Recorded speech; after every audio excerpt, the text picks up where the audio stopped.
Πριν από μισό αιώνα, οραματιστήκαμε το μέλλον, με ανθρώπους να ζουν σε βιώσιμες πόλεις και σε αρμονία με το φυσικό περιβάλλον. Με σύγχρονες υποδομές για καλύτερη καθημερινότητα, ποιότητα ζωής, πολιτισμό. Οραματιστήκαμε το μέλλον και ανοίξαμε δρόμους για τις μικρές και μεγάλες διαδρομές που ενώνουν τις ζωές των ανθρώπων και κάνουν τα όνειρα να ζωντανεύουν. Πιστέψαμε στην επανάσταση της καθαρής ενέργειας και στη δύναμη της καινοτομίας και τολμήσαμε. Πιστέψαμε στους ανθρώπους μας και ταξιδέψαμε την Ελλάδα σε ολόκληρο τον κόσμο. Πιστέψαμε ότι κάθε τι καινούριο που κάνουμε πρέπει να γεννά ευκαιρίες και να φέρνει ευημερία σε όλους. Όμιλος Γεκτέρνα. Επενδύουμε στην Ελλάδα. Επενδύουμε στο μέλλον.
Με την πρωτοβουλία Vodafone Smart Forest δημιουργούμε το πρώτο έξυπνο δάσος στην Ελλάδα που εντοπίζει έγκαιρα τη φωτιά με τη δύναμη της τεχνολογίας και του Vodafone Green Network.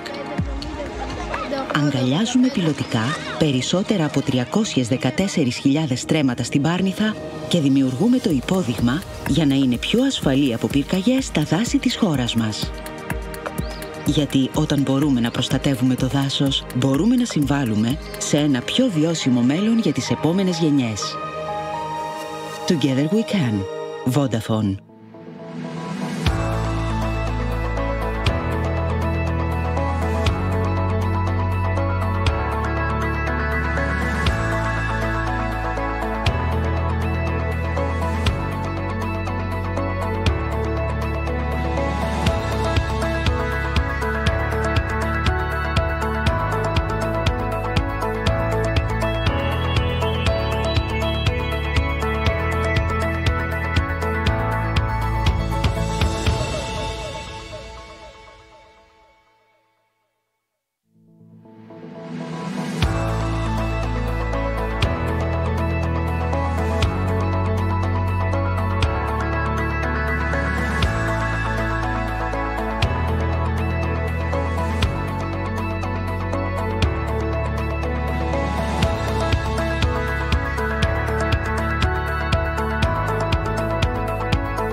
Morning.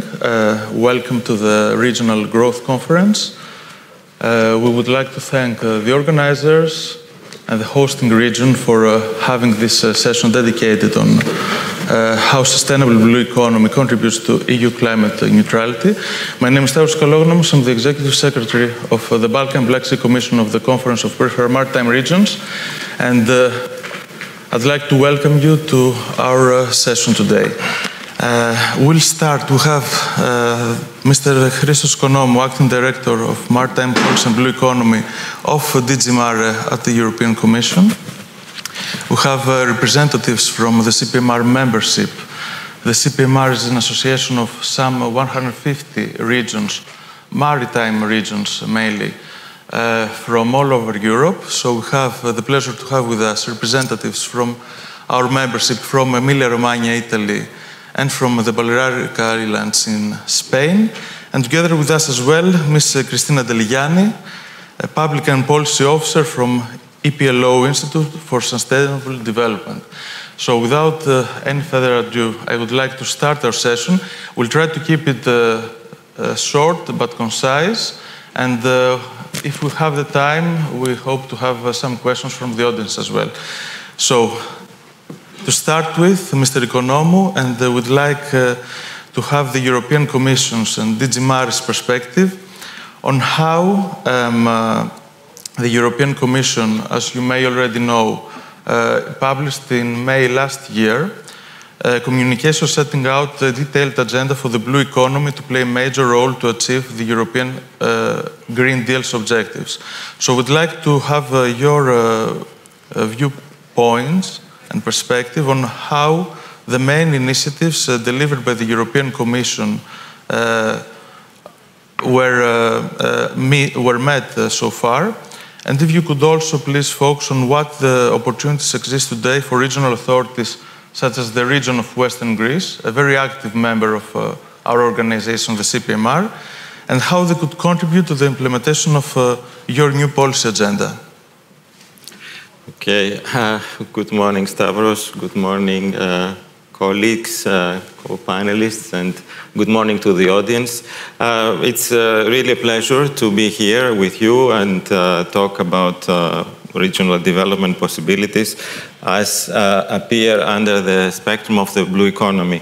You rightly said that sustainable blue economy has been one of the priorities of the European Commission, particularly issuing this dedicated communication in May last year, because we are working, all of us, in the framework of the European Green Deal.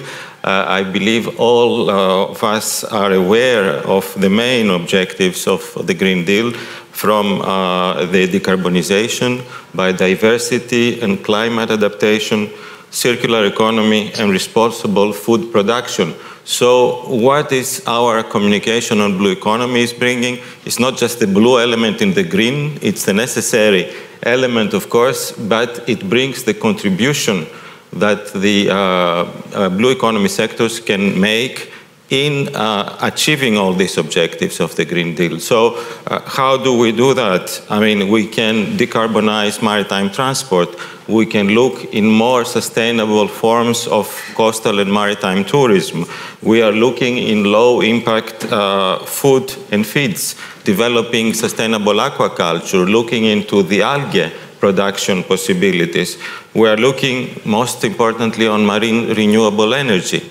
So the targets that we put there show that the blue economy has ahead of it a lot of challenges to adapt, to contribute to these changes that are needed, but also the opportunities that innovation will bring for these sectors in order to achieve those objectives. Now, there are a lot of things that I can say about this communication, but I will focus on two things because we don't have time. I will talk particularly on the renewable energy aspect because we have, as you know, very recently developments that really push us to think of the strategic autonomy of the EU. Obviously, the Russian aggression to Ukraine showed us that we don't do enough for our strategic autonomy on energy, and renewables is a way. We had already set targets over the last 2 years under the Green Deal, but now we have the Repower EU. This is a set of measures that came out this spring, first in March, but also with more detailed measures, legislative, non-legislative, financial, in last May. And that shows also the potential of renewable energy coming from the sea and what targets we need to achieve through that production. I say this because the regions are very interested in developing this form of energy. We were in the Emilia-Romagna recently, European Maritime Day. I was listening there from the local authorities of their perspective in developing new developments, new setting for renewables in the sea. And the technology which is developed now, we are not talking anymore for the big installations that we find in the north of Europe. We talk about floating devices. We are talking about new forms of making this function in deeper waters, like in the Mediterranean. So this is something I think that I would like to really put the attention of the regions on how they can develop these possibilities in the light of these renewed targets that we have to achieve by 2030. Then the second aspect I would like to highlight, and it is in our communication, is the possibilities under the smart specialization. This is something that the regions know very well from the previous programming period. You know, we are working on 7 years programming under the EU financing tools. And we are now dedicating effort in developing a platform for sustainable blue economy, in helping the regions in develop this type of regional partnerships on blue economy. There is a lot of effort, and thanks to the help of CPMR, that really is supporting us in co-organizing dedicated sessions with regions. It's something that we are really looking forward in promoting, particularly this year, and we are in a very good path. So I would like to encourage the regions looking into these possibilities for developing interregional partnerships. Now, the last element I would like to say, to give to you is the means.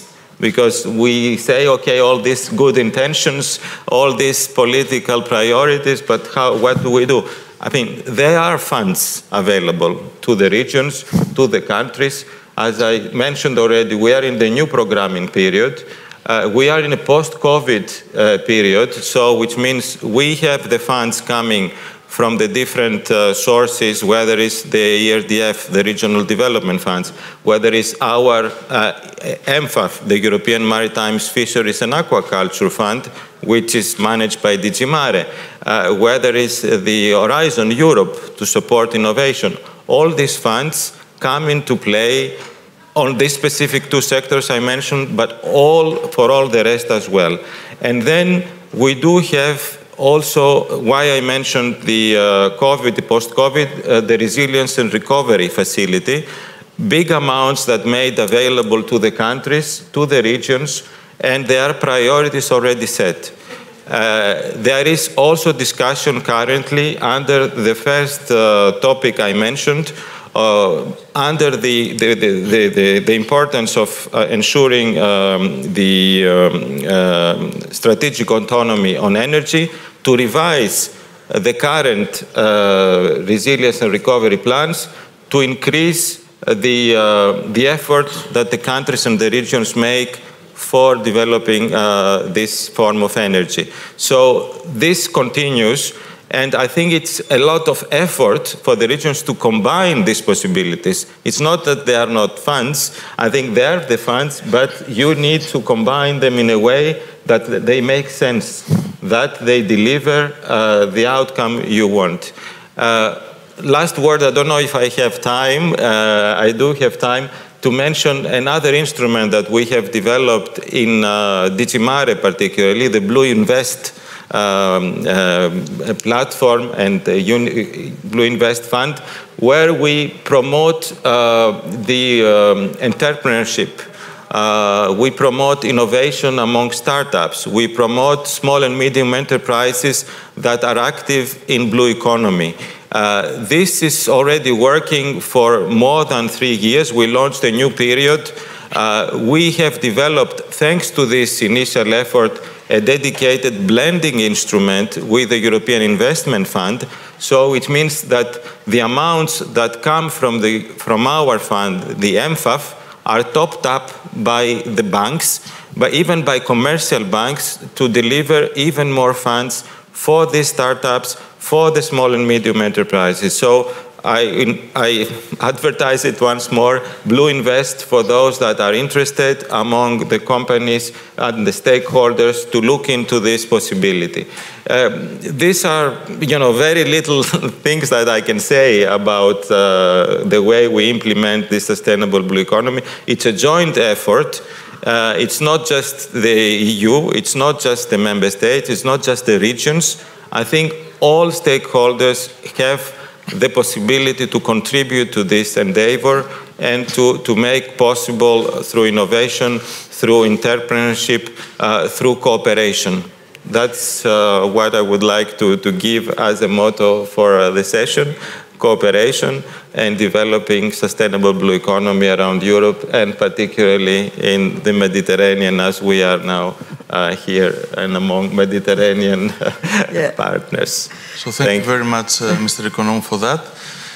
You mentioned cooperation, you mentioned the European Maritime Day, the last one that was hosted by Emilia-Romagna region in Ravenna a few weeks ago.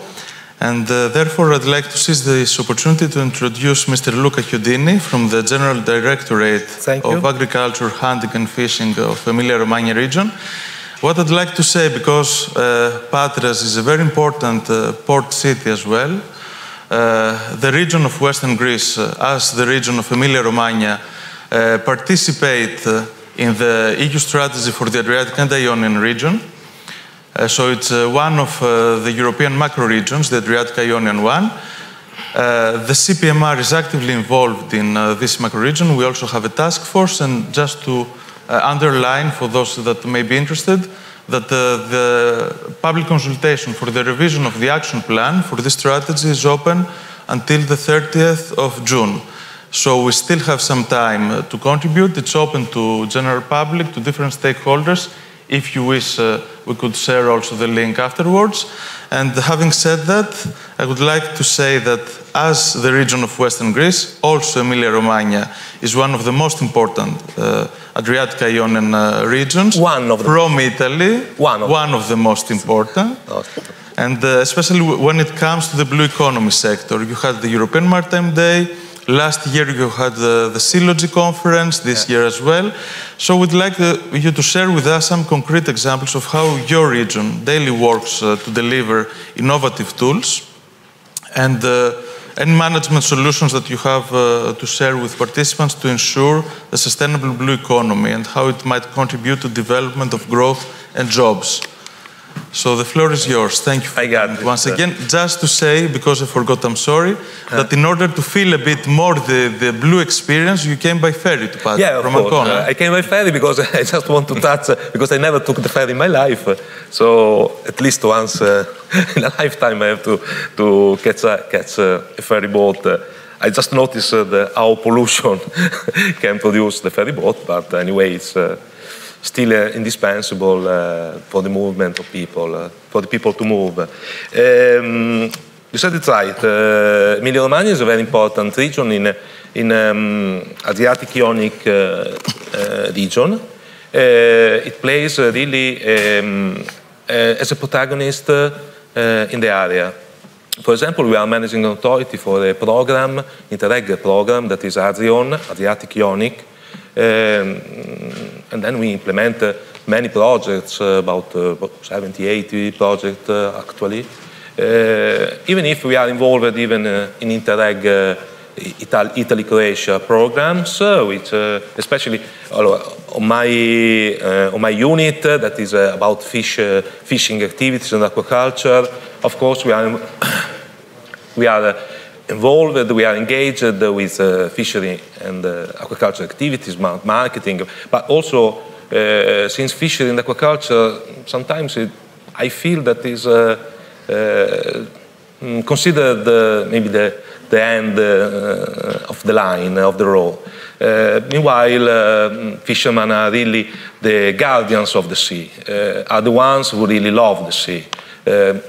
Maybe other activities they exploit. Of course, in the future they will exploit more sustainable.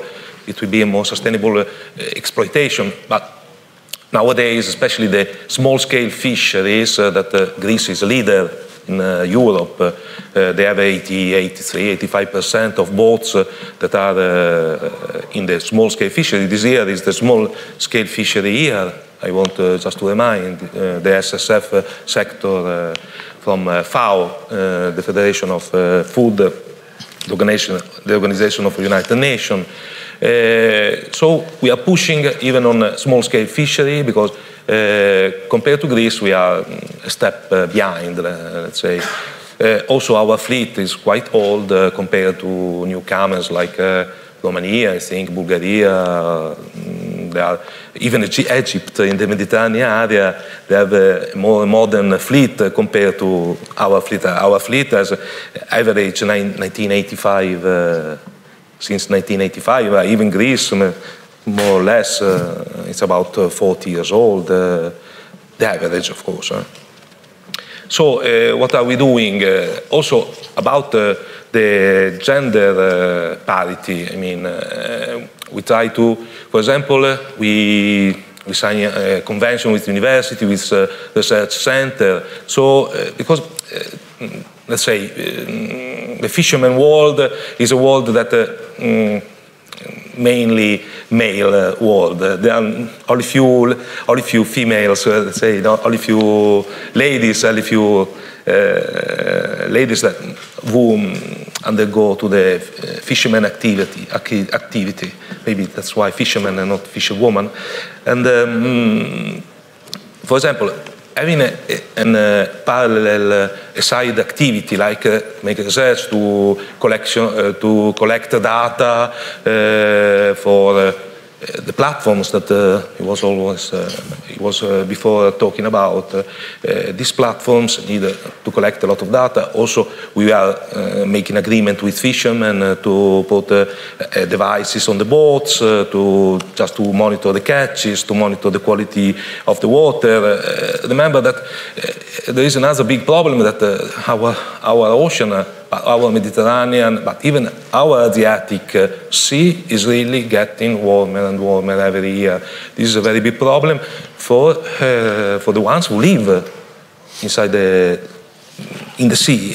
I mean, we don't see when we navigate, when we sail, but there is a very big world down there. I can imagine the trauma for that fish when that ferry boat was passing. We had a project that ended last year. It was Soundscape. It just show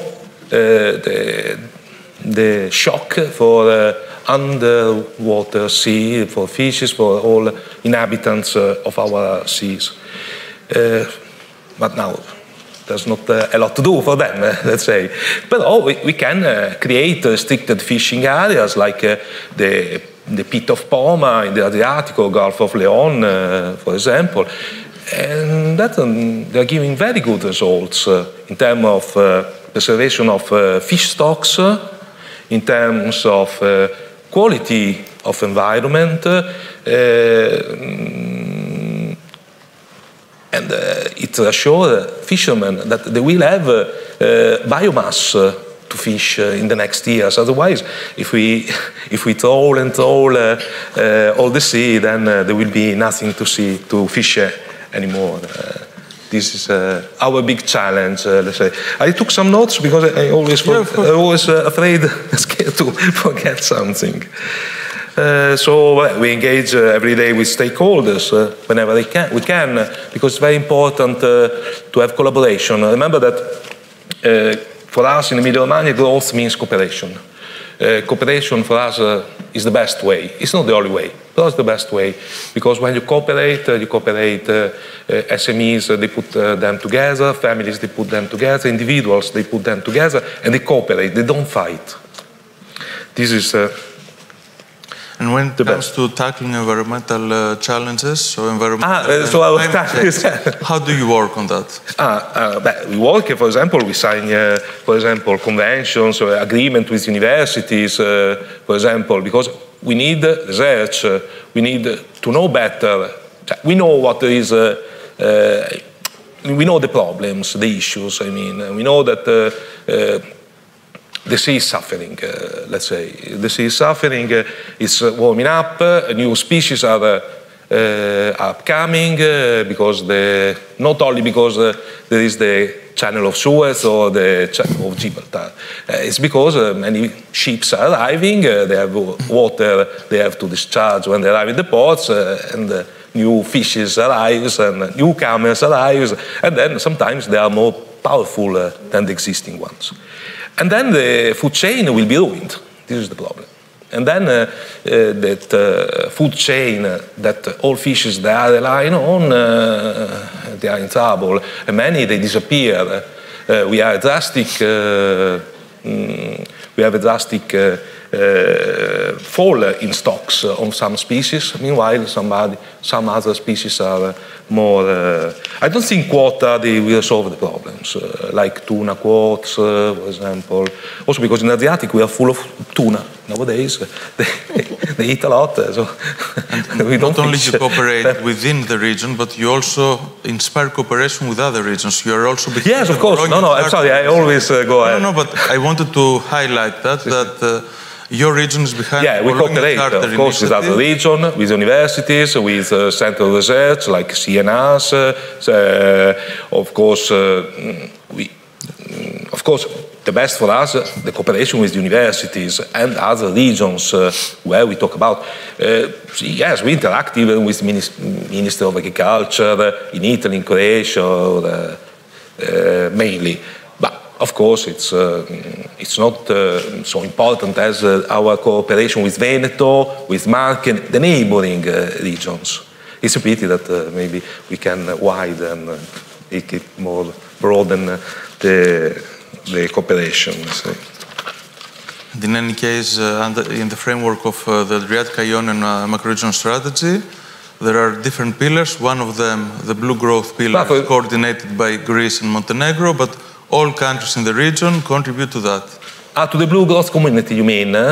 Yes, as well. Yeah, there will be a meeting in Montenegro in the next few days. I will participate in that meeting. We try to participate with some projects like Mistral for the blue energy, because don't forget, the sea is rich of energy. We just miss all that energy. We just lose that energy. No, that's very interesting. And for sure we'll have time also during the networking coffee to discuss. I'm talking too much, maybe. With different participants. Then we are working even in a case that is in Goro, because the problem also, a coin always have two sides. So, for example, in Goro, aquaculture gives a very good wealth, very good income to families. But on the other side, there is a very high dropout in schools. So pupils, they prefer to go to work early, they don't spend in education, they don't invest in their education, but just want to have money because aquaculture can give some money. And then the population is even lowering because of that, because there is not only aquaculture in an economy. That's all. Yeah, thank you very much for this. I'm sure that there are many things in common to discuss with participants, so we'll have the time afterwards. And now thank you very much. And now I'd like to pass to Ms. Yolanda Piedra. So the CPMR is an association of regions, but when it comes to cooperation, we work with different stakeholders from our membership. The Balearic Islands in Spain are one of the most active members of the Inter-Mediterranean Commission of the CPMR, in which participates the region of Western Greece as well. And we have today with us Ms. Yolanda Piedra from the Maritime Cluster of Balearic Islands. So if you could, I know that you have a presentation to show, and also let us know about the idea of clusters. Why, when we have different interests, sometimes they do not align, why should we cooperate between us? Why do we set up clusters, and how do they work, and how do they contribute to blue economy and the EU climate neutrality objectives?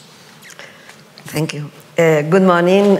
First, I want to thank both the organization and the CPMR for inviting me. In response to the question to this session, the contribution that the blue economy can make to climate change are many, but I am going to focus my presentation on one of the most pollution economic sector. CO2 emissions for the energy sector represent about 65% of the total greenhouse gases in the atmosphere caused by human activities. Some suggest that more or less 40% of total CO2 emission are attributed to the energy sector. In Spain, specifically, according to data from Red Eléctrica Española, the Spanish energy emit equivalent of 54.1 million tons of CO2 last year. We also must prevent the energy sector if we are going to take advantage of renewables energy, and specifically marine energy, from hindering the growth of the other sectors. Therefore, there are two elements to consider in energy production. One, non-emission of CO2 into the atmosphere, and two, do not restrain the growth of the other sectors. At this last point, the proposal must have a good spatial maritime planning.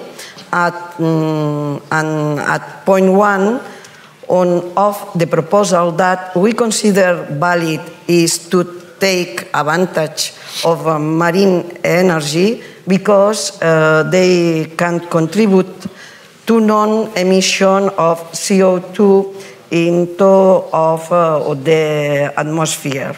However, we must bet on marine energy that does not hinder economic sector either. As can be seen, marine energy that is basically made up of floating wind power has an impact on various economic sectors. Therefore, we must go for marine energy that are tidal or wave energy. Why do we say this? They are waves experience that are in the open sea, in distant waters, in the Atlantic Ocean. For example, in the screen, you can see three different options. The problem with these options are, first, the budget is around 50 million euros for the construction. They need high maintenance, and it's very important, they suffer with high energy inefficiency by having to transfer energy from the sea to land. Furthermore, in the Mediterranean, implanting wave power of this size would also mean occupying a large space and hindering the rest of the sector. For this reason, we have designed and proposed it for the entire Mediterranean, the waste power associated with the sea breakwaters. As you can see in the photo, we have been working on a proposal that already has a TRL 7 degree of maturity. The project, the name is ROE, has been agreed by the cluster and therefore also by the government, given the competitive advantage it has. First, the turbines are made fiberglass from fishes' boats when they stop working, promoting the circular economy. Second, as they are attached to the docks, they do not have the negative impact on the maritime world that floating wind energy has, having no negative impact on the fishery sector or tourism sector, nor on maritime transport or cruise ship. And third, produce energy 24 and 365 days a year, because sea does not stop producing waste. And the last, the product is modular. You can put as many turbines as renewables energy consumption is necessary. The project aims to transform mechanical marine energy into electrical energy and also control the turbines through a monitoring system that may be remote due to the introduction of artificial intelligence and big data. It is an intelligent system of hydraulic wave, turbine, and a small dimension and local location. They will be accompanied by an analysis, bathymetric and environmental impact, because we want noise pollution to be minimal as well. We want the minimum impact of the environment for the protection of marine fauna as species that we are also commercial. In conclusion, we believe that is much be the bet for the Mediterranean Sea. We are already seeing the fact of being able to make a request to Interreg Europe, led by the Port Authority of the Balearic Islands, to ensure that the port of the state at green ports and have the seal at the European level. And we can export this technology to all European Mediterranean region, with we consider to be ideal for calm seas, such as the Mediterranean Sea. To finish, I want to tell you that which Mr. Xavier Guillot, DG Mare, team leader of Marine Renewable Energy and Maritime Special Planning, we were talk about the possibility of holding a very specific analysis seminar of this technology. The date had not yet been finalized, but work is being done to make in July 21 in Mallorca, Balearic Islands, and let them know that you are invited to participate. Oslo, if CPMR or the organization of this conference want to help us, we will be happy for a joint co-organization. Thank you. Thank you very much, Ms. Piedra. And we note down the date for your seminar. Something to say, since we are in Patras, the main port towards Western Europe, I am sure that you'll find the common ground for future cooperation with Patras people. So we'll make sure that we provide you the right contacts here in the city for future cooperation under Interreg Europe or Interreg Med or other EU-funded programs. Thank you. Thank you once again. And without further ado, I would like to welcome virtually Ms. Cristina Delgany, Public Policy Officer at the Eplo Institute for Sustainable Development. We still have some time, so please don't feel stressed. You have time to develop your remarks and comments. I would like to ask you, since your institute works to promote sustainable development and the European Green Deal, what are the main services and what are the needs for support from regional authorities in order to meet the objectives of sustainable development goals? And according to your experience as well, what are the challenges that we have to deal with today when it comes to capabilities of public and private institutions, since your organization has membership from both private and public sector, and how we could contribute to the objectives set by the United Nations? Thank you once again for being with us.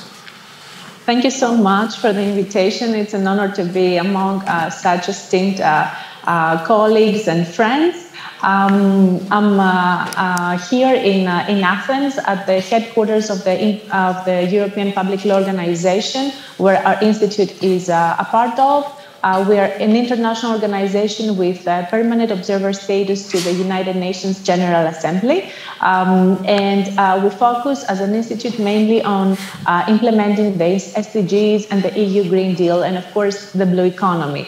I will be very short, and I will just reiterate what Mr. Economou has said. What is really needed for the implementation of the SDGs, and we see this every day, because the SDG implementation is everywhere, it has to be part of our daily lives. The main challenge is that there is a lack of cooperation amongst private institutions, public institutions, the civil society, and this has to change. So if we take one main objective out of this session or out of this panel, I would say that this is having cooperation, raising awareness about the SDGs, and especially SDG 14, since Greece is a Mediterranean country, we're part of a larger Mediterranean cluster. And there's no understanding of the SDGs. This is something that we see a lot in the work of ESG. We see many consultants coming from the CSR world that, consult. They advise that you can cherry pick the SDGs that a private or a public entity works on. But, the SDGs is not a cherry picking or a shopping list. You cannot have one or two or three. You have to engage with all 17 of them. So this is a main challenge, understanding and raising awareness. Another issue that we see, especially in regions, is that there is a need for strategic planning for development that needs to be based on a triple bottom line analysis. So it has to account not only for the economic impact of development plans, especially for the regions, that is the GDP, but also on the overall impact in terms of the environment, in terms of climate change, in terms of pollution, in terms of preserving the ecosystems and the social values. So gender equity should be part of the development plans. Decent work, decent labor, dignified labor practices, especially in fisheries, have to be taken into account. Another challenge that has to be overcome is the access to proper planning and tools for sustainable investments and planning. So in our assessment for the RRF plan is that regional authorities lack very much this capacity. And this is the reason why we try to support this effort, especially for the regions. At this moment, we are undertaking a study for an assessment for the Madeira region in Portugal, the assessment of the socio-economic values and services of the protected areas of Madeira, the Salvages Islands, so that they can actually mobilize green finance tools to support their management, that is sustainability-linked tools, green bonds, etc. And this study will be actually presented at the United Nations Ocean Conference coming up in a couple of weeks in Lisbon, Portugal. If you are there, please join us in our side events, our official side events on leveraging, on creating partnerships for sustainable blue growth, and on this study on the Madeira Islands. Just one final note, because I know we're very short of time. I will just reiterate that good governance has to involve all stakeholders, the private institutions, the public authorities, the public entities, the civil society. And we have seen this in a renewable project that we've done a couple of years ago in Greece, and this is a best case study for Greece. What we did is we brought together different stakeholders from the renewable energy sources sector, so that we can ensure social consensus and protect Natura 2000 sites as well. And it was the very first time in Greece where you had the different stakeholders sitting around a table and actually engaging in a dialogue, how we can develop renewable energy, which is much needed now, especially now in the last couple of months, and actually protect the environment, protect biodiversity, high biodiversity areas. So all of us have to sit around a table and talk. This is good governance, and this is cooperation, how you move forward. Thank you very much. Thank you very much, Ms. Delgany, for all this food for thought. I don't know, we still have some time for a round of questions, if there are any questions from the audience. Otherwise, I do have one to all panelists. Any questions? So here comes mine. Since we are hosted by the University of Patras, how would you, the European Commission, the cluster, the regional authorities, Eplo, expect young people, and mainly students, to, I mean, you're trying to reach them out. How would you expect them to do it from their side? What and how young people could contribute to making the EU climate neutrality objectives a reality? We know that without the implementation of young people, there is no sustainability. So what are your expectations from youth? Of course. Starting from Ms. Delgany, and I'll finish with you.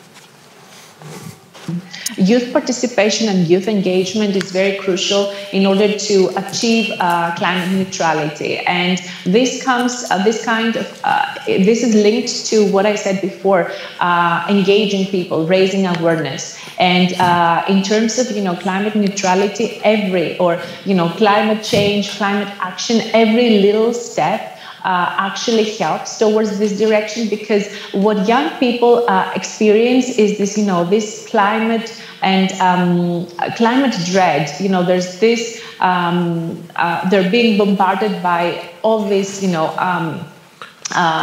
findings from the IPCC report, the rising temperatures. We have to get them involved. We have to actually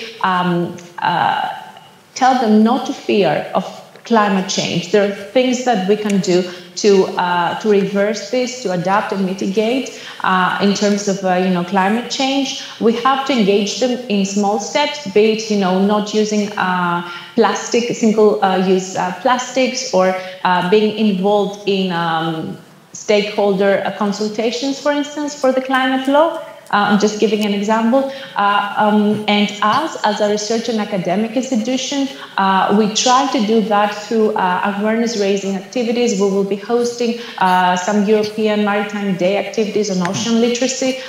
We find this very helpful for our own students, but also for the youth from the general public. Thank you very much. Mr. Chiodini. Ah, wonderful. Wonderful question. In fact, we really engage even students in activities. For example, we have a project, the Life project. It's not about Interact, but it's another branch of program. We have a problem. We have 2 species, at least, that are really in danger of extinction. That is eels, silver eels, and sturgeon, for example.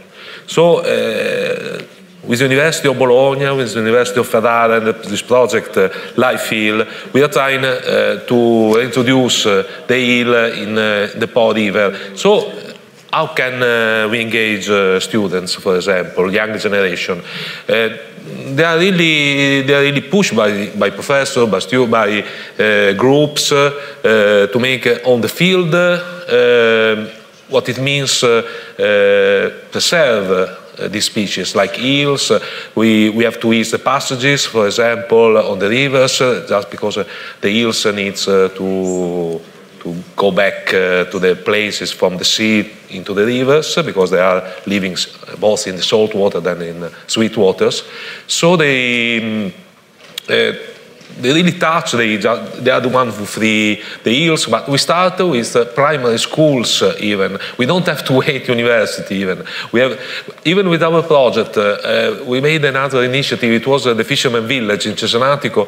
The most that we involved was the students from primary and early average school, so up to 14 years old, because they really have to touch with them what is a sturgeon, what is and the value of the species, not only economically but for the environment. This is, and when they are kids, when they are a child, they will understand more and more and more the importance, if there's somebody who let them understand that. Thank you very much for this, and CPMR will help you with that through different projects that we have in common. Miss Piedra. Yes, I will help you. Je l'explique en français parce qu'en anglais, je ne suis pas capable. Alors, ces projets que je vais parler, Roé, étaient faits par un consortium. Il y a l'Université des îles Baléares, 3 départements, environnement, technologie industrielle et communication mécanique. Alors, il y a aussi 2 startups qui travaillent avec les éléments technologiques. Une qui a participé à un projet financé pour une grande entreprise espagnole. Et après, on a gagné l'autre, une Horizon 2020, pour avancer les TLR des grilles pour la technologie, l'avancement de la technologie. Et nous sommes aussi une fédération d'entrepreneurs de fiches, et aussi des clusters. Et ça, c'est nécessaire d'avoir la coopération avec tous les Méditerranéens, je crois, des clusters, des universités et bien sûr des personnes qui organisent la région et de la DGMAR. Et je pense que la DGMAR, il y a beaucoup de choses à dire parce qu'on travaille la circularisation pour on prend les boats, les voitures de pêcheurs et c'est avec 10 qu'on fait les tourvanes. Alors c'est l'économie circulaire. Mais pour avancer et pour étudier exactement l'impact qu'il a les waves in tous les ports, c'est nécessaire de faire des études d'impact. C'est ça. So, thank you very much. Briefly, what you said is that when it comes to cooperation, when it comes to European projects, you have your cluster, you cooperate with the universities, with different departments of the universities, also with the Fishermen Federation, with associations of regions such as the CPMR, So that way you bring the different ideas to circular economy concepts, you make them work. You said the examples of using the turbines of the cars to the boats and all this, and you also have the European Commission's DG Mare support to all this. Perfect. Thank you very much. And as we're behind time, Mr. Economou, some concluding remarks. Okay, Stavros, thank you very much for this question. I think it is very important, and the colleagues already mentioned some elements, but there are a lot that I can say, particularly this year, which is the year of the youth, the European Year of the Youth. So you asked the right question, how we can promote the involvement of youth, students particularly, in our objectives of the Green Deal of sustainable blue economy. First of all, we heard here from the colleagues that the universities are key partners in projects. And why? Because they bring new ideas. They bring, I think, the elements we need when we start research. And we have, of course, this side of the involvement. Now, we have another element, developing the right skills. The universities are responsible for developing the skills we need for the future. When we are looking into a sector, we all discussed about all the renewable energy. We need the people that will become the workforce for this type of industry. And so the universities need to adapt their programs to this specialization. So this is one other thing. Then we talk about reaching out to the youth generally, not just universities. We heard the notion of the blue schools. This started from Portugal. This is now developed around Europe. In Greece, I mean, a country with such a tradition, I'm still expecting to see the first blue schools developed. We talk about really schools that they start from the very young age, from 6 years, to develop this knowledge and develop this sensitivity about the ocean, the seas, and the blue economy.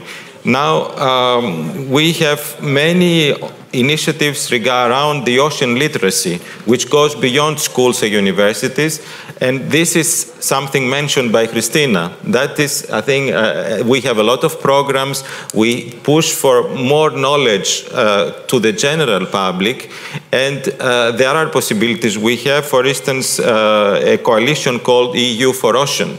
It was very visible in Ravenna when the second day was devoted specifically to this, where young people are coming together around this theme of ocean literacy, developing projects, initiatives, whether it's from beach cleaning, whether it's for circular ideas, whether it's developing databases. There are so many things. I invite people to go and look for this in Google about it, EU for Ocean.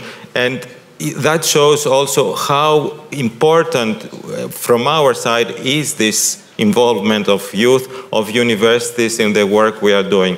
Well, thank you for asking this question and for finishing with that. We are in the right place for it. Thank you very much. Once again, the panelists, the audience.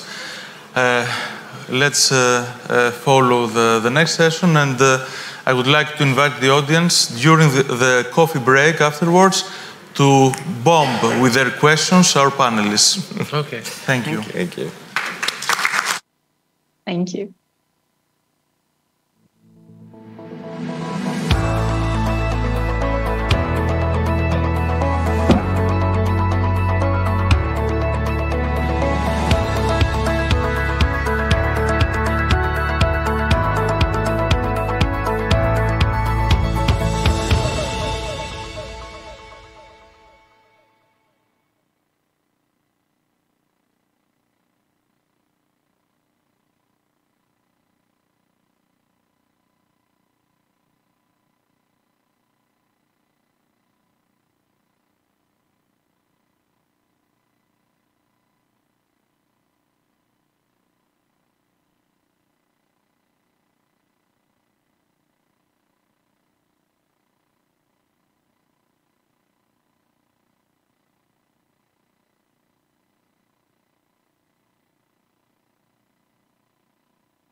Good morning.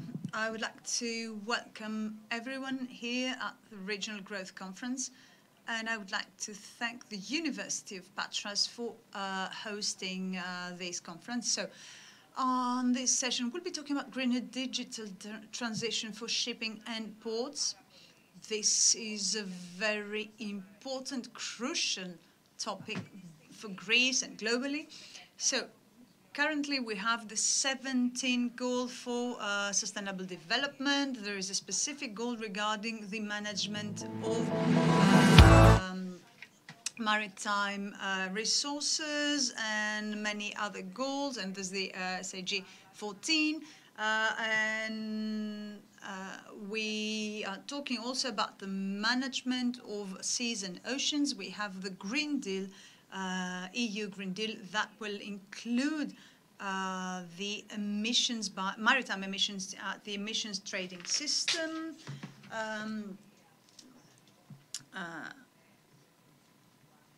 The speaker is translating emissions trading system in Greek. There's also FIFA 55, which has also many aspects that touch upon maritime issues and the way we manage ships and ports.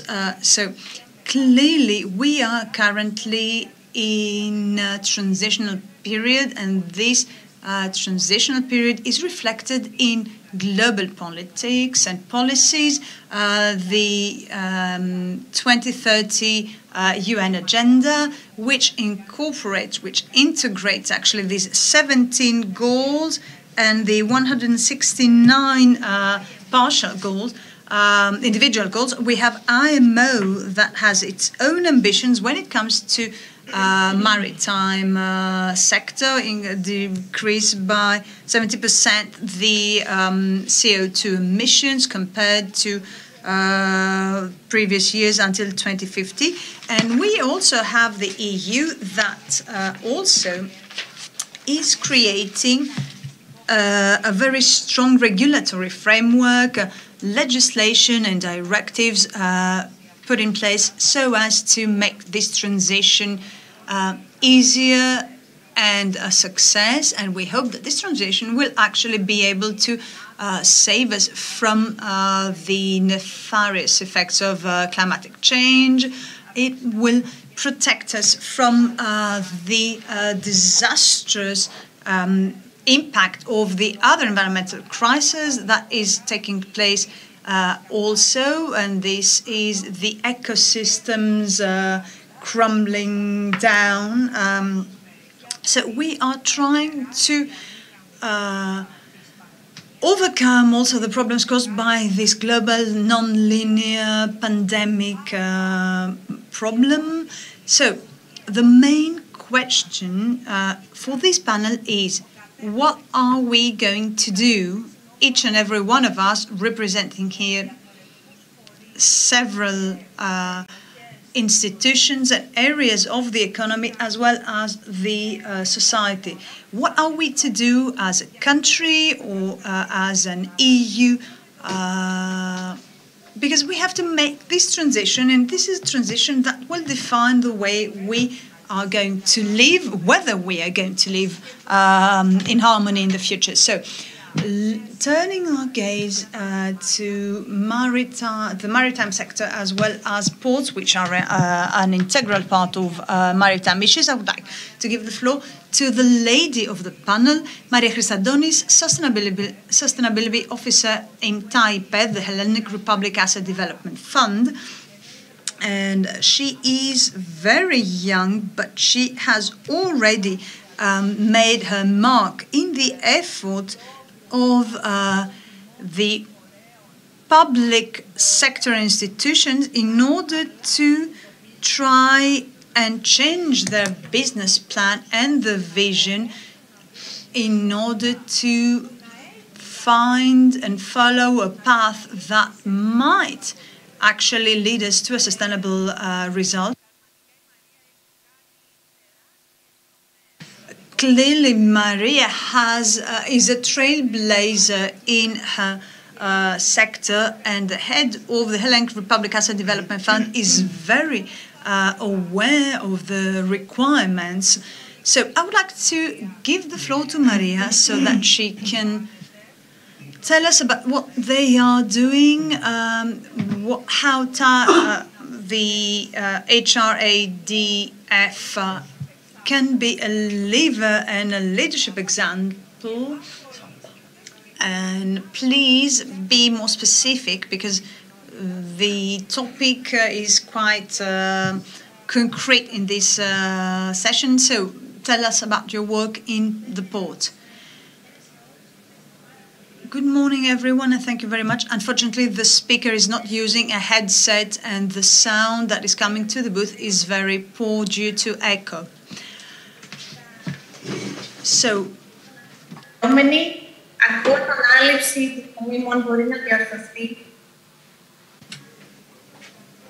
unfortunately, the sound is quite bad. So this hampers the translation. So today it is more obvious that the climatic crisis is one of the biggest challenges with financial economic impact. And this also has, of course, consequences in how we live and the society overall. Once again, we see that the main problems are environmental problems.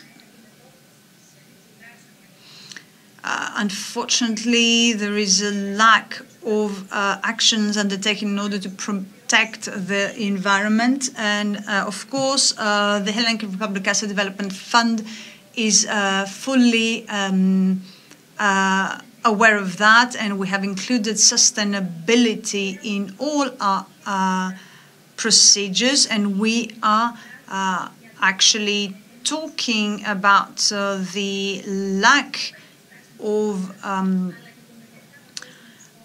efforts in order to achieve the goals defined by the EU Green Deal. Now, for the first time, unfortunately, the sound is breaking.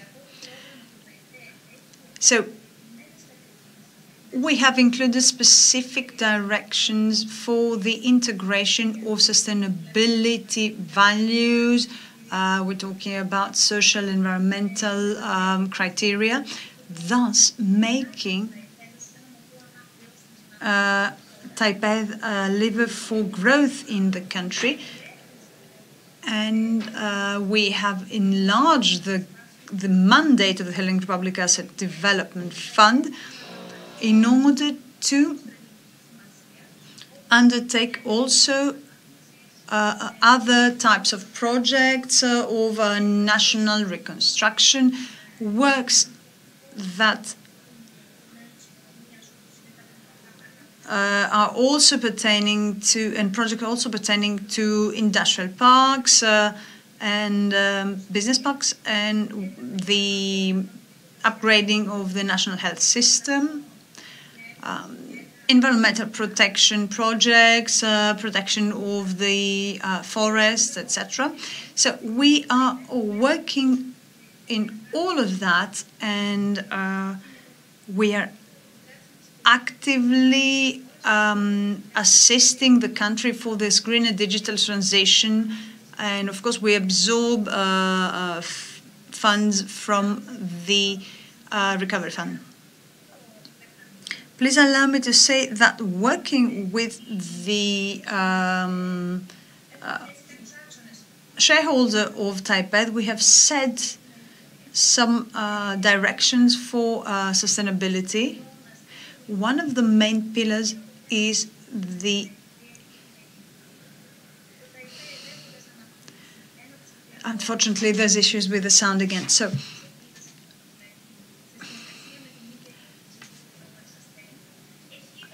we have already assessed assets, and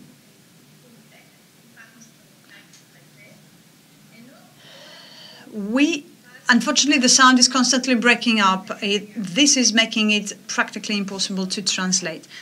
So we are following this pillar. Another strategic pillar for us within the framework of the promotion of sustainability is the promotion of green innovation and technology. Now, we consider that this is an initiative that can offer added value both to the economy but also local communities.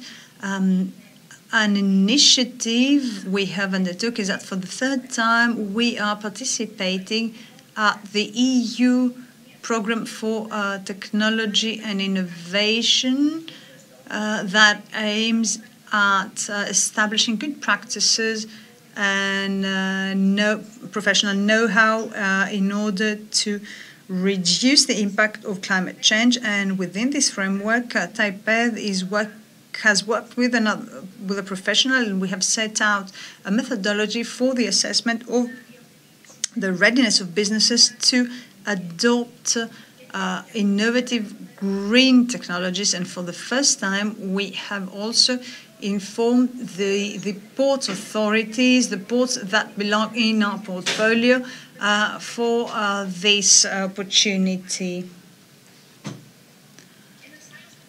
Another strategic pillar is the promotion of blue development and growth in Greece. We are promoting this with specific terms included in the text we draft in order to achieve a sustainable management.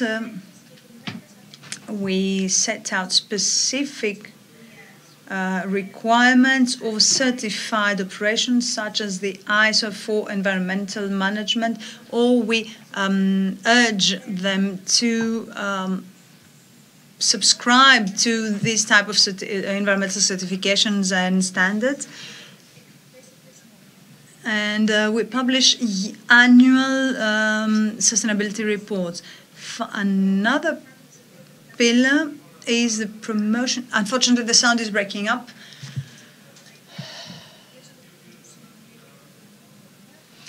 And we also have a working group with other involved partners. So this is what I had to share with you, and I hope that we'll be talking more further. Thank you very much, Maria. I would like to thank for this list of activities, and I think the most important element of your work in the Hellenic Republic Asset Development Fund, and you're a leadership example, it's that you have a holistic approach in this transition to sustainability, and you have a science-driven approach. So whatever your intervention is, you have put in place, working closely with scientific institutions, a methodology that is enhancing and producing a scientific element in how we approach the issue of sustainability. And this is a catalyst, because the actions that are not following a specific path will not bring about the change and transition we need in order to face these big existential issues, right? So these are issues that jeopardize our very own existence on this planet. So the scientific methodology, which is the backbone of any action, and all the actions together have to be concerted in order to bring about change. And this is very important, and we are very happy as EIT Climate Hub Greece, because we are working with Taipei, the Hellenic Republic Asset Development Fund, and Mr. Politis, the leadership of Taipei, as well as Maria. that I consider as one of the most important elements for sustainability in this sector. Next to me, there is the EIT Climate Hub Cyprus, or at least the director of the said hub, Professor Alexandros Charalambidis from the Cyprus University of Technology, with whom we have been cooperating in a series of topics, especially in a technology accelerator in shipping and ports. Having said that, Alexandros, I would like to ask you to share with us what you have been doing and how you view this effort towards transition. My main question is, are we able to define a time scale for the achievement of this transition? Or is it something which is so difficult that we would rather invest in adaptation and protection against extreme climate conditions? Thank you, Phoebe, for the question, and I would like to thank the organizing committee for having me here. My answer would be yes, we can, but then we need to answer also to the questions how and why. What are the advantages of Cyprus and Greece as against the other countries in the world? Both Greece and Cyprus are amongst the leaders in world shipping. And this is something that we have insufficiently advertising. For example, we are familiar with Israel as startup nation, and Israel keeps disseminating that news.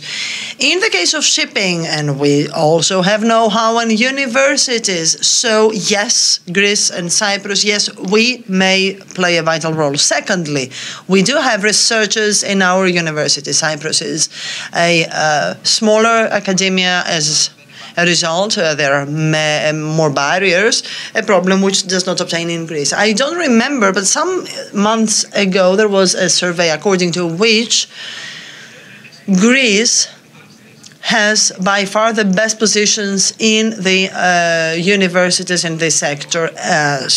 By saying so, I mean that Greek and Cypriot researchers are acknowledged internationally. Of course, it is not automatic that we will find solutions. What you said earlier, a holistic approach through innovation is key. And this is what we focus on. Ideas, accelerators are required. We need to come up with the ideas deriving from the universities and see how those ideas can be implemented in shipping. At the same time, we need to organize workshops in conjunction with ports and shipping in order to identify their problems so that universities and academia and research institutes may try to find a solution. Sometimes researchers may think that they are carrying out research on solar energy, whereas the exact same solution may be useful in shipping, just because there's a lack of communication. Yesterday we were talking about the levels of pollutants in the air, and no one thought of what the impact would be in the port. And so all the actions we have been implementing both in Greece and Cyprus is to bring together all stakeholders in the pioneer practice, of course. And a shipping, thanks also to a shipping accelerator, which is trying to bring together the problem owners, the ship owners, who have to meet the regulatory requirements by reducing their footprint on the marine environment, and becoming energy efficient, and on the other hand, who produces technology and solutions. So bring together these two parties in order to then be able to bring to the market these solutions as soon as possible. There's an example from the Maritime Accelerator. For 2021, we had 21 European groups. In a case, we had a team based in Estonia who wanted to come to Cyprus to interact with ports. So they came for a week-long trip, and they had interviews with ports, with all the competent authorities. They found their client, they entered into an agreement for a pilot, and here, for example, a problem which was identified was the legal part. The projects had to do with floating PVs. So there lied the legislative framework, whether, for example, these stakeholders were entitled to install floating PVs. So once we bring together all stakeholders, it's very easy to record the problems, to identify the problems. And once the problems are identified, try to find a solution, doable, a viable solution. And this is what this accelerator actually has been doing. And shortly, we will also enjoy TAIPED's support, so the Hellenic Republic Asset Development Fund's support. Allow me to stress that my team participates as Athena Scientific Research Center, by far the biggest research foundation under the aegis of the Ministry of Development. I am in charge of the Sustainable Development Unit, and in that framework, and in the framework of the European Institute of Innovation and Technology, we have been trying to bring about a positive footprint for shipping, considering that shipping accounts for 80% of cargo transport, trade, and shipping also is by far the commercial distinction of Greece, in the sense that the Greek merchants' fleet is the biggest in the world. And so, as Alexandros anticipated, it is a sector in which we have a leading play. We do have the capacity as Cyprus and Greece to contribute, to offer solutions which will be mapped and may constitute a source of inspiration, so that Greece may play a role of leading transition in this sector in which it has a robust, a powerful position at the global level. And I do believe that this indeed was also the very gist of the PM's speech on the occasion of Posidonia, that we want to be a leadership example in shipping.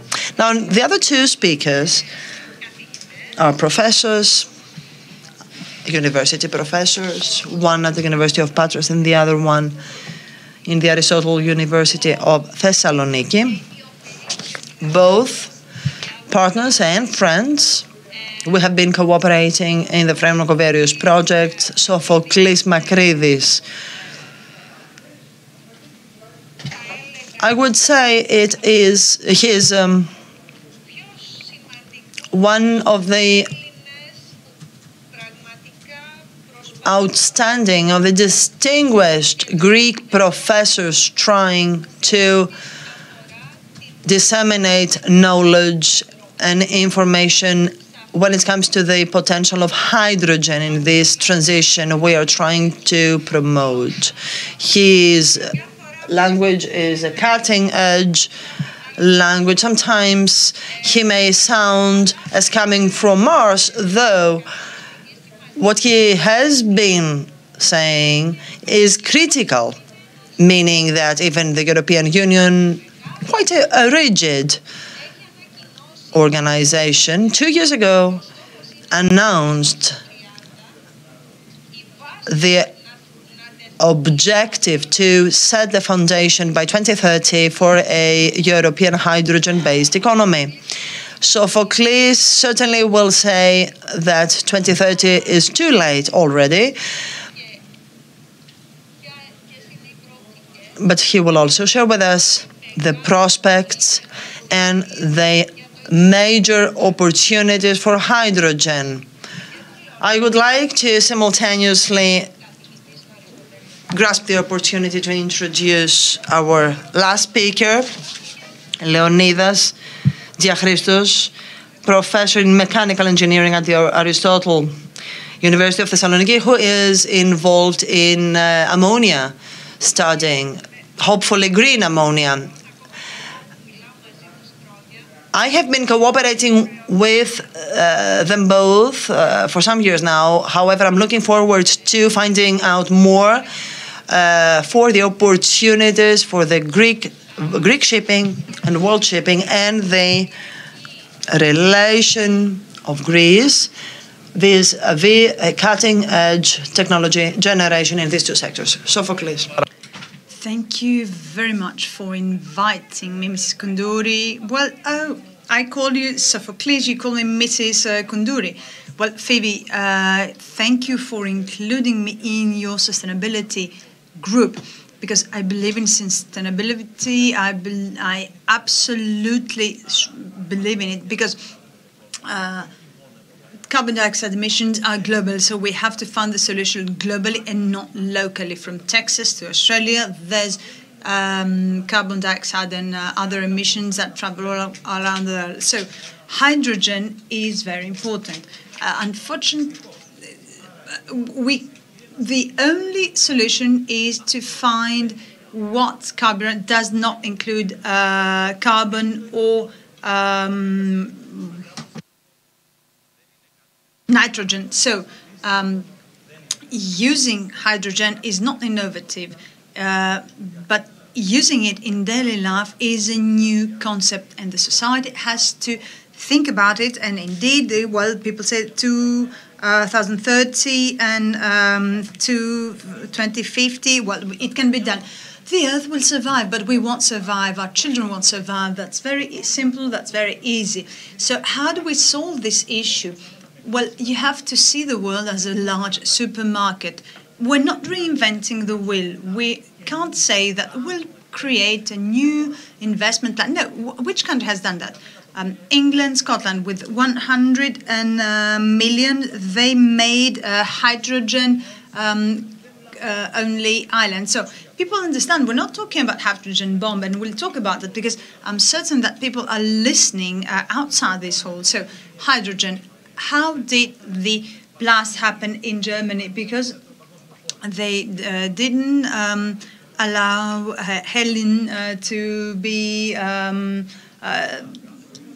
available in Germany after the Second World War. So hydrogen has a very important feature.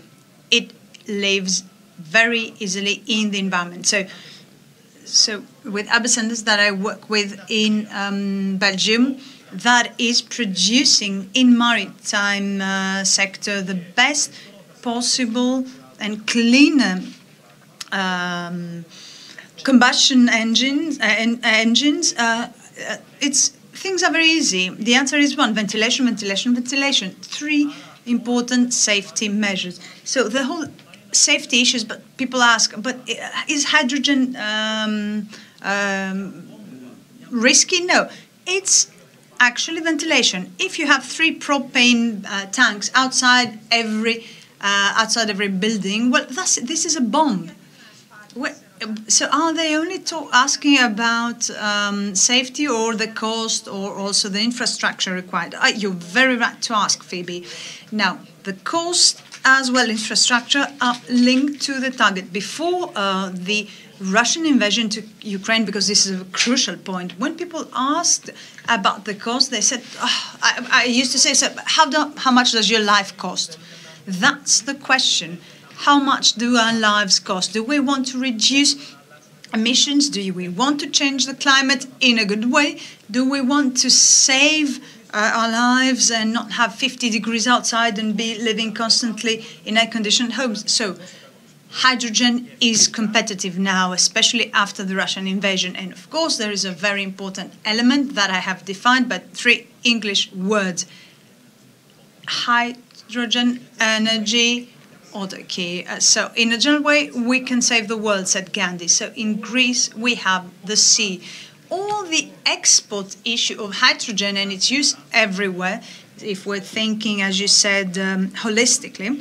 So no way after 2015 does not allow ships that emit pollutants in its ports. So what have we done? Berlusconi closed all the nuclear reactors in one day. Well, that's the same.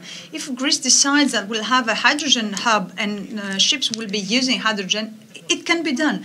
There is a technology, we can do it. So this is not something innovative on that level.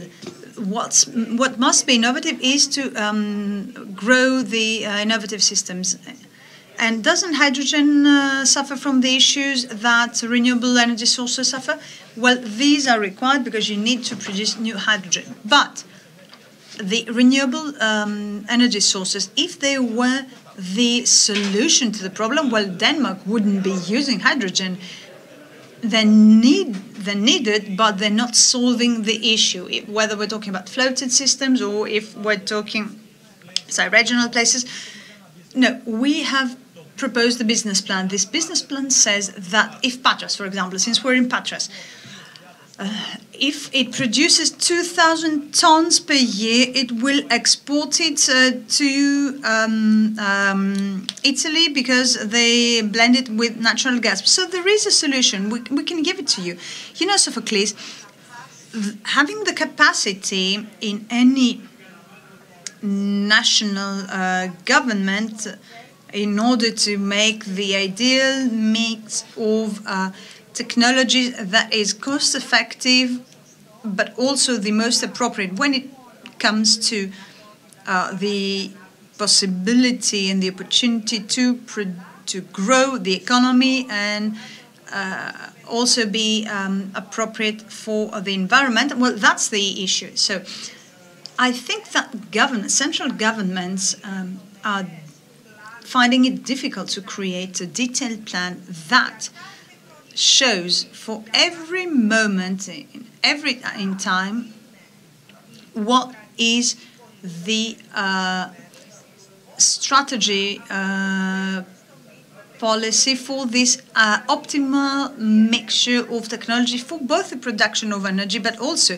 for the use of natural resources, the appropriate use of natural resources. So in essence, what we're trying to do in 6 July, the UN SDSN will be announcing the Global Climate Hub that I will be co-chairing with Glenn Sachs. And that's as the UNSDS. And we are talking with many countries and we have hubs all over the world. And in fact, when we speak to governments, we sense that there is a lack of capacity in order to propose detailed paths to sustainability, what we call the growth paths that will show the way to the optimum mix of technology, how to finance it, how to support it with the policies that are being implemented. And I think that within such a framework, we could also add hydrogen as well as renewables and circular economy and nature-based solutions and also the combination of all that with the digitalization. So we have to see where, when, and for which sectors you must use each technology and how that can be embraced by people, how we can involve and engage all sectors of economy so as to be able to produce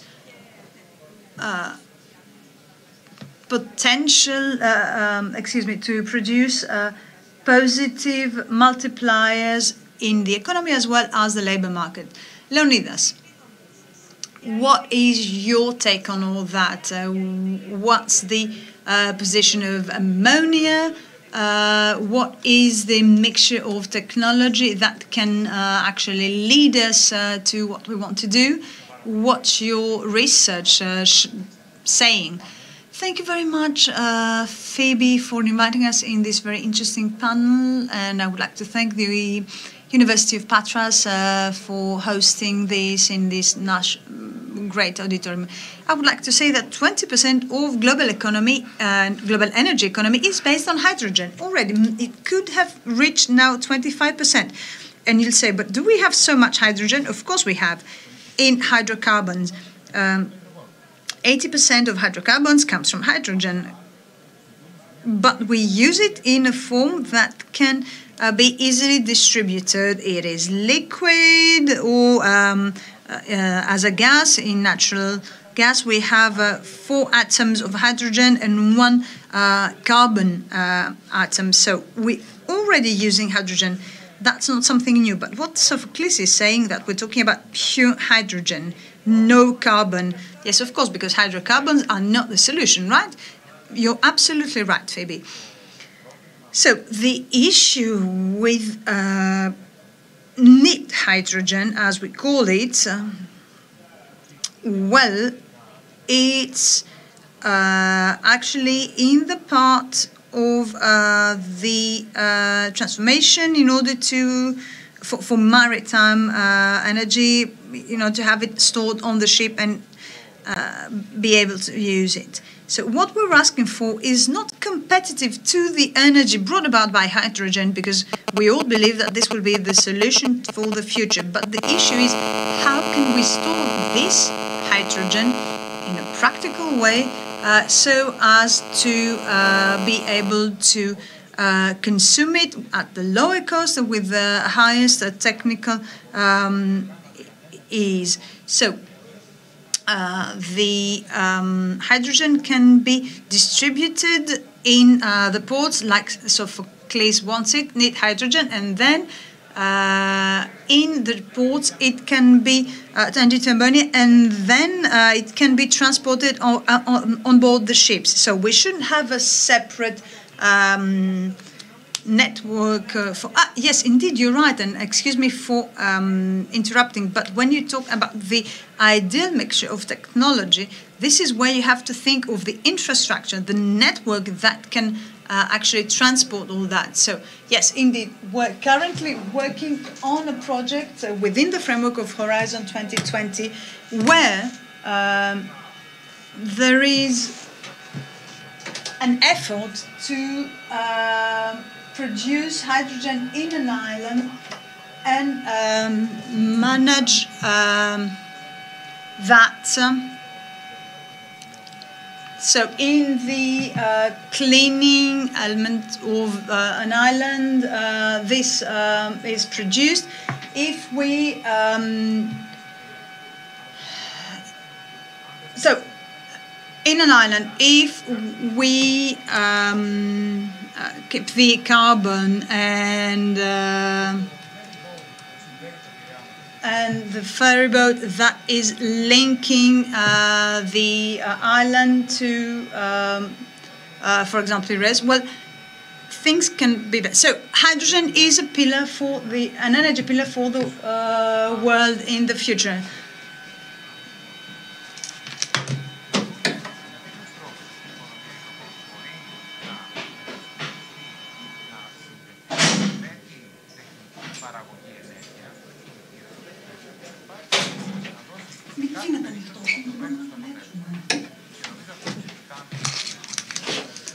So, in the future, we cannot base ourselves on one solution only. So, the EU Commission is an institution that is actually taking sometimes too long to reach solutions. Very often, there have been back and forth, and as we know, politics have to share some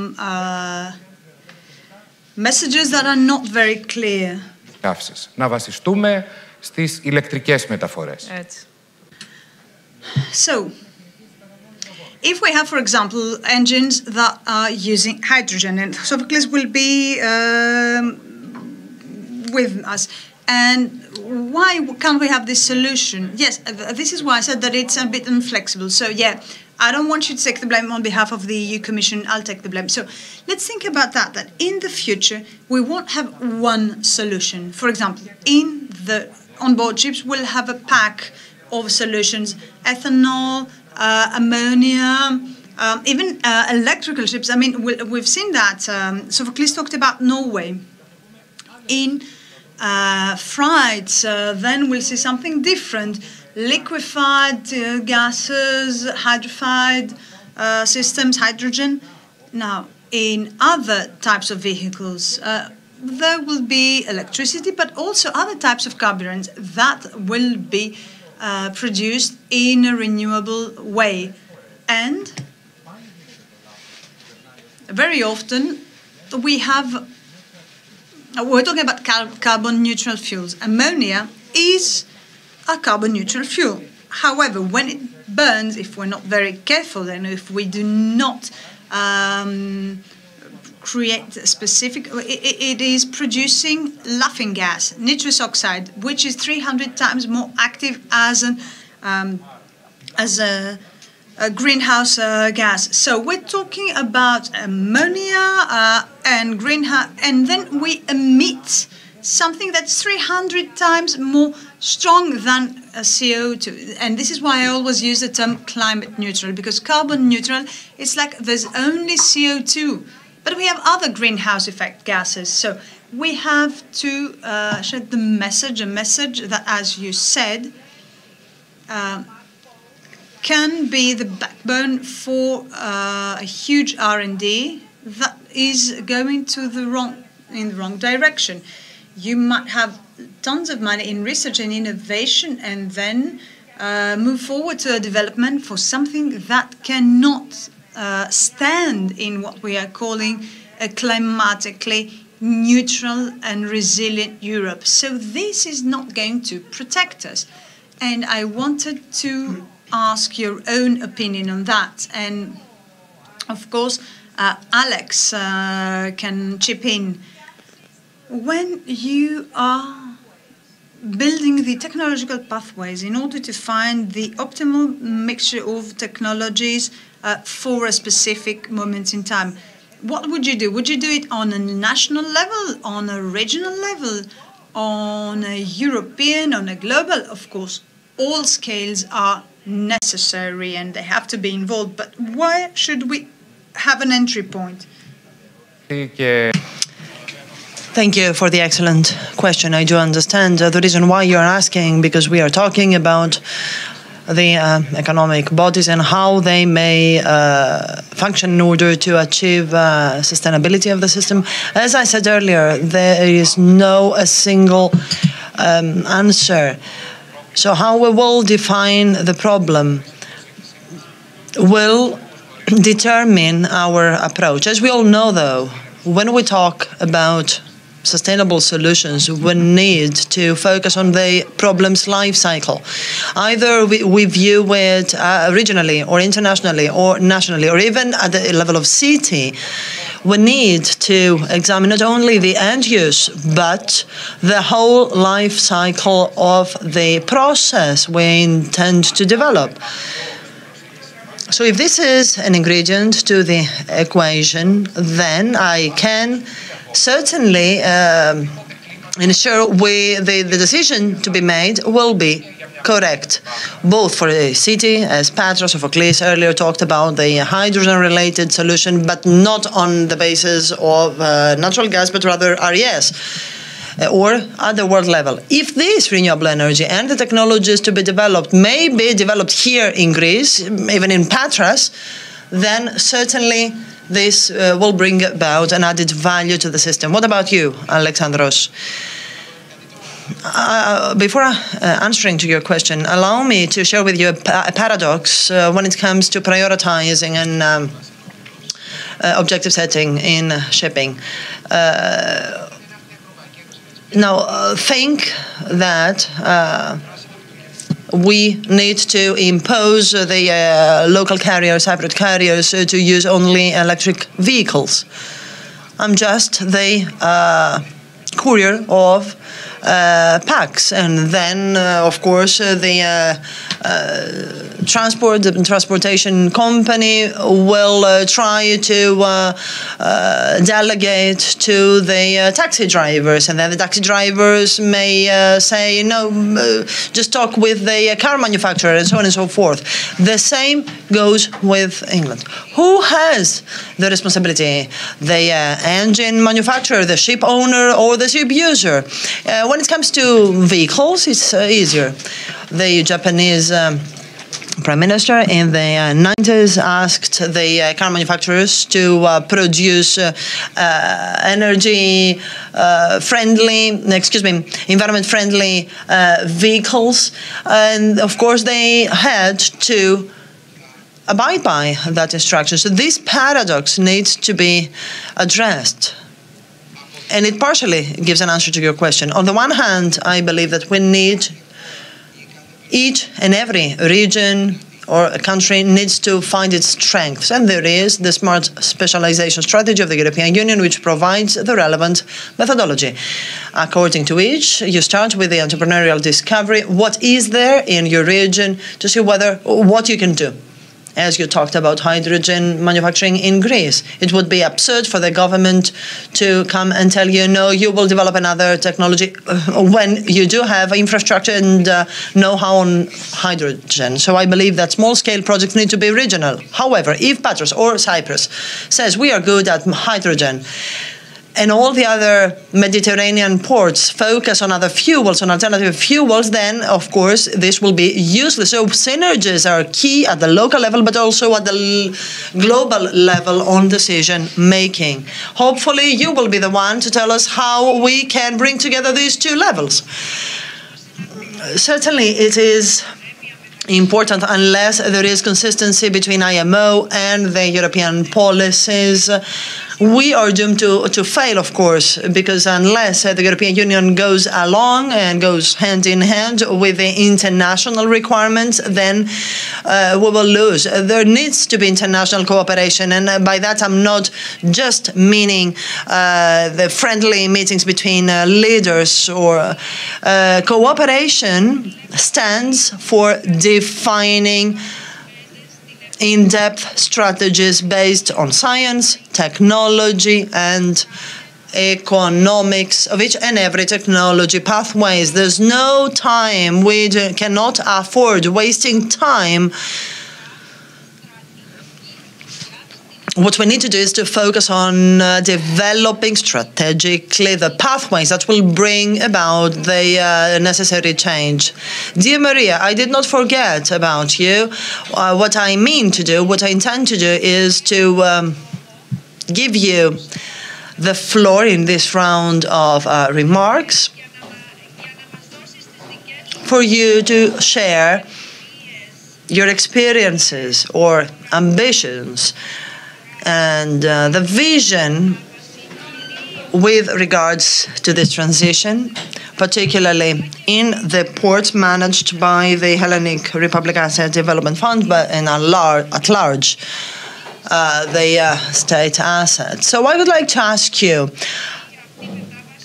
in your view, how can we practically speed up this transition? I love this panel because I am here discussing with 4 scholars who are pioneers in their sector, in the sector of their research. But most importantly, I'm talking with 4 people, because Maria Christandoni also is a PhD candidate, while the other 3 are professors. So most importantly, these 4 people here have been investing their time in doable solutions in sustainable solutions and in bringing together science, policy making, and decision making with a view to bringing about this change. We cannot afford wasting time. I don't know if this is clear for all. There's not time. So if you have any time to read the IPCC report, and I'm a member of that, and of course the situation is alarming.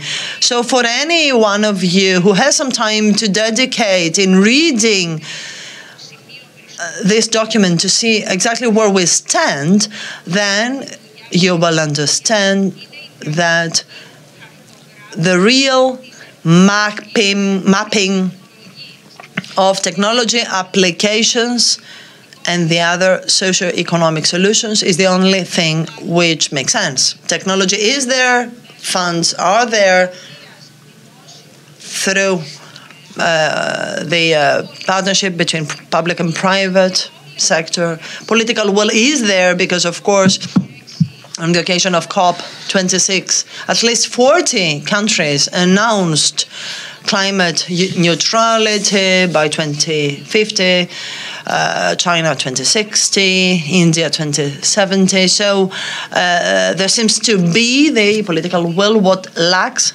here is the possibility to put all that in place. But all that, of course, requires job to see how you may bring about this transition from point A to point B. Dear Maria, you have the floor. Well, you said it all. I fully agree with the fact that there's no time. Time is running out. I am delighted to be working for an organization fully aware of that. I would like to share with you also some novelties, especially in the case of ports, who are multifaceted organizations with more entities, with an important, of course, economic and social footprint. Actions so in this sector are critical.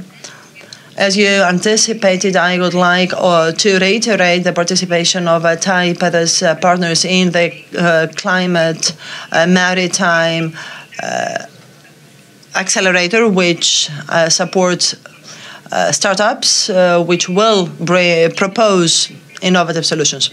And what TAIPED is expecting from our participation, we aspire to intensify the connectivity between the ports we manage with R&D institutes and promote the application of green applications, which will be the precursors, will pave the ground, and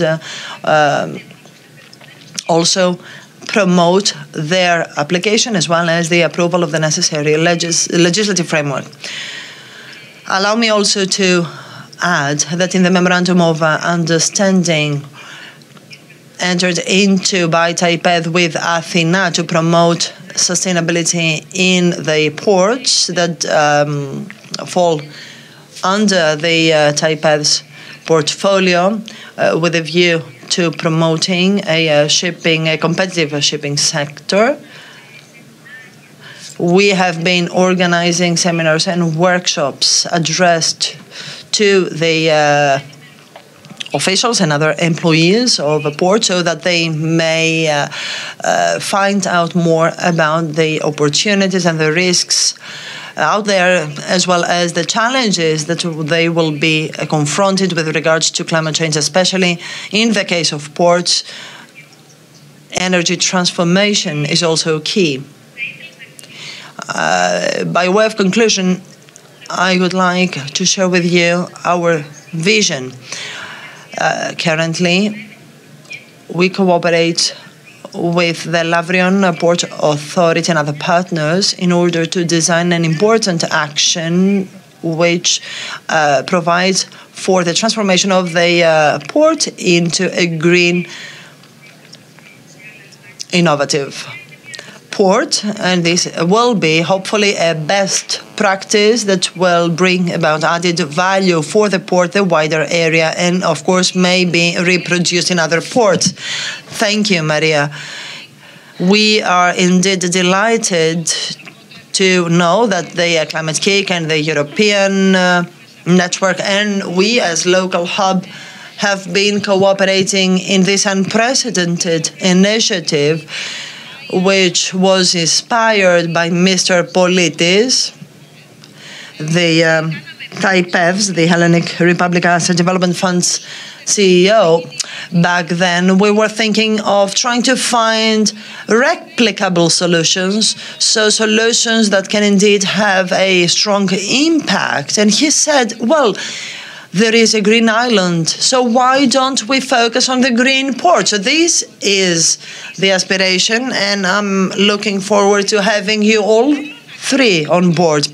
We have 3 minutes left, and so I would like to ask the 3 panelists very concisely to tell me what, in your view, is the most important ingredient for this transition to be sped up. Leonidas, thank you. Very briefly, I have a crystal clear opinion, and I will dwell on shipping. I think what you said earlier about the public-private partnerships, PPP, this is a sector which is key. As you said, in the sector of transport, Greece is number 1, is leading. I believe that Greece may become number 1 in technology on condition that all stakeholders realize that this transition will be a competitive advantage for all rather than an obligation stemming from environmental-related legislation. As soon as they realize that they will be at the forefront, in any other case, this country will lag behind. Sophocles, pollutant and emission taxes everywhere. This is the solution, especially if we focus on shipping. We have been discussing about, do you know, it accounts for 2%. Why? Because it purchases emissions. So if we pay the taxes for our emissions, then this will help us have another approach. This is the only thing that may change our mindset, because no one in the world, in the United Arab Emirates, there are no taxes on shipping. Well, sooner or later they will, in order to comply with that. The IMO has not even envisioned something about nitrates. Well, by purchasing emissions, it is as if you paid some tax. I mean, shipping does pay. And now with ETS being part of Fit for 55, shipping will participate in the emissions trade emission. What I believe that we have to avoid is what a prominent ship owner told me. Phoebe, I am a lorry driver. Give me the technology that I need and I will purchase it. And it's exactly what you said, a delegation of blame and responsibility. In my view, what is lacking is what we call in entrepreneurship the champion.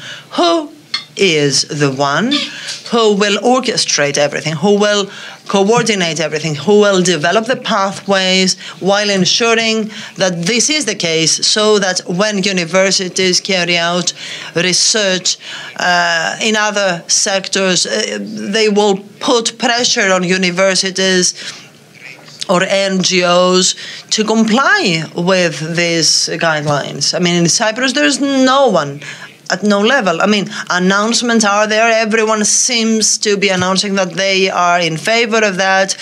Yes, we want to become a climate neutral island, but at the end of the day, no one indeed is the owner. No one has the ownership to be at the forefront. We need a champion, yes.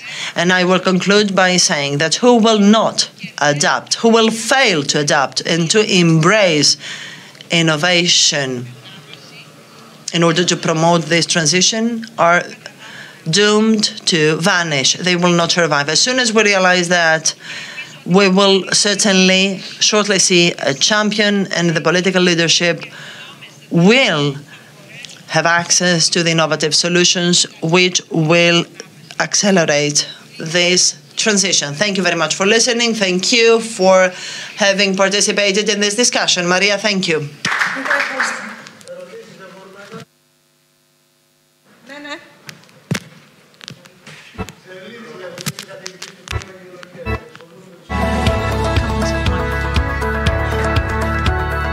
Comments off microphone, there can be no translation.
Καλημέρα σας.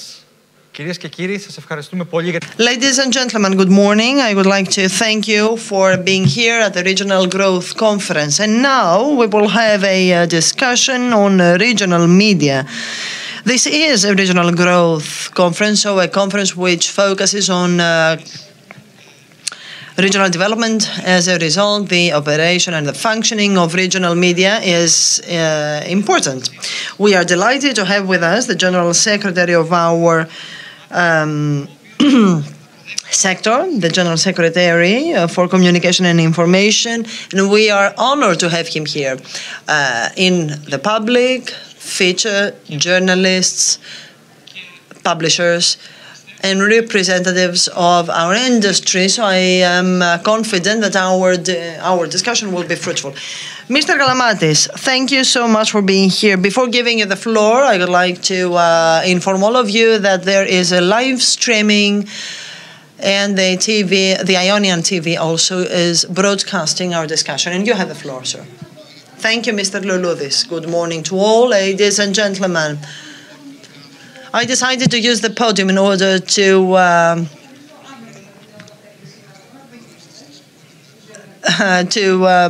shed light to the contrast between being still on a chair and the movement to the podium. I have to say that we were delighted to accept this invitation. I would like to congratulate the organizing committee and who had the inspiration to organize this regional growth conference. And I would like, of course, to congratulate you, Mr. Luludis, as well as your partners, for similar initiatives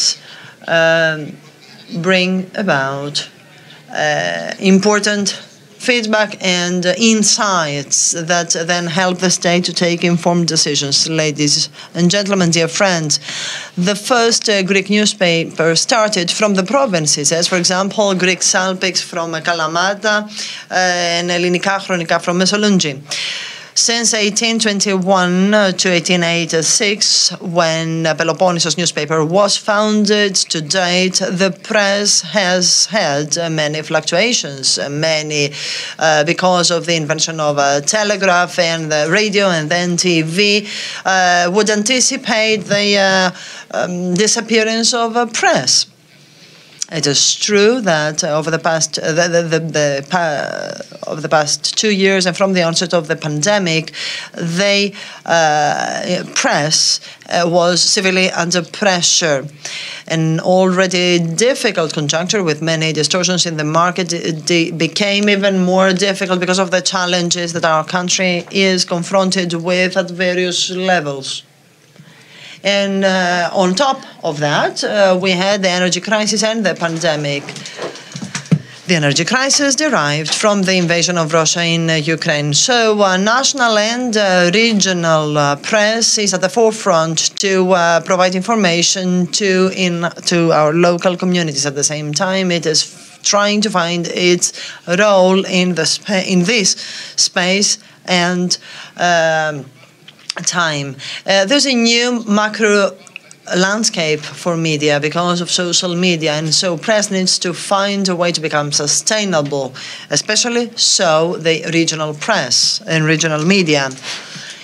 We receive news from all around the world, and we find out that our concerns do not differ from the concerns of other peoples. And although some would argue that the globalization of media is the common denominator, ladies and gentlemen, we have been witnessing this paradox. The regional media says, make no mistake, local media is still here to stay because the citizens themselves need it desperately. But what renders it so topical, so necessary, in my view, two important things. First, the vicinity to users, and on the other hand, the differentiation of the means. Maybe globalization is present across the world, but news has another value when it concerns us directly. What happens in our municipality, next door, in our neighborhood, becomes yet more important, all the more important because it has to do with the quality of life of our children, of our family. It is the citizen's voice which mirrors tangible and everyday life. It paves the way for an active citizenship. If the municipality, local community, or the region is our home, then regional media is the alarm that we have installed in our house to feel safe. We, the government, have been actively supporting this industry, heeding any concerns that have to do with its sustainability, quality, production, and the work done by journalists. So we have been asking the European Union to do so through targeted interventions. Supporting media, regional media, is still a priority for government. It has nothing to do with just trying to collect votes. It is it witnesses our constant struggle against misinformation, disinformation, and here Greece needs to get rid of rigidities of the past and the capital city. The inhabitants of Iraklio, Xanthi, Lamia, Patras, Ceres, Veria, and all the other cities want to be informed on real time with clearly, without any filtering, in order to realize the value of their territory. Why? It is entitled to a pluralistic information from the local media, which are close to them. Our General Secretariat has been implementing a series of intervention and actions with a view to supporting your industry. The support of regional press has as a goal the holistic protection of the journalist work, and this is in order to react to the issues of the sector as well as the requirements of a modern era. We have to reinforce regional press, and that's not something new. There were issues before, and now with the pandemic, this has been highlighted even more. So we now need to leave the words and talking, and we have to proceed into actions. Why now? Because the government is currently recognizing the issues, and we are not hiding the problems. No, we are discussing with your representatives in order to come into a consultation. And of course, it was very crucial. We have received important suggestions and proposals, and we are looking into them in order to implement them. So the toolkit we have in our hands that is responding to the real needs of the regional press aims at ensuring its longevity. And in the second part of my presentation, I will delve into furthermore into that. And with the special platform of the Secretary General for Communication Information, for the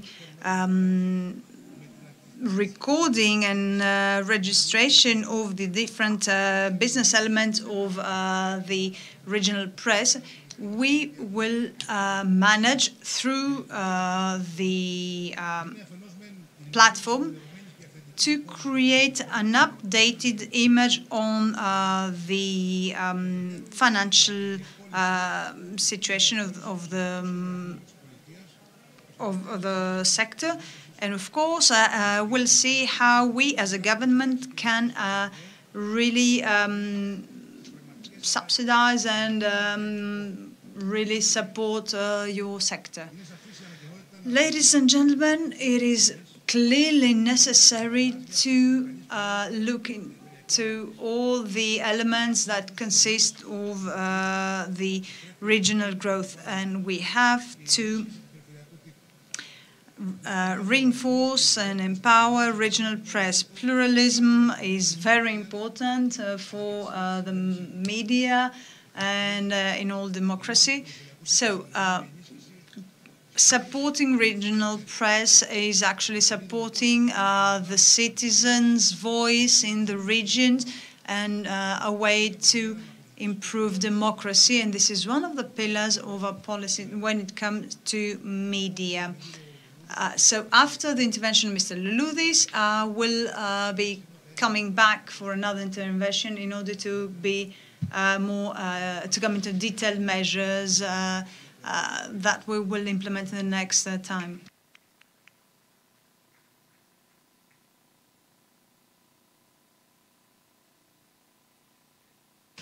Secretary General, you are actually at a conference that is organized by a newspaper, so we would love to hear some news during the second part of your intervention. I will have only one intervention, and I will express my own personal views regarding regional press and regional media, and this is all clearly expressing, these are my views, I'm expressing my own views and the Peloponnesus newspaper news. So, trying to contribute to this debate, let's see who we are and how many of us there are. So we processed some data in Peloponnesus, and these are unofficial data, so it's just to have an idea on what goes on. The official data will come from the ministry when the press register is ready. So we have approximately 50 media, I'm talking about magazines, 85 TV stations, regional TV stations. I'm talking about the whole of Greece outside Thessaloniki and Athens. We have 227 newspapers. We have 627 sites, news sites. We're not including Athens and Thessaloniki media, and some that have absolutely no news. These are sites that are news-related. And we have 650 radio stations. I think that actually that's a little bit smaller. And we included also music radio stations. So I think we're talking about 450. May I intervene? In fact, the numbers we're hearing, and this is quantitative, and we're in a university, well, quantitative data is always important. So quantitative is something subjective, objective. So even though we heard all these numbers, our country is actually being attacked, that we are a country without pluralism. And clearly your numbers prove that it's the exact opposite, Mr. Luludis. We don't have time, so let me see how many people are working. We're talking about the official workers, and this is, of course, an approximation. So 60 in small media, 850 in TV stations, 2,000 in newspapers, 1,500 in sites, and 1,500 in radio stations. So what is the turnover for regional press? Magazines, 1 million euros annually, 9 million for TV stations, 14 million for sites, radio stations, 6 million. So what is the turnover, the annual turnover? In newspapers, 112,000. We're just talking about the division of the media outlets with the turnover. Sites, 31,000, and in radio stations, 76,000. And how much are people paid? 1,600 in newspapers, 9,300 in sites, and 4,000 in radio stations. But it's a little bit more if we divide things in a different way. So if I'm lagging behind, clearly the presentation can only move forward. So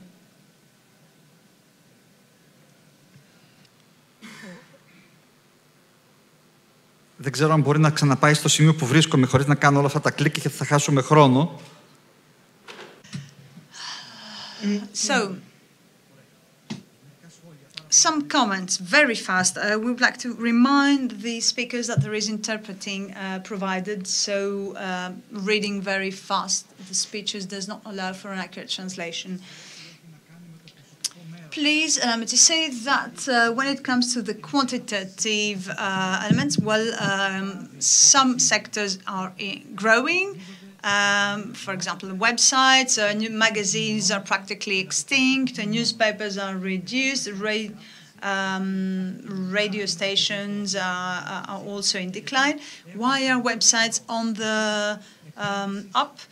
Well, because they cost less, and they are, of course, digital is the way to go. Now, it appears that apart from websites, the job posts are reduced. Now, when it comes to turnover, the same, we see this, we notice the same trend. Websites are increasing. So now, what are the income sources?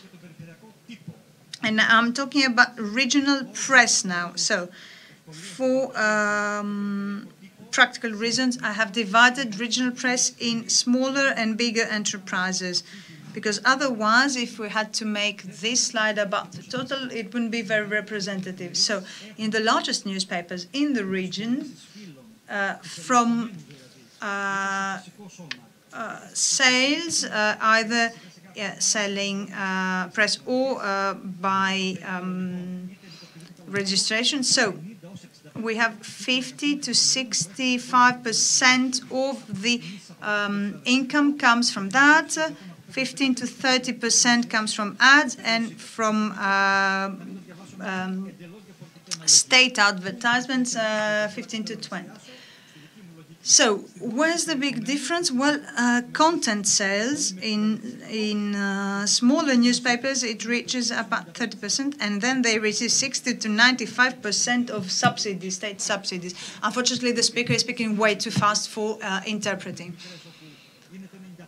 So 95%, there are some small newspapers where 95% of their income comes through state subsidies and publications. So what would be the ideal income breakdown? Well, according to me, what is ideal and should be in the place. So from contact sales, we'll have 60 to 90%. From ad to 5 to 40%, and there should be 0 to 10% income coming from state ads. I would like to go even faster, says the speaker, for my presentation. So I'm explaining why the situation, why there is this current situation, and why things have to change. So when it comes to income, what I have in mind is that, in fact, I have answered already in the title of my speech. So I imagine ideally the regional press, not as press, but as businesses that actually produce and distribute content, news content. So paper, printed paper is one channel of distribution of news, of content, and the websites is a second way of distributing content. So paper cannot define everything. Every product, it's actually the cost has to be journalism. We have to pay for journalism and not for paper. And this is why I insist on that. International experience shows that regional press has actually also this feature. Λίγο στην υφιστάμενη κατανομή εξόδων. Πάλι μεγαλύτερες και μικρότερες. Now, when it comes to the expenses, today distribution is is actually 15 to 30% of costs coming through distribution. Of course, all this is depending on whether they have their own channels of distribution. And you see also on the slide how printing is costing and the cost of journalism, which is from 15 to 25%. I said before how I see things. This is not really But in the future, we can keep up with this distribution, and you will see on the slide the ideal expenses distribution. Όχι με τη δική μας βούληση. Η διανομή δεν θα είναι παρά ένα... So distribution will be only a small part of the cost. Journalists, the ones who are producing the content, will be the ones most greatly remunerated, so it will make up about 60%, because we can't have journalism without journalists. And of course, printing will make up much less expenses. And of course, administration and commercial sales have to be also a big part of the expenses.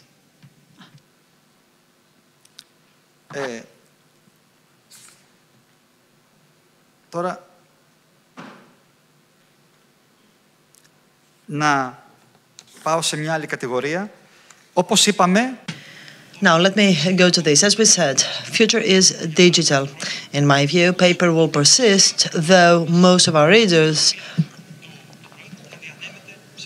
will make use of our product digitally. As I said, currently we have 227 digital newspapers, 62 without a website, with a website with less than 5,000 visitors, as if it did not exist, actually 59, because these are numbers of users per month. Site with less than 5,000 visitors amount to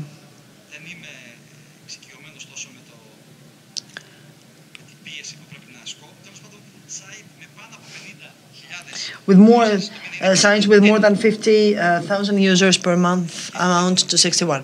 And here you may see the circulation. SimilarWeb is the source of data, so you may see here that there are only 2 websites with more than 1 million users per month. And of course, we are talking just about the 227 regional newspapers.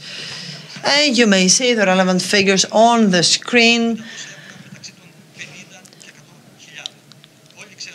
We all know that the source of information and of these figures is reliable, of course, and so these figures cannot actually be challenged. It is clear that regional press has not made this digital transformation yet. In my view, our content will definitely be used this way in the future. We do have a positive feedback from our website. It took us some time to focus on our website, but since we did, we have accumulated many positive experiences. The vast majority of our visitors are visitors who do not live here. So these are people interested in our news, living elsewhere in Greece or abroad, and this is very important. Secondly, most of our readers are not interested in local news, but rather national news. And so that was a discovery for me. In the past, I used to limit myself, and I was concerned about what the strategy needs to be for regional media outlets. Now, the website gives us information that our visitors are interested in national news, which means that our strategy needs to be a strategy of content creation. And so it is a question, it is a dilemma for the regional media as to what an extent we need to try attracting the local readers. Now, the major challenge for both regional and national media is a lack of confidence from people. So the low number of visitors, in my view, of readers, in my view, stem from a lack of trust. Of course, institutions are way behind media, but there is a lack of trust in media, which brings about a vicious circle, a reduction of visitors, a reduction of turnover, of income. As a result, we cannot afford recruiting journalists. We use state aid, and this is a vicious circle which widens and exacerbates this lack of trust. The second challenge is that the good of information is not valued as it used to. And thirdly, entrepreneurship of publishers and the entrepreneurial capacity of publishers. No enterprise may survive unless it invests in modernization of equipment, in its people, and so on and so forth. So as all companies, we need to modernize. So my first suggestion here concerns us, and it has to do with any actions that we may deploy in order to regain the public's trust. This is key for the strategic sustainability of our companies. My second suggestion is to focus on the variety of content, the development of website, content creation, etc. And I will truly now come to a conclusion saying that, in my view, what the state can do to help us is to help promoting digital transformation by providing and incentivizing the participation of regional media outlets in participating in this transition. And so, as all other companies, media outlets needs to be sustained in that. At the same time, we need some help and support to adapt our content when broadcast online. When someone is interested in finding out more about the local news, then also there needs to be an alignment of the money received by platforms. There is a European directive on that, so this directive needs to be transposed, and we need to bring about the necessary legislative framework in order not to relinquish money, so not for the platforms to earn more money to the detriment of media outlets. And of course, mergers, partnerships, synergies are key, and other actions that follow the same rationale may be important for our availability. And by that I conclude, and I give back the floor to the General Secretary. Is there any time left for me to announce our initiatives? Well, if you give us something, if you provide more support, and you promise to support us, then you have as much time as you need. Well, I listened to your presentation very carefully, and I would like to thank you for this meticulously prepared presentation. And I can see, and this is encouraging, the fact that you have been relying on research, which is very important for informed decision-taking. I would like to raise some optimism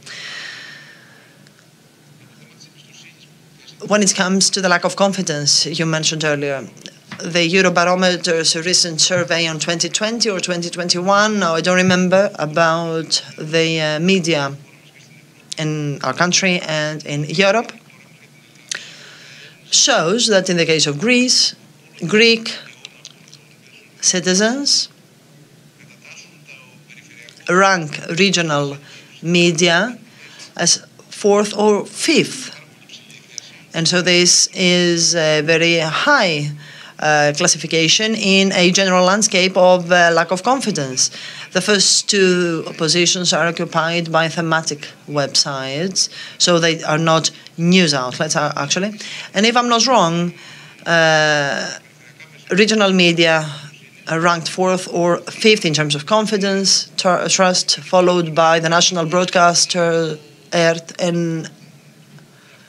and then there's a long there's a big divide in trust. And I'm not saying that because, of course, we don't need to sleep on our laurels, but it is good to also have a realistic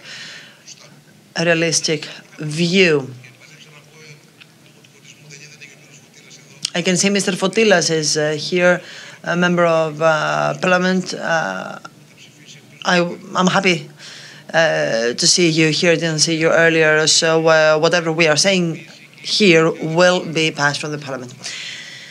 Now, we have launched some initiatives that will be implemented before the end of the summer. This is our intention. I will now share with you some actions that we have started implementing in the short term. There are some measures, for example, that have been approved to counter the acute situation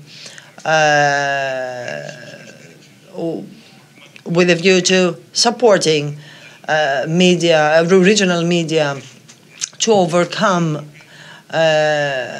yet another crisis, and some other measures with a far-reaching and developmental dimension. The second ministerial decree for the payment of contributions of 2% to up for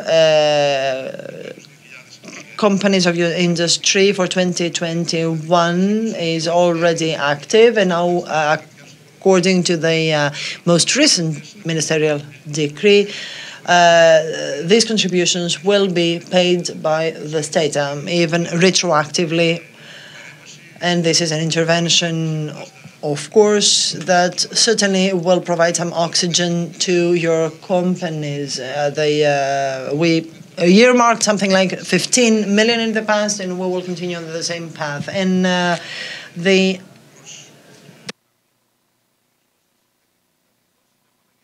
the same time, we have approved some measures for tax reliefs and other facilitation measures. According to any available legislative framework, we also subsidize distribution, which was severely affected. We are cooperating with the competent ministries to repeat the subsidization of transport costs for the distribution of regional media, as we did in the past. This accounts for 40% and to 6.2 million. And this comes from a contract of 2021 with an expiration date of 2023. So this is another measure that will favor your industry. And a novelty now, there is the common ministerial decree, which is being finalized currently and has to do with trying to curb the increase in the price of paper in conjunction with the Ministry of Finance, in order to cover something like 40 to 50% of the difference in the increase of prices pre and post Russian invasion. And these are some measures to support your work, to support your sustainability, which, as I said, was severely affected by the consequent crisis. At the beginning, though, I made reference to a toolbox, and this toolbox will start being implemented, this package of measures will start being implemented once the registration on the special platform will be completed. And certainly some of these measures are measures to promote growth. You repeatedly pointed out, Mr. Lulu, this, the need to have a program specifically aspiring to provide training, upskilling and reskilling of the people working for regional media outlets for the many forthcoming months, including journalists. In September, as soon as the program SME support in the framework of RRF, there will be a specific measure addressed to regional media outlets for the modernization of equipment, something like an energy-saving intervention that will provide for the modernization of equipment, no matter what kind of equipment is used by the various enterprises.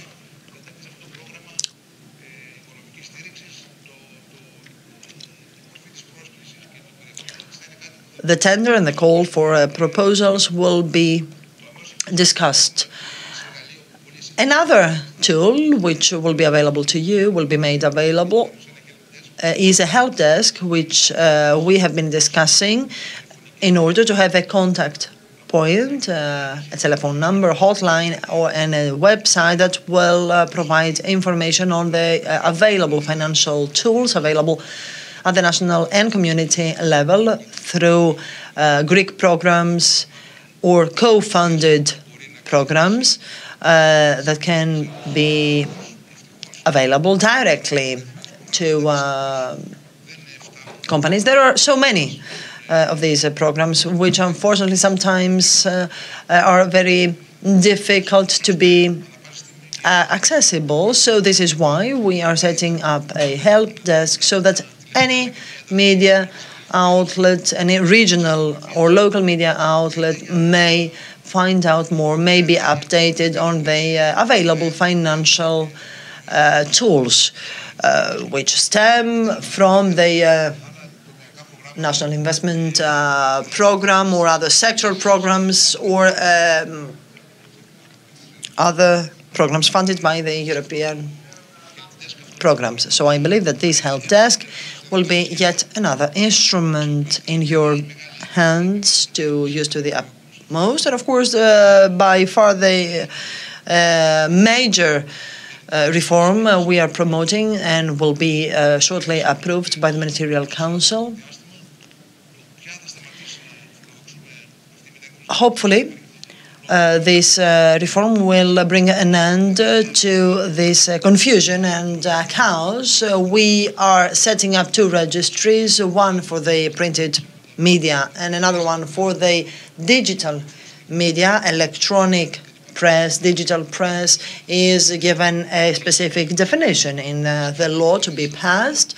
And this is a registry which will have specific requirements for a company to be enrolled. And the latter, apart from some privileges that have to do with the state ads, will be an accredited newspaper or printed medium or with a specific label. This is to be finalized shortly, as I said. And so the draft bill will shortly reach the Parliament, will be submitted to the voting of the Parliament, and it is the offspring of a rich consultation that has involved you all. I need to say that similar interventions, reform-like interventions which try to create, to set a framework which did not exist in the past, certainly and inevitably will bring about some reactions. We would like this reform, though, to be implemented with as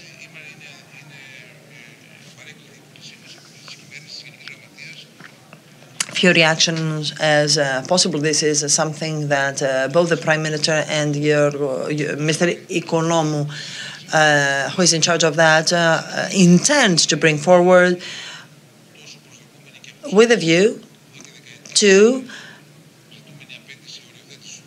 defining this context, this framework for you to operate, which was one of your requests for the past years. Having said that, I would like to thank you for giving the opportunity to the government and to the General Secretariat to take the floor to participate in this panel on the role of regional media outlets. I would like to stress how important it is for news to be produced locally and distributed nationally. And Mr. Louloudis, certainly you may have a key role to play in that, because the regional media also emancipate the local communities, local citizens, and this is why once per month we organize the government's representative update of the media in Thessaloniki, because we intend to highlight the emphasis we'll lay on on the provinces, on the regions. Regional development, as I said, relies heavily on regional media. This certainly our presence here and our initiatives mirror how seriously we intend to support your industry. Thank you.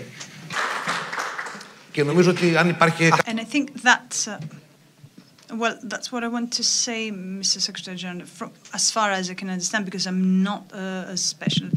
So in the measures you announced, some are very new, like the paper subsidy measure.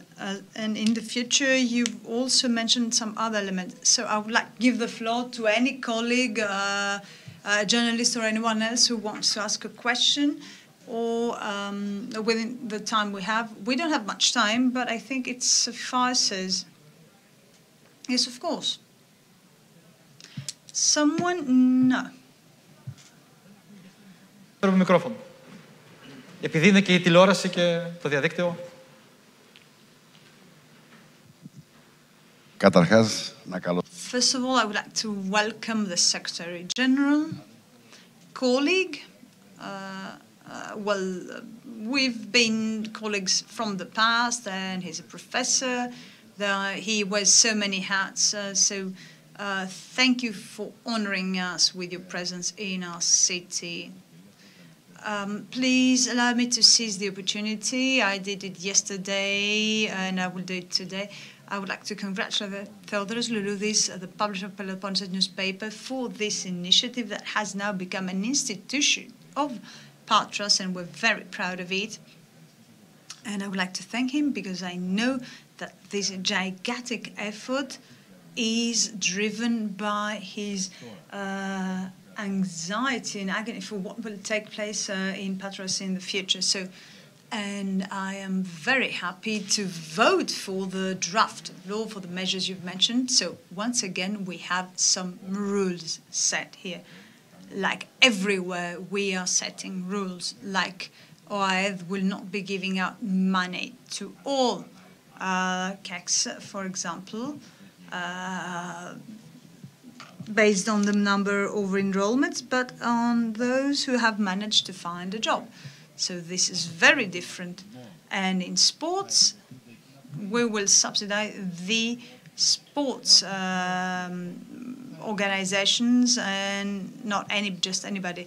So this is a decision because regional press is not an essay and, well, they could close if the market doesn't want. No, the state has decided the regional press and overall the media have another goal that has to be protected by the state, and that's very good. And of course, we have to protect those who serve this purpose. So I see that there are newspapers, for example, who are not selling a single paper, but they are they make ends meet, and we've seen it.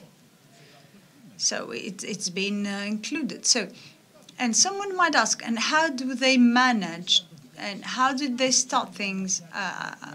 Why would someone set up a newspaper when they know they can actually keep it without being able to sell a single issue? So there will be a registry, and of course, if in order to be a newspaper, you have to have 1, 2, 3. And me, as a state, I have to protect you and give you all the assistance that does not stem from decentralization. So congratulations, and of course I'm only glad to vote for these measures. Thank you very much, MP. I said it and I want to highlight it, including in a company in this registry, there will be some criteria, and of course, those who actually fulfill this criteria, apart from the subsidies, they will also receive a label so that people, when they learn about these changes, when they see, for example, the newspapers hanging on the kiosks or visiting a website, they will know that if they see this label, this is part of the registry, whatever that means for a citizen. And those who don't have the sign, the label will not be part of the registry. So labels in the EU, whether we're talking about food stuff, clothes, or they give an added value to those who have managed to get these.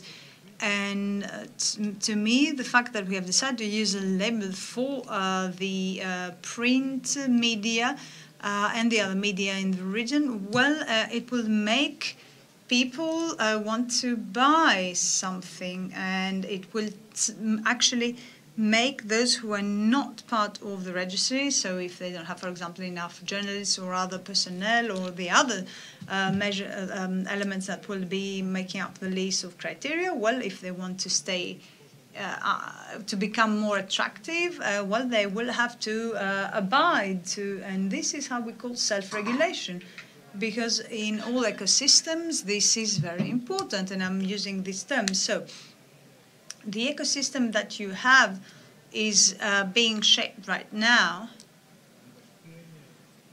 The main notion in all ecosystems, and I'm talking as a scientist now, in order to get some balance, well, there is self-regulation. Self-regulation is very important because it is what brings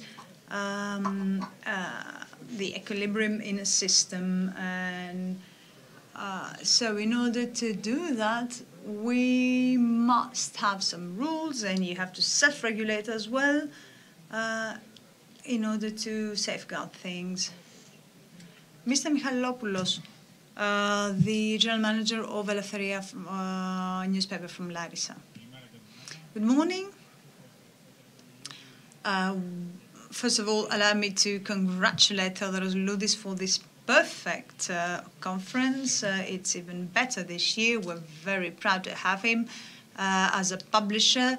Loudis is actually ideal, but allow me to say that Theodoros Loudis and the other publishers here among us have heard the same words being said. They've heard the efforts for establishing a framework.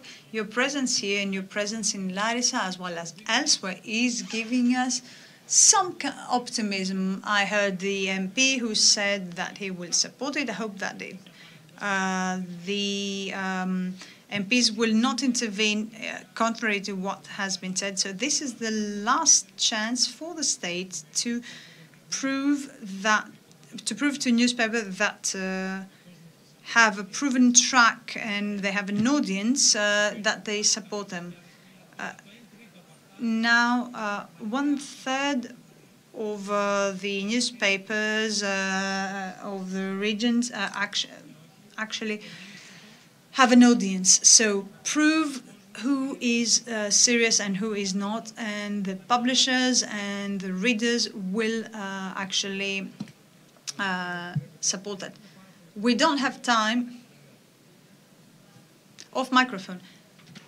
Ότι αυτή η κυβέρνηση έχει και στον ΟΑΕΔ και...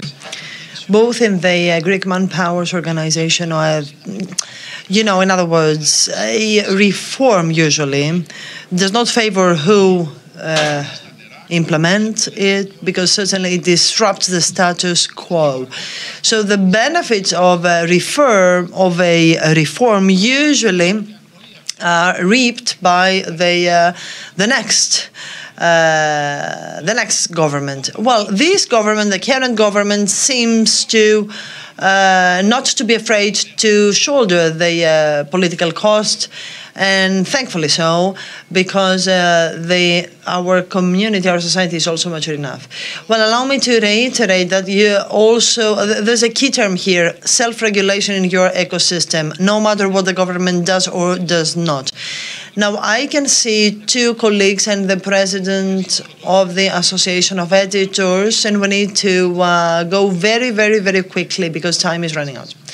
Batsikas from Laos, a newspaper in Veria, General Secretary. Thank you very much for being here. Thodos, thank you very much for this conference. General Secretary, this is a regional growth conference. We are talking about regional media. As I said in Larissa, please, I would kindly ask you to see regional media as a cradle of development, growth, and employment. You talked about the program to be expected in September that may provide some financial help to our companies to refurbish our equipment, which certainly is important. But please also focus on employment. The regions suffer because of unemployment rates. There are some alarming figures when it comes to unemployment rates in some regions. Through our newspapers and through substantial employment programs, jobs, our newspapers may provide jobs, and this is important also for you, right? From Ptolemaios newspaper, Western Macedonia. Thank you, colleague, for having us here. General Secretary, I would like to personally express my satisfaction from what you said. However, I would also like to express my concerns, my deep concerns, as to the fact that the problem lies with implementation. In the past, the legislative framework sometimes was not bad, but the extent to which that legislative framework was or was not enacted was far from being satisfactory. And so considering that, I would like to kindly also focus on implementation, on whether whatever is decided at the end of the day will be implemented. And I will be reiterating in saying that I agree about the cross-cutting need to help and support all businesses to regain trust. But in the past, we used to say that it is a matter of democracy. So allowing newspapers survive is a matter of democracy. Thank you very much. I would like to give the floor now to the representative of the Association of Publishers and then back to the Secretary General to wrap up. Kyriakos Kortesis, ladies and gentlemen, I'm the president of the Association of Publishers of Peloponnesus, Epirus, and Islands. These discussions are very important. It is very important to shed light on the role of the regional media. You talked about the contribution of journalists to the good produced. Rightly so, Mr. Leloudis. Now, as far as I know, our association is one of the associations which try to guarantee the survival of regional media beats, TV stations, websites, and of course newspapers. These discussions, these debates, which usually take place to promote the concerns, problems, and requests of regional media, we need to make our voice heard as if we were one. So there is fragmented voice sometimes. We need to join our forces. And I remember in the past such an effort brought forward the Roussopoulos law for regional newspapers, which is still valid, which sets a framework for the functioning of regional media. So I believe that when it comes to regional media, and they also concern us as employees, we want the regional media to survive because they create jobs. So we need to join forces also because the government, in its planning, needs to take into account the fact that any subsidy, any financial support from the state needs also to take into account the jobs created. All that need to be viewed as a whole. regional press, regional press and media outlets in general cannot exist without journalists or without publishers. But we need to come up with a modus vivendi, and the political leadership need to consider, to understand that the regional media are fundamental to democracy. Not everything takes place in the capital, in Athens. This is one thing I would like to say, and very briefly, Mr. Leloudis. A second thing. It's high time we revisited the way that the state views regional media as a whole. Measures do not suffice.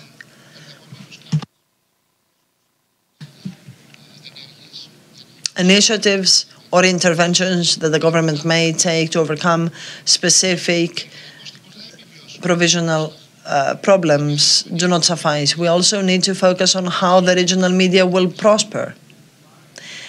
And by conclusion, I don't think that newspapers will vanish. There are plenty of examples out there. Just see what happens with the regional media in advanced European countries. I don't believe that the French regional newspapers risk vanishing because of the prevailing role of internet, but there, very tangible measures are taken in favor of them. Very briefly, if I may, Spiros Kapiotis from Ionian TV. I am glad to participate in this discussion that brings together publishers, owners, journalists, and the government. I believe that time indeed is running out, and it's high time we set some rules that will govern the ecosystem in which regional media will operate in this country. What I would like to attract your attention to is that a typical example, quite a typical example, difficult to explain, is the case of regional TV stations. Why? Because our ecosystem, since 5 years, for 5 years now, feature the national broadcasters, licensing processes, etc., and no one is talking about the licensing process of regional broadcasters. So here there seem to be TV stations, two-speed TV stations. It is as if the Medical Association of Athens were governed by specific terms, and the utter absence of similar rules in the provincial and regional medical associations. It makes no sense whatsoever. We cannot understand why there is this difficult situation. Why is this so thorny? What actually deters you from helping setting a framework for the regional media. Now, before giving the floor, General Secretary, what I said is that in the future we will have digital information, but that does not mean that, of course, newspapers will vanish. Thank you. Thank you very much. Thank you for your questions and your suggestions have given me food for thought. What I say is that actually what we suggest is that within the framework we'll set, you will have no need for the state to run things because everything will be running smoothly. And of course, democracy is safeguarded by media and the press, and this is why we want to have a strong regional press in order to achieve pluralism. And of course, we want to support also the journalists as journalism as a profession. Now, Spiros talked about the second generation of interventions, if I might say, if I might call it like that. There's already a very strong team of experts that are looking into the licensing for radio stations, and this is what will actually conclude our work and with regional resources. Now, in the press release, we look also for the regional TV stations and the licensing. Unfortunately, we don't have much time. As a government, we have set up. Now, I've been in the Secretariat General for 3 months.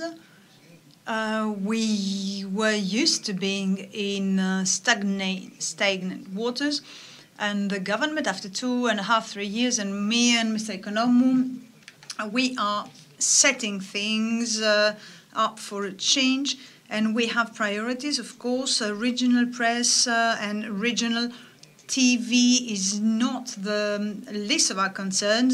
It is important, but we have other issues that are easier to manage, so this is why they seem like a priority, because they're dealt with faster, but that's not the case. So I would like to thank you for these easy questions you have addressed to me. I think that it was a kind of courtesy. I would have expected hardest questions, and I hope that we'll have the opportunity to meet again in similar conferences. And please allow me to say that for the time I've been working with Mr. Economou and our partners on issues that we have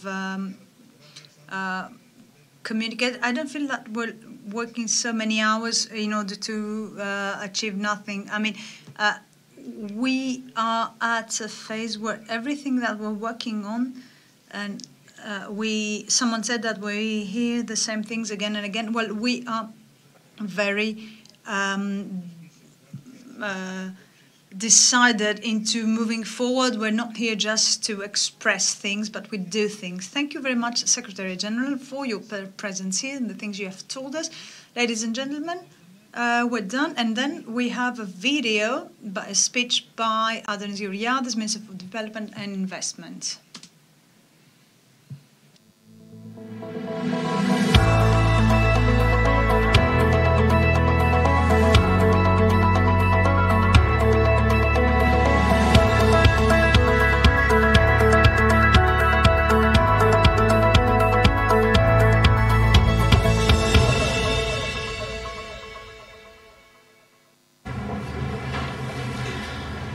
Καταρχάς θα ήθελα ιδιαίτερα να ευχαριστήσω για την πολύ τιμητική πρόσκληση. Ξέρετε ότι τιμώ την Πάτρα και ανταποκρίνω πάντα στις προσκλήσεις. Όμως τώρα να πιστέψετε σήμερα ο φόρτος εργασίας είναι τόσο πολύ μεγάλος που είναι πραγματικά αδύνατον να βρίσκομαι σήμερα στην αρχαϊκή πρωτεύουσα. Αυτό δεν σημαίνει ότι υποτιμώ το θεσμό αυτόν και δεν σέβομαι όλη την προσπάθεια την οποία κάνετε, η οποία είναι σπουδαία. Και αυτό θα αναστείλω αυτό το βιντεοσκοπημένο μήνυμα. Το θέμα είναι η μετατρέπωση στην Ελλάδα σε επενδυτικό προορισμό και τώρα πια, κλείνοντας 3 χρόνια στη θέση του Υπουργού Ανάπτυξης και Επενδύσεων της Ελληνικής Δημοκρατίας, νομίζω δικαιούμαι να κάνω ένα μικρό ταμείο και εσείς να έχετε μια εικόνα του τι κάνουν οι άνθρωποι που έχετε επιλέξει για να σας κυβερνούν όλο αυτό το διάστημα. Η Ελλάδα, σύμφωνα με τα στοιχεία της Ελστάτ, όπως ανακοινώθηκα μόνο προχθές, είχε για 7ο συνεχόμενο τρίμηνο αύξηση σε επενδύσεις, για 4ο συνεχόμενο τρίμηνο διψήφια αύξηση σε επενδύσεις, τη μεγαλύτερη της επίδοση στο δίκτυο άμεσων ξένων επενδύσεων των τελευταίων 28 ετών και την πρώτη θέση σε ποσοστία αύξηση όλη την Ευρωπαϊκή Ένωση. Η μεγάλη αύξηση επενδύσεις είχε ως αποτέλεσμα να έχουμε μια πολύ μεγαλύτερη των αναμενόμενων αύξηση του ακαθαρίστου δικού μας προϊόντος κατά το πρώτο τρίμηνο του 2022 συν 7% σε σχέση με το πρώτο τρίμηνο του 2021. Αυτό έτσι σε συνέχεια μια εξαιρετικά καλή χρονιά το 2021, όπου είχαμε ρεκόρ επενδύσεων για τα τελευταία 20 χρόνια, ρεκόρ άμεσων ξένων επενδύσεων και μια ανάπτυξη που έκλεισε ετήσια βάση στο 8,3%. Πιστεύω ότι αν κάποιος καλόπιστα κρίνει την προσπάθεια που κάνουμε στο Υπουργείο Ανάπτυξης και Επενδύσεων ειδικότερα, αλλά και στην κυβέρνηση γενικότερα, όλο αυτό το διάστημα, δεν μπορεί παρά να δεχθεί, αν είναι καλόπιστος, ότι έχει γίνει πρόοδος. Αυτό λένε τα στοιχεία, αυτό λέει η μείωση της ανεργίας από τις χιλιάδες νέες θέσεις εργασίας που δημιουργήθηκαν, από τις τεράστιες εταιρείες που επέλεξαν την Ελλάδα ως επενδυτικό προορισμό. Τώρα το μεγάλο μας στοίχημα είναι αυτή τη νέα Ελλάδα με την δυνατότητα προσέλκυσης άμεσων ξένων επενδύσεων να την αναπτύξουμε ισόρροπα. Να μην έχουμε επενδύσει μόνο στην Αττική ή μόνο στη Θεσσαλονίκη, αλλά έχουμε και στην υπόλοιπη Ελλάδα. Και νέα Δυτική Ελλάδα και ιδιαίτερα Χαΐα με απασχολούν πολύ. Πώς θα μπορούμε εκεί να φτιάξουμε μαγνήτες ξένων επενδύσεων, μαγνήτες επενδυτικούς, οι οποίοι θα βοηθήσουν και τις τοπικές κοινωνίες να εξελιχθούν, να πέσει η ενεργεία τους και να έχουν μεγαλύτερη ευημερία. Από την έννοια αυτή, συνέδριο το σημερινό είναι εξαιρετικά χρήσιμα και τα συμπεράσματά του θα μας απασχολήσουν.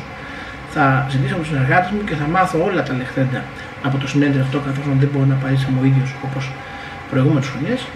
Και θέλω να πιστέψετε ότι όπως μέχρι τώρα είχαμε αυτή την πολύ καλή συνεργασία με πολλά καλά αποτελέσματα, στο ίδιο πνεύμα θα συνεχίσουμε. Εύχομαι λοιπόν καλή επιτυχία στο συνέδριό σας και για άλλη μια φορά πραγματικά θα ήθελα να είμαι εκεί μαζί σας σήμερα.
Πριν από μισό αιώνα, οραματιστήκαμε το μέλλον, με ανθρώπους να ζουν σε βιώσιμες πόλεις και σε αρμονία με το φυσικό περιβάλλον.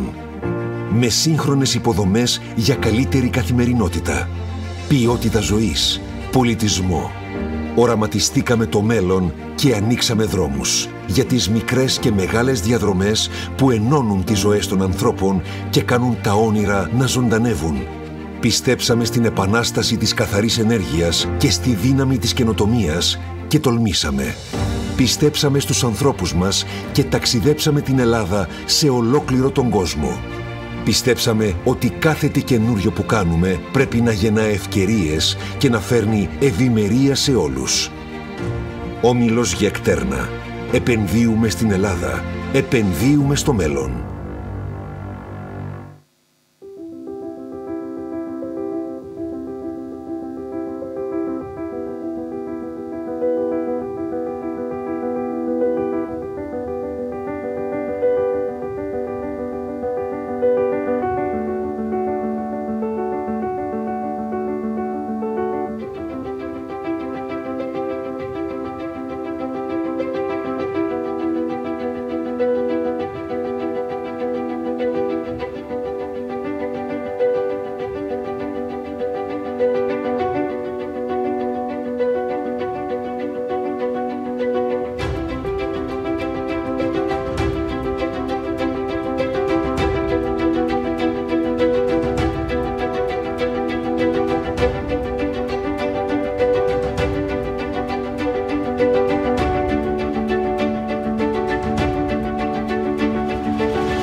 Με την πρωτοβουλία Vodafone Smart Forest δημιουργούμε το πρώτο έξυπνο δάσος στην Ελλάδα που εντοπίζει έγκαιρα τη φωτιά με τη δύναμη της τεχνολογίας και του Vodafone Green Network.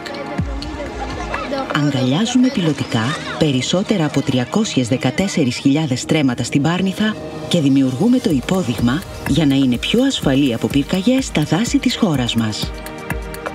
Γιατί όταν μπορούμε να προστατεύουμε το δάσος, μπορούμε να συμβάλλουμε σε ένα πιο βιώσιμο μέλλον για τις επόμενες γενιές. Together we can. Vodafone.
Πριν από μισό αιώνα, οραματιστήκαμε το μέλλον, με ανθρώπους να ζουν σε βιώσιμες πόλεις και σε αρμονία με το φυσικό περιβάλλον. Με σύγχρονες υποδομές για καλύτερη καθημερινότητα, ποιότητα ζωής, πολιτισμό. Οραματιστήκαμε το μέλλον και ανοίξαμε δρόμους για τις μικρές και μεγάλες διαδρομές που ενώνουν τις ζωές των ανθρώπων και κάνουν τα όνειρα να ζωντανεύουν. Πιστέψαμε στην επανάσταση της καθαρής ενέργειας και στη δύναμη της καινοτομίας και τολμήσαμε. Πιστέψαμε στους ανθρώπους μας και ταξιδέψαμε την Ελλάδα σε ολόκληρο τον κόσμο. Πιστέψαμε ότι κάθε τι καινούριο που κάνουμε πρέπει να γεννά ευκαιρίες και να φέρνει ευημερία σε όλους. Όμιλος Γεκτέρνα. Επενδύουμε στην Ελλάδα. Επενδύουμε στο μέλλον.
Με την πρωτοβουλία Vodafone Smart Forest δημιουργούμε το πρώτο έξυπνο δάσος στην Ελλάδα που εντοπίζει έγκαιρα τη φωτιά με τη δύναμη της τεχνολογίας και του Vodafone Green Network.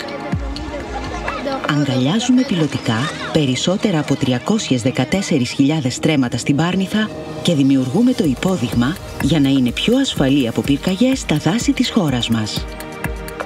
Γιατί όταν μπορούμε να προστατεύουμε το δάσος, μπορούμε να συμβάλλουμε σε ένα πιο βιώσιμο μέλλον για τις επόμενες γενιές. Together we can. Vodafone.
Πριν από μισό αιώνα, οραματιστήκαμε το μέλλον, με ανθρώπους να ζουν σε βιώσιμες πόλεις και σε αρμονία με το φυσικό περιβάλλον. Με σύγχρονες υποδομές για καλύτερη καθημερινότητα, ποιότητα ζωής, πολιτισμό. Οραματιστήκαμε το μέλλον και ανοίξαμε δρόμους για τις μικρές και μεγάλες διαδρομές που ενώνουν τις ζωές των ανθρώπων και κάνουν τα όνειρα να ζωντανεύουν. Πιστέψαμε στην επανάσταση της καθαρής ενέργειας και στη δύναμη της καινοτομίας και τολμήσαμε. Πιστέψαμε στους ανθρώπους μας και ταξιδέψαμε την Ελλάδα σε ολόκληρο τον κόσμο. Πιστέψαμε ότι κάθε τι καινούριο που κάνουμε πρέπει να γεννά ευκαιρίες και να φέρνει ευημερία σε όλους. Όμιλος Γεκτέρνα. Επενδύουμε στην Ελλάδα. Επενδύουμε στο μέλλον.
Με την πρωτοβουλία Vodafone Smart Forest δημιουργούμε το πρώτο έξυπνο δάσος στην Ελλάδα που εντοπίζει έγκαιρα τη φωτιά με τη δύναμη της τεχνολογίας και του Vodafone Green Network. Αγκαλιάζουμε πιλωτικά περισσότερα από 314.000 στρέμματα στην Πάρνηθα και δημιουργούμε το υπόδειγμα για να είναι πιο ασφαλή από πυρκαγιές τα δάση της χώρας μας. Γιατί όταν μπορούμε να προστατεύουμε το δάσος, μπορούμε να συμβάλλουμε σε ένα πιο βιώσιμο μέλλον για τις επόμενες γενιές. Together we can. Vodafone.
Πριν από μισό αιώνα, οραματιστήκαμε το μέλλον, με ανθρώπους να ζουν σε βιώσιμες πόλεις και σε αρμονία με το φυσικό περιβάλλον.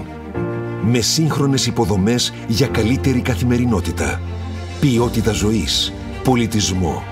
Οραματιστήκαμε το μέλλον και ανοίξαμε δρόμους για τις μικρές και μεγάλες διαδρομές που ενώνουν τις ζωές των ανθρώπων και κάνουν τα όνειρα να ζωντανεύουν. Πιστέψαμε στην επανάσταση της καθαρής ενέργειας και στη δύναμη της καινοτομίας και τολμήσαμε. Πιστέψαμε στους ανθρώπους μας και ταξιδέψαμε την Ελλάδα σε ολόκληρο τον κόσμο. Πιστέψαμε ότι κάθε τι καινούριο που κάνουμε πρέπει να γεννά ευκαιρίες και να φέρνει ευημερία σε όλους. Όμιλος Γεκτέρνα. Επενδύουμε στην Ελλάδα. Επενδύουμε στο μέλλον.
Με την πρωτοβουλία Vodafone Smart Forest δημιουργούμε το πρώτο έξυπνο δάσος στην Ελλάδα που εντοπίζει έγκαιρα τη φωτιά με τη δύναμη της τεχνολογίας και του Vodafone Green Network. Αγκαλιάζουμε πιλωτικά περισσότερα από 314.000 στρέμματα στην Πάρνηθα και δημιουργούμε το υπόδειγμα για να είναι πιο ασφαλή από πυρκαγιές στα δάση της χώρας μας. Γιατί όταν μπορούμε να προστατεύουμε το δάσος, μπορούμε να συμβάλλουμε σε ένα πιο βιώσιμο μέλλον για τις επόμενες γενιές. Together we can. Vodafone.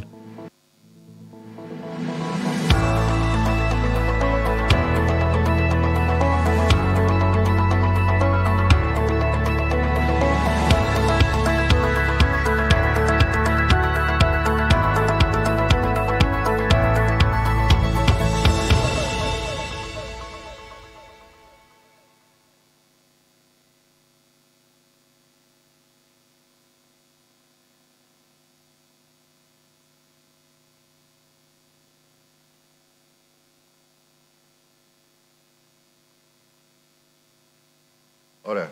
Μπορούμε να ξεκινήσουμε νομίζω, Ακούγομαι. Χαίρετε. We may start. So, good morning, ladies and gentlemen. As I said to our distinguished guest, there are, apart from who is here in this hall, there are many hundreds of people who are attending online on the occasion of the Regional Growth Conference, which was held yesterday, today, and tomorrow. And so our audience is not only who is present, but also the people who are attending online. And of course, you can follow also other sessions. So it is a great pleasure because actually the current events are very much in line with my, the person will be talking today with former MP for Nea Demokratia, and he is currently head of delegation of the NATO Parliamentary Assembly. And so, Spyros Livanos, we welcome you in Patras at the 10th Regional Growth Conference. Thank you very much, Mr. Triantafylopoulos. I am delighted to be here in Patras again on the occasion of this excellent conference, the Regional Growth Conference, which, if I'm not mistaken, it is in its 10th consecutive year. And before starting our discussion, allow me to say that it is an institution. This conference is an institution critical for the development of the Western Greece region, and of course is equally important as the international conferences. So it has very rich agenda with many leading figures from various industries. I attend the online most of the sessions of this conference, and I am looking forward to the conclusions that will be drawn after the conference. I wish to the organizers and the region, which of course also participate in organization, fruitful proceedings, strength in your work. Thank you, Minister. Maybe it is unjust for you, it is not fair for you, because certainly you have much to share with us as to what is the current state in our provinces. And so certainly you would have contributed much in your former hat, but of course your appointment by the Prime Minister as head of a delegation to the NATO Parliamentary Assembly is key, and it takes me inevitably to ask you some questions about the Greek-Turkish relations, which also are inextricably linked to what is happening in our neighborhood, the universal energy crisis, and of course the war on Ukraine.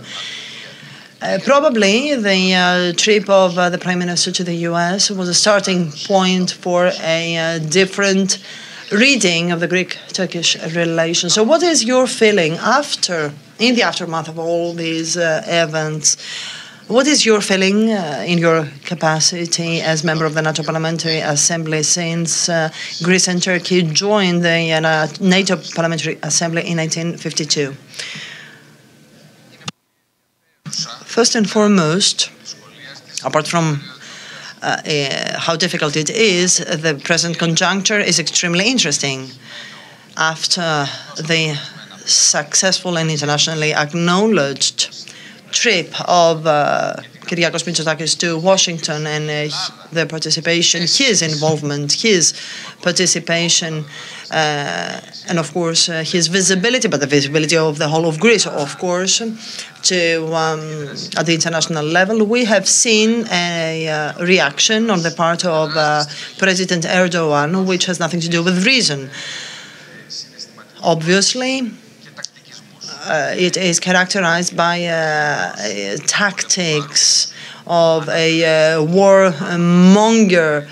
mongering revisionism, as it were, with extreme embarking on the path of extreme rhetoric, not only of himself but also his partners, very close to changing history.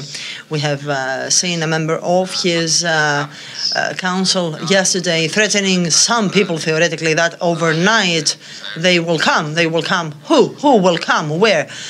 In any case, nevertheless, in such a framework, we are witnessing a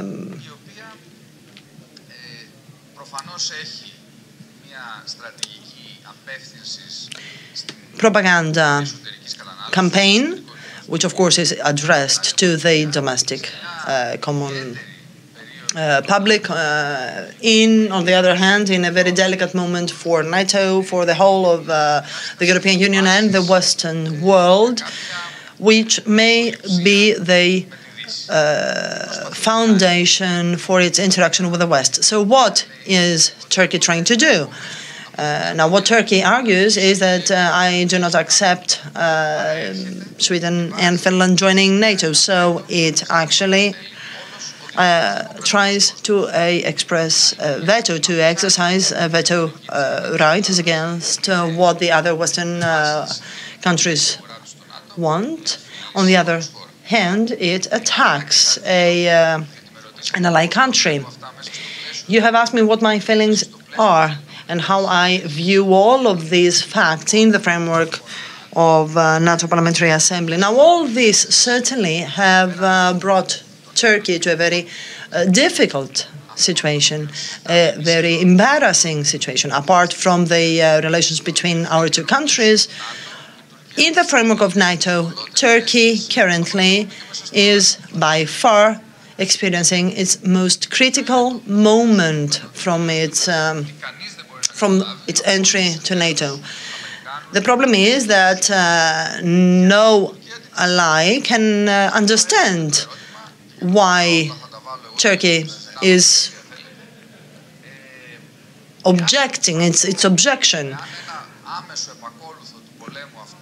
If a direct sequel of the Russian invasion to an independent state, Ukraine,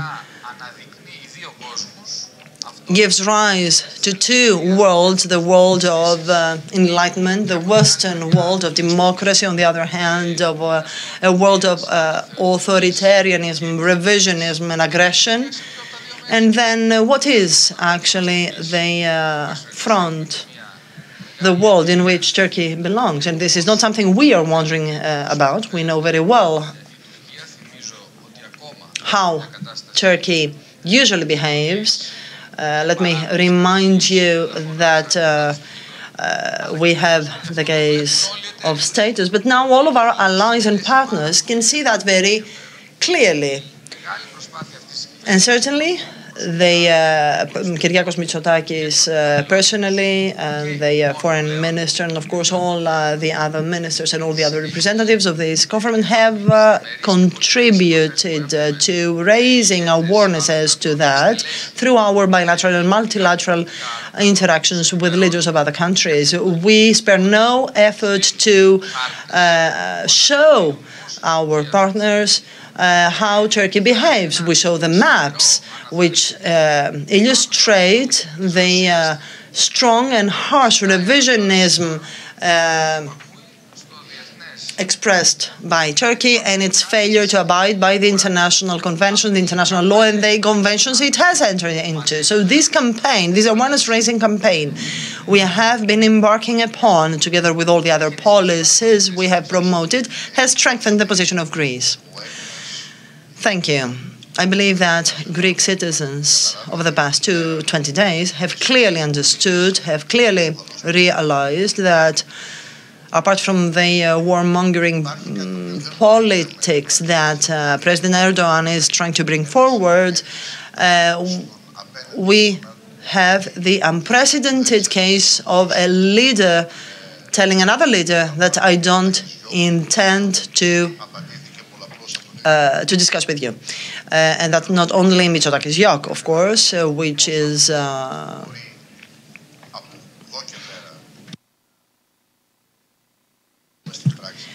something we all saw. So I would like, Minister, to ask you, on Monday you will be one of the first Greeks to go to Turkey in your capacity as a Vice President of NATO. And so I'm wondering how a politician with this capacity will feel like in Turkey. So what are the feelings you will have going to Turkey on Monday? First and foremost, it will be a pleasure and an honor for me to represent Greece. We have a delegation. I'm the head of that delegation, and I will be accompanied by another colleague from New Democracy, Mr. Volodakis, Mrs. Jakli from Syriza, Mr. Loverdos from PASOK. And so it will be a great honor and pleasure for us all to represent the country as members of the Parliamentary Assembly. So in that framework, in that light, as in our previous meetings, we will have the opportunity to discuss what I said earlier, that is, our positions in the framework of NATO. This is to say that on the Turkish territory, you will reiterate whatever you have repeatedly stated in the framework of your bilateral meetings with other leaders. Allow me to remind you, for example, that Mr. Dendias's rhetoric next to Mr. Tsavusoglu, for example, struck many. Well, we will have meetings with the ministers, so apart from the NATO-related agenda, we will also have side bilateral meetings with the representatives of the Turkish government, and depending on how the discussions will evolve, we will express ourselves. Our minister gave an answer to a provocative statement. This is what we will do if case might be. And of course our position is, as repeatedly stated by the Prime Minister, is that Greece will defend any inch of Greece's territorial waters and territory. We will safeguard our sovereign rights, and we are ready, despite of any provocations, to embark upon the path of a dialogue on the basis of international law and international conventions, and this is our perpetual position. Now, if from words we pass to deeds, as in the past happened on Evros, then we certainly we will take that into account. In the fact, in Evros, we all witnessed the utter humiliation, which was viewed by the whole of the world as a very aggressive action by Turkey. We are ready at all levels. First, at the level of defense, the investments we have made in our military, our army, as well as the equipment of all three corps of our military have guaranteed our preparedness. We are also confident because, as I said, we have managed to convince all other leaders about what is happening. Allow me to remind you that the European leadership came to Evros to see what is happening, and we are also confident because we have managed to regain our reliability. And so Greece has won the role that it deserves at the diplomatic level, but also at the financial, the economic level. There are another two steps in the future. One, to stop the supervision regime in August. And second, to have the investment grade. And so we will be ready to attract an increasing number of investments. Already many investments have been approved. If you see what corporations come to Greece to invest, thanks to the stability and thanks to the upgraded position of the government, thanks to the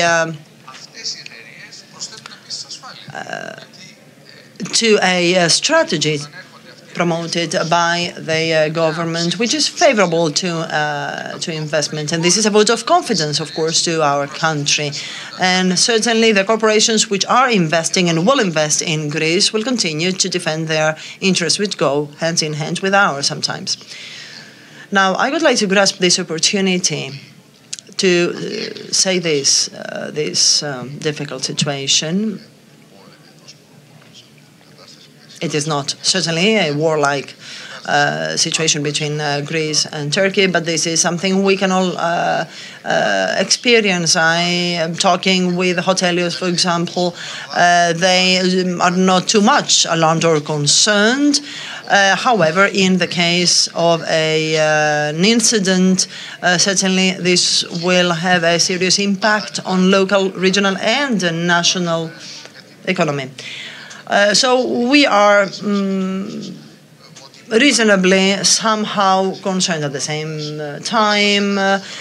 All scenarios are on the table, and this gives the feeling that probably in the summer something may happen which may be extremely serious. And I would like your view on that, your remark on that.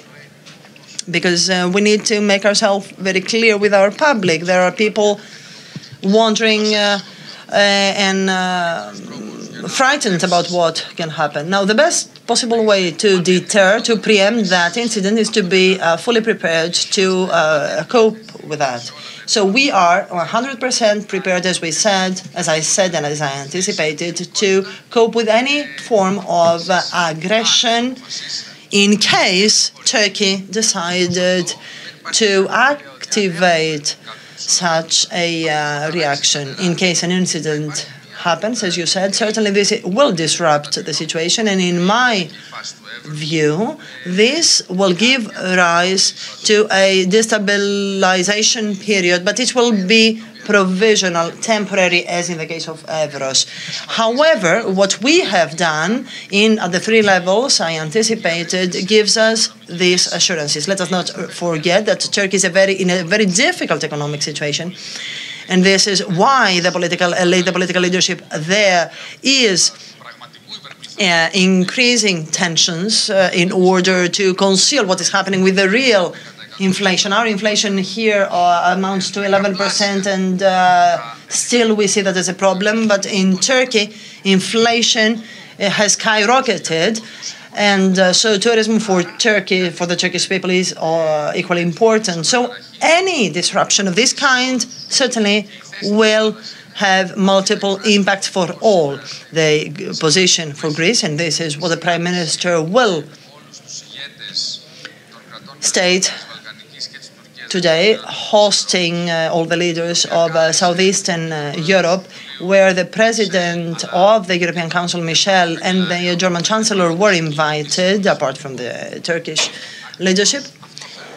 So this is what we want. We want to promote peace, safety, stability in the Aegean, in southeastern Europe,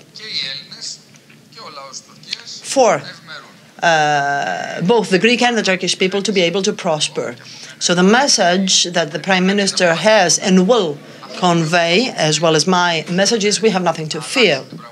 Who may fear is those who would like, who wish to revision history. However, we are talking about two different states. There are recommendations and communications and so on and so forth, but there is a feeling that our European partners and international allies, whenever similar incidents may be triggered between Greece and Turkey, are somehow reluctant to take action. Well, this was the case in the past, but I believe that the successful awareness-raising campaign or information campaign, this endeavor to gain more visibility over our positions at the international level, has reversed that trend. If you remember, the American Congress, convicted the Turkish aggression. The European Parliament also passed a resolution to condemn the Turkish aggression. France and Germany recently also condemned Turkish aggression. But when the situation gets hard, well, we saw very clearly what was France's position. We saw an absolute position by President Macron, who is a leading, and who used to be a leading figure back then in Europe. And of course, we should not disregard the fact that Article 5 of the NATO treaty stipulates explicitly that at any moment, any time, a member of the NATO is subject to an aggression, all the other member states will help militarily. Now, one last question, and I will be leaving outside the question for your portfolio, because we're here in an area that has been your constituency as well. So the periods before the elections, and also it coincides with what takes place in Turkey. So do you think that these actually tickle a little bit more politicians in order to say things? For example, there's the internal, audience, and well, undoubtedly Erdogan is using this very aggressive rhetoric to reach the audience in Turkey in view of his electoral campaign for the presidency of Turkey. Let's not forget that he had these aggressive statements, and then he announced that he will present himself for re-election. So clearly, this is rather demagogical. And so, yes, it's an electoral campaign, yes. The opposite happens in Greece. It would have been very easy for the Greek Prime Minister to raise his voice, raise the tone, and follow up in order to do the same with his own internal audience. But there is, however, the challenge to have Greeks who will be voting either prematurely or on time, that the Mitsotakis government will be able to manage things like the crisis in Evros. Well, the Prime Minister, what is he doing now? He's trying to become more low-key and speak the language of common sense, and he's calling on the opposition, and to their honor, they are actually keeping up with what the Prime Minister does in order to avoid this tumult taking place within Greece. So I think Mitsotakis has already proven his mettle, and he's considered as a very capable leader for managing crisis. So within this framework, as you said before, well, that becomes even clearer. I mean, the way he manages things. But the thing is, not only how you manage immediately and directly in a few months or weeks a crisis, and your responsibility as the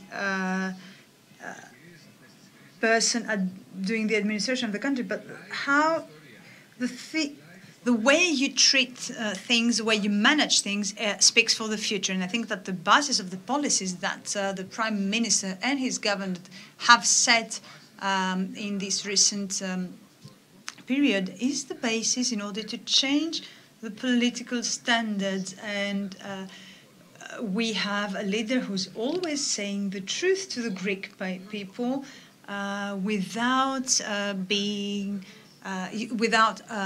sugaring the pill. And I'm certain that Prime Minister Mitsotakis will do that in any other challenge. Thank you very much for being here, for participating at this 10th Regional Conference,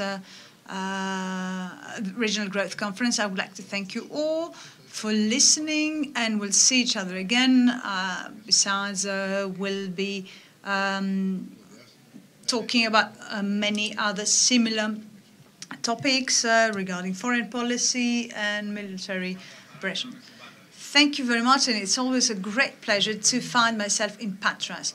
Now, before I liberate Mr. Minister, I would like you to stay with us to listen to the videotaped message sent by Kostas Krekas, Minister of Environment and Energy, who unfortunately couldn't be here with us, but he will be talking us in a video about unlocking Greece's untapped energy potential.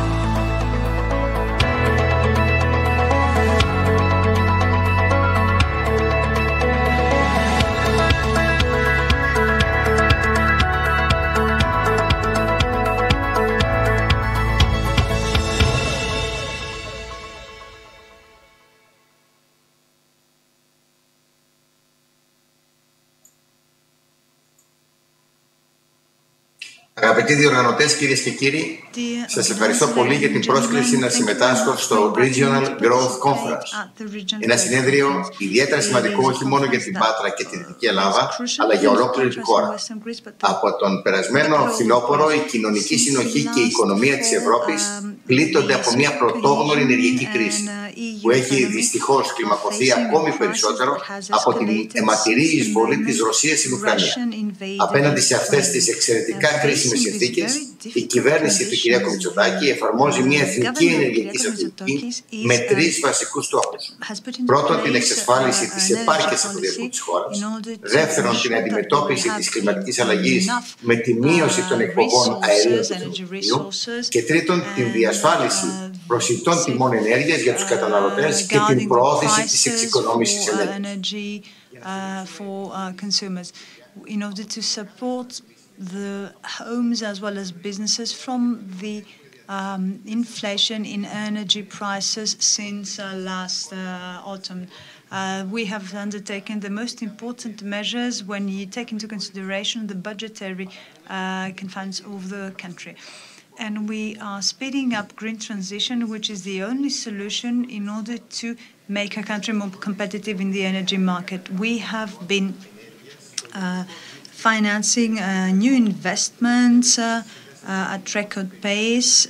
In 2021, we had 1,115 megawatts, and this number will increase. We have recently put in place the first national climatic environmental legislation in order to achieve a green transition and a transition to a climate-neutral economy in 2050. Yesterday, we presented the plan for saving energy in the public sector. Next week, we will do that by 30% until 2030. Next week, we will also present new RES projects, as well as the creation of a legislative framework for further investment in order to change the energy sector and protect the environment. Thank you very much. I wish you all the best for the continuous audio conference.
Καλησπέρα σας κυρίες και κύριοι.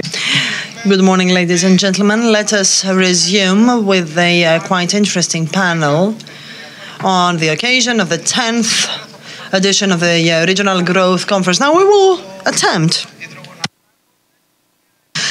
the paradox of hydrocarbons in a period of transition towards cleaner energy. And together with us, we have the experts par excellence, Mr. Aristofanis Stefatos, CEO of the Hellenic Hydrocarbon Resources Management Company, Dr. Avram Zelidis, professor at the University of Patras. We will also connect with Mrs. Ellen Cray, head of unit RTDC1 from the European Commission, and Mr. Ioannis Chomatas, Asset Development Division Director of VESFA. Without further ado, I would like to launch our discussion, and I will give the floor first to Mr. Stefatos, and then we will have a round of questions. You have the floor, sir. Thank you very much. I am delighted to be here in Patras, where I come from, and I am extremely delighted to be here in the University of Patras, where I started my academic career. Moreover, I would like to say that this is the second time I am cooperating in this conference. It is an impressive, praiseworthy effort made by the organizing committee. Now, you talked about a paradox. Now, I admit it sounds somehow strange. How is it possible to head towards a future striking a balance when it comes to CO2 emissions by using fossil hydrocarbons? However, it is very simple. And before that, allow me to clarify this. I am the father of two 10 and 6 years old children. And I'm saying that from the bottom of my heart. I want and I wish my children to live in a sustainable development, in a clean development where they may see their dreams materialize. So we all agree, I believe, that it is high time our energy mixture changed. This is a conditio sine qua non. There are clear targets. We have been sparing no effort to reach that objective, to meet that objective. Greece has a competitive advantage. We should not forget that. And I always reiterate that. We have a great potential in RES, renewable energy sources, which we have been promoting, and we will attempt also to speed up. The problem lies with the transition and with planning, and this is what we are experiencing right now. How can we successfully meet the final objective?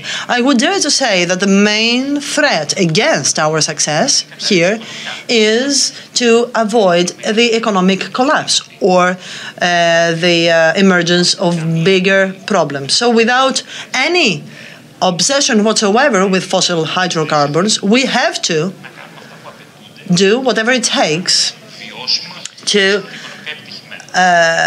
promote this transition in a sustainable way. Currently, one of the easiest way to reduce by 50%, for example, to half emissions, CO2 emissions, which come from lignite congestion, is to transform the power stations into by using natural gas. This is the easiest and the quickest solution. However, in this conjuncture, when we have the, of course, we are under pressure because of the price emergency, the price crisis, and the energy crisis. Probably Greece may turn a long-standing weakness to tap the natural gas stocks into an advantage. Our energy sufficiency, our energy safety is at stake, and so we do now have the opportunity to do something that will be helpful for Greece and Europe alike. And so we have been making an effort, and we are very satisfied also to have welcomed the Prime Minister in our headquarters, from where he announced that this is a national priority to complete our research in order to be able to take informed decisions on possible reserves that may ensure a solution in energy safety. As a consequence,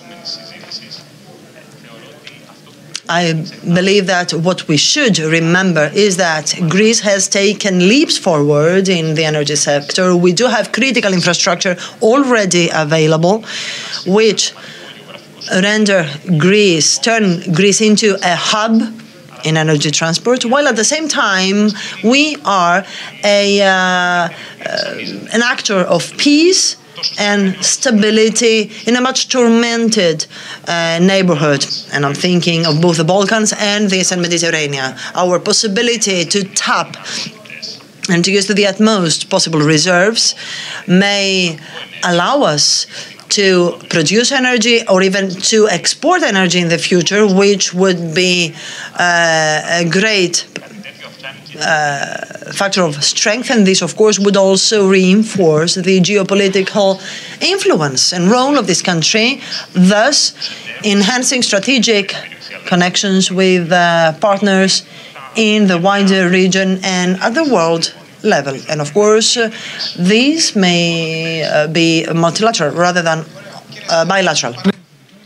And we'll come back to you later, Mr. Stefatos, in order to see what are the costs for these. And of course, you will analyze furthermore the data you've given us. So, Dr. Zalili, the consequences of climate change are actually something we can't close our eyes on anymore, but there's also the issue of energy crisis, energy risks. So what now? Could you bring us a little bit to the current situation?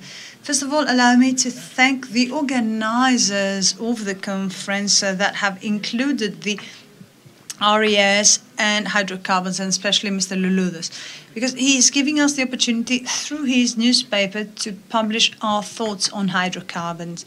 Now, this morning, hearing another panel about RES and hydrogen and ammonia, so nobody said that they can solve the problem today, tomorrow.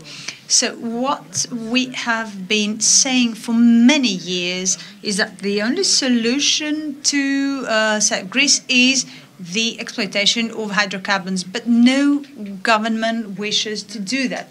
And I'm wondering, if the Patras block belonged to me, could the government stop me? As they couldn't stop, for example, the energy, because the Prime Minister said that the Ioannina block is moving forward. I won't be showing any slides. I think it's better to start a debate and discuss. So many questions that we received by phone or text. So it's whether we as scientists know what to expect from a drill. Yes, we know whether it'll be oil or natural gas. So our estimation is that Ioannina have only oil, and the same goes for Patraikos Gulf. So why did they say yes to Ioannina and no to the Patraikos Gulf? We've been shouting at the top of our lungs for EastMed that would give an outlet to Europe, also in Greece. And why would that be? Well, because we could actually fully exploit Kiparisiakos Gulf and Preveza. Last night, coming back from a world conference in Spain, I had the opportunity and the pleasure and the honor to talk with many people, because they're waiting for people to they're waiting for the procedures to start in Greece in order to come back. And they don't believe, unfortunately, they don't believe the Greek state historically, because when, for example, a prime minister visits the offices of a building and says that we will allow Ioannina, but not. And yesterday I heard something very important. There is drilling for lithium, rare earth, and we need it. But if we found oil, we could have this, maybe this approach. let's lie and say, for example, this drilling will only bring on the surface natural gas, and then say, oops, we found oil, so let's keep this. We can't have in January a total, a big no for any use of hydrocarbons, and after 3 months, the whole scenario changing. And so I've said during these 3 months that I would have expected all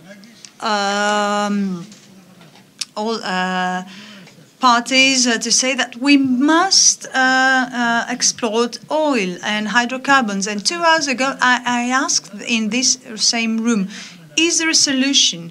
For Greece, it's even worse. Can we use hydrocarbons in order to give a solution to this country? And their answer was no.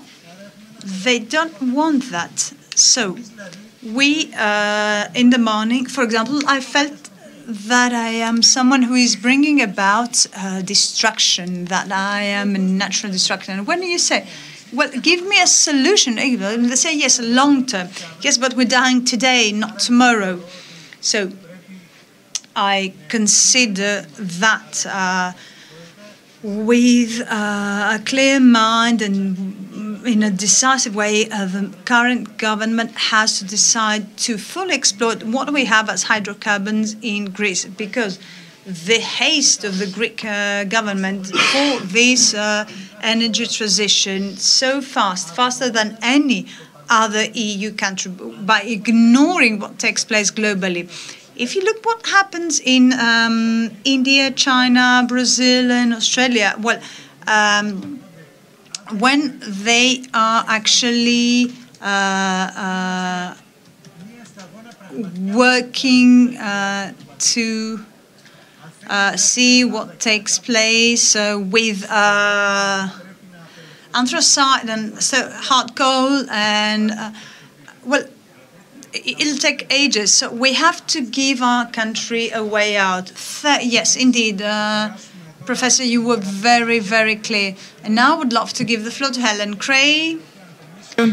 We have the REPowerEU, we have the Green Deal.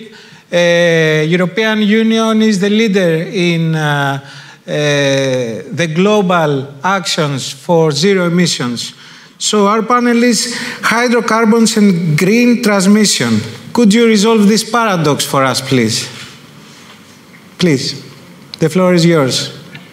Thank you very much. First of all, thank you for the invitation.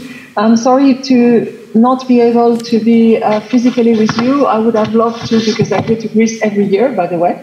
I love the country very much.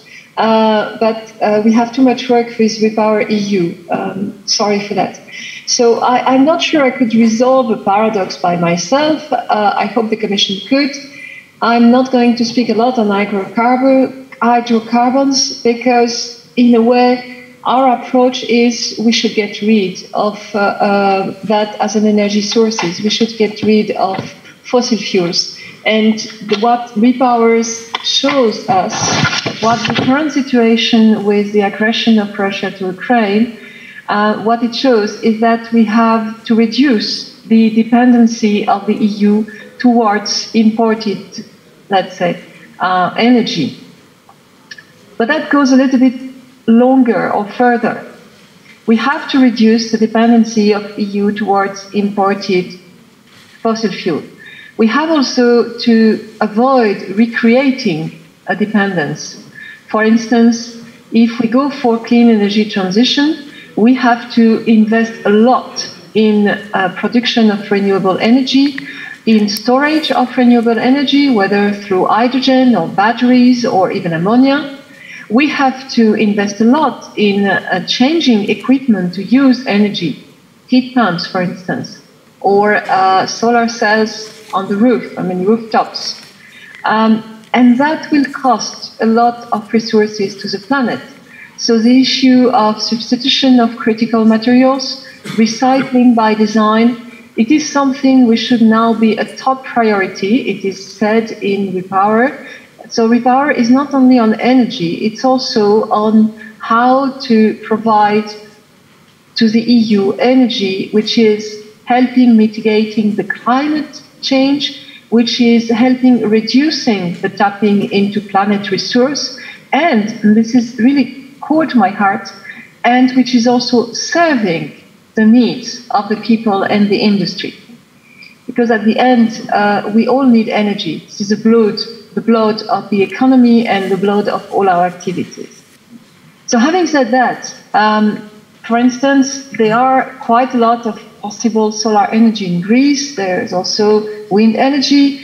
There are many diversity in sources of renewable energy. And the first approach of Repower is, on one hand, develop building on renewable energy, and on the other hand, increasing the energy efficiency, reducing losses, using the most adequate energy for the most relevant use, and so on. But that is a long-term approach. In the short term, we need to find immediate solutions. We need people to get heating for next winter, for instance. And a lot of people are depending on Russian gas. The problem is also that the situation is very heterogeneous. Some countries are very slowly dependent. Some others are extremely highly dependent. So we need to find immediate solutions, and sometimes the immediate solutions could only be to switch to another source of natural gas. And that's what Repower EU is proposing, but to do it as Europeans, to do it at European level with common platforms. It's a bit a nightmare for me to develop or to work on supporting switching to other sources of fossil fuel, because we spend our work in switching from fossil fuels.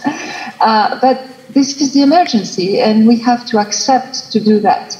Meanwhile, we are to develop other sources of gas, and especially renewable gases. Biomethane, for instance, and research and innovation has done a lot for that, also to respect the principle of do not substantially harm. And we have done also a lot on hydrogen. So I know there is, I have only a few minutes to speak, and I'm happy to present only the big lines, but we have prepared some slides which are more detailing what we are doing in research and innovation. What I would like to insist as a main message. On the immediate solutions, we are building on all the research and innovations we have been implementing for years, especially on hydrogen. Because at the beginning, I mean, we were considered as, these little people doing, I don't know what is hydrogen, it's just peanuts. I remember extremely tough discussions I even had with colleagues when they say the future is batteries. I say, no, the future is a mix of battery and hydrogen. We need hydrogen to store renewable energy in a seasonal way, for instance. So I'm happy to see that we are beginning to build on all the sources. So on immediate, we built on what we invested since years in research and innovation with the support of the member states. On the medium and long term, we are focusing on research and innovation, one, to develop the technologies we need for this transition, and to accelerate development, which means to accelerate access to markets. Ms. Gray, sorry to interrupt you. We'll get back to you because it's very important to analyze how we can accelerate this process. So in our dialogue, you can be more specific on the topic. We'll get back to you really soon. Να περάσουμε, να δώσουμε λίγο χρόνο για την οικονομία της συζήτησης, έτσι, στον κύριο Χωματά. To give the floor to Mr. Holmatas in the occasion of the first round of comments. Mrs. Gray talked about infrastructure, investment, renewable fuels. You are, par excellence, the expert from DESFA. You have the floor. Thank you very much. And first of all, I would like to thank the organizers of the conference for inviting DESFA and me personally to participate here. It is a great pleasure. Now, DESFA, very concisely, I will be presenting what DESFA is for those who don't know us. So, DESFA is managing and actually regulates over the network of natural gas as well as liquefied natural gas in Greece, and we are also working on the gasification. Now, within the framework of our work, we are trying to develop the network for national natural gas, and we are trying to create for Greece a center for liquefied natural gas in northern Greece, and actually gets ready for the decarbonization area and reducing our footprint. Now, what we are trying currently to do, we are interconnected with other managers. We are interconnected with the gas pipe IGP, the Greek-Bulgarian gas pipe, and of course we're interconnected also with the FSOU of Alexandroupoli. DESFA is also part of the shareholders, and we have actually managed to include and integrate this project in the roadmap for natural gas.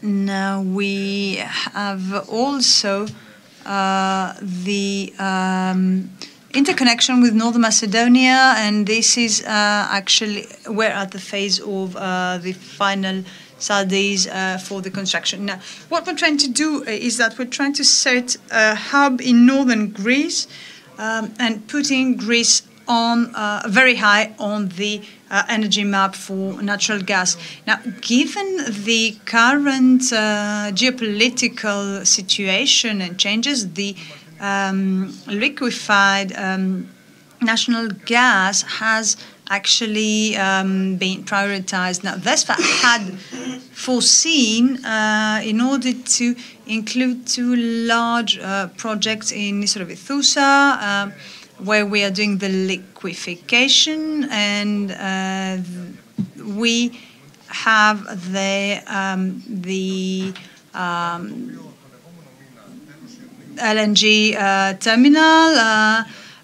It is located in the Gulf of Pachiat Megara, and it has a regasification capacity of 1,250 cube meters, and we're actually trying to we're increasing the capacity for the docking of larger LNG cargoes up to Qmax index.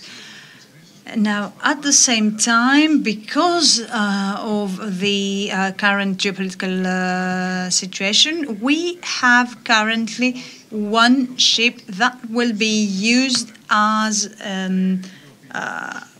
a storage facility close to Ravithousa to store liquefied natural gas in order to cover any deficit in the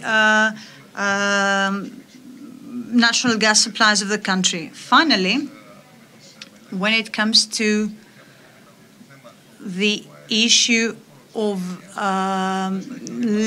natural gas in maritime sector, we have facilities in Igoumenitsa, Patra, and Crete Heraklion, and then there we can have bunkering installation and facilities that allow for the use of liquefied natural gas as a fuel for maritime for the maritime sector. And let's not forget that we have been getting ready in order to proceed to this new era. So all the new construction, all the new facilities by DESFA have are constructed taking into consideration the possibility of hydrogen, so that we can then transport even up to 100% of hydrogen. Now, combined to the other action taking place, so that the current system can also transport hydrogen up to 20%. This allows us for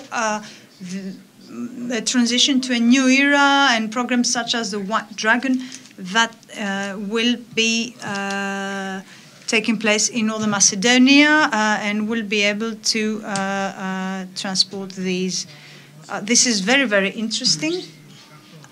This is a very hot topic. Now, let's give the floor again to Mr. Stefatos. Mr. Stefatos, we heard about research, but how much does that cost? So, can this be a realistic approach? Is it an affordable approach in the long term? And can we have some data regarding your recent travel to the United States? What was the feedback you got from there? So enlighten us, please. First of all, I have to say that because earlier, dear professor said some things I disagree with. I would like to make myself clear. Of course, there's no time to dwell on the issue. Allow me just to say that, well, I wish things were that simple, so that a state or a statement could just take a decision and this be implemented. Now, these decisions are very complex. It's not by accident that for 40 years we have not progressed in this sector, although in Kavala there has been a production of hydrocarbons for 40 years, so it's really much more complex than this is. Now, to your question. We recently traveled to the US.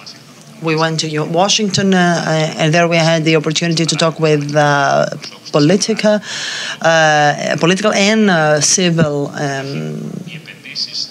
society representatives, as well as with the companies. Why? Because the investments in hydrocarbons usually are private investment. They are not subsidized by the state. This is one thing. Second, we went there to explain what we believe are the competitive advantages.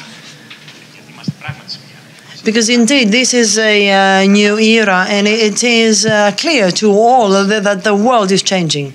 So what we focused on is that if we are realistic, then it will take more time than we would wish.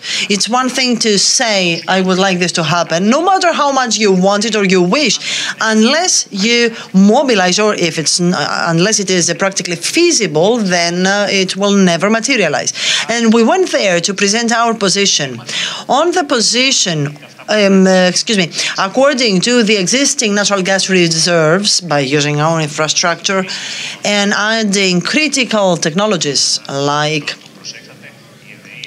I'm not sure whether you know that they decided to become the licensing authority for the management, or rather the gas storage. What does this mean? That we're trying to develop projects for hydrogen storage. Why not in the future?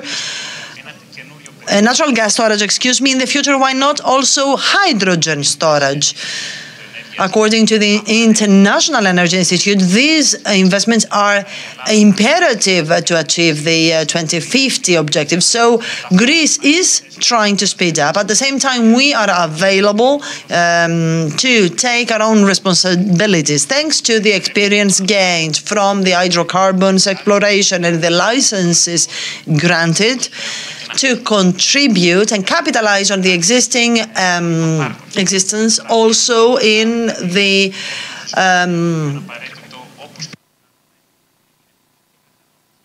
overseas wind parks. And of course, we need this fuel as a basis fuel. If we add electricity on top, which will be pure electricity, clean and free of emissions, we have all the necessary ingredients to progressively pass to a hydrogen-based economy, which also the representative of the Commission said it is necessary to reinforce our possibility to store energy. Of course, I agree that batteries do not suffice. And so we went there to present this holistic approach, trying to explain that there is the necessary investment time for us to implement these interventions. Certainly, we cannot possibly try to finalize all these interventions tomorrow. And by that, I would like to reiterate that we need to update investors that they do not risk spending their money and then tomorrow get a clear cut or a positive no. Transition means being progressive, and for the transition to be tolerated, it needs to be progressive. If it is abrupt, I mean, who will ever pay the cost? And we were really, delighted. It was our travel, our trip to the US really exceeded our expectations, and hopefully we will continue our dialogue in order to attract some investments also in the future. Very interesting. Thank you indeed. Very interesting. Professor, you have a charisma in rendering the debate you participate in vivid. Now, Mr. Stefatos knows how I esteem him, I appreciate him, and thankfully I'm not in his shoes. What he said, or rather I would like to reiterate, why should I believe that something can happen now if it did not happen in 40 years? And certainly he disagrees because I am sometimes overreacting, which is true. But you know what? When a prime minister omits Patraikos Golf, which was a fully fledged bloc, when for 3 years in a row the government did not help Exxon and Total with the appeals to the Council of State lodged by environmental organizations, or a government which in full haste closed lignite quarries, and because of the mass retirement and departure of people, now we cannot reopen them. When for so many years we have been screaming about the methane leakages in the Ionian Seas, when I have lignite that they will bring about natural gas, you know what? I am convinced that in time we have seen over the past decades that governments show no interest whatsoever in the reserves and the stocks we have in Greece. Despite the collapse of social cohesion and the economic collapse which is underway, this should certainly mobilize the government, and there is a request for solutions. We need to come up with solutions, but it's not up to me. It is up to you. ISMED is not recognized as a solution. On the newspapers, we are reading that at Loa Karania, landowners are called upon to go to the cadastre to see whether it passes from their plots. How is it possible for a government which had relinquished ISMED now is in a hurry to implement it? Unless Italy was willing to put pressure on the European Union, we could have done nothing. And of course, I don't mean to just say that we were insisting on the need to have this pipeline, etc. The Greek governments were so much reluctant to discuss about that. They would rather focus on TAP. I remember some years ago when on the occasion of Economist Conference, the Prime Minister was so happy to announce the use of the natural gas from Azerbaijan, ignoring what was happening in Greece and what the reserves may be in Greece. No one wants to listen. Thankfully, now there is Mr. Stefatos as a CEO, because he shares the same vision. But of course, his position requires him to strike some balance. Well, although I get your point, and of course, I would like to. I don't like to be represented, so thank you. I prefer to speak for myself. So yes. I'm really sorry that I interrupted you at a very crucial point of your speech. You were about to say how we can take immediate actions, to push forward the transition. Please carry on from the point you were before. Thank you.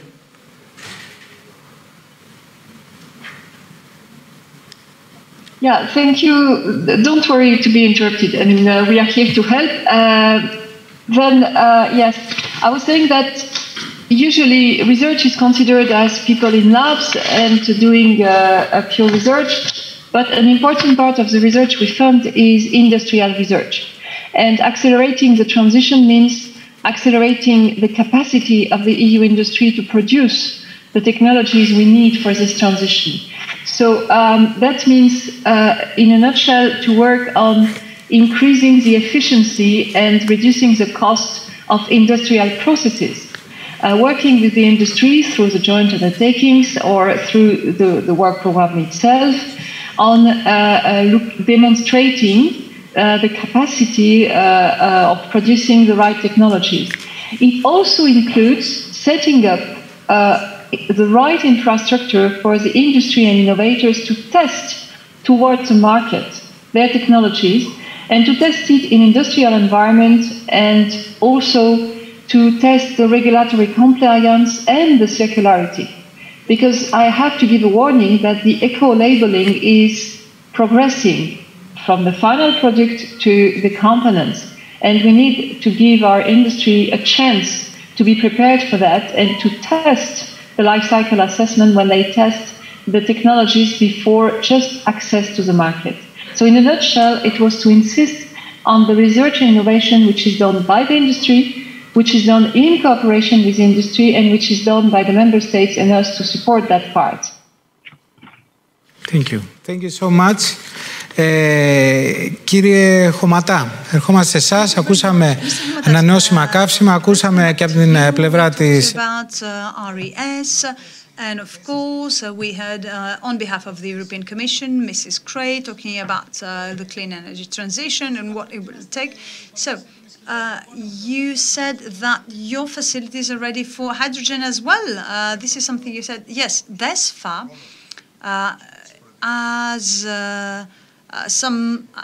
an institution that had to prepare for a new era in this transition, we participated in programs that would allow us to set up the proper framework in order to have infrastructure that will be transporting not only natural gas, liquefied natural gas, but also hydrogen, currently at 20%, and then at neat hydrogen. Recently, we worked with others on the pipelines, the gas pipes that will be constructed in Patras as well, and they have also the standards required for the transport of up to neat hydrogen. And we will also participate along with 30 other natural gas managing authorities, and we're working in projects that have been set as absolute priority by the European Commission in order to be able to transport all this. Of course, we have transports with biomethane, and we're present. And we're also present at the White Dragon building, and we can participate in any technical procedure in order to standardize and certify material that can be used. So you're already looking towards the future, of course, and one of our shareholders are very well known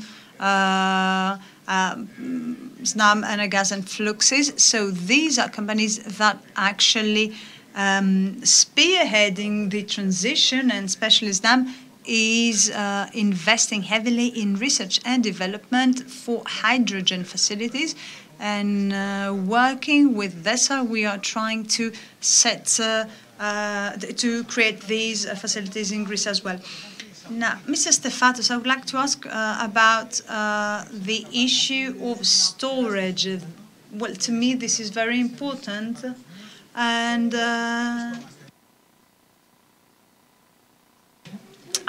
let's look at what takes place. Well, currently we are making a serious effort to mature the older, the depleted tanks in elsewhere in order to make them storage tanks. And recently, we have undertaken the role of the licensing authority in order to speed things. It is crucial that we can give to Greek industry that can't currently reduce their emissions solution. So please allow me to say that we have also started some first discussions with ESFA, and we want to see where else we can have storage. I wouldn't want to go into detail because that's something really premature. I don't want to talk about geological formations in Greece where this could be taking place. Let me just say that we are really, really interested in, and though it might seem premature, in order to have a geological storage place for hydrogen. I think hydrogen is a very good solution for the future and will actually add to that. There's also the battery issue, so storage with batteries is very difficult. So with hydrogen, things could be a little bit better and more interesting. And allow me to say something that Mr. Homatas talked. We are a very strong shipping power. So a very important topic, something that we'll have to address in the future, is fuel for shipping. So let's not forget this tradition and strong presence in maritime industry. And of course, we have presence in the Baltic Sea, in the Adriatic Sea, in the whole of the Mediterranean and the Black Sea. So I think we might we should look into whether we already have this solution in our hands. So all this is very interesting. We'll be following these things very closely. So wish us good luck. Well, it is a very difficult situation. There are no easy solutions, so we're all trying. I think that the infrastructure, the existing infrastructure, and let's not forget that Greece has very good infrastructures. Allow me to compliment DESFA because we have Refithusa, we have FSU, we have the FSRU that is coming and will increase our capacity, storage capacity. Motor Oil is also furthering its facility and capacity. So I think Alpedison also will give us some more capacity, but I think that we might have to do something extra. Just in under 1 minute, Professor, if you could just prioritize what should take place in this country in order to move forward when it comes to energy policies. Bullets. Well, everything should start with if. If we had done that, if we had, yes, to what Mr. Stefani said, yes, of course, if we had exploited our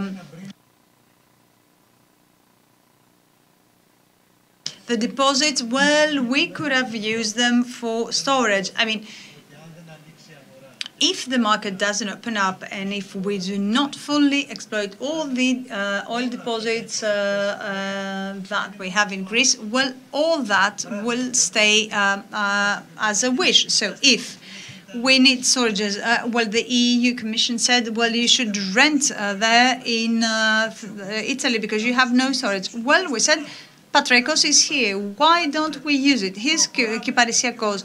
Here is Preveza. So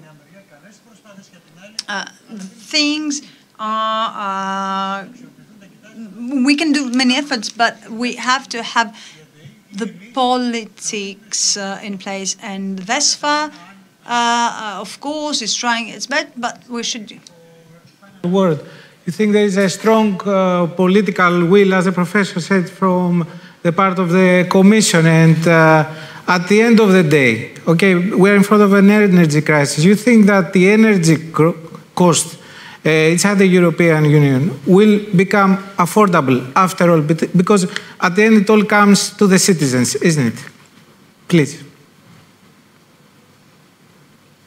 That's a very tricky question. I don't have a crystal ball. I cannot answer that. What I'm saying is that if we reduce, we are very dependent on outside energy sources for the moment, which is creating a dependence on prices. We are trying to increase the EU autonomy in the short term and in the long term in energy. We are also trying to, but that's more my colleagues from the energy policy itself, we are trying also to improve the efficiency of functioning of the electricity and gas market, including for pricing. And we are also finally proposing to the member states a set of actions to reduce the current pressure also on citizens for energy prices, but also for industry, because at the end, the price of energy in industry will be transferred into price of goods. So that's a global package, but to say we expect and we have calculated the impact on the energy accessibility and energy prices. But we are in the beginning of this action. We have done a lot, but we need to do even more. And also we need the member states to do more. Mm-hmm. When we speak on efficiency, we also need the people to do more and to look at losses and to look at efficiency. That's the most I can say for the moment. I'm sorry. You have to invite the Commission and especially my colleagues of DG Energy in 1 year and see where we are. Thank you. Thank you so much. Λοιπόν, last but not least, έτσι, ένα σχόλιο. Είμαστε... One comment. Are we good when it comes to... I'll be very quick. So I see that we have not much time. So when it comes to the crisis, I think that we have currently storage facilities that allow us to have some stability in the supply. Now, at the end of the current investment program, we'll have the opportunity to offer natural gas in way more places in continental Greece than we have today, either through pipelines or through liquefied or compressed natural gas. And at the same time, we're opening up a whole new set of opportunities for the islands of Greece. Now, VESFA is preparing the future while keeping things stable in the present, and we are looking ahead to the use of hydrogen, for example. We'd like to thank everyone here. Ευχαριστούμε πάρα πολύ τους διοργανωτές. We'd like to thank the organizers. We hope that you thought this debate was interesting. Thank you very much.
Ναι, καλησπέρα, μεσημέρι, ναι. Good afternoon, ladies and gentlemen.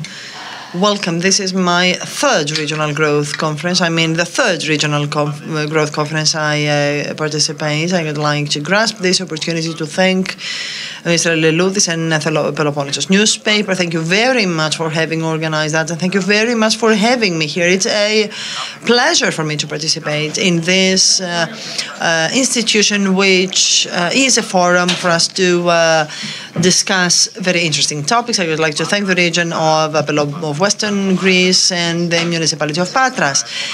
And in the next 60 years, we will talk about renewable energy sources, RES, a topic which is not only it is not only trendy, it is also imperative. It's our future. And of course, it entails economy, investments, companies, but also everyday life for individuals, households, and businesses under pressure because of the high energy prices. Let us now talk about friendly energy sources and the low cost of energy production. In the next 60 minutes, we will have the opportunity to listen to three distinguished guests, experts, RES directors of three top companies, three leading companies in our country. I mean Mr. Karida, CEO of Kopoulos Group, Renewable Energy Sources, Mr. Kapelos from the Hellenic Petroleum Group of Companies, and Mr. Perakis, Procurement and Development, Terna Energy SA. And together with us, we have a key person for RES, and more than that, I'm thinking of the chairman of BOD and CEO of the PEP, the RES operator in Greece, Mr. Yarendis, with a very critical role when it comes to the operation of this industry, but also because of the competencies in the framework of Energy Transition Fund, also important and knowledgeable when it comes to the cost of energy. And of course, I will start from the General Secretary for Energy and Minerals Resources, Mrs.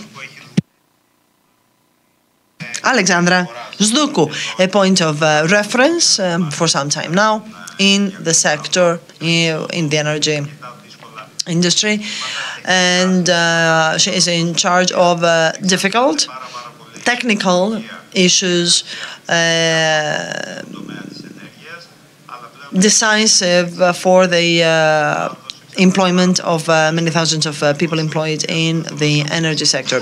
Of course, by that introductory remarks, General Secretary, I don't mean to make you nervous. Well, you did actually. You managed to make me feel nervous. Well, no, that was not my intention. But given the current state of play, I can understand that you have quite a workload to carry out, and let me directly ask the first question. We are all looking forward to finding out more about the investment in RES in a market which is thirsty and hungry of new investments. Thank you very much for your introduction. Well, frankly, this panel knows better than I do the imperative of RES, renewable energy sources. And I admit, gentlemen, representatives of the energy market, you have accumulated experience on energy when in the past very few people were talking about energy production from RES. I would like to seize this opportunity to thank the organizing committee and the region and municipality for having me here. Mr. Philippidis, we intend to promote the role of the region of Western Greece. Yes, you're right to correct me. I told Peloponnesos, but this is exactly the region of Western Greece. Thank you for having corrected me. Well, it is true that what is happening in the sector of energy is so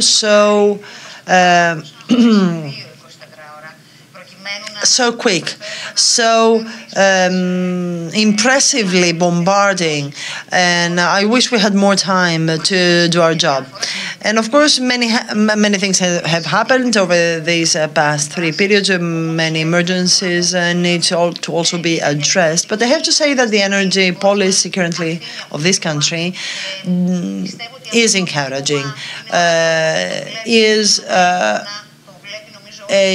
strong, and this is visible to all partners, both domestic and foreign, and all our interlocutors. As you know, our policy is articulated in 3 pillars, and certainly I will also touch upon the draft bill, which is of concern to many of you. Now, the 3 pillars for the ministry are, first, the cost of energy. And we each and every day try to find a solution to the problem, and I am confident everyone realizes that. You know that from day one, the government tried to show quick reflexes and to try to preempt the storm that was coming in order to identify the right mixture of measures. Recently, I remember that Bruegel think tank was saying that Greece is among the champions in subsidizing proportionately, of course, to our budget, our national budget. And so everyone can see, including the households and businesses, that we are very hard trying to make things work.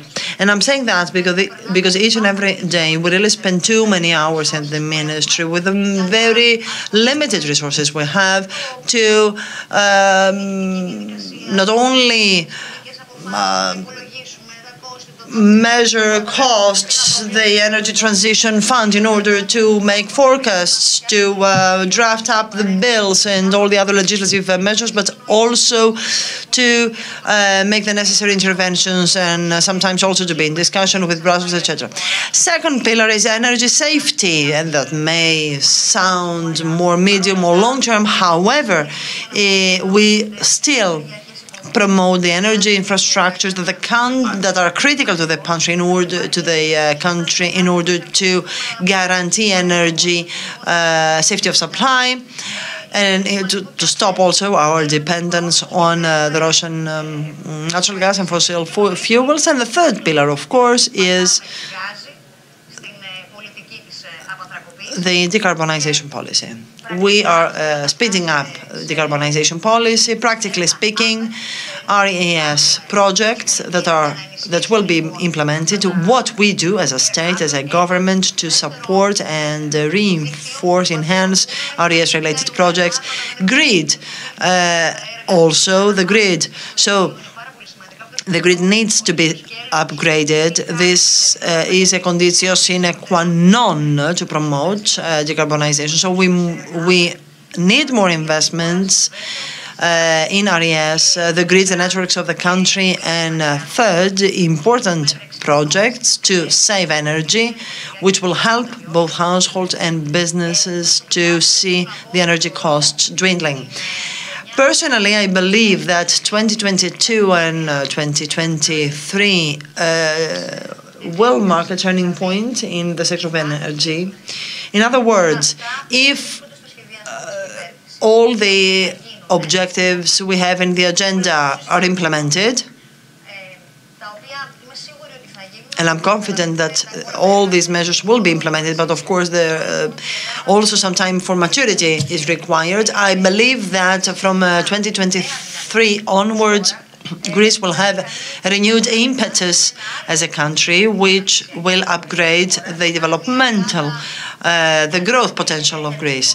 You know, energy, unfortunately, being complex, the projects related to the energy may require more time. However, this is an emergency, isn't it? We need immediate results. Well, yes, I will come to that later. I believe, however, that we will manage to enhance the self-confidence of Greece, and I believe that all Greeks will be delighted to see their country progressing and prospering. And now we are about to finalize a draft bill that will be submitted to the Parliament. This is a draft bill consisting of 160 articles. And I'm not saying that just to focus on figures, although, Mr. Philippidis, you know that it matters. This matters as well. Certainly, drafting a draft bill and filling a draft bill with new clauses and reform and implementing reforms is not is not a piece of cake. However, I would like to provide some indicative examples without delving too much into details. I would like to make reference to some of the points that are contained in the draft bill and will help accelerating the energy-related investments. So I will say 10 things very concisely, very shortly. One of the concerns for investors is the fact that the licensing procedure needs to be updated. So starting from scratch, the documentation, document gathering, and so on and so forth. So this is something we have changed. And so only what is strictly necessary will be updated. In any other cases, the file of the dossier related to investment will be just updated. Second, another concern of the market is the agreement of connection and its difference from the installation license. These may be technicalities, but we would like to promote not a linear, a serial procedure, but rather allowing investors to apply for licenses in various sectors at the same time in order to save time. Third, many investors have been complaining about the basics, especially when it comes to delays of the licensing procedure. Today, for an investor to be able to be granted with an installation license, they need to have reforestation studies granted from the Forest Department. So in order to save time, in order to speed up the investment, we allow the investors to go on with implementation and prepare all the paper load in the meantime. Fourth, when someone has a final offer to connect to the grid with a lower price, he has to amend the environmental license and then go on. So now, thanks to this new bill, there's no need to wait. We expedite the process, and so the environmental impact assessment may be modified at the same time. We also allow those investors who cannot start building the station to be able to have a partial installation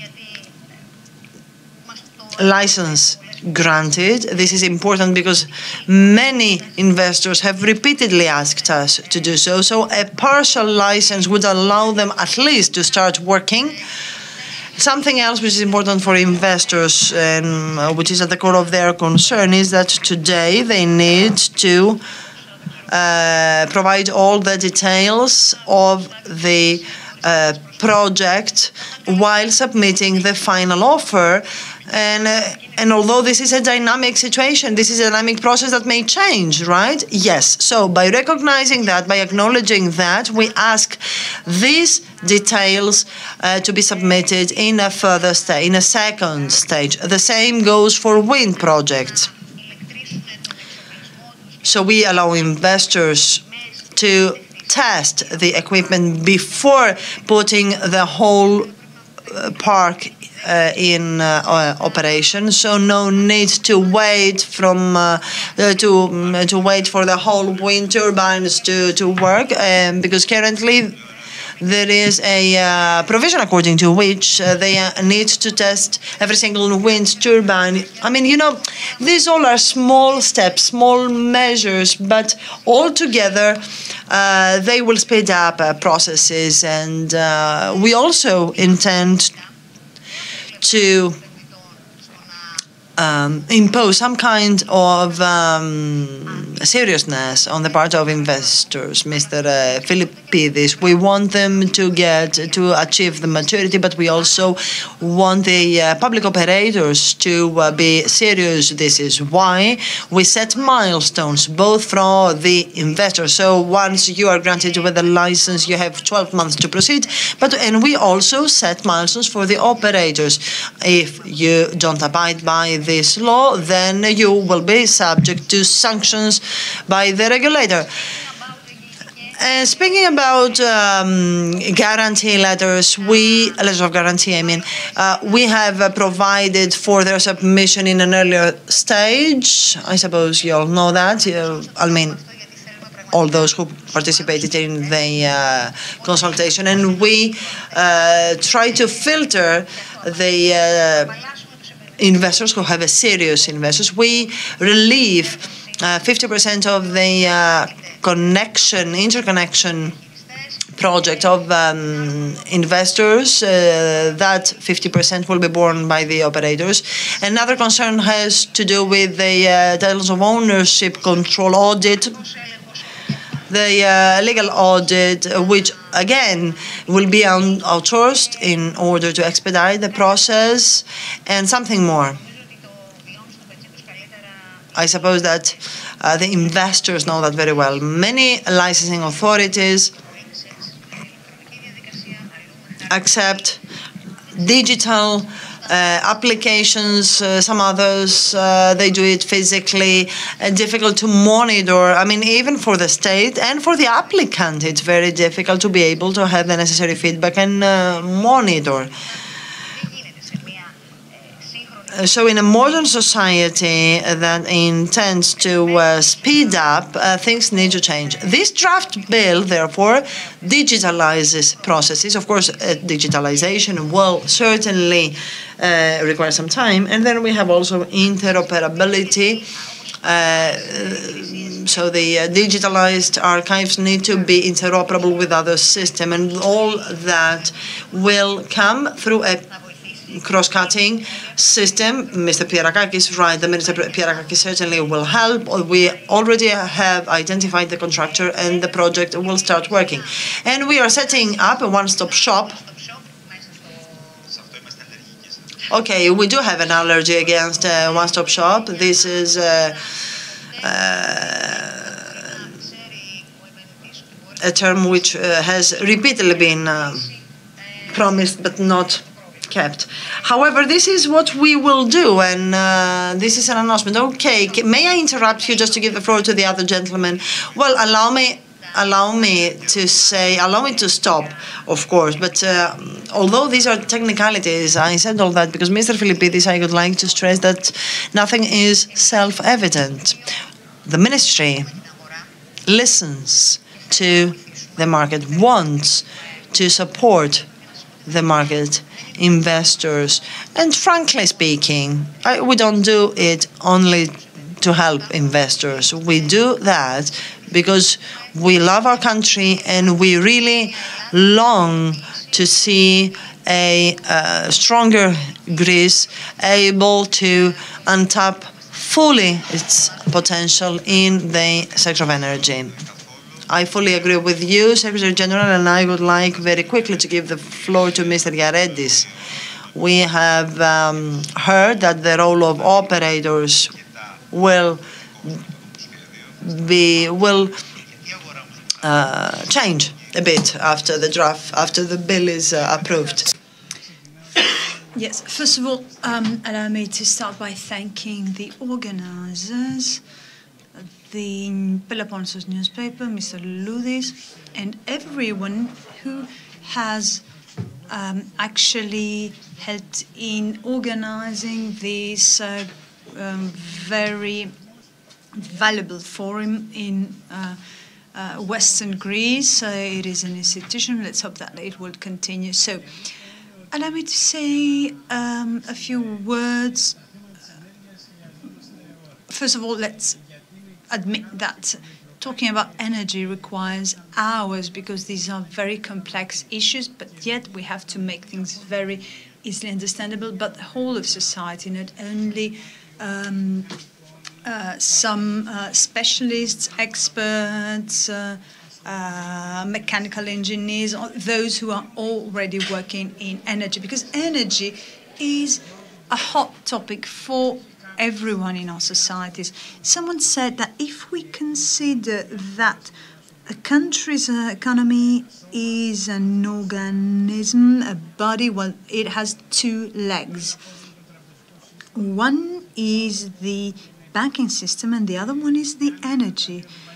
So if either is crippled, then this body cannot move forward. That has been proven by what takes place in the recent years. So we're here discussing one of those two legs, energy. And if last year we were mostly talking about the issues of health, then 2022 is the year where we talk about energy sufficient. This is what we read everywhere on the first pages of newspapers. Now, I am called to speak right after Mrs. Dougou. That puts me both in an easy as well as a difficult position. First of all, easy because she's talked about everything, but difficult because I have to specialize some of the things that has already been said by Mrs. Dougou. So allow me to underline some things that I consider necessary to be said. Allow me to answer to a question that was addressed regarding the RES, and actually we're here on this panel to talk about the role of renewable energy sources in boosting regional development. So many people ask, did we go cold turkey on lignite very soon? Well, some say that, well, we were very rushed to turn our backs 3 years ago in the UN Assembly to say that we will go off lignite. But my answer is very, very specific. No, it wasn't too soon. It came right on time. What was late are the RES. Because if they had come on time 5 years earlier, and you'll understand what I'm saying once I talk, the cost that is now over 230 euros, it would have been at least 100 euros lower. And these are data easy to prove, and you can see them even if you look, for example, at a daily diagram issued by the energy stock market, and you see the hourly changes, and you'll see that the megawatt hour price are the high penetration times, where then at the hours, for example, when the photovoltaic systems give us energy, well, then you see that the price of energy is low. I'm talking about the daily variations. We're talking about the hourly price. So why didn't things move forward in these last 5 years? Because I have to ask. You know, sometimes we have to be very specific. Yes, because I hear very easily that, yes, we have some people who love lignite. I mean, currently. So why don't we make people who would love RES? Well, I will tell you very, very soon, because a few years ago, RES actually wasn't mentioned. Some had their own reasons for setting them aside. But there's numbers, and nobody can contradict numbers. So, in the 5 years previous years, we had 495 RES new projects. That was within 5 years. Since 2019 until today, so these are 2.5 3 years, we have 5,100 petitions, so 11 times more than that in 3 years. And that proves a point. It proves that in the 5 years, so what the Prime Minister said, actually, he achieved his goal. Yes, indeed. He set a goal and the market followed. And it's not only that, because the Prime Minister actually lit the torch, but the market was ready to carry the torch. They had already been yearning for that, and the market have had to face some problems that were actually almost ridiculous. I mean, red tape, bureaucracy. Well, you don't want me to go on. I might speak out of personal experience. When in 2014 I was in Admire, and I took out of the shelves, because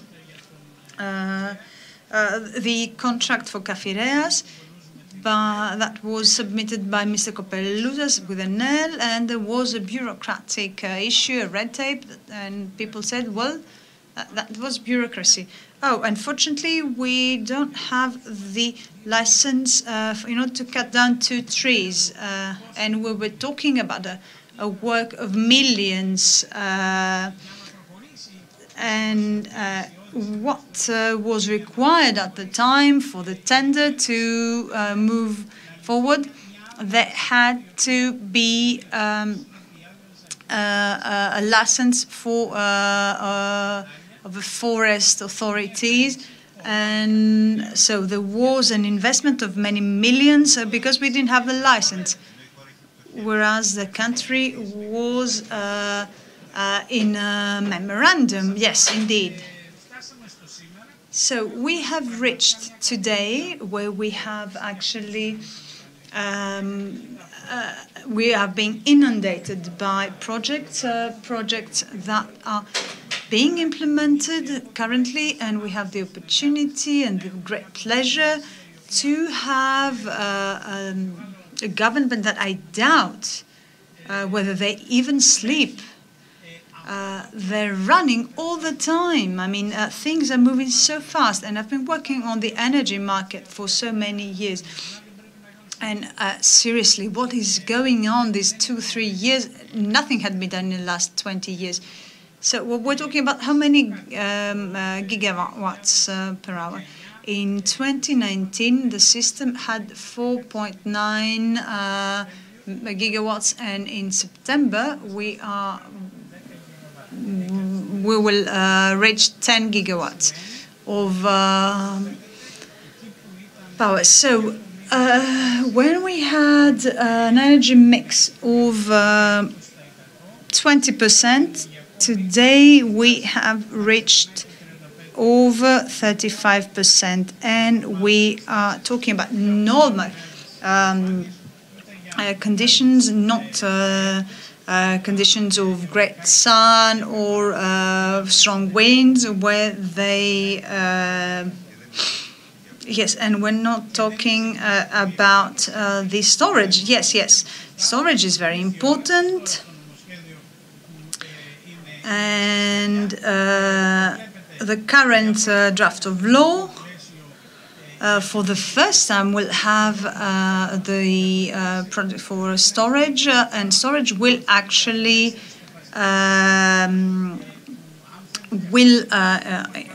reduce the stochastic elements of RES,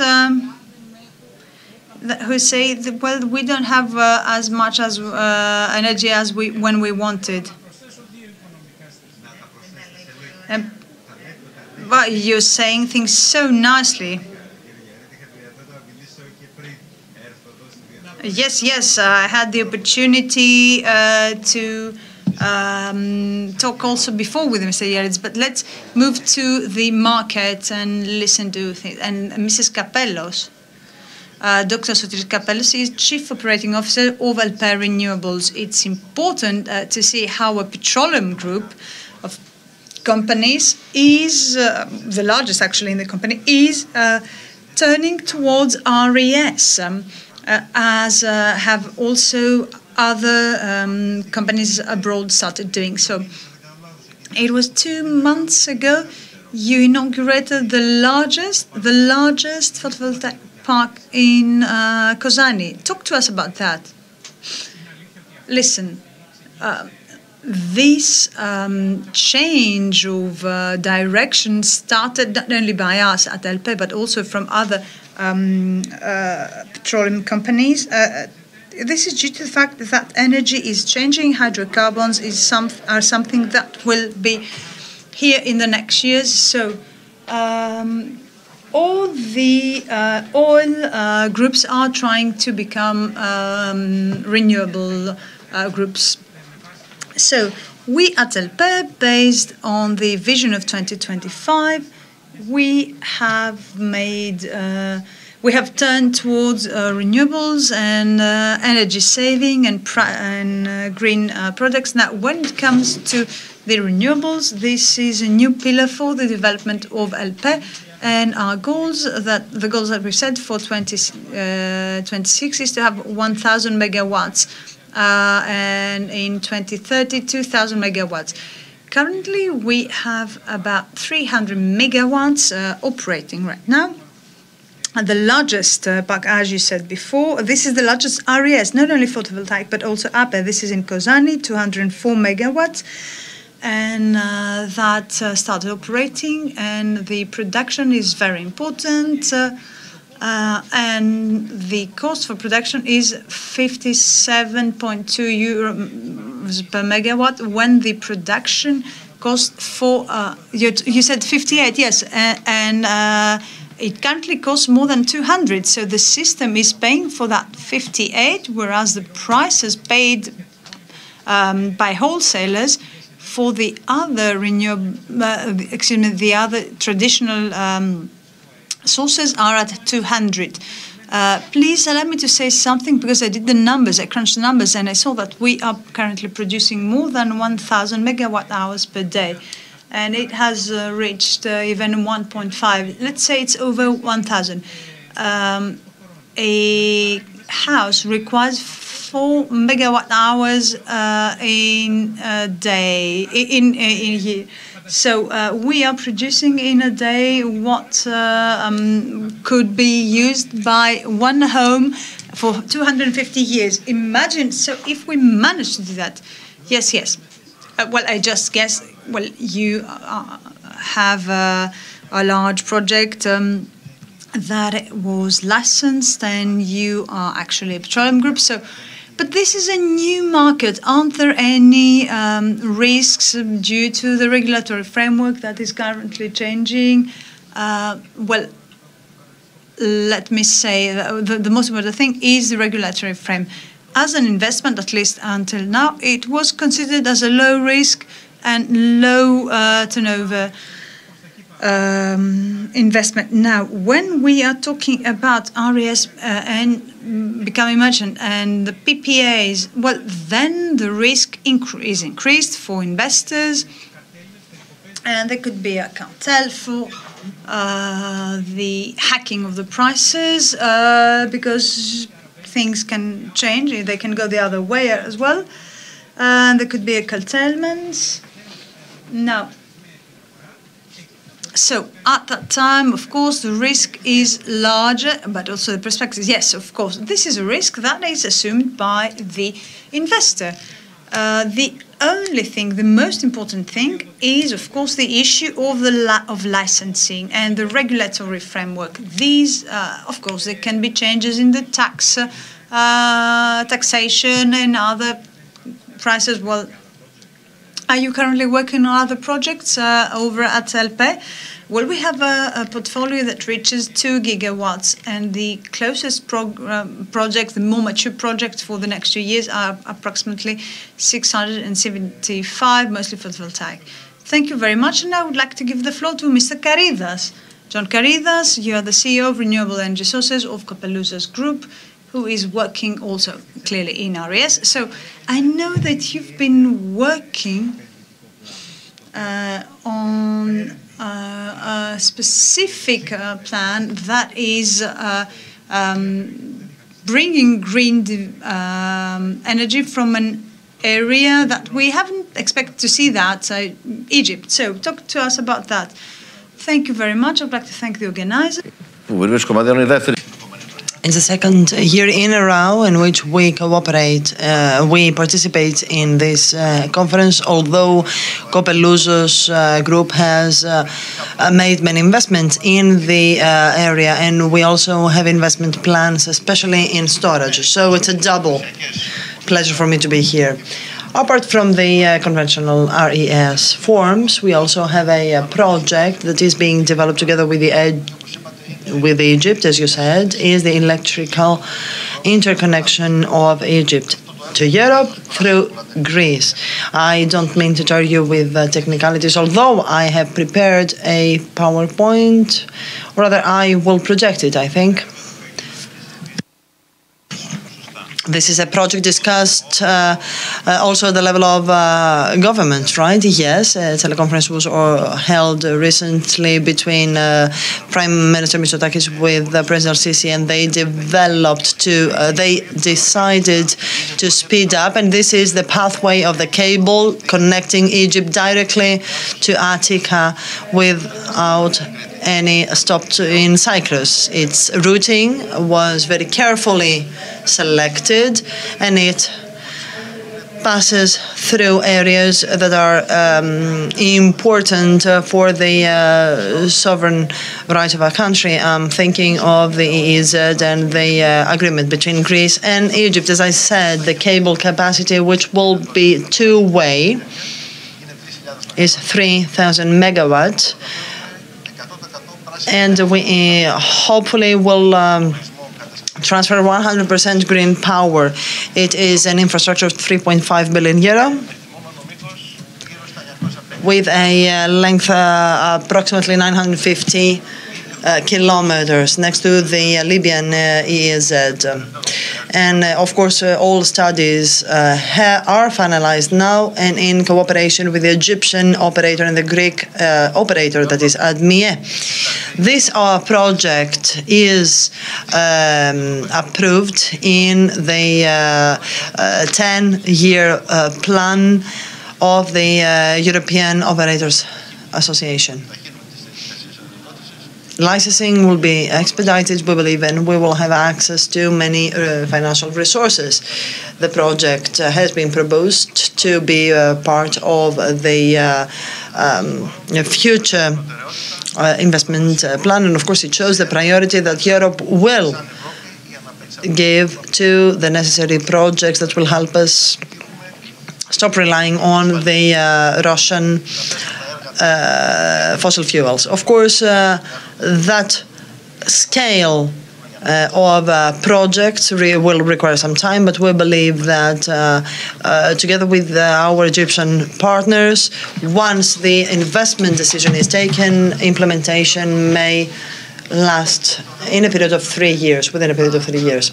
The advantages of such a green infrastructure project will be tangible for both Greece and Europe, apart from the obvious ones, that it will help us counter climate change and the environmental benefits. They help to Europe and Greece to meet the Fit for 55 objectives and the detachment of fossil fuels. I would like to say this, that these cables may replace 4.5 BCM, so billion cubic meters of natural gas annually. Our country in 2021 used 6.1, out of which 3.3 came from Russia. So you can understand that this will be a precious tool to stop relying on the Russian natural gas, and it will help us and the adjacent countries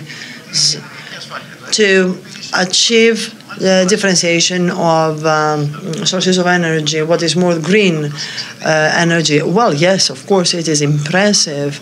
But, you know, in the past, we used to focus on the environmental aspect. I'm thinking now, when it comes to prices, will it help in terms of prices? Yes, of course, because currently Egypt has 61 gigawatt RES, both photovoltaic and wind, especially in Ashram area, and circulating the Red Sea by 2035. So these are the projects in the pipeline for Egypt, and 40 gigawatt in the short term. So you may understand that Egypt already aspires to become a hub of export of green power. And the partnership will resell energy to the rest of Europe, right? We will transfer green energy.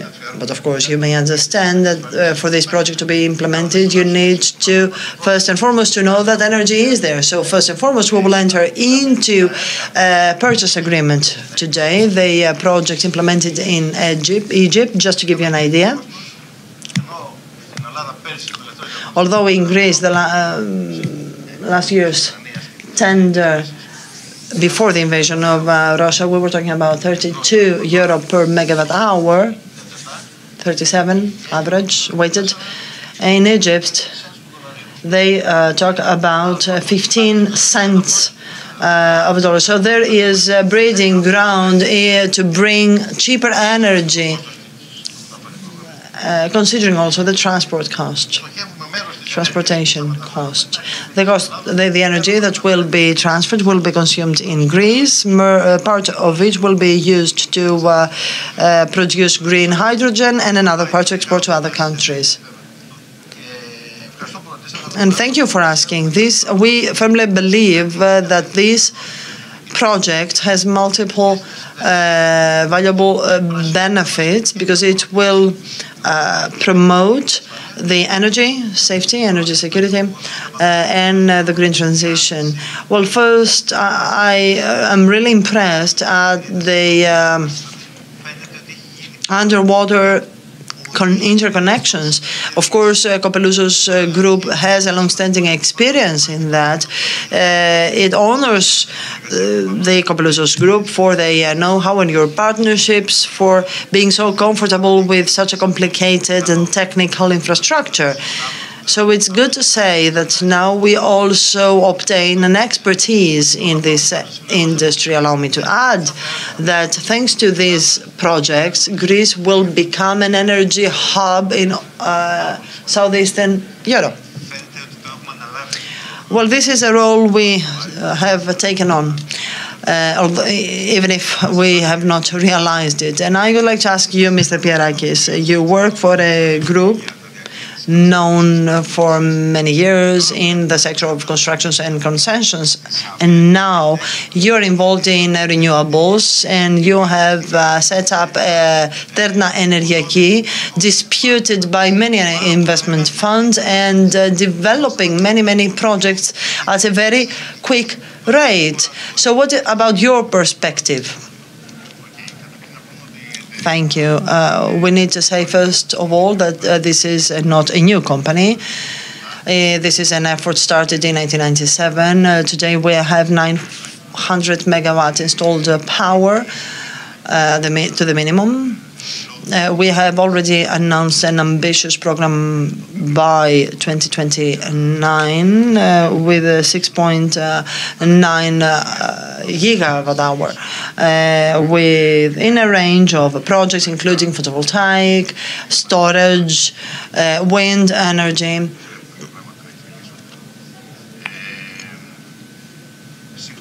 At the same time, circular economy units, battery storage, etc. So we have considered, and we are involved in all the spectrum of applications that may quickly deliver for the development of renewables. The 6.4 project, the 6.4 giga project, apart from the 900 of installed power, another 330 are built right now, are being built in southern Euboea. 300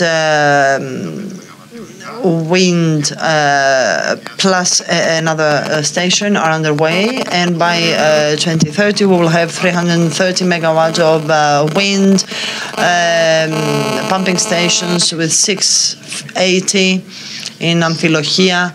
Maybe this is the first important project in this critical sector, right? Yes. And this is the reason why we aspire to speed up its construction in the next 5 years, so to give some priority to that. It is worth also noting that certainly it will help the penetration of renewables. It will also ensure the stability of the electric energy in the post-lignite area, and of course it will reduce the cost of energy. According to international studies, we know that the benefit expected from the existence of such a tool, the pumping station, the Amphilochia pumping station, will be 150 million per year.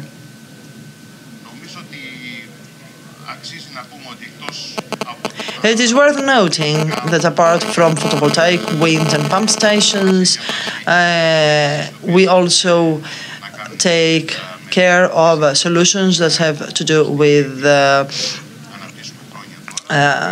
in facilities, as for example combined wind with pump station in Crete, which will considerably contribute to the stability of the system and the cost of electric energy. We can also talk about the Epiros PPP, already launched some years ago, and the other of Peloponnese, which is underway in the sector of circular economy. And the 6.4 giga already have some kind of, some part of floating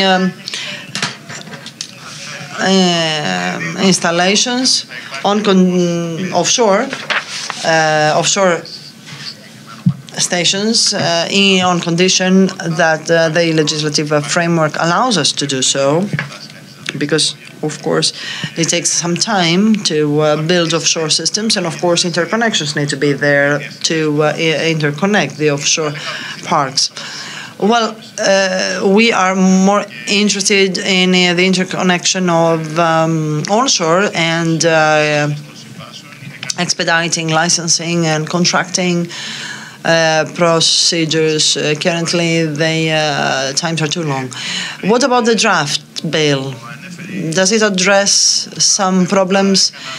Well, I was checking all the issues I intended to mention when the Secretary General enumerated some of the clauses of the draft law.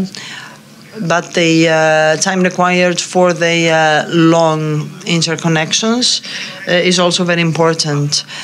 Time is running out when we talk about energy. Well, I have something like 30 questions to ask, but it would be a negligence on my part not to do it. I would like to ask first you, what will happen on July 1st?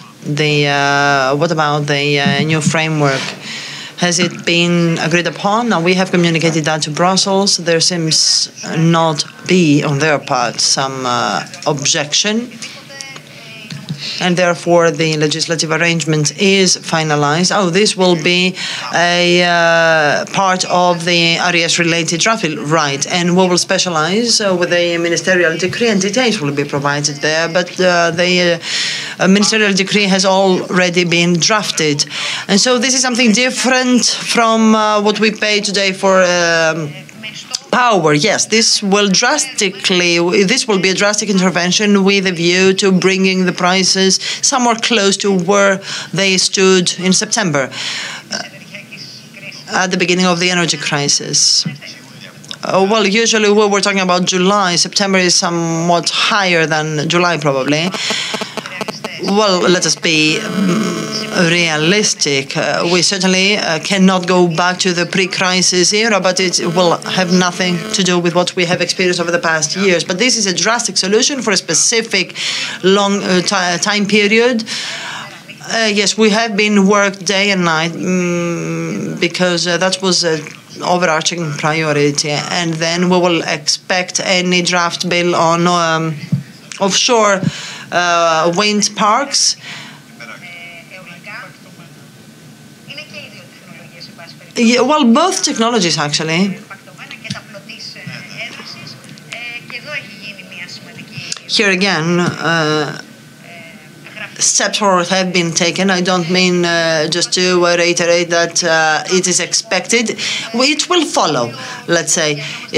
But we are in a hurry here as well. We intend first and foremost to launch the consultation, the round of consultation, although we have discussed that with many domestic and foreign stakeholders.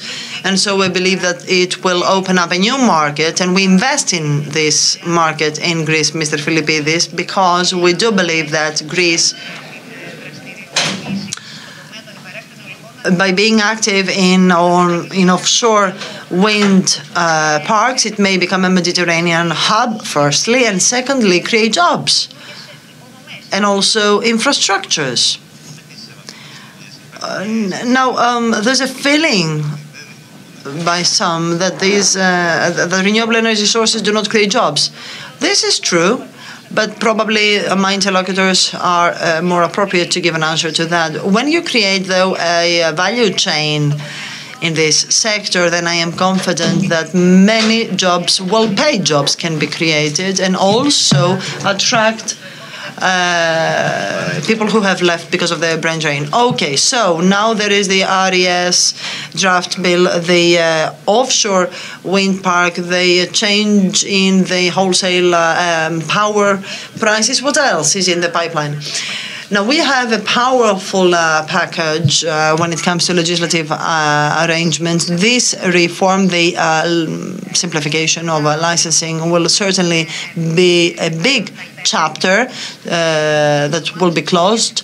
Then we have the transposition for the Electrical Energy Directive is also important after the offshore wind stations and some other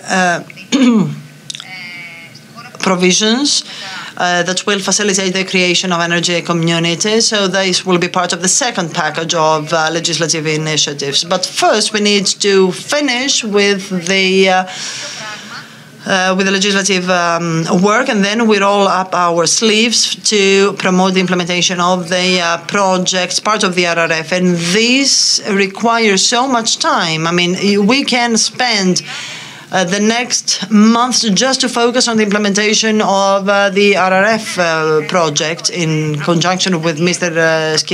Spirakakis. Yes, of course, this is the ministry that reimburses, that disburses the fund, but there we have all the ex-economo projects, so the energy saving projects for households and businesses. So there are many, many projects in the pipeline. And because I know that you were involved in this, are we to expect any program for energy savings, for households? Well, this extending, an increased increased subsidy. Well, it is not so easy to impose saving measures. Well, rather than imposing, probably I would talk about incentivizing. Well, as you know, yesterday we announced the other measures. Certainly, newspapers come first sometime. Well, let us focus on the public part, which is under our control. Let us organize our job, because the public sector spends. We have seen a doubling of the energy cost to 210,000 meters of the public sector. In 2020, we used to pay I mean, the state budget, that is, the Greek taxpayers would pay 500 million, and now we pay 1 billion. The figure has doubled, and so we need to reduce that. So what the businesses and households is experiencing, you are experiencing, yes, which is why it is imperative to have in place a system to incentivize savings in the public sector, not saying air conditions open, windows open, and the lights on when offices are closed. Certainly, it goes without saying that we need to reduce consumption. Mr. Garadis. So I know you owe us two specific numbers, and a comment on the mechanism from July 1st. Well, allow me to share a figure that. So today we have announced the special fund for RES. It's from LAPE. But, well, why does everyone is afraid that this might become deficient? Well, this is a huge discussion, and we'll have it. So the market has expressed some concerns. Now, the LAPE is proving that our estimations by the end of the year, under the current conditions and these prices, this special fund will have an extra 3.5 billion. This is an estimation, but usually estimations don't. So out of that, what goes in your fund? Well, out of that, well, it's up until the month of May, but I think it's an issue of just procedures in order to have 780 million directed to these funds. So this is one of the two large inputs of the Fund for Energy Transition. The other one is, of course, the pollutants stock market, the pollutants tariffs. Now, a sustainable fund is actually the best safeguard so that the market continues to invest. And this is what has actually we have managed to do with the hard work of these last 3 years that has finally paid off. So, excuse me. So, what we're seeing is the result of the current situation. Some say it's weird, but that's normal. As the market has its ups, it also has its downs. And there's no way for this fund to, for a LAPE to become, to have deficiency. And why is that? Because we are taking the only 3.8 from the tariff,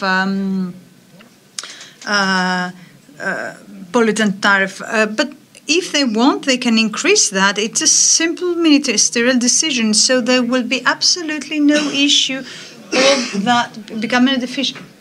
No, on the contrary, we see that there is available more than 900 million available today. We're talking about the month of June. And these can be directed to the Fund for Energy Transition. So there's no problem with the special account. And, of course, we have a large... there are vast amounts that can be steered towards these projects. And, of course, but many don't know that. This is the term that you read in your DAI. So TEM is the... state's subsidy. Yes, if unfortunately it has not been conveyed enough to the citizens, maybe perhaps the companies, the electricity providers should have done their job and also subsidized part of that on behalf of the Greek state. Well, what the Prime Minister said in Thessaloniki last September, well, that has been implemented, and it's a series of ministerial decisions that are of money paid to the providers, and it's a subsidy. But allow me to say something else also, because we are looking at the mechanism that will be set up since July 1st, and will be it will be managed. So we still have the wholesale market. There will still be a target model, and despite the comments and criticisms, it's the market. We cannot abolish the markets. Never, because if we abolish the markets, then we'll go to other problematic situations. So we have the market, but we are also creating a secondary situation where we'll take the surplus and we will be actually steering that towards the consumers. So this has been tried, and we have checked all the things that are happening, and we will, in fact, since the beginning of 1st July, we will no longer have, in practice, in essence, this noise about the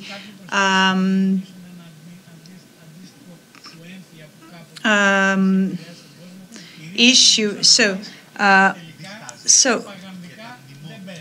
well, it hasn't, it didn't work. So,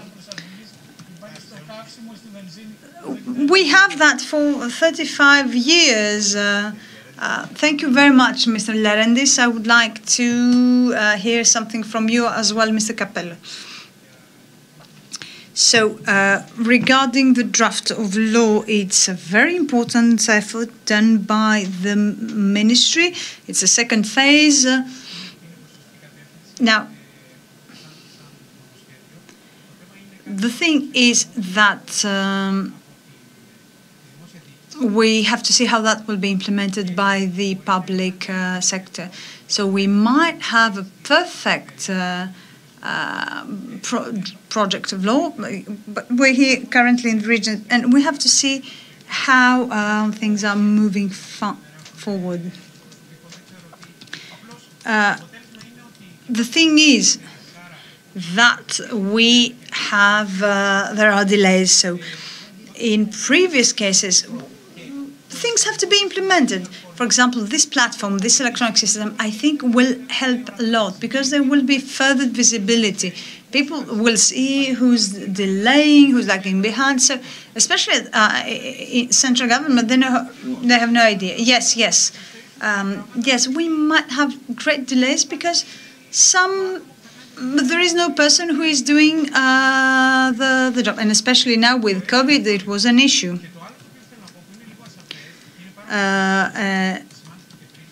And what I'd like also to say, we have to see whether this project of law allows the licensing of storage in existing projects. We're talking about standalone in front of the meter, where one can store, or hybrid. I think that this is not very clear in the draft. And so existing project should be able to put the battery behind the meter, because this is how we have to go if we want to really move forward with no longer using hydrocarbons. Thank you very much. Mr. Caridas, your comment? Two very fast comments. First of all, we are looking forward to the next drafts of law regarding RES. We, as a group, we are also active in offshores, and we have in our portfolio the two only offshore wind turbine parks in Greece. So we're wishing to see that very fast, and we're ready to build also the storage facilities. And I have to say that as a society, we have to believe in RES and green energy. And allow me to share here the recent announcement of the German government that is actually moving forward with faster implementation of wind turbines. So we have to believe in it as well and see that these interventions are much smaller than the benefits. Mr. Perakis, you have the floor. Especially when it comes to numbers. So, in order to achieve our goals, which are reassessed, we need 750 megawatts of RES every year, and this might even reach 1.2.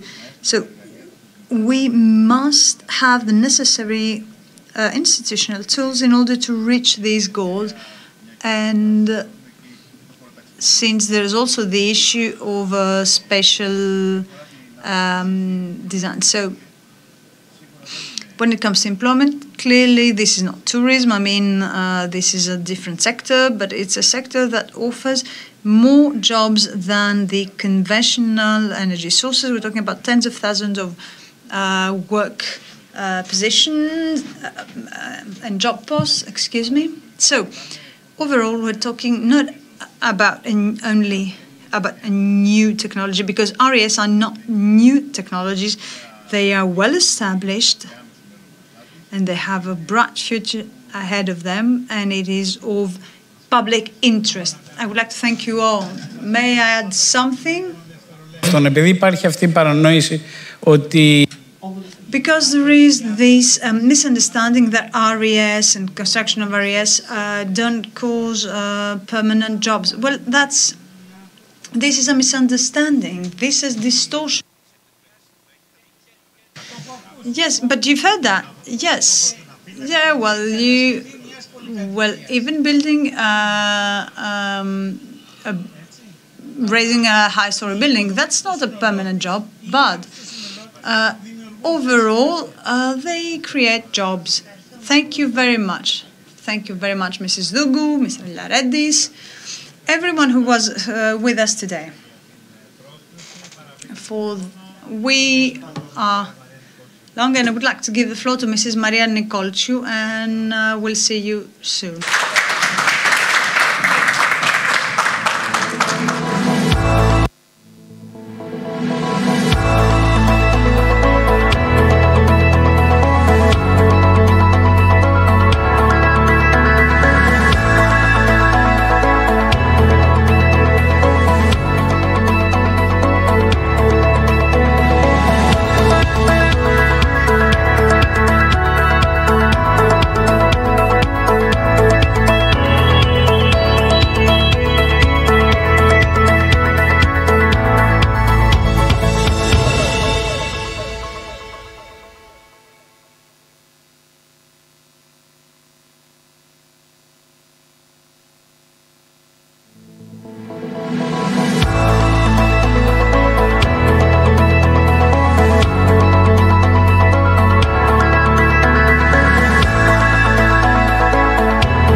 Λοιπόν, κυρίες και κύριοι, καλησπέρα.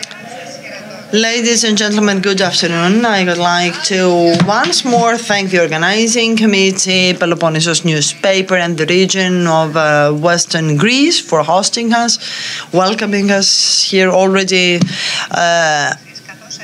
Some interesting news have stemmed from the previous sessions, and I have the pleasure and honor in the next 20 minutes to talk with the General Secretary of the Ministry of Foreign Affairs in charge of the International Economic Affairs and at the same time Chairman of Enterprise Greece. So Mr. Smidlis is here and I would like to thank you for being here. I would like to thank the organizers for having me here. Thank you very much for the pleasure to have this discussion. We have a very interesting title of our dialogue, of our conversation, Economic Diplomacy, Accelerator of Entrepreneurship. What is the answer you could give? Is this feasible? Is it easy? Is it difficult? No, well, it's not difficult, actually. It is important. It is important to ensure coordination if you are to accelerate any sector of economy, what is more entrepreneurship. So what economic diplomacy does is to coordinate the movements and the maneuvers of the country. And why is it important for the Ministry of Foreign Affairs to do that? Because it is not a productive ministry, but it is a ministry with a network around the world, across the globe, and has nothing to do but coordinate the partners, the exporters, the investors without catering of whether these contacts come from any minister. So we are here to partner with all productive entities. So it is as if you were the reception of potential investors and then you re-channel them. Well, it is one-stop shop. It is something that other countries also have. This is a one-stop shop. And of course, we did not reinvent the wheel. It is a one-stop shop we have established so that all entrepreneurial world, the Greek one and the foreign one, has taken in order to know what they can do in our country and what they cannot. Okay, this is a newly founded organization of the Ministry of Foreign Affairs, which also takes care of the reform of economic diplomacy. It was launched 1 year ago. And what is now, concretely speaking, your contribution in the enhancement of entrepreneurship? Mrs. Nikolskiu, your question follows what I said earlier, how we passed from words to deed. We set up a flexible entity that is a general secretariat which brings together all embassies and commercial attaches. At the same time, we set up two different tools. Enterprise Greece to attract investments but also promote export, and is also the entity which promotes exports, and also the credit insurance entity. And so once you have the exports insured, and so you may curb the, or rather try to have a control over the risks for company. On the other hand, you have also the Enterprise Greece with the organization of fairs and so on and so forth.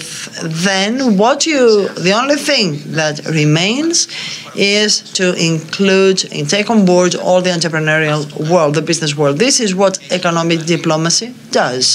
It has the tool that coordinates whatever has to do with extroversion and economy. As a result, it's very easy for someone to approach the country, which is why Microsoft, Pfizer are here to invest, because it's easier to have a one-stop shop, to know who to talk with. On the other hand, it is not by accident that despite the pandemic, our exports have increased. Of course, the Greek companies are resilient. This is important, but we also gave them some markets to export. I mean, we gave them the opportunity not to waste time because of the lockdowns. I don't know if you know, we had a 20 or 30% increase of exports after the removal of each and every lockdown. That was thanks to the instrument, the flexible instruments we provided the traders, which allowed them to increase exporting, to start exporting once the lockdown was removed. For good or bad, Greece needs to play this role, this coordinating role across the wider region, and only if Greece becomes a real hub, a real investment hub, then Greece may find its way also at the geopolitical level. I would like to insist on this first question and ask you some clarifications. You said that thanks to your action, to your contribution, we saw Microsoft, Google, and other companies coming to Greece and investing. Is this to be purely attributed to your job? How was it? How did you find Microsoft? How did you attract Google? And why did they believe in us? Why did they decide to invest in this? Well, I would like to provide you with a Microsoft case. The first contact, because it's important, okay, the first contact was made by the Prime Minister. And then the partners of the CEO of Microsoft came to us. We set up a group to create the framework to make this happen. We coordinated that working group, and of course, thanks to the help of the Ministry of Development. And finally, the Microsoft understood that we have not only the willingness, but also the tools to welcome such an investment. In the past, what would happen? Microsoft would come here trying to find an interlocutor. They would knock on the door of one ministry and then of the other ministry and so on and so forth. But to set a framework for such an investment, multiple ministries are involved. And so in that case, Microsoft would just decide to relocate their investment. This is what we managed to do, and now thanks to the framework we managed to finalize, and starting from Microsoft, now any investment in data centers is feasible in Greece. And of course, Microsoft is an eloquent example as to how investors may come here, and this is to be purely attributed to this government and to this specific Prime Minister.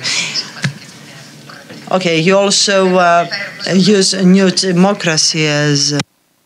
this is a joke, of course.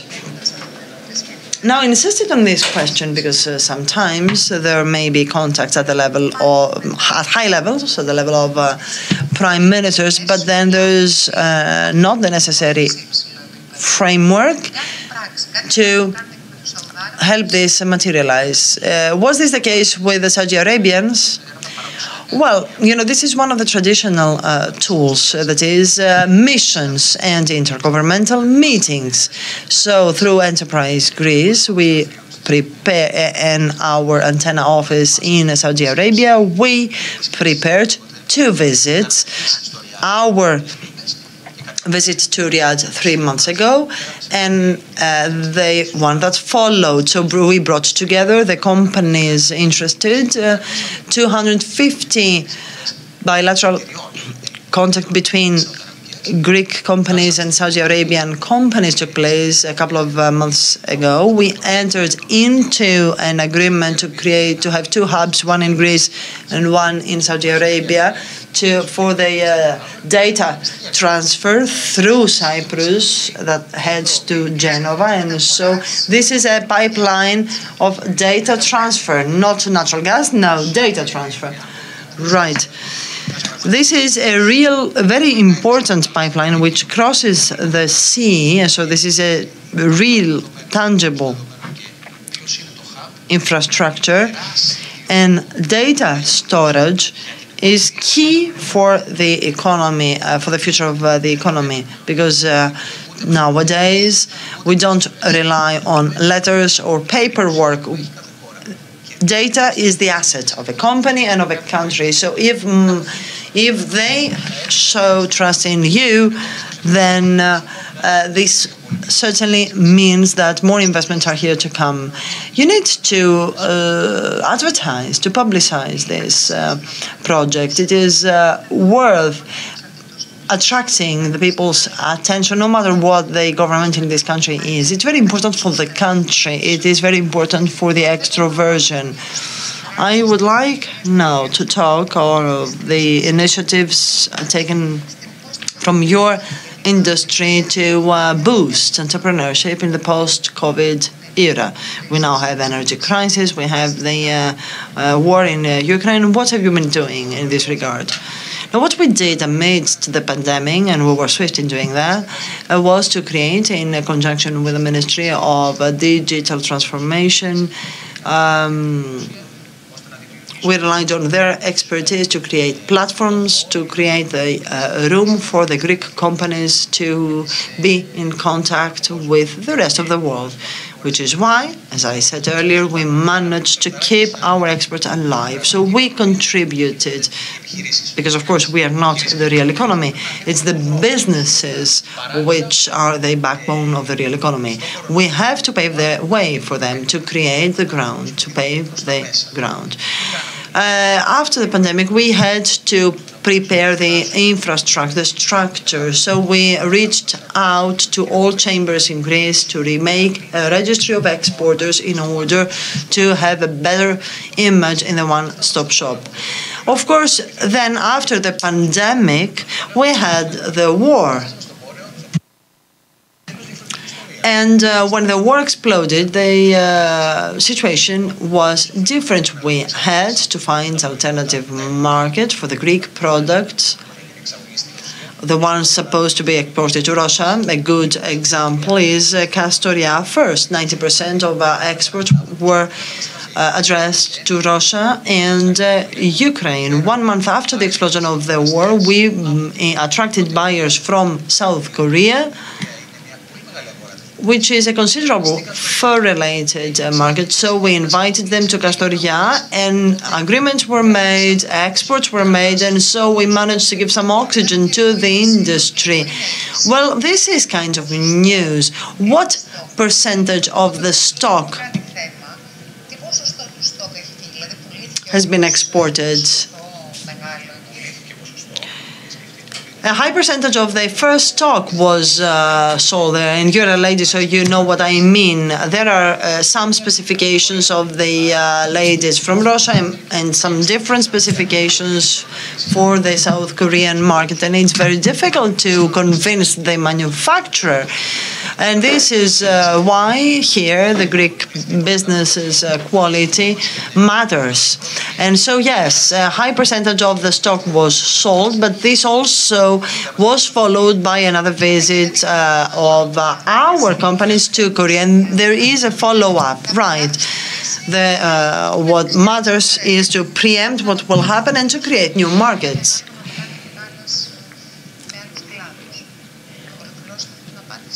Have you finished with your question? And now we would like to ask about the region. I can see that there's not much time. Yes, I will stick to that example. Don't worry. I am good at managing time. But being this conference a regional growth conference, what have you been doing for regions and specifically for this region?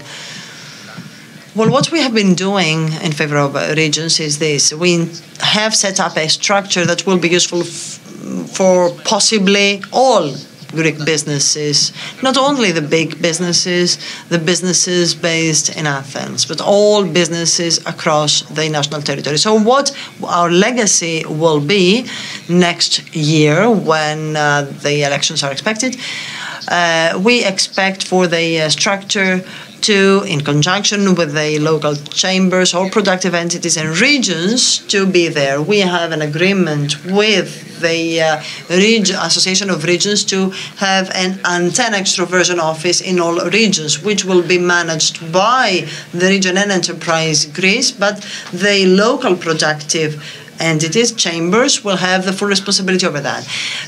Our aspiration is to disseminate information on any possibilities, but at our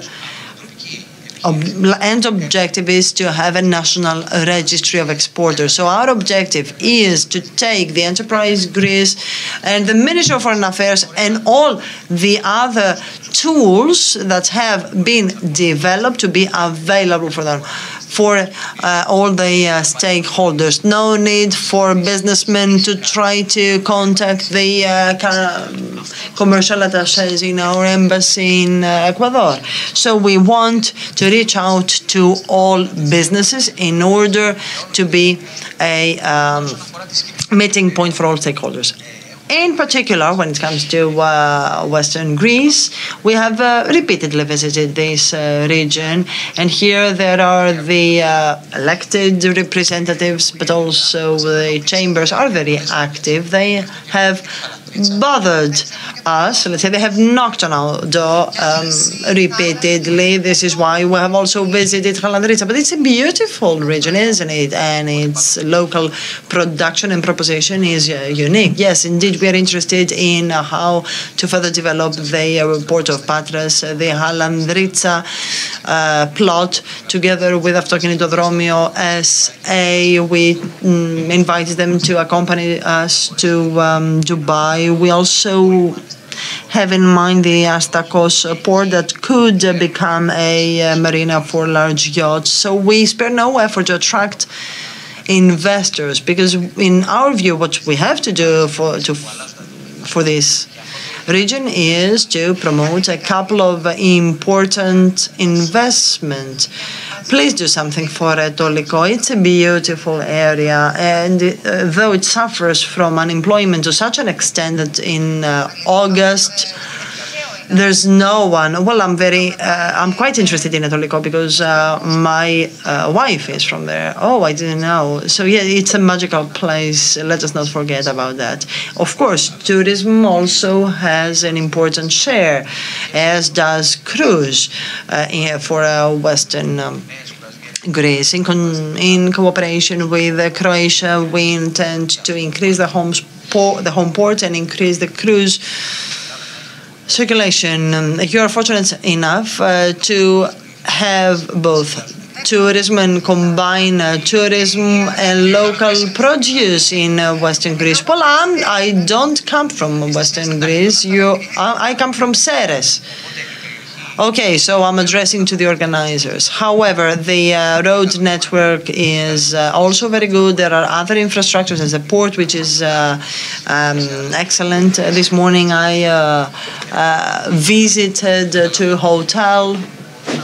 big hotels in order to have a first-hand experience, to know what the local stakeholders need. We have 1 minute left. So, in fact, you know things and you understand business.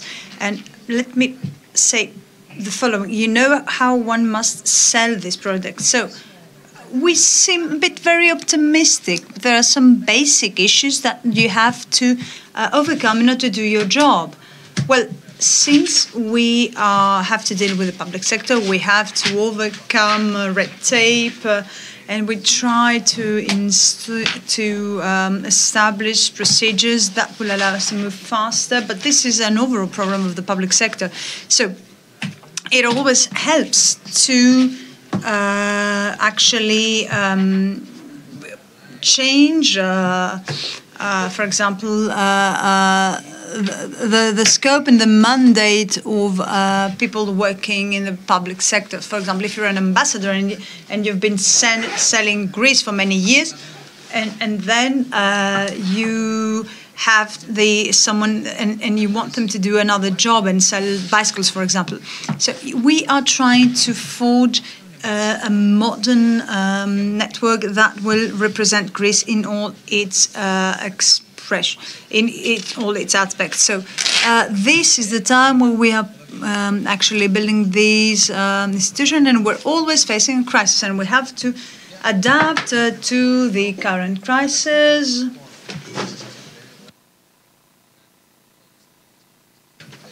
And we are doing the Enterprise Greece,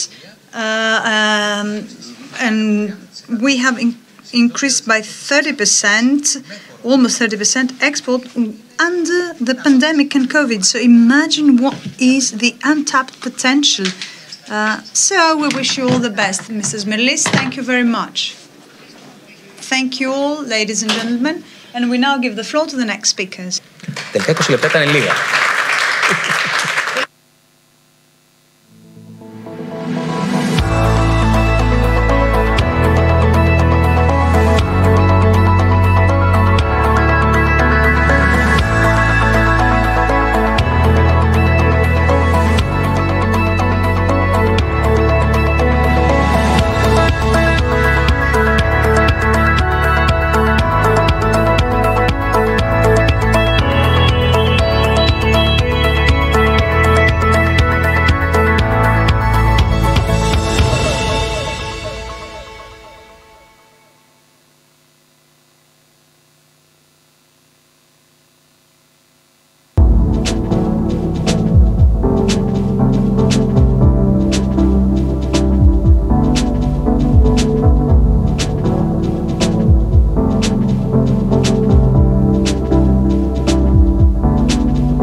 Πριν από μισό αιώνα, οραματιστήκαμε το μέλλον, με ανθρώπους να ζουν σε βιώσιμες πόλεις και σε αρμονία με το φυσικό περιβάλλον. Με σύγχρονες υποδομές για καλύτερη καθημερινότητα, ποιότητα ζωής, πολιτισμό. Οραματιστήκαμε το μέλλον και ανοίξαμε δρόμους για τις μικρές και μεγάλες διαδρομές που ενώνουν τις ζωές των ανθρώπων και κάνουν τα όνειρα να ζωντανεύουν. Πιστέψαμε στην επανάσταση της καθαρής ενέργειας και στη δύναμη της καινοτομίας και τολμήσαμε. Πιστέψαμε στους ανθρώπους μας και ταξιδέψαμε την Ελλάδα σε ολόκληρο τον κόσμο. Πιστέψαμε ότι κάθε τι καινούριο που κάνουμε πρέπει να γεννά ευκαιρίες και να φέρνει ευημερία σε όλους. Όμιλος Γεκτέρνα. Επενδύουμε στην Ελλάδα. Επενδύουμε στο μέλλον.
Με την πρωτοβουλία Vodafone Smart Forest δημιουργούμε το πρώτο έξυπνο δάσος στην Ελλάδα που εντοπίζει έγκαιρα τη φωτιά με τη δύναμη της τεχνολογίας και του Vodafone Green Network.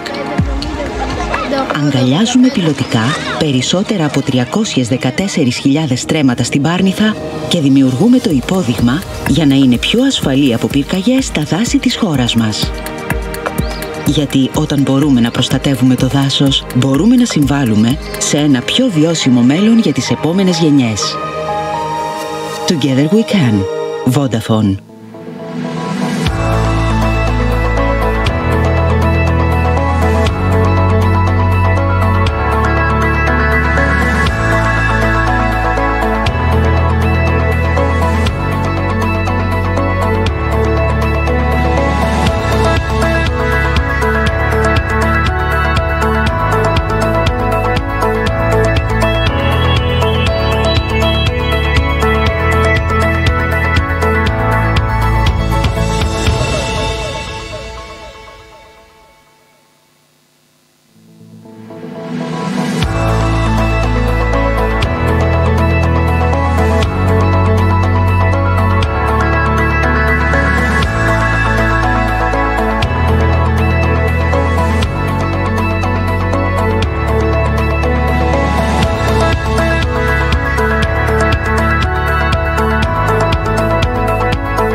Πριν από μισό αιώνα, οραματιστήκαμε το μέλλον, με ανθρώπους να ζουν σε βιώσιμες πόλεις και σε αρμονία με το φυσικό περιβάλλον. Με σύγχρονες υποδομές για καλύτερη καθημερινότητα, ποιότητα ζωής, πολιτισμό. Οραματιστήκαμε το μέλλον και ανοίξαμε δρόμους για τις μικρές και μεγάλες διαδρομές που ενώνουν τις ζωές των ανθρώπων και κάνουν τα όνειρα να ζωντανεύουν. Πιστέψαμε στην επανάσταση της καθαρής ενέργειας και στη δύναμη της καινοτομίας και τολμήσαμε. Πιστέψαμε στους ανθρώπους μας και ταξιδέψαμε την Ελλάδα σε ολόκληρο τον κόσμο. Πιστέψαμε ότι κάθε τι καινούριο που κάνουμε πρέπει να γεννά ευκαιρίες και να φέρνει ευημερία σε όλους. Όμιλος Γεκτέρνα. Επενδύουμε στην Ελλάδα. Επενδύουμε στο μέλλον.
Με την πρωτοβουλία Vodafone Smart Forest δημιουργούμε το πρώτο έξυπνο δάσος στην Ελλάδα που εντοπίζει έγκαιρα τη φωτιά με τη δύναμη της τεχνολογίας και του Vodafone Green Network.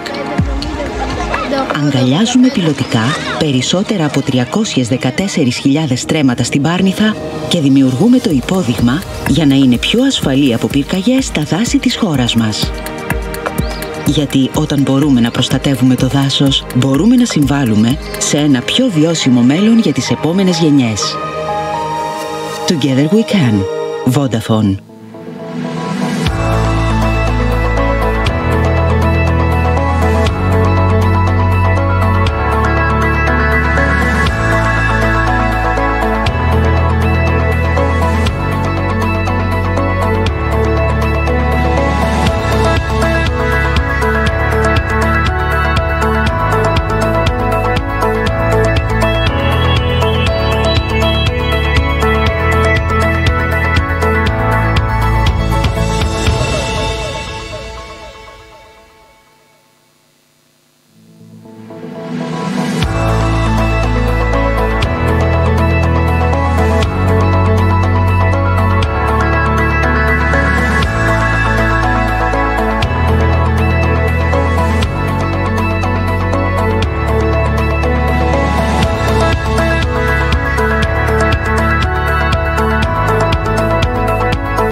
Πριν από μισό αιώνα, οραματιστήκαμε το μέλλον, με ανθρώπους να ζουν σε βιώσιμες πόλεις και σε αρμονία με το φυσικό περιβάλλον.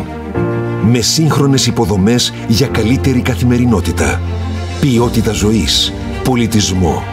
Οραματιστήκαμε το μέλλον και ανοίξαμε δρόμους για τις μικρές και μεγάλες διαδρομές που ενώνουν τις ζωές των ανθρώπων και κάνουν τα όνειρα να ζωντανεύουν. Πιστέψαμε στην επανάσταση της καθαρής ενέργειας και στη δύναμη της καινοτομίας και τολμήσαμε. Πιστέψαμε στους ανθρώπους μας και ταξιδέψαμε την Ελλάδα σε ολόκληρο τον κόσμο.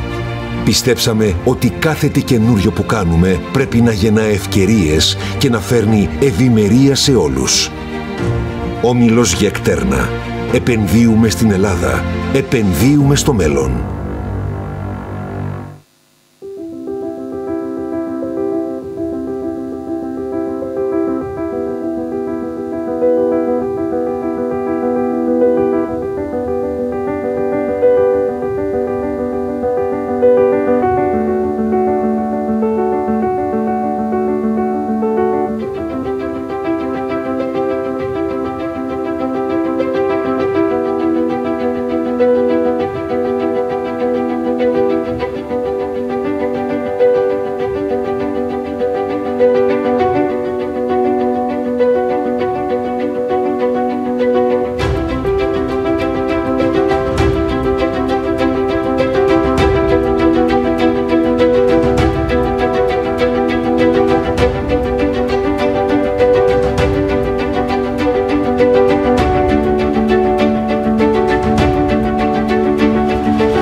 Με την πρωτοβουλία Vodafone Smart Forest δημιουργούμε το πρώτο έξυπνο δάσος στην Ελλάδα που εντοπίζει έγκαιρα τη φωτιά με τη δύναμη της τεχνολογίας και του Vodafone Green Network.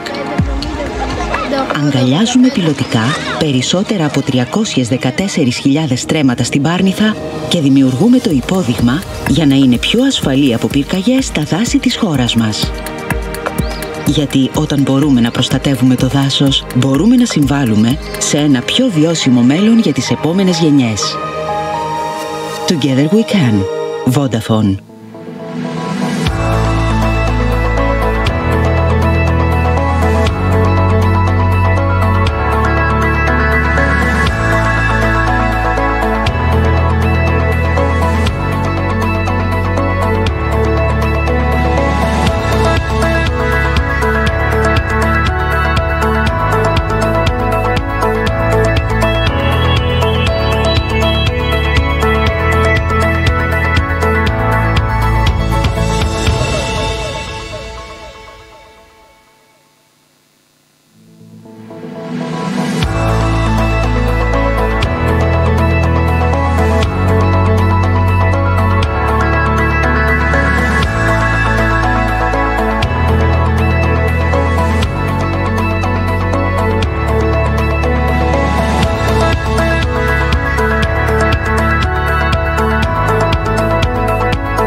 Πριν από μισό αιώνα, οραματιστήκαμε το μέλλον, με ανθρώπους να ζουν σε βιώσιμες πόλεις και σε αρμονία με το φυσικό περιβάλλον.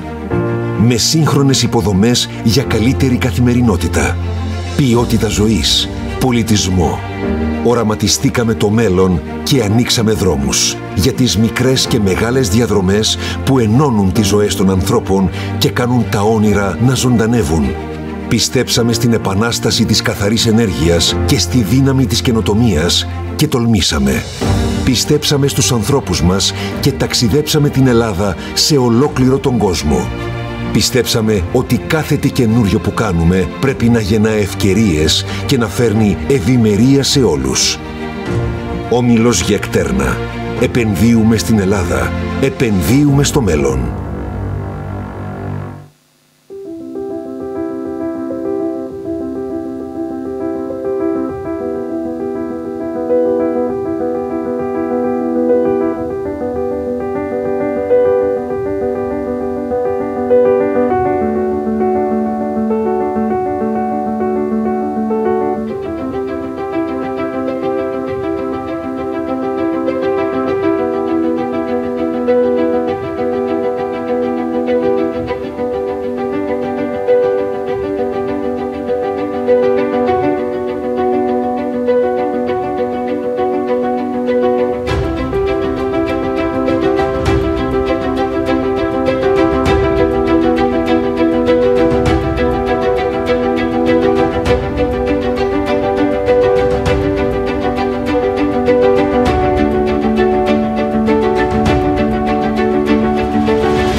Με την πρωτοβουλία Vodafone Smart Forest δημιουργούμε το πρώτο έξυπνο δάσος στην Ελλάδα που εντοπίζει έγκαιρα τη φωτιά με τη δύναμη της τεχνολογίας και του Vodafone Green Network.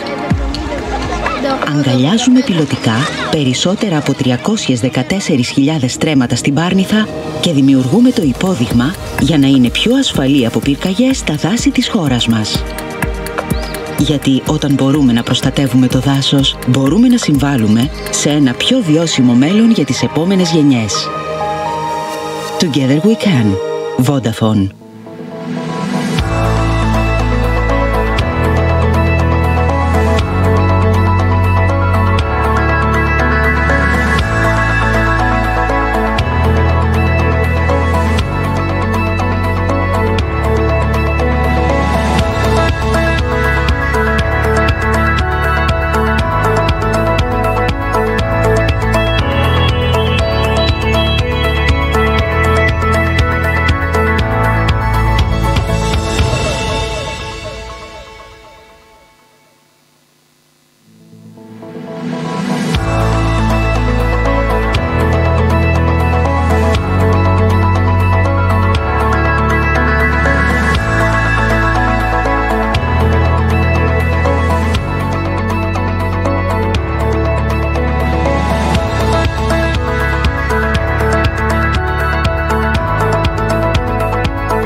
Κυρίες και κύριοι, καλησπέρα σας. Είναι Παρασκευή. Good afternoon, ladies and gentlemen. It's for 4:20 in the afternoon. It's the best time to talk about money, and we always talk about things like that with Yanis Tsakiris, who has impressed us all.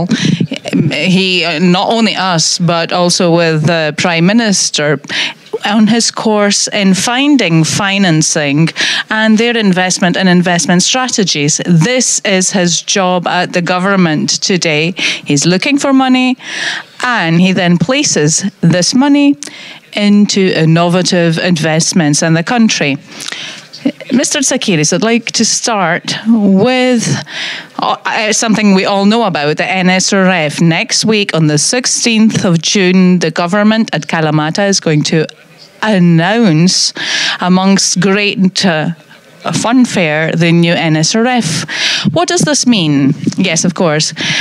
What you said, it is truly the best time to talk about money. It's the beginning of the weekend, you know, so people are away. We can talk about money without being obliged to please anyone. So we're the first country which in June 2021 we approved the partnership agreement with the European Union. That is the NSRF agreement, and the next step is to approve the business plans, the operational plans, which means that we can then start the actions that we have planned.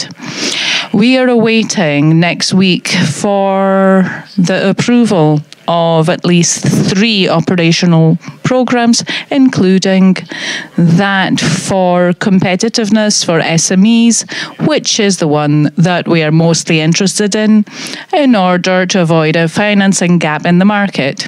At this point, I'd like to say that the NSRF has greatly helped in the previous programming period of the crisis and the pandemic, because it essentially supported SMEs both with the refundable advances and with all the financing tools that we built in record time, I'd say. So going back to the matter of the approval of the NSRF programs as a country, we were the first to be approved in June 2021, and again we are the first to approve our operational programs, the first amongst all EU countries. I'd like to remind you that usually it takes 2 years to approve these. We managed to have these in less than 1 year. And in that, I think that we should recognize that you have contributed to this because you did a lot of work for this. Yes, we started earlier. We were very methodological in our approach. Is the new NSRF different? Yes, it is. It has different operational programs. We have a separate program for civil protection, a separate one for digital transformation. There is no operational program for the reforms in the public sector. The European Commission, believes that the reform has been completed, and then we have the Recovery and Resilience Facility, which is helping in that direction.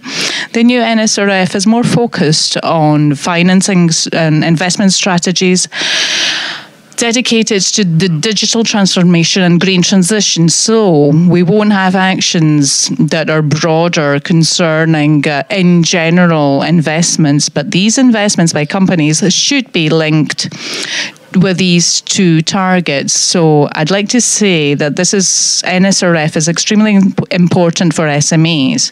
The last crisis, the financial crisis for our country, has, shall we say,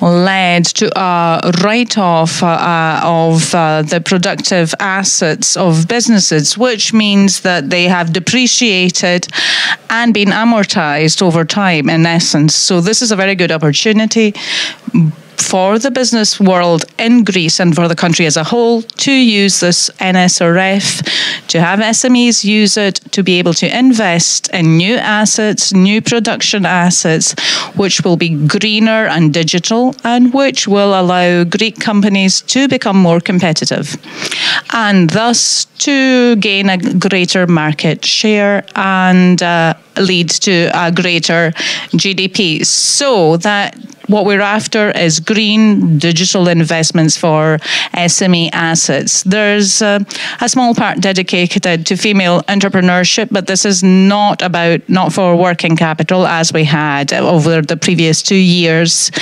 during the pandemic. But now we're talking strictly about investment capital. Yes, there's a slight reservation to plan new business plans given the rise in inflation and insecurity. Yes, all business people will have to think about when it's right to implement an investment. For me, a crisis is a time to invest so that afterwards you can ride the wave and as it's rising. So talking about money and SMEs, to be more specific, you know that famous Q fund, the Q equity, 400 million. What's that all about? So let's go a step back. The Greek economy has to spend a huge amount of investment money from the NSRF and the Recovery and Resilience Facility. It's both grants and loans. What we're lacking is the equity. So here, for a while now, and quite successfully, we're trying to cover this partially, not fully. We can't obviously cover all needs for equity through the Greek Investment Bank, which is creating financing tools using public money and calls interest by the private sectors to create equity funds, so investment funds investing in the equity of companies to boost their balance sheet. So I think this is a great problem of the Greek business world, yes.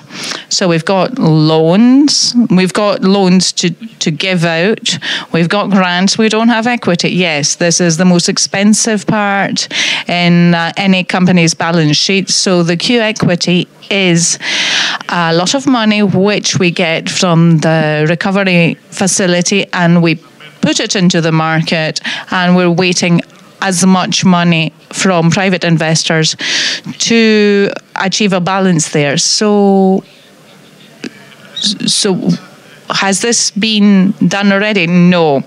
It's that the fund managers are private companies. So they look at companies that are rapidly growing and have a business plan which is realistic and will have high yields for shareholders and for the economy as a whole.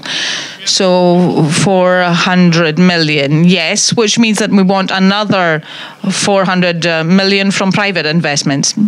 800 in whole. So that's just one of the things that we've done. 2 months ago, we announced 100 million for innovative startups. So I believe that this is a part of the Greek economy which over the past few years has proven to be very dynamic. And it's a sector that is growing exponentially. It has a lot to offer to the gross GDP, and it's also creating very high quality job posts. And given this, we see a significant return, brain gain. I'm talking about people who had left during the crisis. We see executives coming back. So recently, we see a lot of people from Eastern countries in Athens, not only in Mykonos, but elsewhere in Athens, from Saudi Arabia and elsewhere. And recently you went to Saudi Arabia. What's happening there? In Athens, we see a lot of people from different countries, but perhaps people from Eastern countries stand out, and that's why we notice them. Yes, obviously. We do enjoy a close collaboration with all Saudi states and Saudi Arabia, Bahrain, and recently we signed in the United Arab Emirates an agreement with ADQ. It's a state investment fund. It's an agreement for 4.5 billion euros.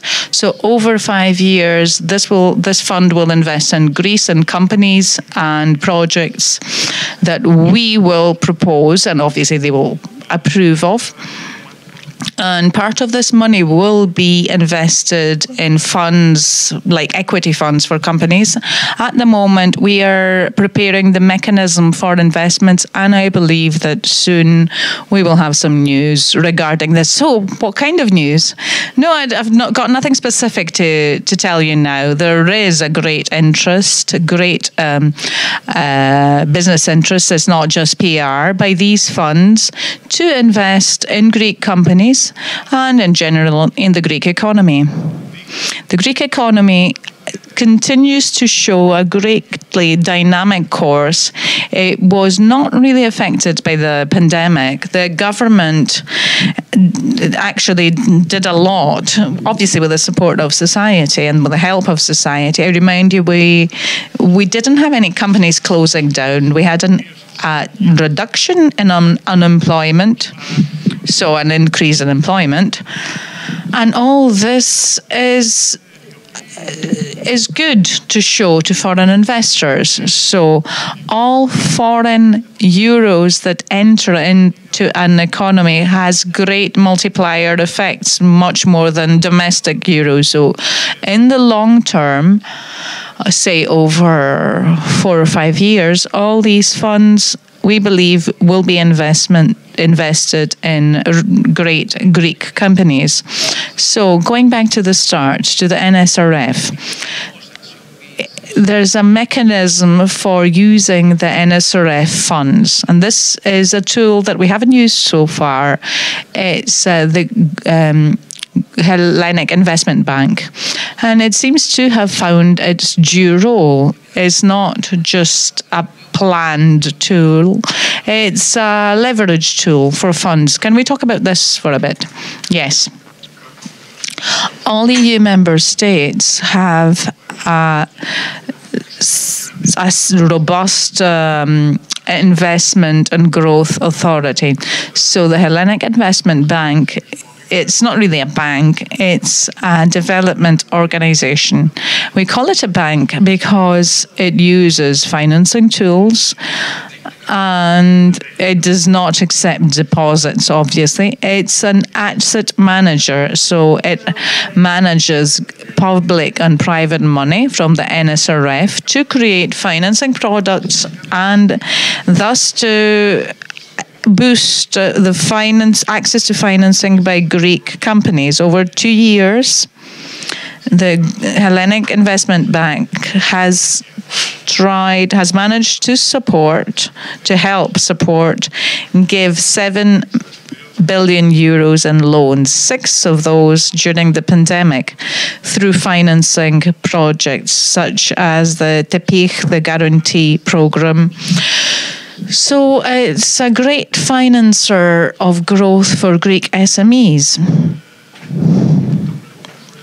When over the past few years, the loans given by the Development Bank was just a small percentage of that. So it played an important role during the pandemic because that's when we took over this institution.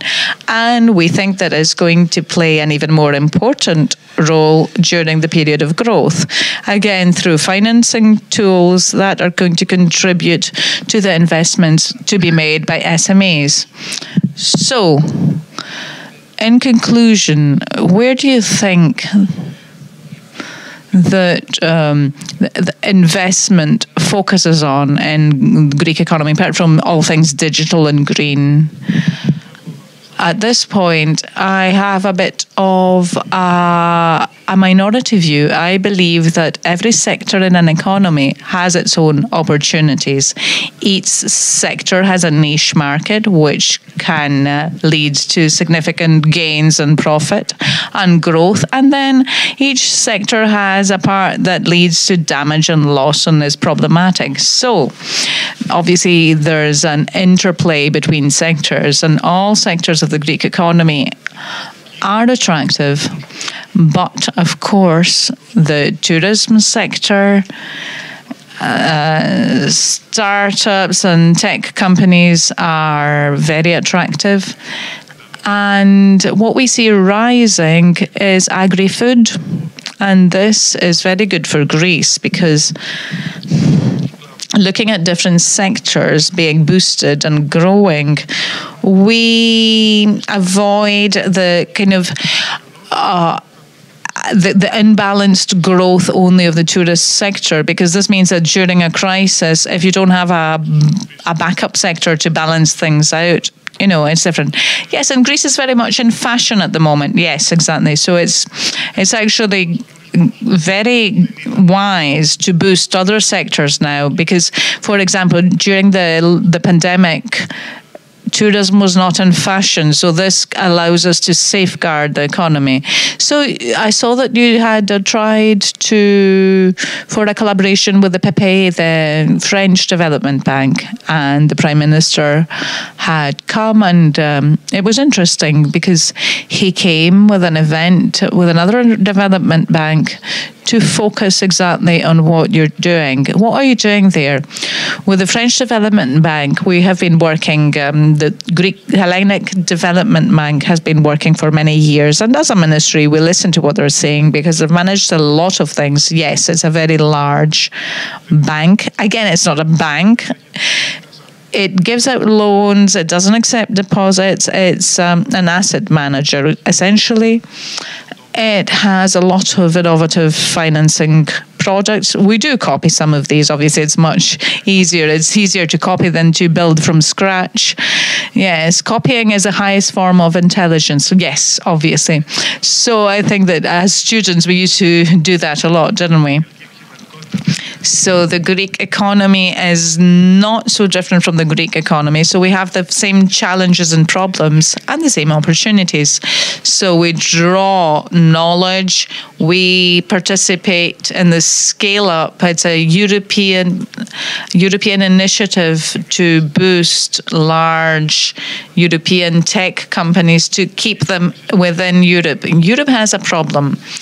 It creates a technology, it creates a large company, but someone outside Europe, either in the US or in Asia, comes and buys the company out, and then this leaves the EU. So we lose out on taxes, on jobs, a lot of things. So we are trying, by joining forces with other countries, to try to give overall financing to keep these companies in Europe and to grow here so that they are not acquired by other countries. This is something in which the French Development Bank is playing a leading role. I think that you're in the right ministry. You are exactly where you should be and what you're good at. I can't imagine you being at another ministry. No, I can't think of you being elsewhere. So, finding money. I want a conclusion there. Everyone is looking for money for growth. What's the easiest course? This is a very general question. You mean everyone, all business people? Yes. It is obviously easier to be good, to have a good business plan, to be truthful, transparent, because otherwise we will get caught. And it's the course of choosing the right financing from the Recovery and Resilience Facility, the NSRF, that will help the company grow competitively and fast. Only in this way will the Greek business world leap ahead. We need competitiveness and long-term planning. Ladies and gentlemen, we hope we were useful and pleasant.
Ladies and gentlemen, hello. Once again, we're here for a very interesting panel. One-to-one, I would say. Mr. Zachariadis, hello, hello. It's my great pleasure to be here. This time being the competent person for the internal affairs. Yes, yes, I'm very happy to be here wherever we have discussed together. This is a good thing for my party. And of course, it's pretty good because I move on within the party. It is a reality, it is a reality. But every time I start a TV show, always Kostas Zachariadis is my guest. Mr. Zachariadis, since we have a back-to-back panel, we're going to be together now, and then the former Minister of Interior, Mr. Haritsis. So one way or another, we shall have the possibility to make a distinction and be more targeted, says the moderator. For 1 hour's time, we shall be discussing about politics in Syriza political party internally and how you see international affairs and the international conjuncture. I would like to start by a conclusion that you were able to draw after this conference that you re-elected Mr. Tsipras as the president of the party. You had a new committee that we commented that like a people coming from PASOK, the Socialist Party, with some women focusing on the president. What does this mean? Is it a new political party that you are trying to build? What about this new character in view of the elections? A general overview by you, please. Let's take them one by one. First of all, I think that the big success of this procedure is that Syriza, within a few months, from 1 month of few members, became a political party of hundreds of thousands of members. And to that contributed greatly the president of the political party, Alexis Tsipras, who proposed the procedure and the different changes. I'm pretty happy and justified. You became how many? 172. But it is a breakthrough. It is a big leap forward, which should continue the period to come, because we really need to meet the social and electoral Syriza with the political party of Syriza. A historic pendulum since 2012. Society, the Progressive Party, the Democrats made a second political party, then the first one, and then the second again. But we were not that open when it comes to the doors of our political party towards society and the people. Now, for the second comment of yours, what you said, that we have many people coming from PASOK, women, and focus on the president. Well, first of all, this means expansion. Number one priority is 50-50 across all different bodies of our party. It is a novelty pertaining to what will live both in Greece and abroad, and I wish that other political parties could follow our example. Coming from PASOK, well, it is a progressive word, a democratic word, democratic people. We are here in Patras today, in the democratic Patras, progressive Patras, the city of change. I don't make a distinction after 10 years to people coming from PASOK or from Synaspismos, the Communist Party. We're all comrades. So everybody's welcome. All the ones who want to join us. From the progressive and democratic word, one might change political party, but we never change side. I think that this is the main characteristic. Moreover, you talked about people focused on the president. There are no such people. We're all comrades within the political party. There are majorities, minorities, things change, things are remodeled. You are beautifying things because we know the procedures in your political party. There are intentions. Well, you know the percentage of Tsipras. Either we agree or disagree, we know that he is a powerful leader within the party. So there's no such a distinction between people who support the president and the others who don't. This is a facilitator for you journalists, but it's not the reality. Well, yes, these are titles given by the journalists. Well, this is an oversimplification. Yes, I said so. So I testify this opinion to you. Good. Since you talked about the ones coming from PASOK, and since you said that you're all comrades, and since there is a tendency lately not to hit Kinal, not to be quite hard on Kinal, because in the elections, in the future elections following the new electoral system, there is a possibility of non-self-reliant governments. So you leave the door open to collaborate with Kinal. That's why you're not so hard on it. Kinal is not that happy about it, because if it collaborates with you, Nikos Androulakis will lose his narrative. This will hide a cost for Nikos Androulakis. Please explain to me exactly how you feel about Kinal, how you feel about a possible collaboration in the next elections with this field. In a case of a non-self-reliant governance, I believe, Mrs. Nikoltsou, there is a political need for the country, not just to enhance the minor different political parties of progressive opposition, but the strategy through which the progressive movement will be a majority and the minority will go for the conservative politics. I'm not that concerned whether we're going to upset or not Mr. Androulakis. I see that through the daily routine of people, we should defeat Mr. Mitsotakis. This is our target.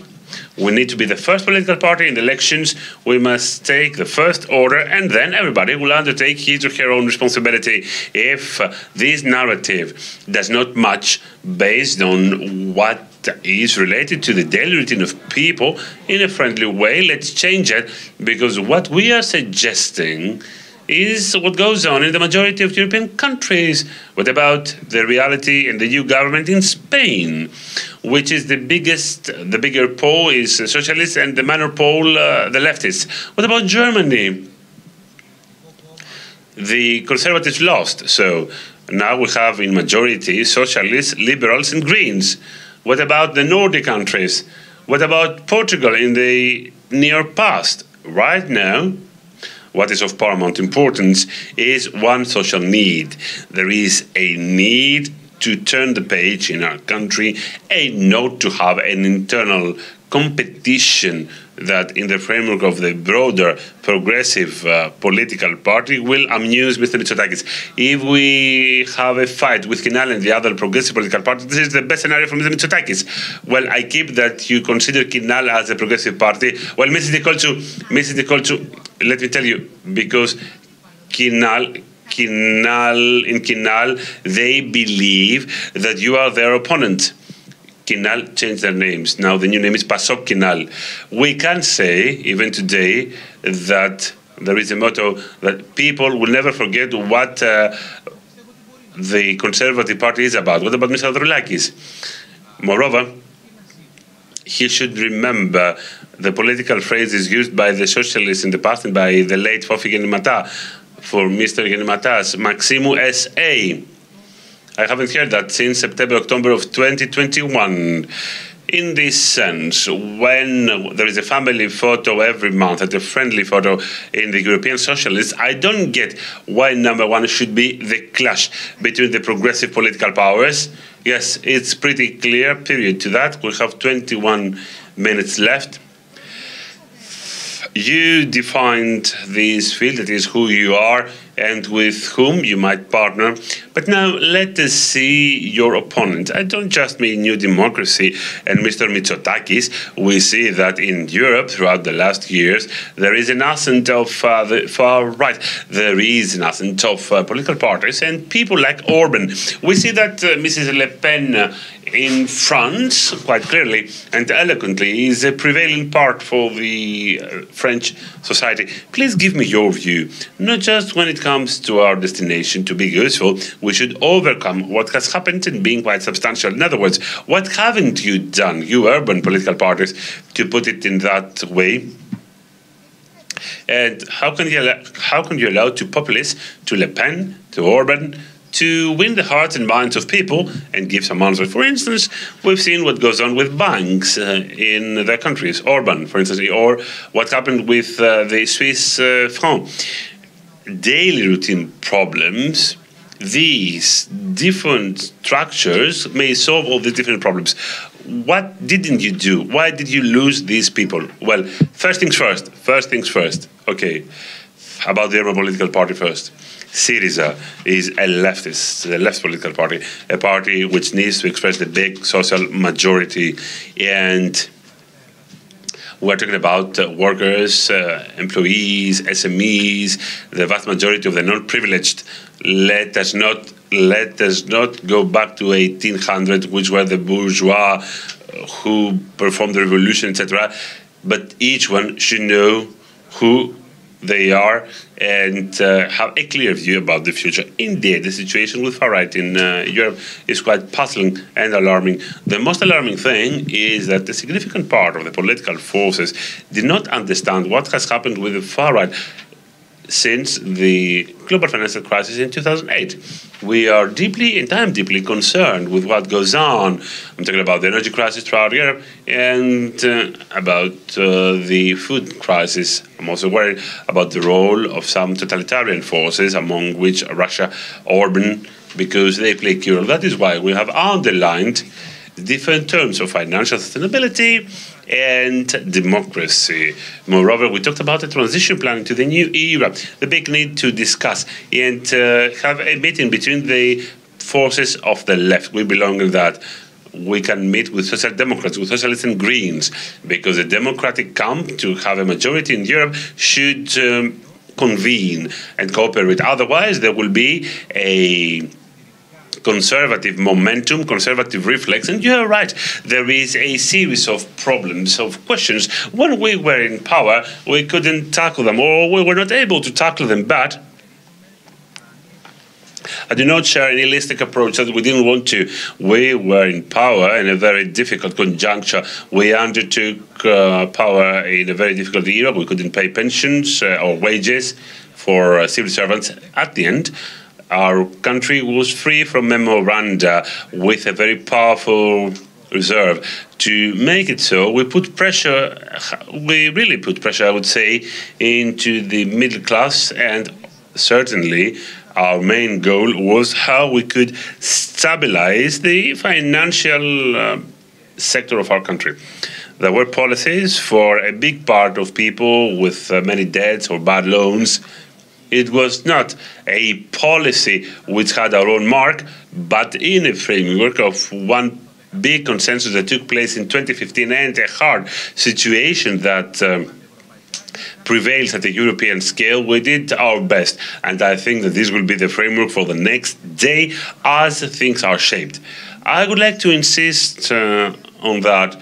I don't mean to be provocative, but I believe that for your political party, this is significant. There will be elections shortly. And for you now, there is a new beginning, because the first time in office, you were coming from a political party of 3%. You didn't have any experience.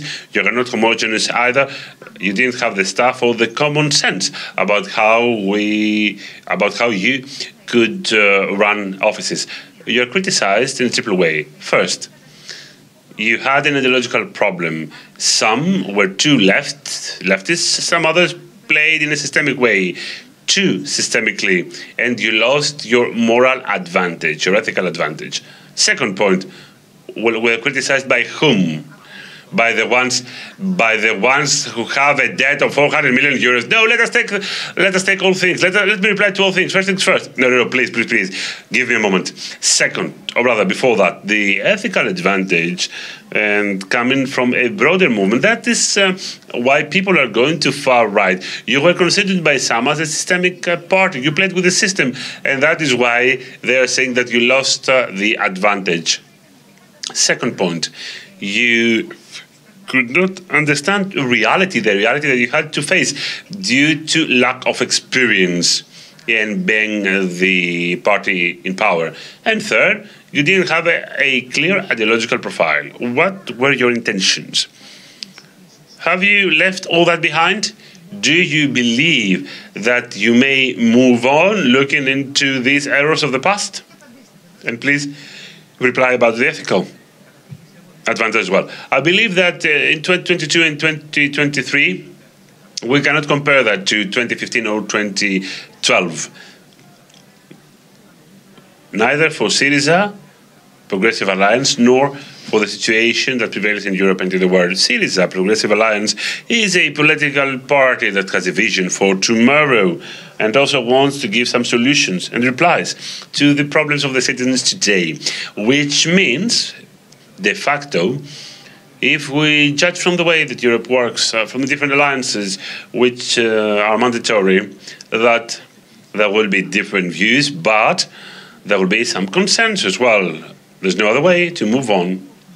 This is the heart of our ideas and our values, judging from a more traditional left. When this was in power, there were innovations, there was rupture, but of course, left had also to move on with consensus.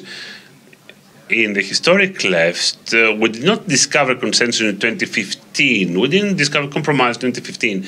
Having said that, I believe that not only haven't we lost our ethical advantage, but we have shown also that in practice, through hard conditions, we can improve people's lives. We have shown tangibly that we can also bring benefit to the macroeconomics of our country, to SMEs, to the different issues of external affairs, foreign affairs, the critical issues that we name national questions.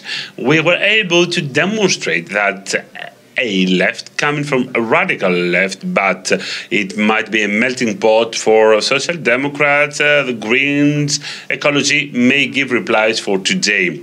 In my view, this is a tangible reply to the obscure plan, to the gloomy plan of a far right, which works only through hard, inhumane, competitive, and cannibalistic instincts. We must be able to succeed. That is why sometimes you said before that you are an urban political party, you are a systemic political party. We work within a framework, yes, but we need to change it. We understand the crisis that we're experiencing, but also the causes that have created the crisis. So we must not only reply to the fever of a patient, but let us find the root cause of that fever. These are questions that take plan, vision, program. I think that we were able to draw some conclusions. We have understood our errors, and self-criticism is the other side of our experience. It's a safety valve that many of our errors will be avoided in the future. Many people are saying that when left parties go into power, left is losing its soul. No, I disagree with that. I believe that left may find a part of itself in what it may succeed. And left, if I may, what do you mean by left? You mean like the French? From socialists, communists, Greens, they're talking about gauche, the left. Do you imply that? Do you mean a smaller left? No, I don't define it. I'm just using the phrase. I'm talking about the wider left, which is the big progressive party, the big democratic party, and needs to give some replies to the problems of the people, to the big social majority, the non-privileged ones. This version of politics, when we can succeed, may find its soul not in theory, not in narratives, not in books, but in what lies ahead. Wasn't it important to us the fact that we were able to increase the minimum wage by 11% and 22% in a period that we had pressure? Yeah, but on the other hand, what about the middle class? You lost it. At the beginning of your governance, you have accepted that. There were the errors of Varoufakis. You lost money and you lost some way out, and then you had to tax the middle class, so you lost it. Well, look, I said that before, and I repeated it later. We can fully realize that errors were committed. We understand that we were in a framework which was suffocating. We put too much pressure on some people, but we were in a memorandum. Just a sec. We were in a memorandum. Why should you be revoted? Are you better people because you are left people? You are saying that you are left. Do you have a better soul? Do you know what is just, what is fair and unfair? What is the narrative of yours today? If one takes the bill of PPC, we're going to elaborate on that with Mr. Haritsis later on. What is your narrative these days? How can you change the life of average Greeks? towards a better future, having an experience of the past which sent you to the opposition. Yeah, we are in the opposition, Mrs. Nicole, you're right. We won the elections by 36% and we lost elections having a 32%. As some narratives are saying, it is as if Syriza got 0. No, 32%. We lost 4%. We lost 4% within 3 years. This might be interpreted as a success for us. Well, yes, indeed. Your percentage was perceived a success. Well, a percentage is not just a statistic bar. 1,800,000 people, in spite of the pressure, the war, the blackmail, the bad rumor, the fact that we were criticized, 32% supported us. And these people, ever since, may see their lives becoming worse. You're going to talk about it with Alexis. He's going to talk about energy. He's going to talk about social exclusion through this situation. He's going to talk about the big injustice and the frauds on which the narrative of Mr. Mitsotakis is based. I believe that in the next elections, people will take a critical decision. How do they want to live in the next period? Do they want to live in justice, in fairness, through a sustainable plan for themselves and the country, or do they want to continue likewise? I don't think that nobody wants sustainability or justice, but who can do it? These are catchy phrases, but who can do it? Who can do it? Who can do it? You're right. The one who took the bill of PPC and the one that decreased the PPC bills by 12%, or the ones that quadrupled the PPC bills. In the modern history of our country, was there any other period during which the PPC bill was greater than the wage or the pension? Can they dare to talk about middle class? Is there any bigger fraud than that historically? Is there a bigger injustice other than the way they give benefits, allowances, or how they tackle SMEs? Well, I would like to discuss that with Parity later on. Now, let us talk about the national questions of Greece. Since you are responsible for the interior, internal affairs. We have 7.5 minutes left. One comment when it comes to safety, security, and especially when it comes to university, because lately we've seen what's happened. What is your view about it, please? Well, look, I think that universities need a true support. If you ask me whether we should recruit 1,000 policemen or 500 members of professors, 500 special individuals, I believe that the critical thing is to do the latter. I think, yeah, but what about this unlawfulness in universities? Well, I think that right now we're talking in a university. We're in a university. I feel, yes, it is a crown jewel for Patras, of course, yes. I feel very safe. Many times I wanted to walk from the Hellenic Parliament to Koumoundourou Square and then to our offices at Leonidou Street. I didn't feel safe. I don't understand why the government, which talks in the name of fighting organized crime in Ammonia Square, we all know what happens. Okay, can you compare ASOE with Ammonia Square, the financial university, the economic university with Ammonia Square? It's even worse. It's even worse. Let us have a look together, Ms. Nikoltsou. You cannot equalize the one to the other. Well, I was in the University of Athens. I studied biology. Let us accept that there is a sense of unlawfulness. This is not built within university. This comes from elsewhere. Prostitution, drugs, weapons, nuclear waste, they come from someplace. They are not created in the university. This should be tackled. But in order to avoid all shadows, any criminal action, either the previous legal framework or even the ones by Mr. Alvanitopoulos in the previous years or other ministers of education, do not protect universities. If somebody wants to have a felony in the university, of course the police will intervene. There is a government which does not deliver where the real problem is. For instance, in the neighborhoods, I don't live in Patra, so let me refer to Athens, we see organized mafia causing casualties, but the government does not deliver, which worries us a lot.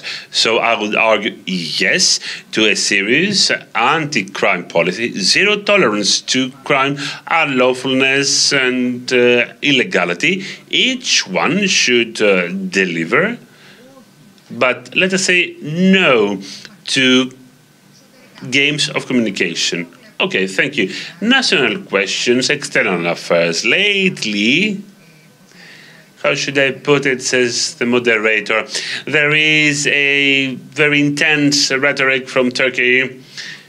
Many people are talking about what Erdogan is saying, but the position in Turkey seems far worse. And second, what about our country's behavior vis-à-vis the war in Ukraine? You have commented that in the past, and there is this blockade of our historical ties with the Russians. Well, first things first again.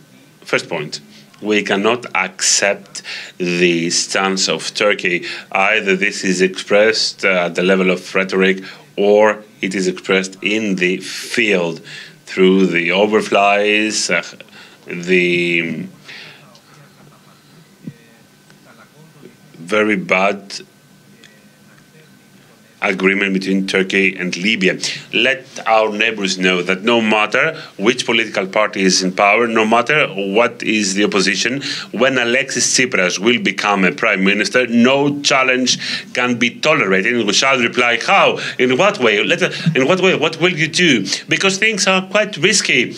They are on the edge. There might be an accident. As Pavlopoulos, the former president of the Hellenic Republic, did so when he was provocative in Athens. He replied, and Tsipras replied to that as well. As happened in 2018, when they harassed our vessels and they touched upon our sovereignty, something that we didn't see in the previous years.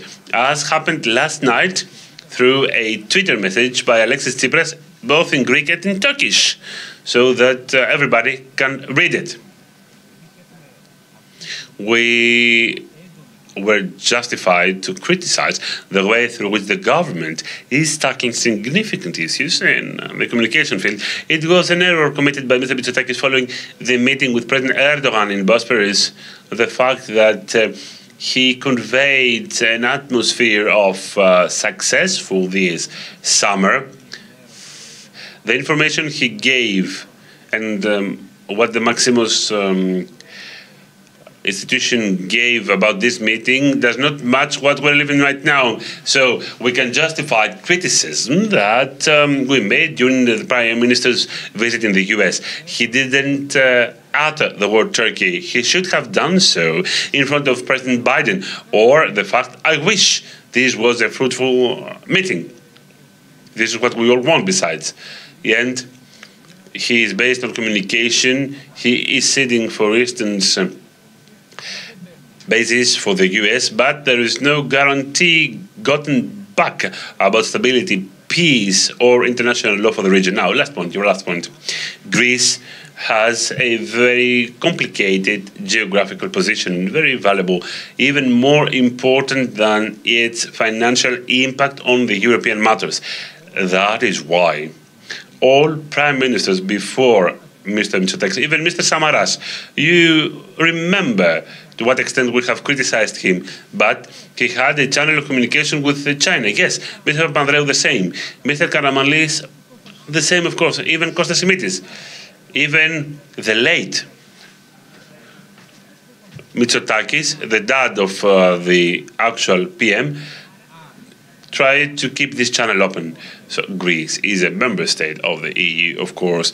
Greece is a member state of NATO, but we should have our eyes open. We must not work like the bastion of the US and the region.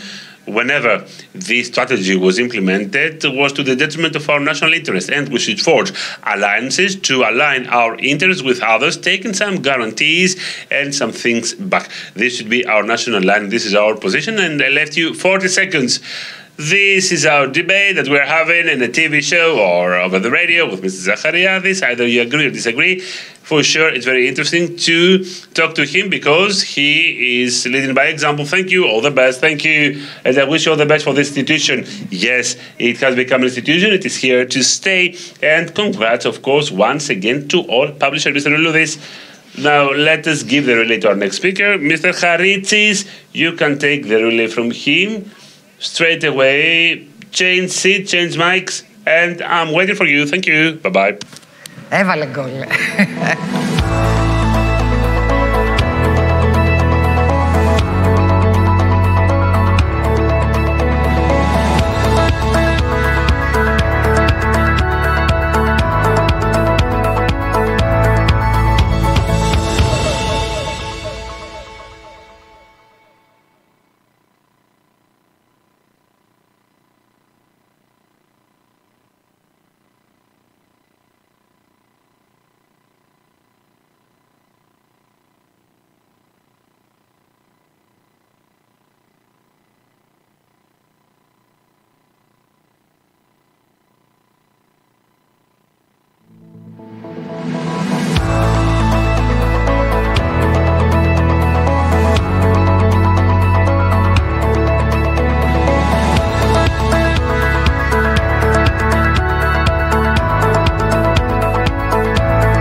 Good afternoon again. As we've already said, we've already moved on to the former Minister of Syriza and now Head of Sector for Growth, Mr. Haritsis. Welcome. Good afternoon. Thank you very much. I'm happy to be here at the Regional Growth Conference in Patras for yet another year. I'm happy because this year I see that it's even better, and this is a strong message for what's to come. We started the discussion with what you've done so far. You re-elected Mr. Tsipras as president of Syriza. We have a new central committee, which was perhaps just commented upon as being reminiscent of PASOK. So, with view of the coming elections, let's have a look at what things are going to happen now. You know this quite well. What's the growth model for Syriza from now on? And difficult times with an energy crisis, with a war ongoing, and a pandemic, which is still with us. And of course, every day, all families are all about energy bills, power bills. You know, they're expecting the worst, and because they have extremely high energy bills and low wages and pensions. So the energy bills, many people say that you're responsible for what happened with the PPC, the company, over the past years, while this government is trying to do as much as it can to improve the situation. So what were your mistakes, if any, concerning the PPC? Interesting comment and description as regards the multiple crises faced now. Starting from the last and going back to the most important aspect, what's going to happen from now on. Now, okay, obviously, the government's ministers, after 3 years in power, are still trying to go against us. Shows exactly that they've got nothing new to offer on how to tackle this crisis. At the moment, we've got an energy crisis, which, as you correctly said in your introduction, is a torment for society at large. we have the third week syndrome where like every family runs out of cash exactly because living costs are really high. And the government, instead of handling this and addressing this and proposing a plan to overcome it, is just criticizing us. While when we were a government, Syriza, we managed in very difficult conditions to keep energy bills not only at the levels they were beforehand, but over time 12% down over 4 years. So we had a difficult fiscal period, but we managed to offer lower energy bills, and this affected households and businesses. Okay, so if you allow me, I think it's very important to look at the issues in total. The burden for the middle class today by energy bills, fuel, increased production costs. Have a look at the Hellenic Statistical Authority data. It's a record high for production costs for products. Only for April there was a 48% rise, which means that this is going to pass on to consumers in the next coming months. So this is really bad for employees, households, the middle classes, lower incomes. What is the government doing? Unfortunately, just blaming the previous administration. Yes, okay.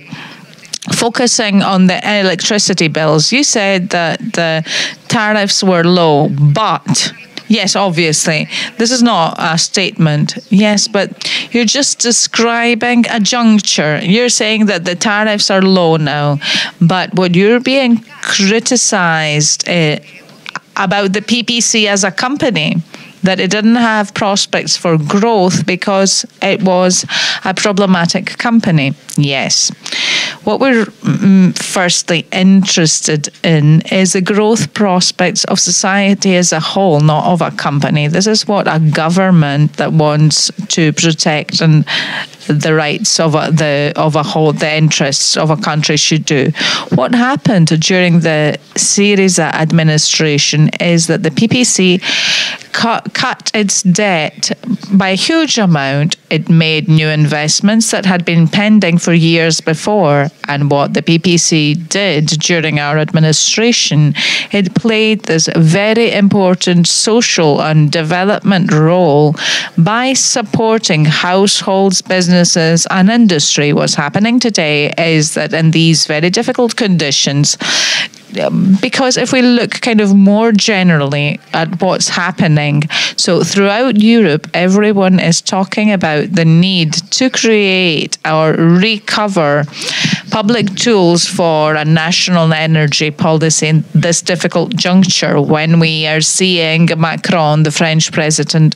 I don't think anyone can blame him for being an extreme radical, saying that I am going to further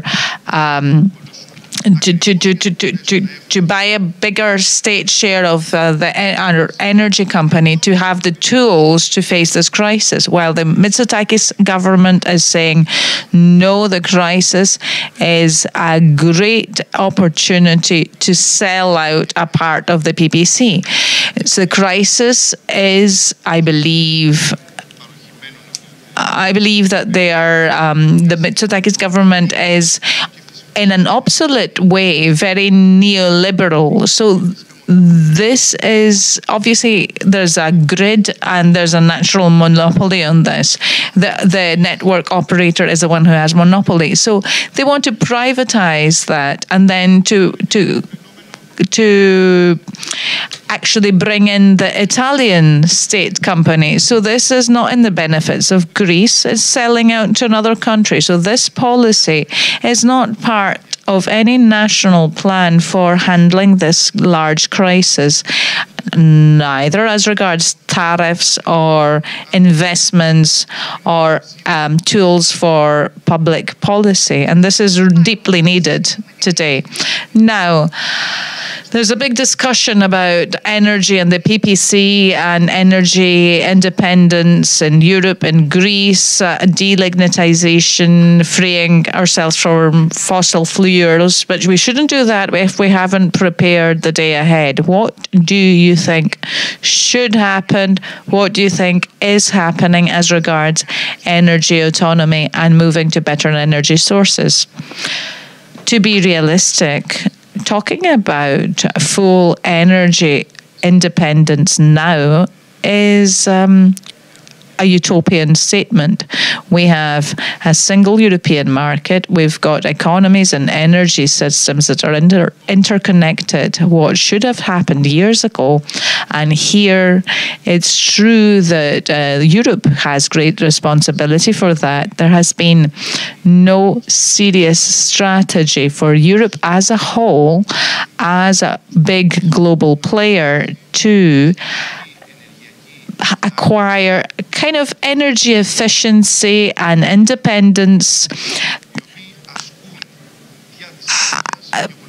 as regards providers who use energy for political games. Now, recent developments with Russia and the war in Ukraine and the exercising of financial and diplomatic pressure as regards oil and gas, it shows exactly how inadequate Europe was to face this. For our country, unfortunately, in these circumstances, we have a government that has chosen to announce a necessary, in other terms, delignitization.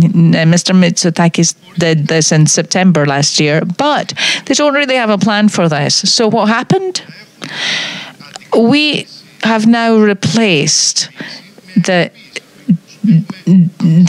delignitization with gas. So what's Eurostat saying? Last year, EU countries, and because of the Ukrainian war, other countries decreased their dependence on natural gas, but Greece has increased its dependence. And we'll have a look at this year's data, which means that instead of having a strategic plan, unfortunately, Syriza had already drafted a plan for energy and the climate, which provided for a transition procedure to clean energy sources by 2028, and this would allow us to perform this transition in a smooth and safe way for the country and the economy. Then Mr. Mitsotakis just decided to make this announcement, and unfortunately, given the crisis and the war in Ukraine now, our country is the greatest victim of this crisis. What's the result of this entire procedure? At the moment, Greece has the highest wholesale price of electricity in Europe for the first time ever. It's never happened before. And of course, it is the people, the consumers, the businesses that pay the bill for this mistake. I'm going to move on to a very simple question, a classic question. If you're re-elected as a government tomorrow, what would you do? Yes, it's simple but crucial. So there's an ongoing war, financial and energy crisis, a pandemic. All this is going on. You disagree with Mitsotakis' policy on energy. So tomorrow you're elected as a government. So we will have faced with the same problems. What is the solution? Mrs. Nikolciu, first of all, exactly because we know the great difficulties faced and we know how difficult all these things are for Greek society. It is a society that has already gone through a more than decade-long financial crisis. So we managed to just catch a breath of fresh air, lifting ourselves out of the water for a second, but again, we are in deep waters. In this sense, we are not saying to the Greek people that there are magic solutions, but there are significant opportunities that at the moment are not being used by the government. First, finally, a strict regulation of the energy market. A few days ago, the European Commission approved for France and Spain to set a ceiling to its wholesale energy price. And Greece didn't even claim that. And we have a much greater problem with energy. Why? Ask Mitsotakis. So, what is your criticism? These are measures that our country has the highest inflation than all of Western European countries. Greece should have been the first country when the government said that we are just talking nonsense and there's just speculating and there's no crisis. Already back then, it should have claimed a ceiling on the wholesale price of electricity. Then we need to put off the implementation of the adjustment clause, because we see that this clause, the mechanism, was adopted by the Mitsotakis government and the PPC upon an order by the Mitsotakis government last year. So what's this doing? It is passing on the whole cost of wholesale energy to retail consumers. And in other countries as well, obviously, there is an adjustment clause, but not for the whole of the price. In no other countries do they pass on the whole cost to consumers. The third important thing is that I'm not talking about only the energy issue, but this is another thing that the Mitsotakis is doing wrong since the beginning of the energy stock market. There are no forwards contracts, so which means that providers cannot safeguard things with a forwards contract. So 100% on the daily market, we see what great speculation we have on the energy market. So this is a unique feature of Greece because of the way the plan was designed by the Mitsotakis government. I think that the most important thing, these are the most important things. Yes, would this lead to a drop in bills? Yes, more than 50%. And these are measures that have to do with a decisive regulation of the energy market. And the Mitsotakis government does not actually believe in regulation. It believes in the market's self-regulation and balance, but we see there's no balance at all. We see that we have an energy market that at the moment is being completely speculative, and it's just society that's footing the bill. So yes, but you admit that you were not so good at regulating the market. Yes, but when we were the government, we did not have such shocks in prices in energy. Yeah, I'm not talking about energy only. We didn't have such inflation, and of course, I think there was a bigger control on the energy market, the job market. Yes, but now there's a global energy market and a pandemic. Yes, obviously, but even exactly.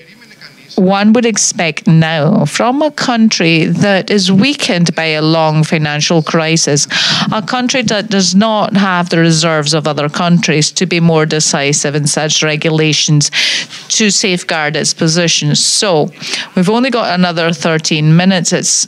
We need to look at other issues beyond energy.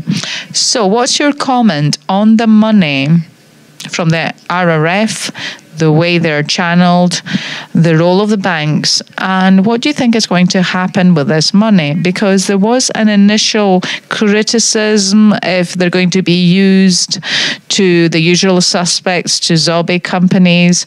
So what's happening there? Yes. First of all, because I criticized how Europe is handling the energy crisis, I need to say that the RRF was a very good development, about which some political forces in Europe, including Syriza, had been fighting for a decade. So we want to have a mutual bearing of the burdens when we have a crisis, but for Europe as a whole to take out loans and create a growth tool. Okay, so this now exists, and that's good. Although, even if it's actually a bit small given the huge needs created by the crisis. But how is it being handled? Unfortunately, I have to say that although it's a historic opportunity that is coming through this RRF. The RRF is the new element, but we have the new NSRF, we have the Common Agricultural Policy, we have a set of tools. So we have a tool set that and an arsenal of different kinds of funding mechanisms, which in such deep crisis, the energy, pandemic, inflation, one would expect that the government would plan together with society a plan that would cover the needs and wants of society. Yes, Mr. Tsakiri said that everything is under control and everything is going according to plan. I would hope that he would be right. He was right, but he's not. And I'm saying this because things are at a critical condition, very specifically now. We have the RRF, which at the moment, the way it's planned by the Mitsotakis government, fully excludes most of Greek companies. It fully excludes, due to the fact that all loans are going to go through systemic banks using banking criteria. It's excluding those companies that don't have a high reliability rating, which means 80% of Greek companies. So all those cannot draw any loans. So instead of having a political use of this tool to support production in the country and support SMEs which suffer through this multiple crisis, we leave them out of this. But how? Can you explain this? Yeah, for example, what did Portugal do? It created a new public mechanism for the RRF, and it said, we're going to finance our production companies not based on the very strict banking criteria of systemic banks, but following growth criteria, which is going to offer access to financing to other stakeholders. So companies that want to pay, but they couldn't pay, yes, or appear not to be able to pay, or had cash problems in the past. And to handle this now, they need an injection and they need the state guarantees to go a step further. So all these companies could have been supported through such financing, and they are excluded. Why? Because this is a political choice of the government to recycle this money back to those who have money. So it wants to finance only those who already have good relations with banks and already have access to cash. So this is an important element. Another important element to have a look at what's happening in other European countries. How do we understand growth? Because we had a discussion on this at the moment. It was at the Parliament. It wasn't a big discussion. So it was clear, though, that nobody had really asked for the opinion or their proposals before the drafting of this plan. And this is not a red tape problem. It's a growth policy problem. How can we determine the needs of the production system in Greece? Where is regional growth? There is no development, no involvement of the regions in this planning. How can we move on to financing for the Greek economy when we don't even have the differences between a deindustrialized regions compared to the islands or something, or for example other areas like Diri or areas such as Thrace. I'm bringing some examples to show that here we need serious planning. What had the city's administration done? It had gone to 13 growth conferences, regional growth conferences. It had listened to authorities, and it had created a national growth strategy. Yeah, okay, but obviously you'll say that things are different now. Pandemic, war, inflation. Yes, even more so. One would expect the government to make the most of all the things that we did back then, to build on that, to formulate conditions so that the whole of society can gain from these financing tools. In France, for example, the whole plan for the RRF is based exactly on a regional structure, depending on the needs of each region. But we don't have this in Greece at all, and this is a huge problem. Another important issue: what do you want to do in Greek economy? Who do we want to support? What we believe is the main problem of Greek economy over the past few years is basically has to do with production, not with fiscal issues, not with the debt or the deficit. It has to do with we have a smaller production. There is no such planning for this to support agriculture by the RRF. What about processing? Yes, regarding processing, the budget provided by the RRF is 100 million out of 32 billion. Is that how we're going to grow industry in our country? Seriously. Is this how we're going to regain even rudimentary growth of production after this long crisis? Is this how we're going to achieve this? And there's a word the government likes to use. Is that how we're going to attract sustainable investments without infrastructure, without giving Greek companies, production companies, the ability to grow further? I think that these are crucial issues to which the government plan does not respond. So we are very reserved on how this money will finally be used. And of course, we have said that the next government, the Syriza government, will proceed to a serious plan to redirect this money so that they can be optimally used for Greek society. We've got 4 minutes left. Another question. There's a question that is asked by people at coffee shops, at work, wherever. Okay, so obviously you want, and obviously you have the moral fiber to do this. You want the country to move forward. But the problem of the left is, many say, that you don't have executives that understand the market, the economy, that understand the international junctures. That Syriza was a party where half people could understand what investments are, and the other half believed that they were the devil, and they believed that entrepreneurs are the class enemy. So it was very difficult to create a climate favouring investments, which meant that when we had a Syriza administration, other people from other countries saw us as utopian leftists, but as people who don't understand anything about entrepreneurship and investment. And obviously you also made some mistakes in the beginning of your administration, if you've admitted this. And all this meant that you lost money and you lost the support of the middle class.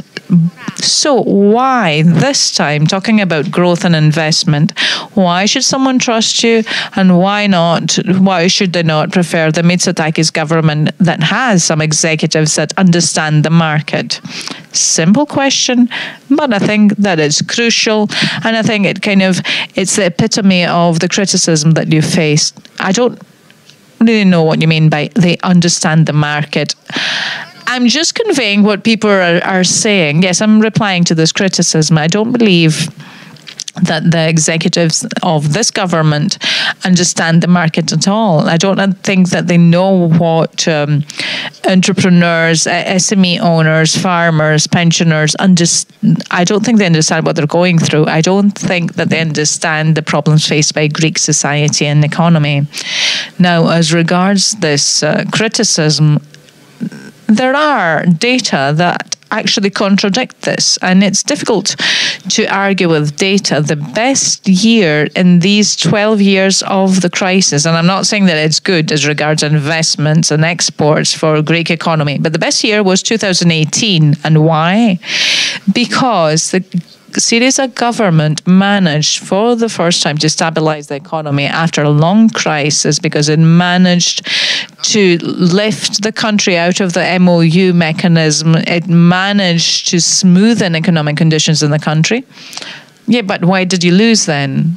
Yes, obviously that's a question that has many answers. We did make mistakes, but in my opinion, and not mine alone, as Mr. Zachariadis said earlier on, we had a 32% support in the elections in very difficult conditions. But I believe that what we see is that when faced with large historical challenges, because sometimes we forget things, in February and March 2015, talking about mistakes, yes, so in February and March then, in the public funds, we didn't have enough money to pay pensions and salaries. This is what we had to face in the beginning of our administration, and we had to issue quarterly reports to gain access to financing, and this was a huge problem for Greek society. So this is what we had to face. And what did we manage 4 years later?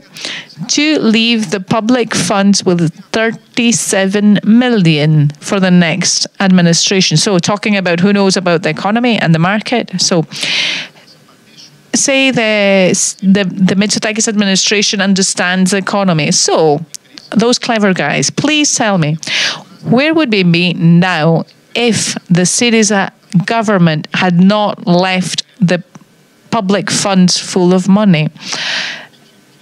Because over the past few days, we see the spreads have gone up a lot, 4.2%, 4.3%. So there's no trust in the Mitsotakis government by international markets. It's difficult to find financing. It's the first time the public debt is going over 200%.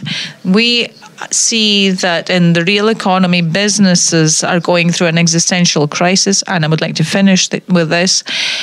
We propose something which we believe is absolutely realistic, with the necessary reforms in energy, the stock market, the private debt created by the pandemic, because what's going to happen with businesses to support salaries, to support incomes. So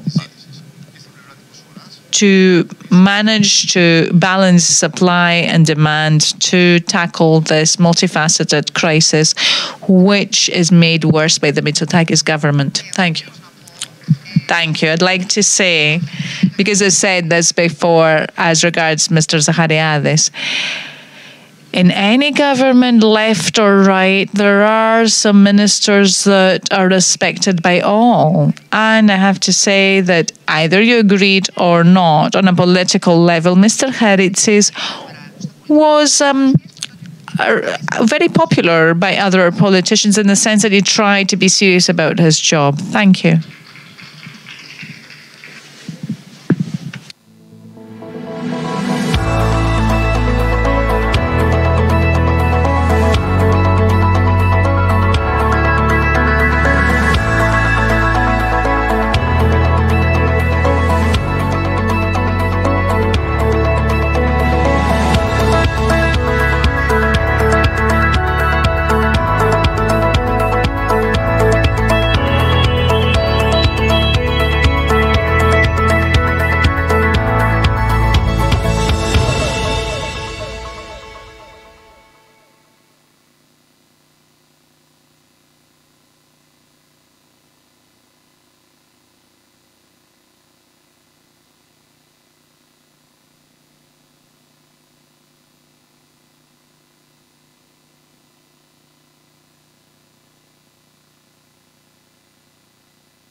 Κυρίες και κύριοι, καλησπέρα σας. Hello, ladies and gentlemen.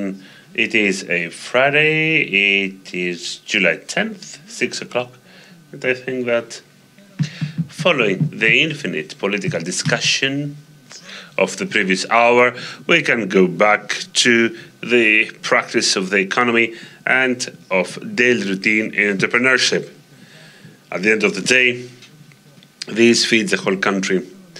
I would like us to talk about the role of international trade for Greece's investment.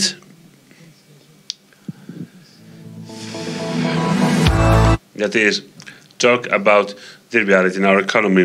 We have 40 minutes with 4 distinguished guests. We have Professor Mr. Yarkovas, Mr. Samaras, President of the Hellenic Swiss Chamber of Commerce, Mr. Damian Manchevsky with us, and a lady coming from Brussels, Joanna Zwischowska. Joanna is your real name, and what is exactly how you pronounce your name, and how they call you, how your friends in Brussels call you. Hello, everyone. My friends in Brussels call me exactly the way you pronounce it, so you can call me Joanna, and that's much easier and very well. Okay, can I call you Joanna? It's easier for me. Thank you. I think so, very well. Thank you. You are director of the Director General of Trade in Brussels, in Services, Digital Trade, Investment, Intellectual Property. So let me start with you. You are the only lady in the table, and you are the nicest of all us, so you may start. Let's talk about the importance of trade and investment policy and the current economic context, please. Sure. First of all, let me welcome everyone. Let me thank you very much for the invitation to this extremely important conference, and thank you for allowing me to touch upon importance of trade and investment, particularly, as you said yourself, in the current economic context, what it means for the EU, what it means specifically for Greece. I think we'll have a chance to discuss it in the course of the panel. And maybe to your question, so what is the relevance of trade and investment today, given the turbulent economic circumstances? I think there is pretty much global consensus that investment policy is a key driver for recovery ex-post-COVID. I think no one doubts that this is one of the main tools that we have at our disposal to ensure that economy gets back on its feet. Of course, there are other objectives, there are other aims that are pursued by investment policy, but when we talk about economics, this is certainly one of the most important tools that we can deploy to get back growth on this track. And if you see where the growth will occur in the next 10 years, almost 90% of it will happen outside of the EU. So I think it's pretty clear, pretty obvious that we have to tap to these external sources of growth and hence invest in trade and enhance investments. Foreign investment policy plays also a very crucial role in achieving objectives of what we call open strategic autonomy. You are surely familiar with the notion. And this is about building more resilient and more diversified supply chains. We have seen how important resilient value chains are, particularly in times of crisis. So once again, this is where investment policy is crucial, and this is where we believe you have seen across the past weeks, openness plays a key role. So that's the second element, or the second reason of importance for having broad and open framework of relations. And let me maybe stress one more element, because that comes together with openness. We have to, and we want to be open, because I said openness is a source of growth and job creation, and European market is a very open one. We are one of the main destinations for foreign investments, and we are also one of the biggest investors worldwide. But we are open in a way that needs to ensure security of investments here in the EU. And this one last element that I wanted to add to start the session is the mechanisms, information about the mechanism that we have introduced 3 years ago, which is screening of foreign direct investments. Yes. So it doesn't mean that we intend to be less open, but because the nature and the character of investments and investors has changed over the years and is gradually changing, we have to make sure that investments into critical EU assets, whether it's technology, service or good, are carefully monitored and that prevents risks of misuse by those investors. So hence we put in place this mechanism. Thank you, so I would John. say thank you for this the is the time. importance of trade and investment. Thank you for the time being. Please stay with us for the next 40 minutes, please. Let's see whether the professor of economics, Mr. Liagovas, disagrees with you. Κύριε καθηγητά, πόσο έχουν συμβάλει οι εξαγωγές και οι επενδύσεις στην αντιμετώπιση των διαφόρων κρίσεων που έχουν πλήξει την Ελλάδα τα τελευταία χρόνια? Thank you so much, Mr. Constance. First of all, allow me to thank the organizers of this event because truly it's a very important conference. I have participated in the previous ones as well, so I know the importance of this conference for the country and broadly speaking about the international image of it. Direct foreign investment and trade are two main constituents for economic growth. Undoubtedly, this happens in small economies like our own.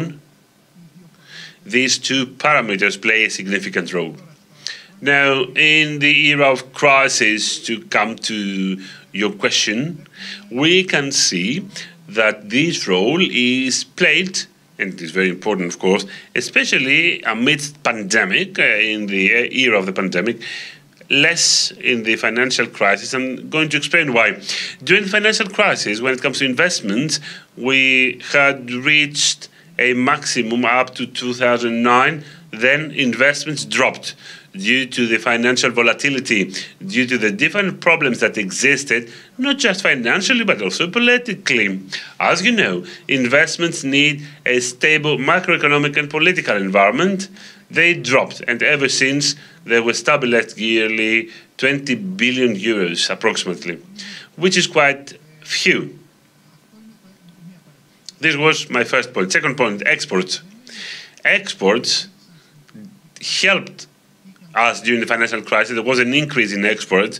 Nevertheless, since the size of exports was small, we didn't have the critical mass of exports, since during the whole previous period there was a deregulation of our productive bases, and in absolute numbers exports were few.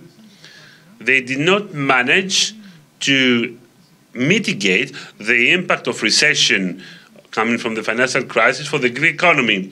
In other words, they didn't play a similar role like exports in Portugal, for instance, during the same time period. Exports were the ones that helped Portugal and another country which went into memoranda, Ireland. They were helped to mitigate the impact of crisis. Yes, the Irish example is paramount. Yes, we didn't have the assistance of exports in the financial crisis. Where did exports play a key role? During the pandemic. Indeed, if we see the data during the pandemic, we shall see that exports kept on increasing. In which sectors? Agri-food sector, drugs, then iron, steel.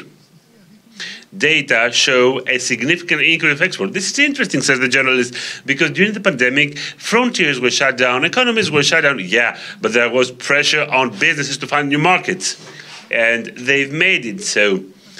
Not big ones necessarily, besides the Greek economy does not have big firms, but firms which were created within the pandemic.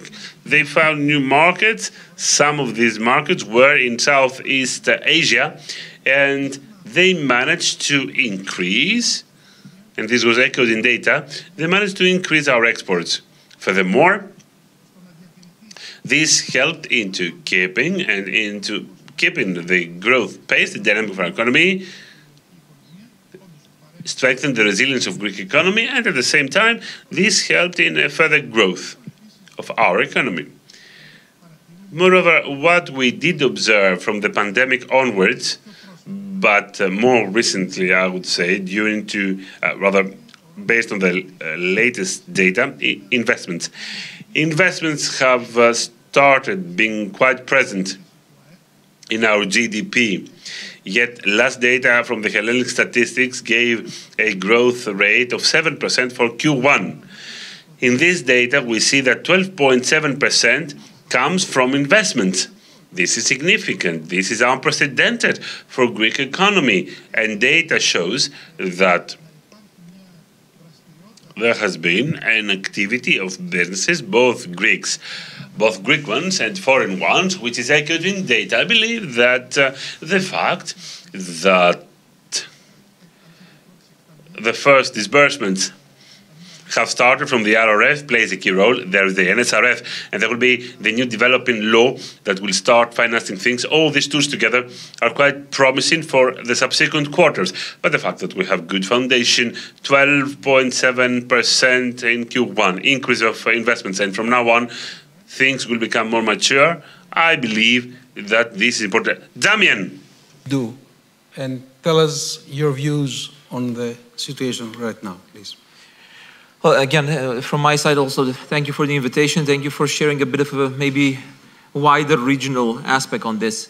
I would first start with agreeing with the professor saying that even during the crisis, Greece's economy showed that your export has increased. Yep. In the case of North Macedonia, for instance, especially during the crisis, Greek exports into our country are going significantly higher, reaching almost to 1 billion euros trade with North Macedonia, which is historically highest since we have economic relations, and this is an ongoing trend. I would also agree that one of the solutions to the current situation is the diversifying of the supply chain. Fully agreeing with what the European Commission is planning to do, and especially in the IT industry where I come from. This has been a major nightmare for us in the IT industry. So diversifying the production, diversifying the supply chain is something that we should all invest in, rather than, regardless whether we're discussing for the Greek case or in the region of Balkans or wider. Again, I'm going to say, you as a moderator said we are going to now separate from politics. I can say I can cover both ends. I used to be minister in the government of Zoran Zaev. One of the major drivers of the economy, and this is when I was still in the government when the pandemic hit us, was actually the digital trade. Of course, because of the many restrictions, we had to change a lot of our habits, and many of the things went online. The digital trade in North Macedonia, digital e-commerce, increased in the first year of the pandemic for 200%. 200%. These were all available means of trade even than before, but we didn't use them. Last year, we did record additional 47%. So it is a trend that's up and coming. People change their habits regardless of the pandemic being now a bit easier than it used to be. But I think we need to strongly consider this as the main driver of the trade amongst us all. There are problems. And I see geo-blocking as one of them. Geo-blocking in the digital trade is there are administrative burdens that are actually preventing significantly higher volumes of e-commerce. We had a study for the countries of the Central European Free Trade Agreement in CEFTA countries. And there was, the study involved a mystery shopping project of people from different countries trying to buy from shops online in different countries. 64% of the attempts to buy from a different country failed only because of not providing an address from the country of the retailer. 64%. 64. There is a significantly bigger opportunity for everybody to trade online. And I will finish by this. I don't want to take much of your time. What is the key enabler for all of this? The digital transformation. And the digital transformation is not digitizing. It's not devices. It's not programs. It's a redesign and rethinking of the processes. We need to go back to the customs procedures, to the taxation procedures. It's a new way of doing the trade. Yeah, some of these processes have been set 20 or 30 years ago, or even longer ago, and we've never go back to them to try to redesign them. Today we have the tools. We have the digital tools that can enable us to significantly more increase the trade, grow the economies, cooperate between each other. I see Joanna shaking her head, agreeing with you. But before I give the floor back to Joanna, I want to go to the Greek side here. Έχουμε μαζί μας τον κύριο Σαμαρά, So we have with us Mr. Samaras, a highly experienced entrepreneur in exports, and he is head of the Greek Swiss Chamber of Commerce. Which is the mechanism for optimizing transactions? Yeah, I accept the question, but I'll start with something different, and I'd like to say that the reason I'm here, and I don't really usually take part in such panels, first of all, is because I respect the course of the newspaper Peloponnesus, and I respect your presence here because I've known you for many years. Thank you very much. And I respect your position at the investment bank. For me, the game is different. From game players, we have to be game changers. In all respect, because I've also got a professor of international studies. This is truer than gold, this piece of wisdom. But the growth rate and the dynamics of Greek entrepreneurship, all people here have inside them DNA entrepreneurship. They want to create things to put down in history with their business mark. This cannot be done in the way we're doing things now. New scientists are very clever. We get some PhD candidates, and I'm embarrassed because I don't know what to tell them. We should stop following the rules of a game that defines what success is and what it's not, and awards or rejects. We need game changers, a new game with new rules, new values, built by young people that understand the new reality. You know, I'm tired of hearing the wisdom of politicians. If there were only politicians here, I wouldn't have been at this conference. Politics and the economy are linked. Politics are, for example, use a fantasy of the economy to be elected, and the efficiency of politicians supports the economy. It's all a power game. It's all a game of preserving power. But the true game is in investments. And as the two academics said, a game is it's not a game where you're waiting for someone to knock on your door. You go out and make your way. For 28 years, I'm on the General Council of the Hellenic Industry Association. I've seen this. I've never seen millions of contracts coming. I heard with great joy that we've got a lot of Asian people in Athens. For some reasons, I went to Saudi Arabia a few years ago. The guys who wear in the traditional Arab costume don't do investments, they do tourism. Now, we have got lots of cash just trapped in international banks. We need to mobilize this. At the Swiss Chamber of Hellenic Swiss Chamber of Commerce, we are preparing the White Bible of international diplomacy. Who is talking? Yes. And how can we attract capital? Yes. But before we move on to that, let's go back to Joanna. Let's talk about openness. The role of trade agreements in expansion of markets for the EU countries. Joanna. Thank you. And You asked the question at the beginning of this panel to whether we will agree with a certain approach, and as far as I can see, we all have pretty much similar take and understanding of the importance of investment policy.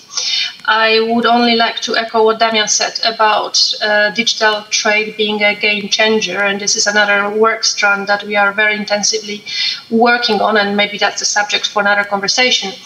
But then on trade agreements and on the importance of trade. Well, let me maybe drop a couple of numbers into this discussion to show what actually we are discussing when we talk about trade agreements. So trade agreements or exports that are parts of our landscape is generating 38 million jobs in the EU. This is enormous, and this is, to put in the perspective, growth of more than 40% over the last 10 years. Just to give you a sense of importance, in total EU economy, jobs grew by 6% over the past 10 years. So trade and export generate new jobs. We are talking about almost 700,000 companies in the EU that benefit from export, and attention, more than 90% of it are small and medium enterprises. And 15% of the total turnover of the companies and 9 million of jobs is generated by foreign direct investment. So I think the numbers speak for themselves. And why it is important to stress the role of the trade agreements?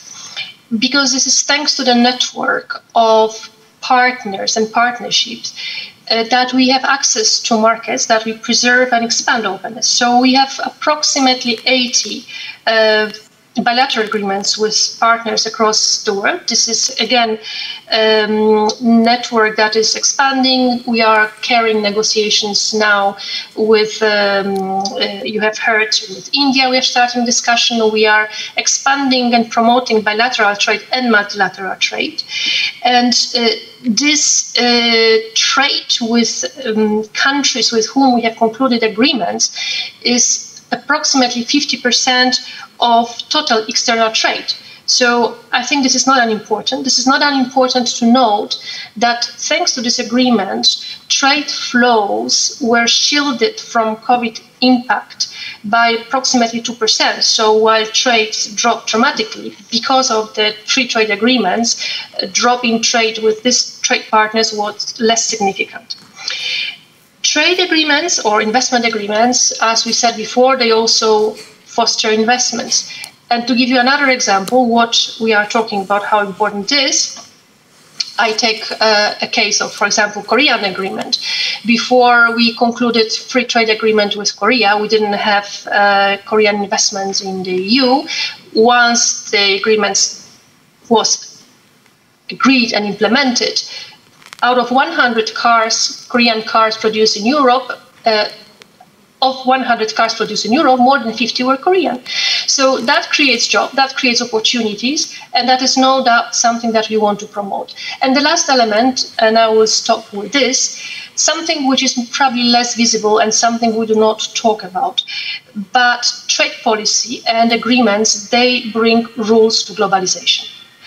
I think you have heard many times that rules-based trade is something that we are very keen on preserving, and this is not without reason, because rules and trade rules, they offer certainty, they offer comfort to companies, and this is within the regulatory framework that businesses operate. So I would say why are agreements important is because they guarantee growth, they offer jobs, but also they offer stable and predictable regulatory framework.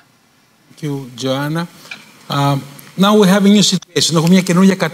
Now I have a new situation. Up until now, most economists had stopped talking about inflation. They thought that we would never see inflation rising every day, every month, every year, and suddenly we have a shock in the market. We have huge increases in staple goods. How much, to what extent does inflation affect exports? Mr. Konstas, this is a huge issue. Inflation is a global phenomenon now. It's a European phenomenon and it's a Greek phenomenon. It definitely does, because it's a cost inflation due to price increases in raw materials and energy, and it affects all businesses, export businesses, and all large and small businesses. They are all affected by price increases, and this will also affect the dynamics of exports and investment.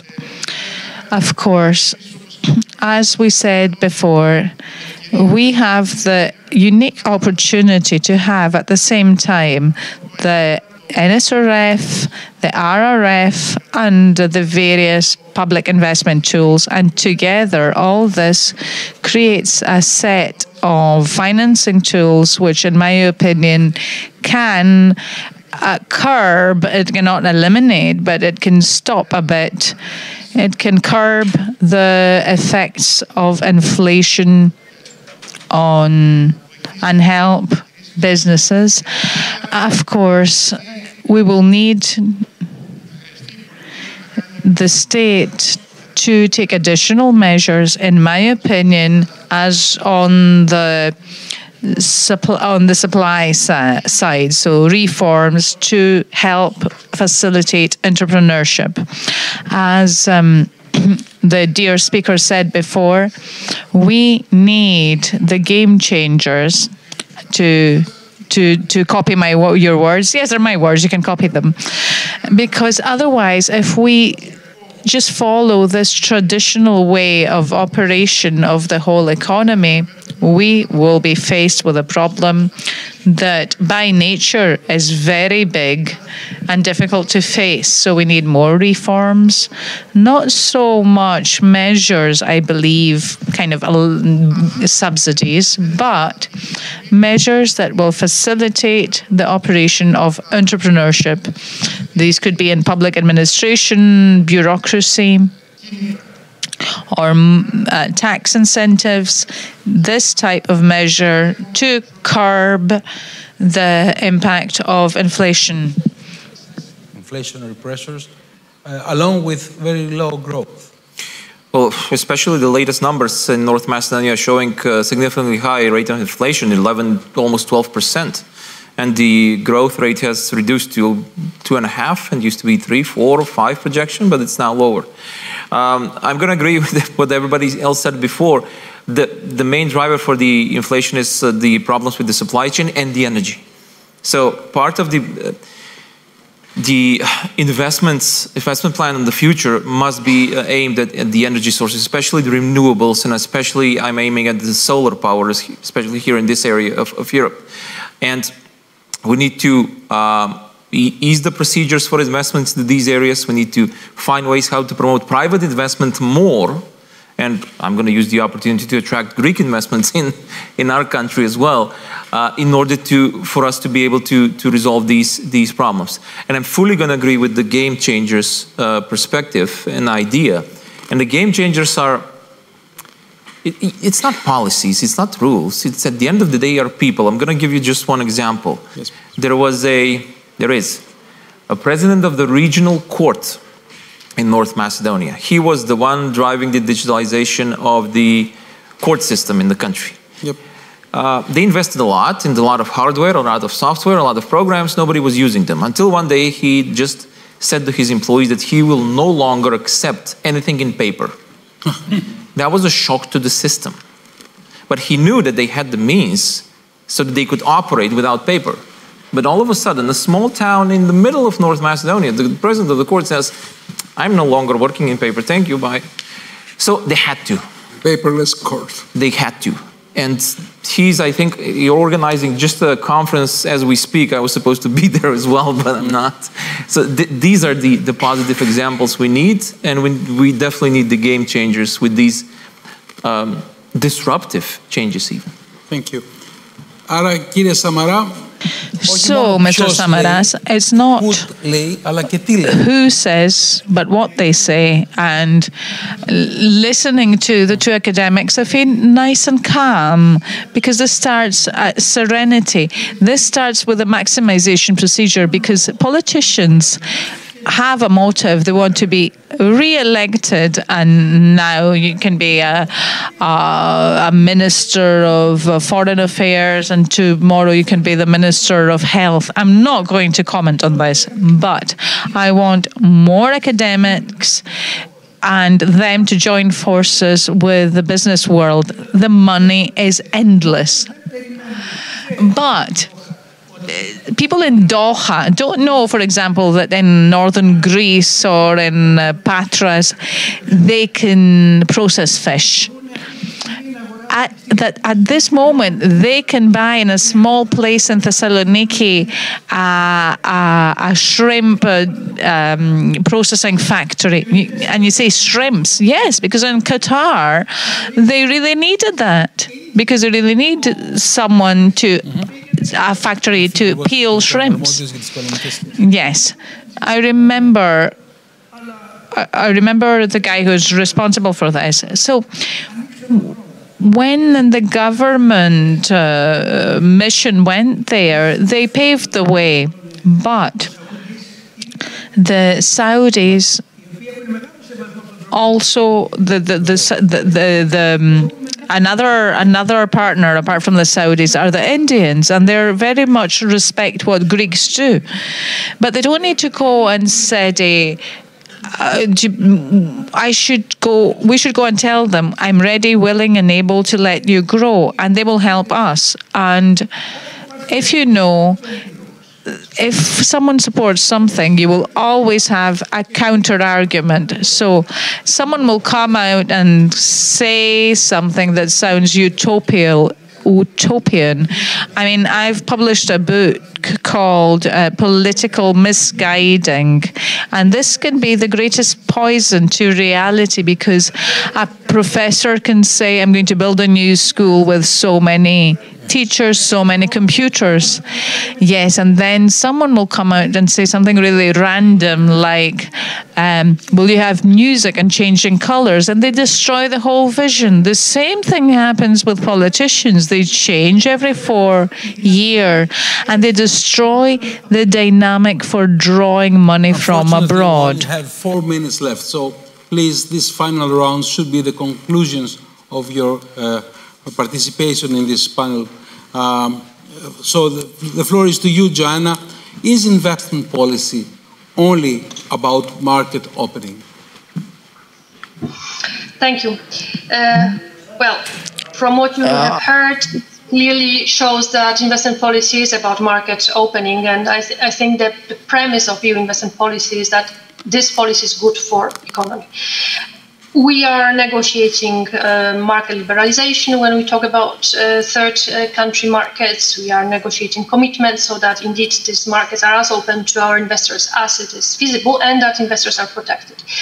But EU investment policy is going beyond that. And to answer your question, I think it is very difficult to put each of different EU policies or to look at them in isolation. This is not a segmented set of different policies, they come together. And the same applies to the EU trade and investment policy, which, a part of geopolitics that were also mentioned today in the discussion, touches upon issues such as sustainability.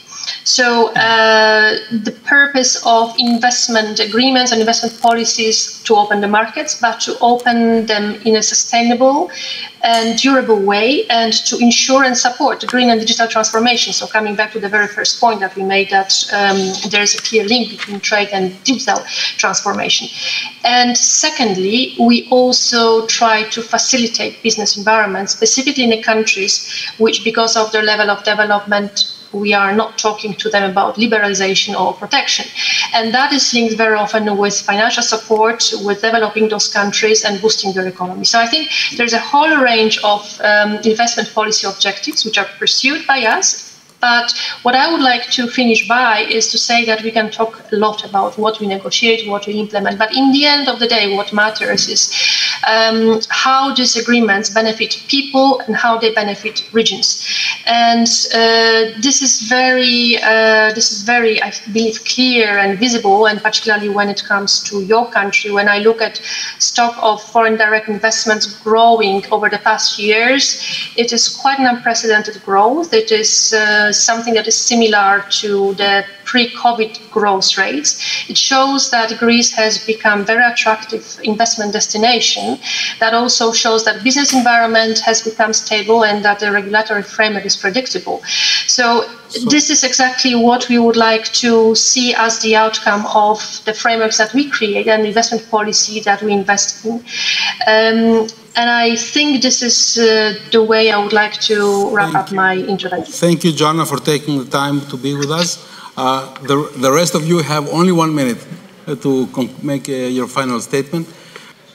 Κύριε καθηγητά, μιλήσαμε για το νέο περιβάλλον του πληθωρισμού. Αναπόφευκτα πάμε σε αύξηση. Dear professor, so we spoke about inflation. What happens when we have inflation and exports? Yes, this obviously the interest rate rise makes clouds come over entrepreneurship. What's the reply by the state? To boost entrepreneurship. We are at a university here today, and I think that this could lead us to a conclusion to get the universities into the game of boosting entrepreneurship and to manage to avoid a dynamic source that we haven't used. Yes. Well, I'm representing the ICT Chamber of Commerce, so definitely invest into the digital transformation, open the markets so that we could increase the trade among all the countries in the region and even in globally. So absolutely investment in digital transformation and openness as much as possible of all market areas. Thank you. Κύριε Σαμαρά, ο τελευταίος, μιλήστε. Dear professor, you are the last and the wisest of all, the wisest.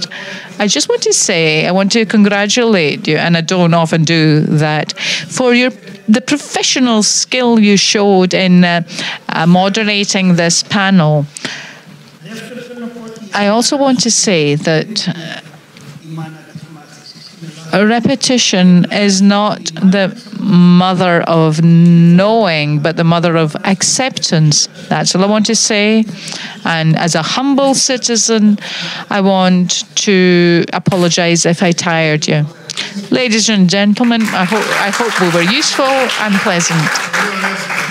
Great discussion.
So we're here.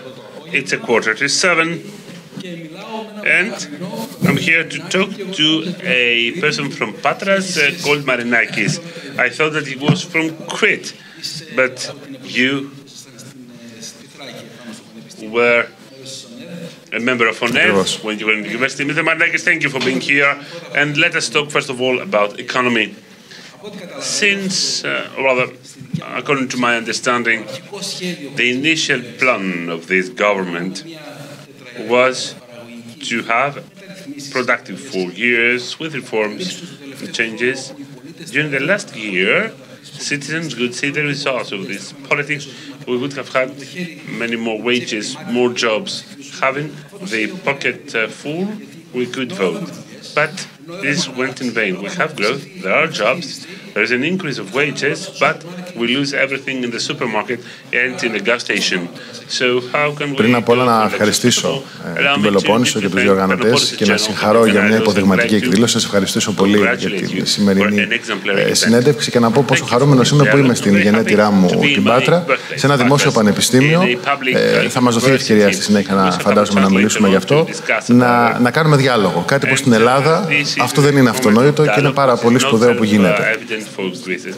Ακριβώς. Και ειδικά στα δημόσια πανεπιστήμια που είναι ο μόνος χώρος που δεν είναι εγγυημένος πάντοτε ο διάλογος, κυρίως των Αθηνών και της Θεσσαλονίκης. Αυτό που θέλω να πω είναι ότι θα διαφωνήσω, δεν έχει πάει καθόλου περίπατο και μάλιστα είναι ένα μικρό θαύμα. Γιατί είναι ένα μικρό θαύμα αυτό που συμβαίνει στην Ελλάδα? Δεν θα έπρεπε να είναι. Δεν θα έπρεπε να είναι. Θα έπρεπε να είναι δεδομένο ότι μια κυβέρνηση όταν εκλέγεται εφαρμόζει το προεκλογικό της πρόγραμμα. Δυστυχώς στην Ελλάδα αυτό δεν ήταν αυτονόητο. May execute its program. In Greece, it was not self-obvious. For the first time, it happens to that extent. When, in the most difficult conjuncture for humanity, let us not repeat the conditions under which this program is being implemented. One negative conjunction after the other, pandemic, the financial crisis, near invasion in Evros, and the war in our neighborhood. An invasion, a cruel invasion, a war in Europe, something which was unprecedented some months ago. Nevertheless, our plan is being implemented. We have the lowest unemployment rate for the last 12 years in a country which was the negative model in Europe, especially in youth unemployment. Many more things should be done, yes, but imagine where we were and where we stand now. According to all forecasts, we shall see a rate less than 8-9% if we move on forward. This will be judged by the citizens in 1 year's time. Percentages that in other countries are normality. In Greece, this was not the case. We have more than 50 taxes. I'm talking as a freelancer, as a lawyer. Since I started my profession, yearly, I was able to see a bigger income tax without any reason. Sometime, Mr. Katrougalos became a partner in my office, back then he was a Minister of Labor, because they voted for a tax. It was an original story worldwide. Yes. It's the first time that no tax was imposed by a government for the last 15 years. The first government which did not impose not a single new tax. We decreased many taxes. 20 out of them are about all citizens. Income tax, ENFIA, the real estate tax. For the first time, a government said that they will decrease ENFIA by 30%, and we had a decrease by 34%. Another indicator that should not be neglected is the increase of income. Let me go back to your question. Is this as obvious as it should be? No, because there is a worldwide inflation crisis, an important crisis. The government has the obligation to tackle it. It decreases all that. Let me reverse the question. Imagine that we could have faced all these international crises, because pandemic was not just about the sanitary crisis, it had many other consequences, like the risk that all businesses encountered. Imagine that we could have faced this crisis with a government like the previous one, which at its heart wanted to increase taxes. It imposed or increased 27 different taxes. What did they do? They took through overtaxation money from citizens and they gave some allowances before the elections. I don't know what would have happened in this scenario. Nobody said that everything is perfect, because when you have to tackle an inflation which is very big, on average, it's close to the EU average and bigger, to tell you the truth, because some people are talking about Mitsotakis' expensive government, which is not valid. Likewise, the pandemic didn't come from Mitsotakis. Households should be supported. Households will be supported in the near future. Let me tell you one more thing. On social policy, we had learned in the past only for one political party, the left and the center left, to talk about social solidarity, but we never saw that in practice. Right now, the Greek government, in the biggest crisis for the pandemic and its financial impact, but also for the inflation crisis, has given the most money compared to any other EU country pertaining to the GDP. This is data, not theory. So nothing went in vain. We are far better as a country, as a state, as an economy. We paid off our obligations earlier. This is very important for investment. More people found a job. We must stay robust to tackle the contingencies. Will it be echoed in the result of the elections? Can we see it or not? I repeat, we might have more money, more jobs, but everything is wasted in the supermarket or in the gas station. People will tell. Kyriakos Mitsotakis in 2019 addressed Greek citizens in New Democracy as well through a specific agenda, forming a truth pact. So people will come in 1 year's time before the ballot, and they will judge whether we kept our promises. They will also judge something else, because you can never tell the conditions of an administration with so many contingencies, with subsequent crises. Who is the most appropriate PM to tackle them? Statistics show and polls show that our policy of being frank is justified, but we know that polls will not judge who the next PM will be. The Greek people, as a sovereign people, and the only judge will decide about it. I believe that we will be a self-reliant government. Okay, let us talk about university. You're a graduate of a state university and a graduate of a public school. We are in a public university, but in Greece, we will never have private universities. Why? Because this was the option of our political leaders. In 2005, I left Patras to study law in Thrace. 1 year later, at the beginning of the second year, I also entered a logic to get in politics at the level of the university. Back then, not only in Komotini, but throughout Greece, there was a big struggle.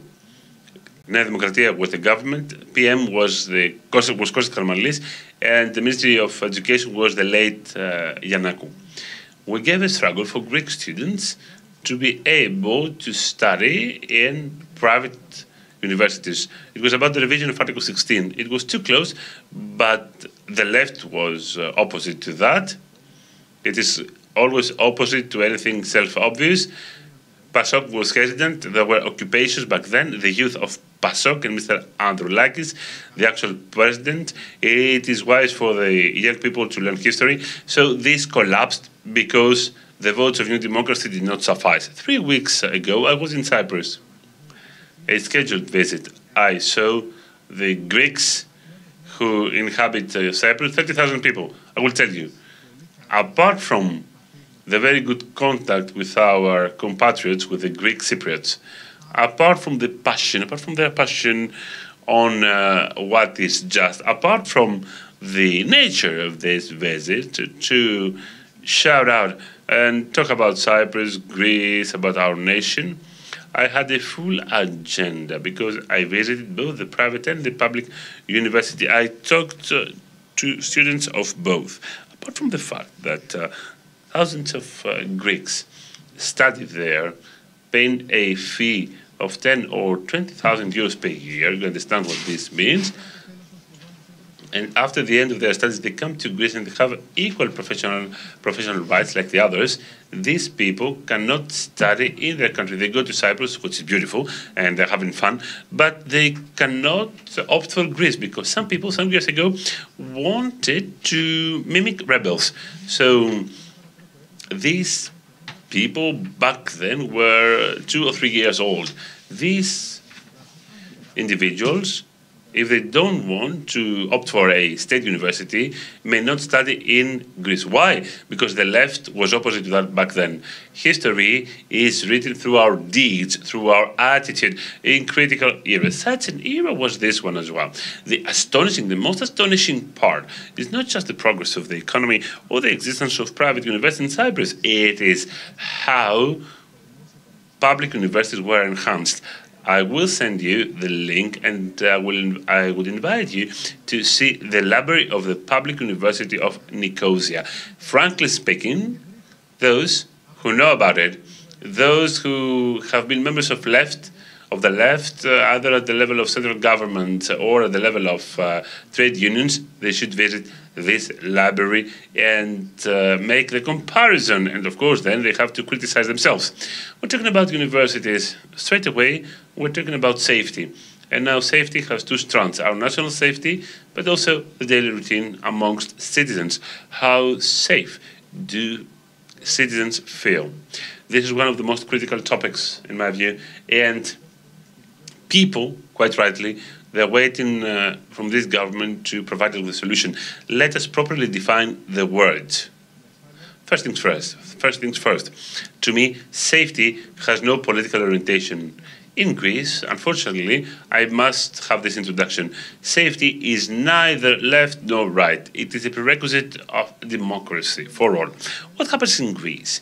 In Greece, safety is well established and criminality is tackled everywhere, apart from public universities, because there is another word, another universe, the universe of left and extreme left, which believe that one way or another, universities are their own feud. They believe that universities is something that they own.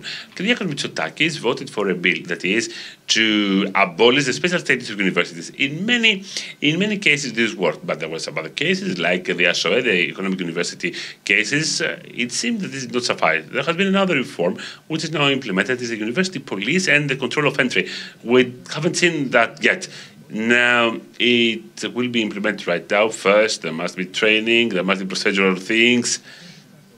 You know, some people found recourse before the court of the state, but they were not proven right.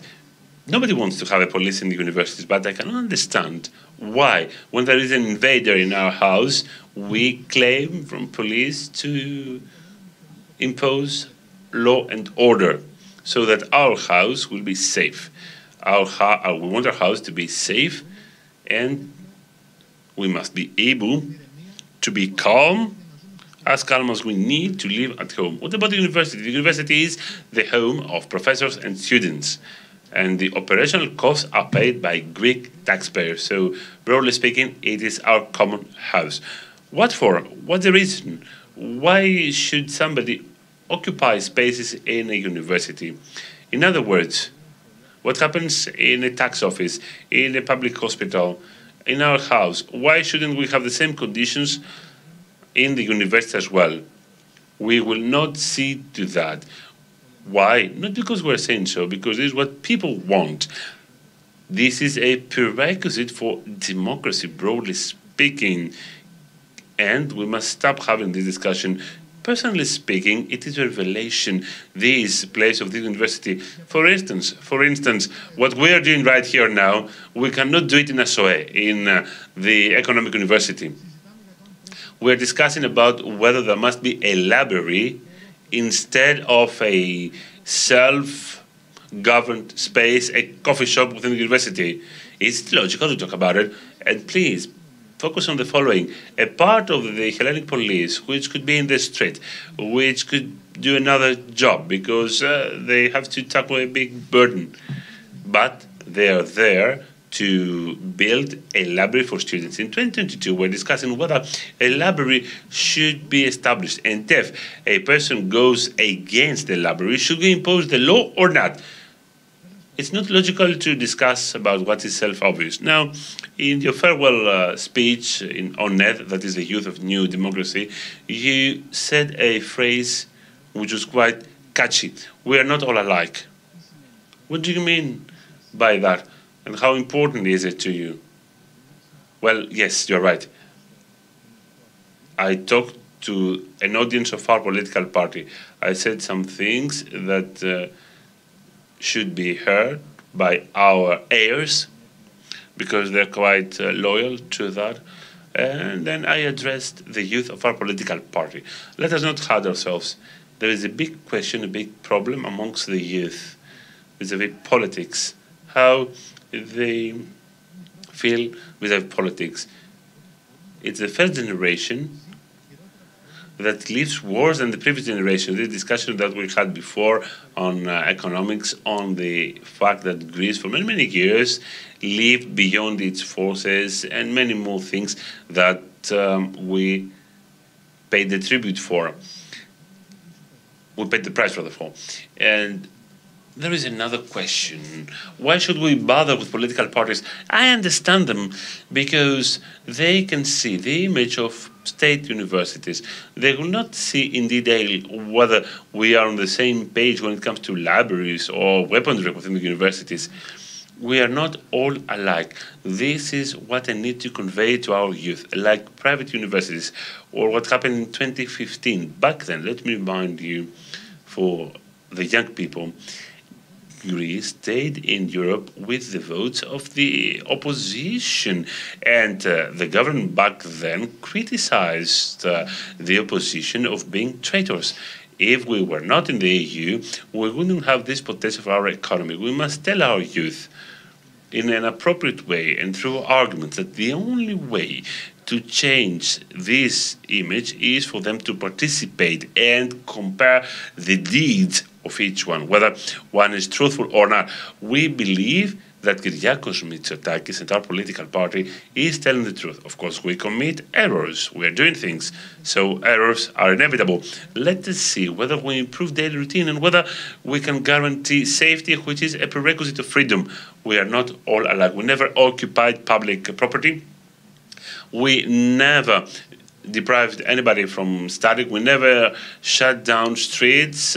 We never changed the penal code to liberate, to free criminals and then be allegedly sensitive with the Me Too movement. These are very important aspects to highlight. Thank you. Ladies and gentlemen, Pavlos Barenakis, I hope that we were useful and pleasant. Thank you.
Πριν από μισό αιώνα, οραματιστήκαμε το μέλλον, με ανθρώπους να ζουν σε βιώσιμες πόλεις και σε αρμονία με το φυσικό περιβάλλον. με σύγχρονες υποδομές για καλύτερη καθημερινότητα, ποιότητα ζωής, πολιτισμό. Οραματιστήκαμε το μέλλον και ανοίξαμε δρόμους για τις μικρές και μεγάλες διαδρομές που ενώνουν τις ζωές των ανθρώπων και κάνουν τα όνειρα να ζωντανεύουν. Πιστέψαμε στην επανάσταση της καθαρής ενέργειας και στη δύναμη της καινοτομίας και τολμήσαμε. Πιστέψαμε στους ανθρώπους μας και ταξιδέψαμε την Ελλάδα σε ολόκληρο τον κόσμο. Πιστέψαμε ότι κάθε τι καινούριο που κάνουμε πρέπει να γεννά ευκαιρίες και να φέρνει ευημερία σε όλους. Όμιλος Γεκτέρνα. Επενδύουμε στην Ελλάδα. Επενδύουμε στο μέλλον.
Με την πρωτοβουλία Vodafone Smart Forest δημιουργούμε το πρώτο έξυπνο δάσος στην Ελλάδα που εντοπίζει έγκαιρα τη φωτιά με τη δύναμη της τεχνολογίας και του Vodafone Green Network.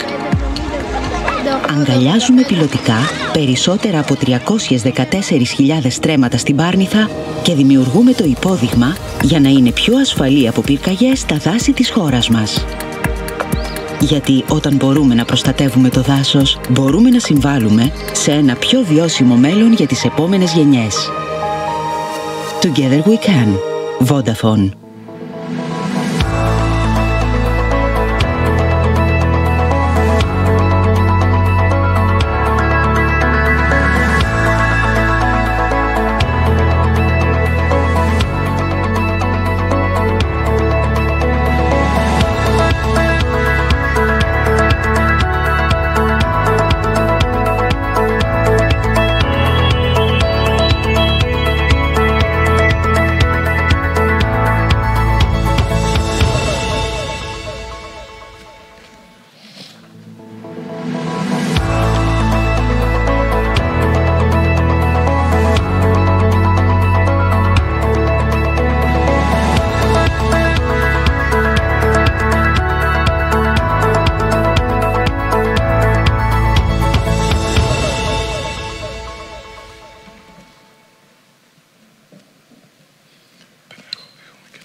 Good afternoon.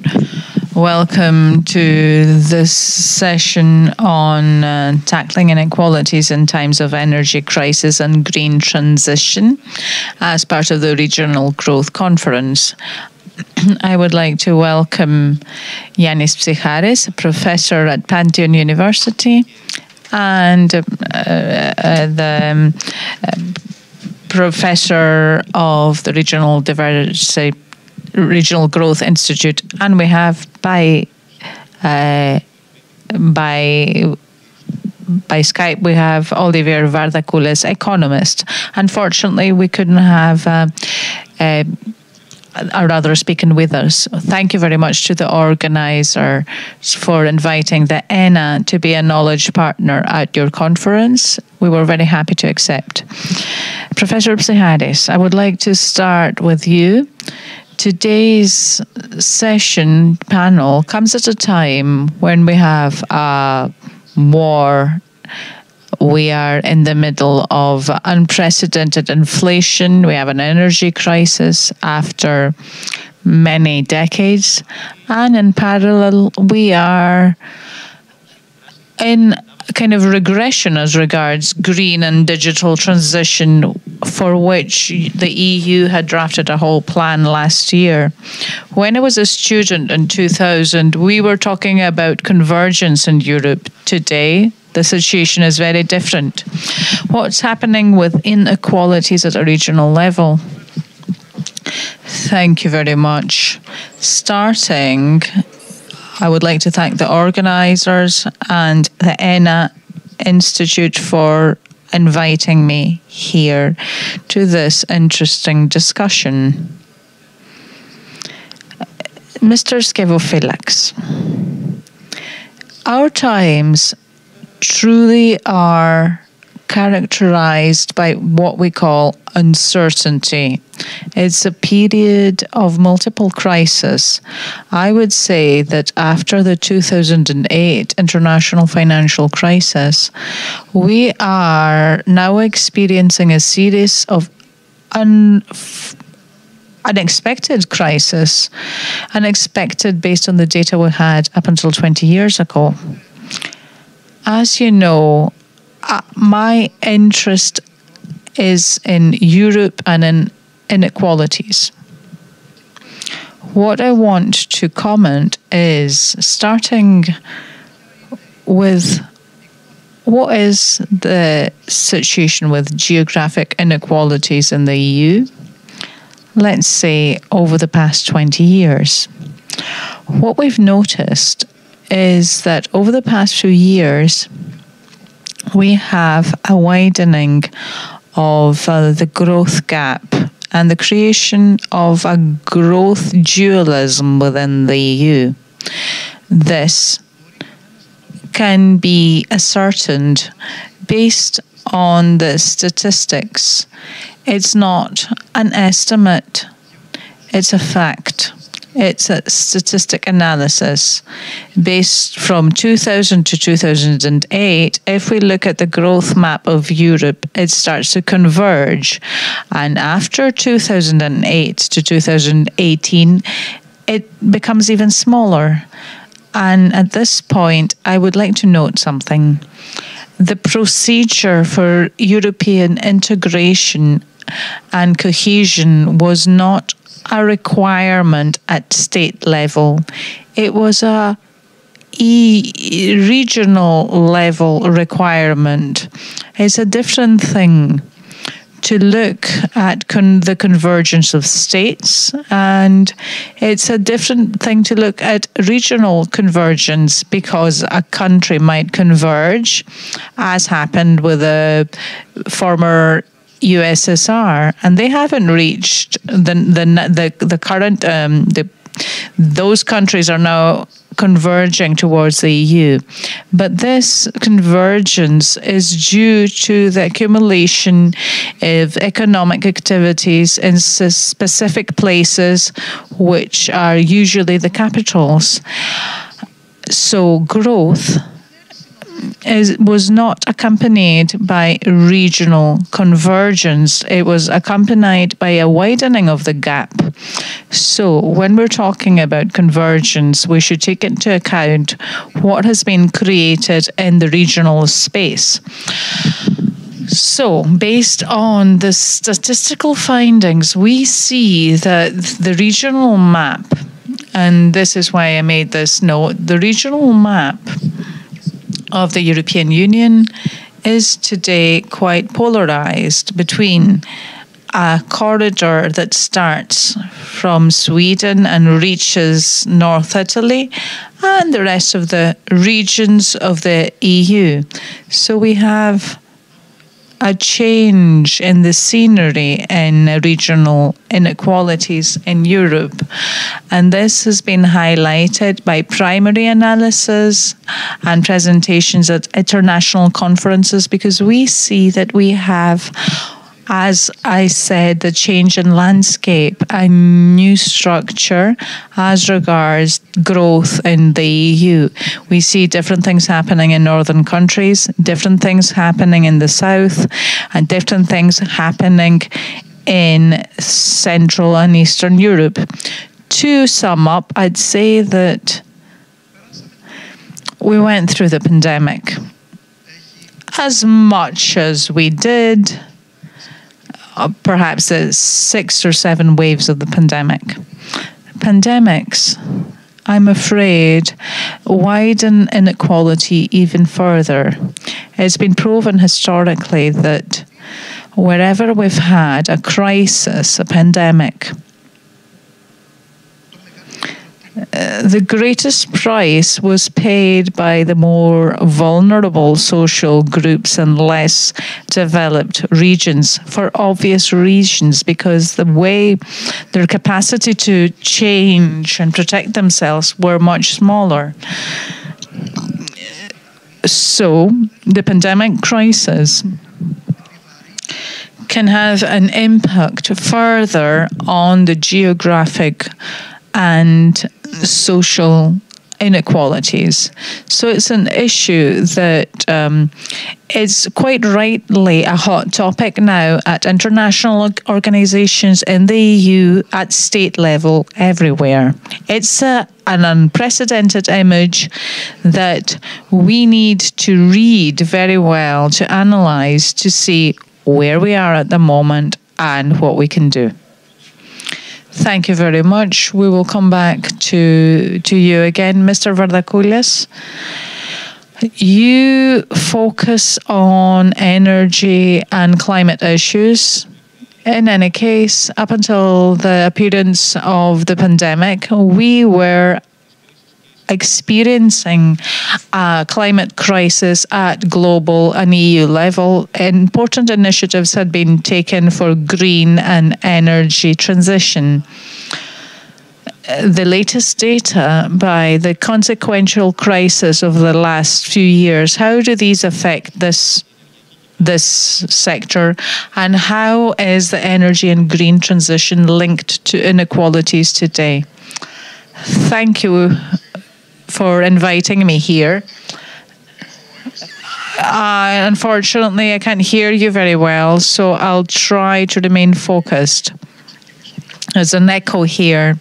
So, based on international literature, there are at least 3 main links between inequalities and climate change, the climate crisis as we call it today.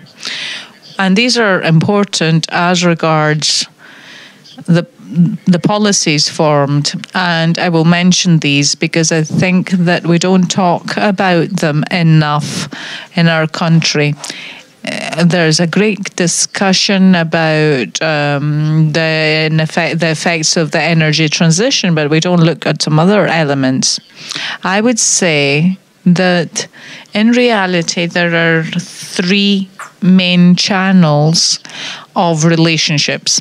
The first, and the most obvious, is that climate change, the climate crisis, has an obvious effect on inequality in general, and the impact of climate change is increases inequalities. This goes for different states and within the same state, regions and areas. For example, we know well that natural disasters, drought, corrosion, they do not really have the same impact for different social classes. The impacts of climate change that we shall see, such as perhaps the increases in food prices, which we see today for different reasons, but also because of natural disasters, apart from the war. These increases due to climate change will definitely have a heavy impact for the weaker social classes. So inequalities reduce the adaptive capacity of society, and the lower classes have the lesser capacity to adapt. This, of course, goes also for on a spatial level as well. The second main link between inequalities and climate change is that obviously we are not equally responsible for climate change at the level of emissions. To state some data, and this goes both globally and within each country, the poorest 10% of the population is responsible as regards consumption for about half of annual CO2 emissions on the planet, while the poorest 50% of the global population, so about 3.5 trillion people, are responsible for about 10% of global emissions. This applies also within each country. So, for example, in the States, the United States, the poorest 10% have a per capita 50 tons per capita emissions per year, while the average household in the 50% poorest percentage is responsible for less than 10 tons. So it's a 1:5 ratio, and we see this in the other Western countries and in the South and globally. So we have joint responsibility as regards climate change and tackling this, and this responsibility is different between different states and different social groups. The third point on which I will focus more today is the impacts of the policies for mitigating climate change, for moving away from fossil fuels, and depending on the income of different social groups. So how the change in the financial system that's taking place at the moment in the energy sector and transport, etc., affects, in essence, the structural inequalities that definitely pre-exist.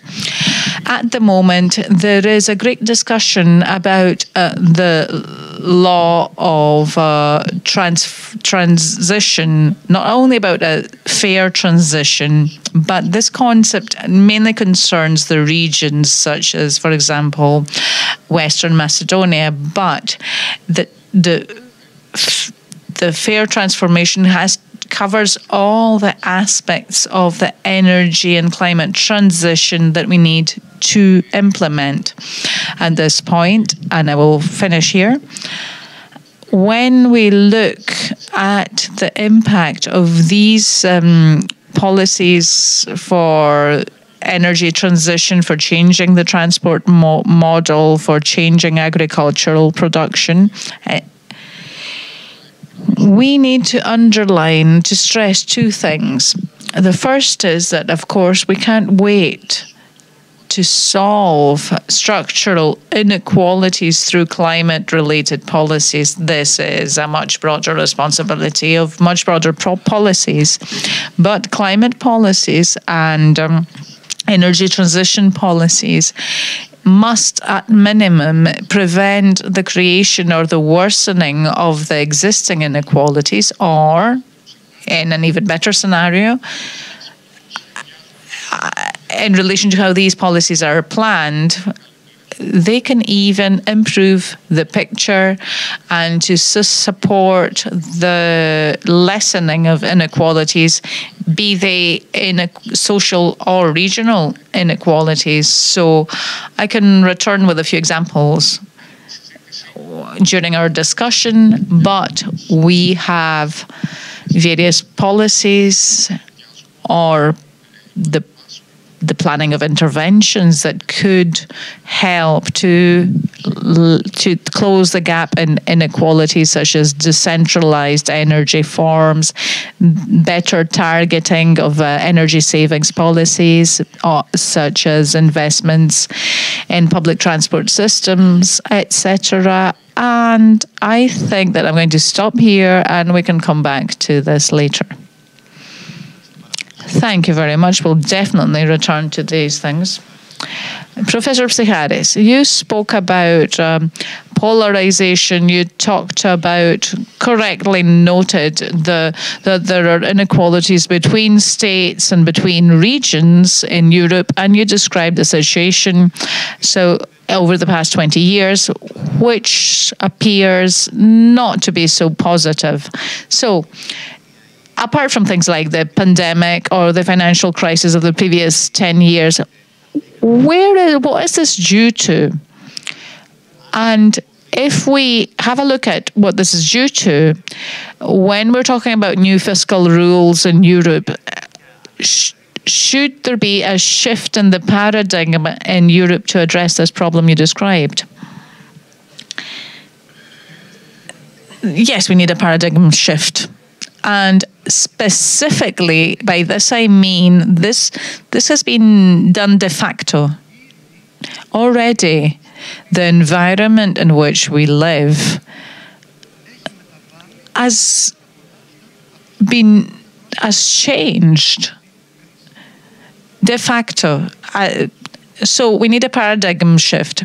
I would say that already today, with the pandemic crisis, the EU's approach is different to what it was before the crisis. So we have a change in the way we handle things.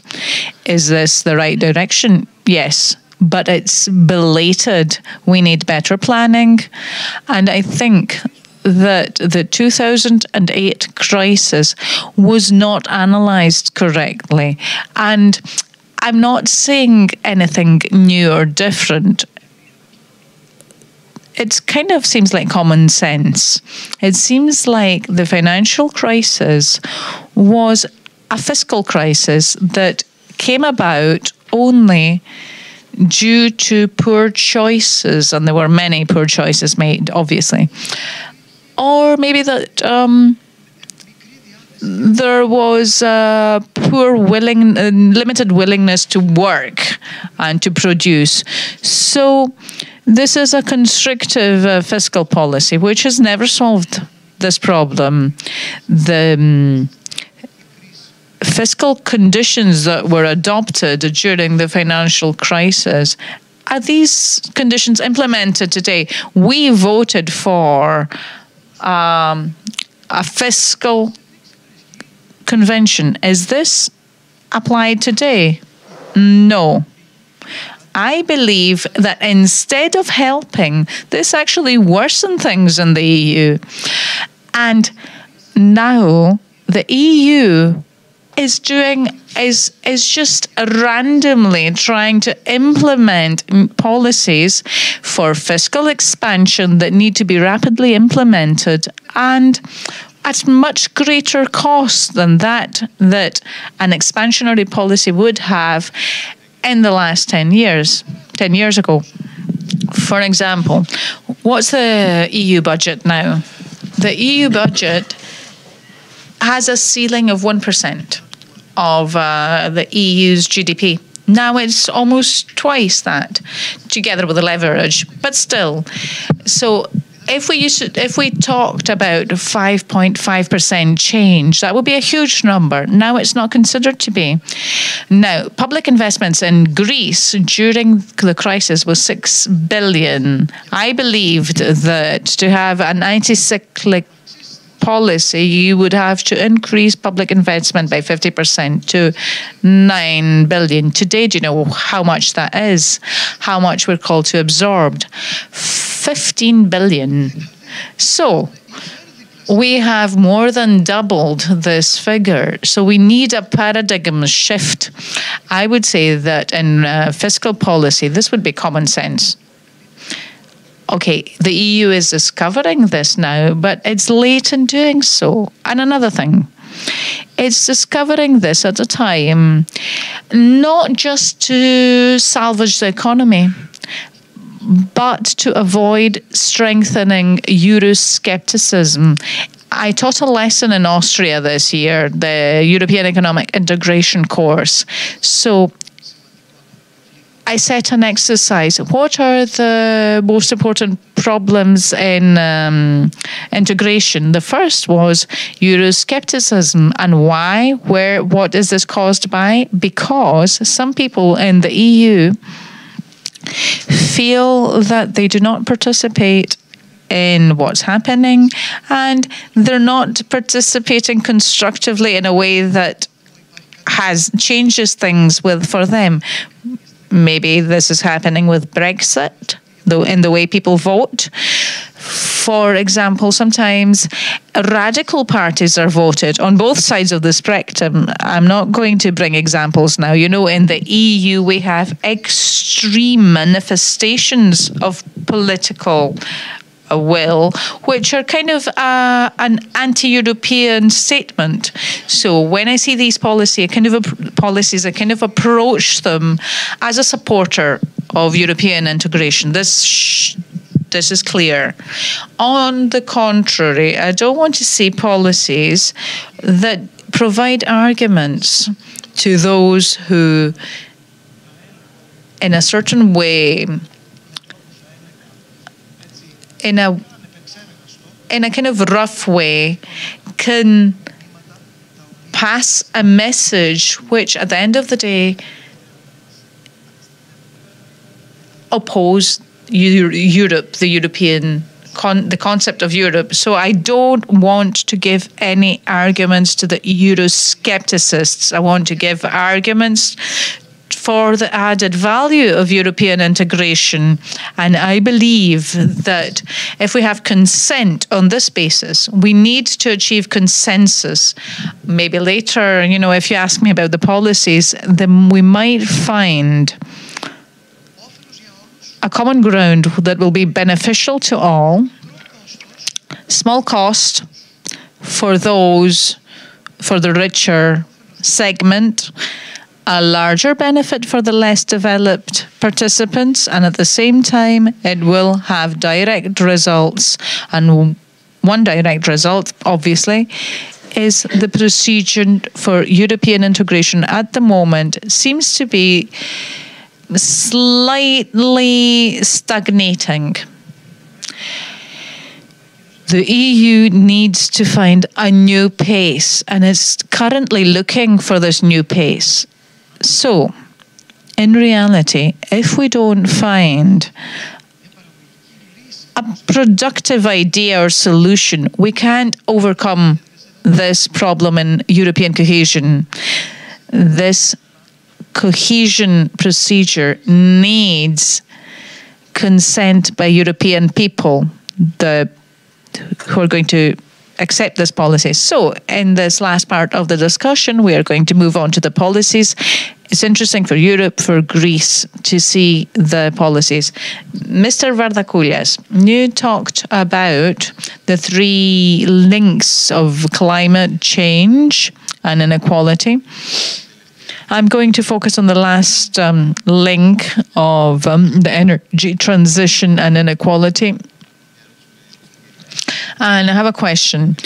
do you think that freeing ourselves from dependence on fossil fuels in this current energy crisis is leading us back, or is it going to be a catalyst to go faster towards and better planning perhaps to the energy transition? And the second part of the question is, you spoke about 4 examples of overcoming the impact of climate and energy inequality.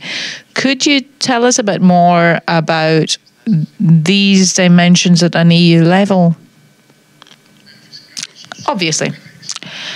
I will start with the second part, and then I'll move on to the first part of the question. It concerns more the way things are today. Now, as regards the second part, as I said, the planning, the way in which specific policies are planned on the same subject and perhaps the same target, this can prolong or deepen inequalities or help to minimize them. For example, I'll give you 4 examples. The first is a carbon tax, or the carbon emissions trading system, which we have in Europe, which is kind of like taxing emissions. So when we have structural inequalities, obviously carbon tax, which perhaps will be imposed at some point for buildings and for transport. At the moment, we only have this for industry. So if this is not correctly planned, this policy can in fact deepen the existing inequalities. These taxes, as you know, they're kind of like the VAT, so they're actually worse for the lower incomes and social groups. So here there are 2 different directions. The one is to have a flat tax rate, which has no social element. We have examples there. So the carbon tax there is planned as to include redistribution mechanisms. So based on the created revenue, the lower social strata at the end receive more money than that paid as carbon tax. For example, the British Columbia carbon tax in Canada. Now in transport, again, there are 2 different approaches on how to do this. The first is we just, on a wholesale level, we replace the existing means of transport, which are to a large extent dependent on fuel, with electric vehicles. And if this does not help, this does not overcome transport poverty.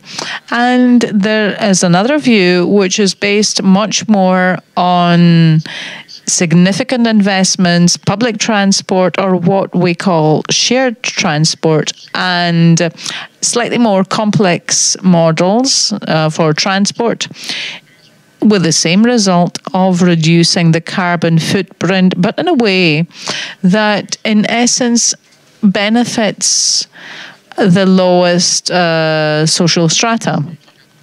The same goes for the energy sector, where we have examples.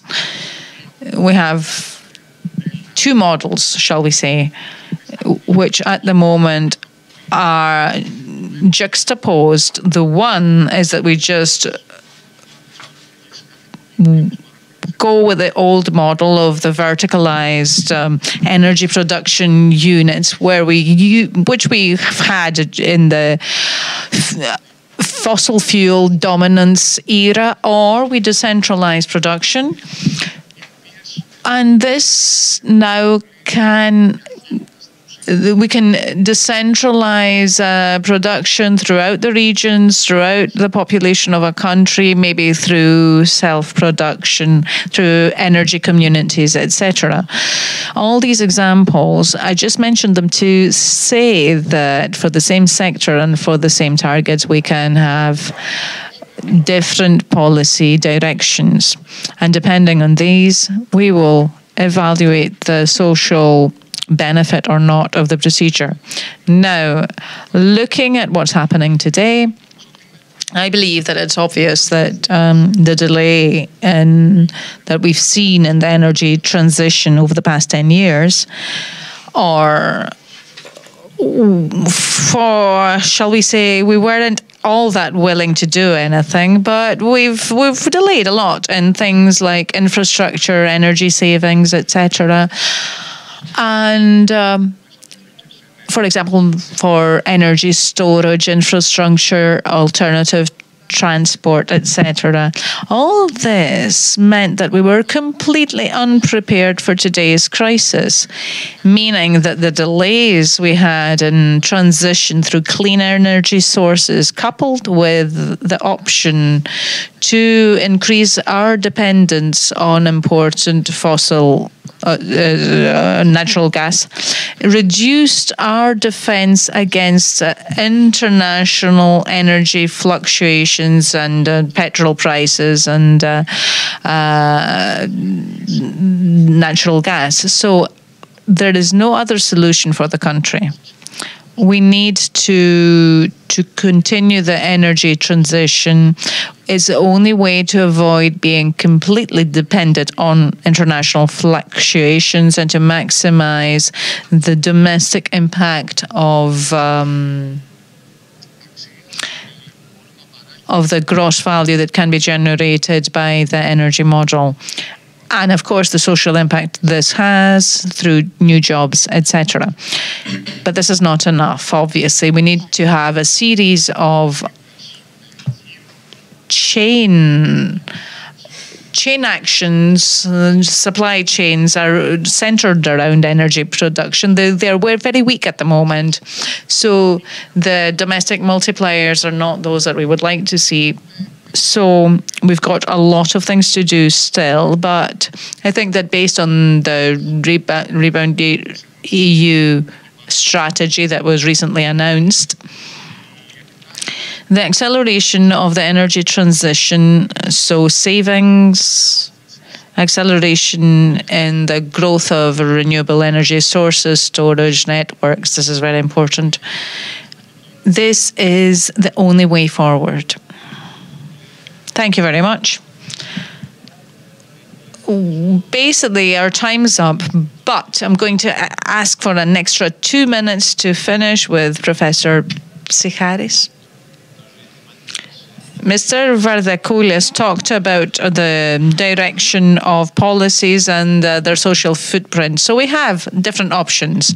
You talked about the policies that could be implemented on a European and Greek level. Would you like briefly to outline this framework? I will try to sum it up. A change that has been observed over the past few years, and it's reflected in literature, is the return of the state. Today, increasingly, we see that many sectors cannot efficiently operate unless they have the appropriate state policies. Now, a characteristic example that was mentioned by the Prime Minister at an EU meeting has to do with the energy crisis. What did the EU decide? To make a fund. So we need to have interventions in order for the market to kind of smoothen the way it operates. Another example is a pandemic crisis, for example. What were the systems that bore the greatest burden? It was the public systems. We saw this happen in all countries, less or more developed. This today means that the state has returned. And what does this mean? It means that if we have a random fiscal expansion, no, of course, no. It's all led by production.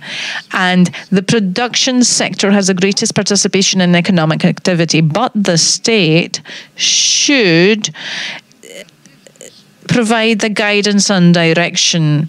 Technologies, the public goods, the technologies that are used require, from CERN to satellites, for technology to operate, we need state intervention. So we need to see how policies are organized and how they set the right signals for the future. And this obviously includes not only the state as a central element, but a multi-level system of governance. Today's issues require the participation of many stakeholders and social groups, and the participation of all levels of administration, EU, national, local. And this means a complete redesign of the state and its policies. And that's a very interesting issue for discussion. Thank you very much to both speakers. And thanks to those attending this panel. Thank you very much.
Hello from RGC. My name is Sotiris Peskos. I'm a CEO of the company of electronics of Media Opinion Post, and today we'll have the pleasure to host Mr. Giannis Matrogeorgiou, Special Secretary for Foresight, President of the Government.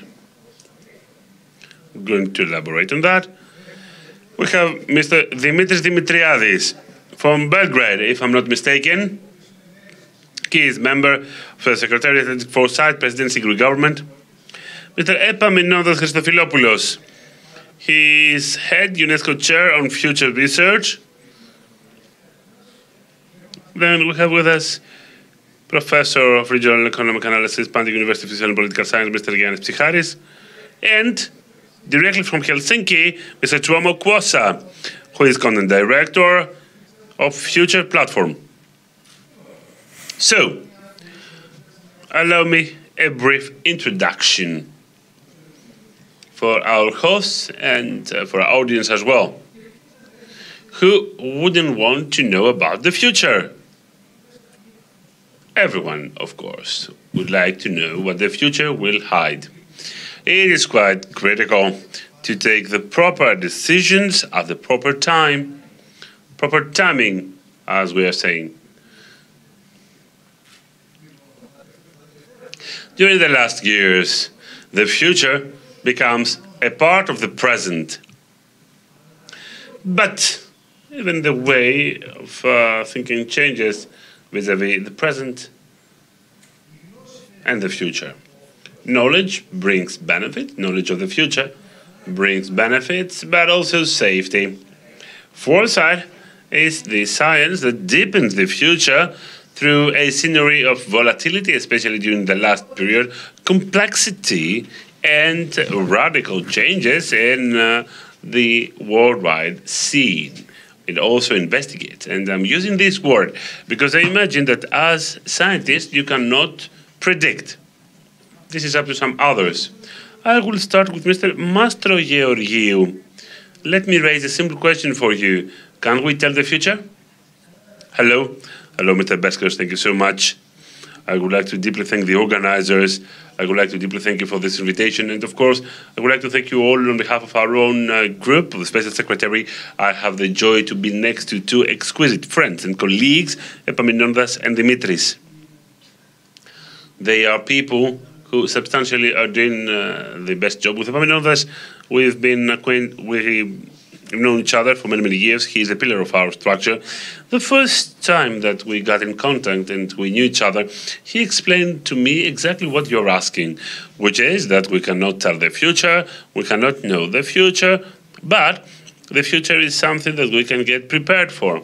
We can get adequately prepared through the strategic foresight procedures. We can get prepared through alternative scenarios, and mainly we can get adequately prepared having a different mindset, because to us, for our job and for our partners and our colleagues in the EU and elsewhere, future is a mindset, it's not a time frame. That is, it's not just about time.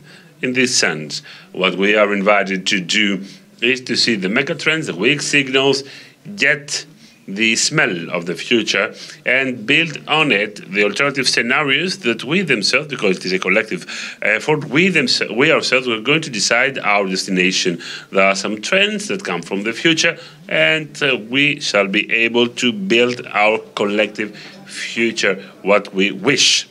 Let me ask you something, please. Please refer to as these mega trends, which are very important to know what are these mega trends, which are anteportas. These mega trends, quite simply, it's about what largely are the known knowns. Mr. Ludis, thank you for the invitation. It is what Donald Trump used to say when he, the former US Secretary. I like him a lot, but he is a person that since the late 60s, he was at the heart of policy production. Now, when he had a press conference to justify the war in Iraq, he said, look, we took the decision. Why? Because we have the known knowns. we have the unknown knowns and the unknown unknowns. What is totally unknown it is. The megatrends are the known knowns. Something like that, similar to that, is a study that we have conducted with Epaminondas and our team. We've given that to the Prime Minister. We gave that to him and to the Cabinet last summer. It is what we know, what the future will bring, and the future will move toward a direction imposed by that. Obviously, this is a climate crisis. Obviously, the demographic. Equally, obviously, energy and what these will bring. For sure, we're talking about transport of the geopolitics towards Southeastern Asia and the East as a whole. These are some mega trends which are self-evident. The tremendous use of AI and the exponential factor of high tech in our lives for the next years. These are the factors on which we are based to build the ground floor. Then we continue with the other research methods and tools that Epaminondas and Dimitris and the others are dealing with to have a step up. Okay, one question. The scenarios that you've seen in front of you, the mega trends, do they reveal a future that we have not imagined yet, not even in the science fiction movies? I would argue, let me put it in a different way, we have a very good vocabulary, a bit strange. We use in foresight, mainly youngsters, with flora and fauna. We are saying that we have black circles or grey elephants. In my view, but this is a personal stance through my daily routine, this no longer exists. Nowadays, I could say that I'm pretty certain that we almost know what we're going to encounter, more or less. Of course, unless there is an alien invasion, but we almost know what we should encounter. Okay, alien invasion, this is a deep concern. We have so many crises. What's left? Only an alien invasion. Okay, let me go to Mr. Christofilopoulos. Now, my question is about cities. You've dealt with cities. Cities. Should they deal with foresight? Should they investigate the futures in the long run that we must tackle? I'm saying so. Why? Because you have recently developed some scenarios on Thessaloniki of 2040. You examined a series of factors of change. We have concluded with some uncertainties. We have come up with some uncertainties, but I can't help it, and I must comment on something. I read your study. It is easy, like a fairy tale, I would say. There is a hero who is a refugee.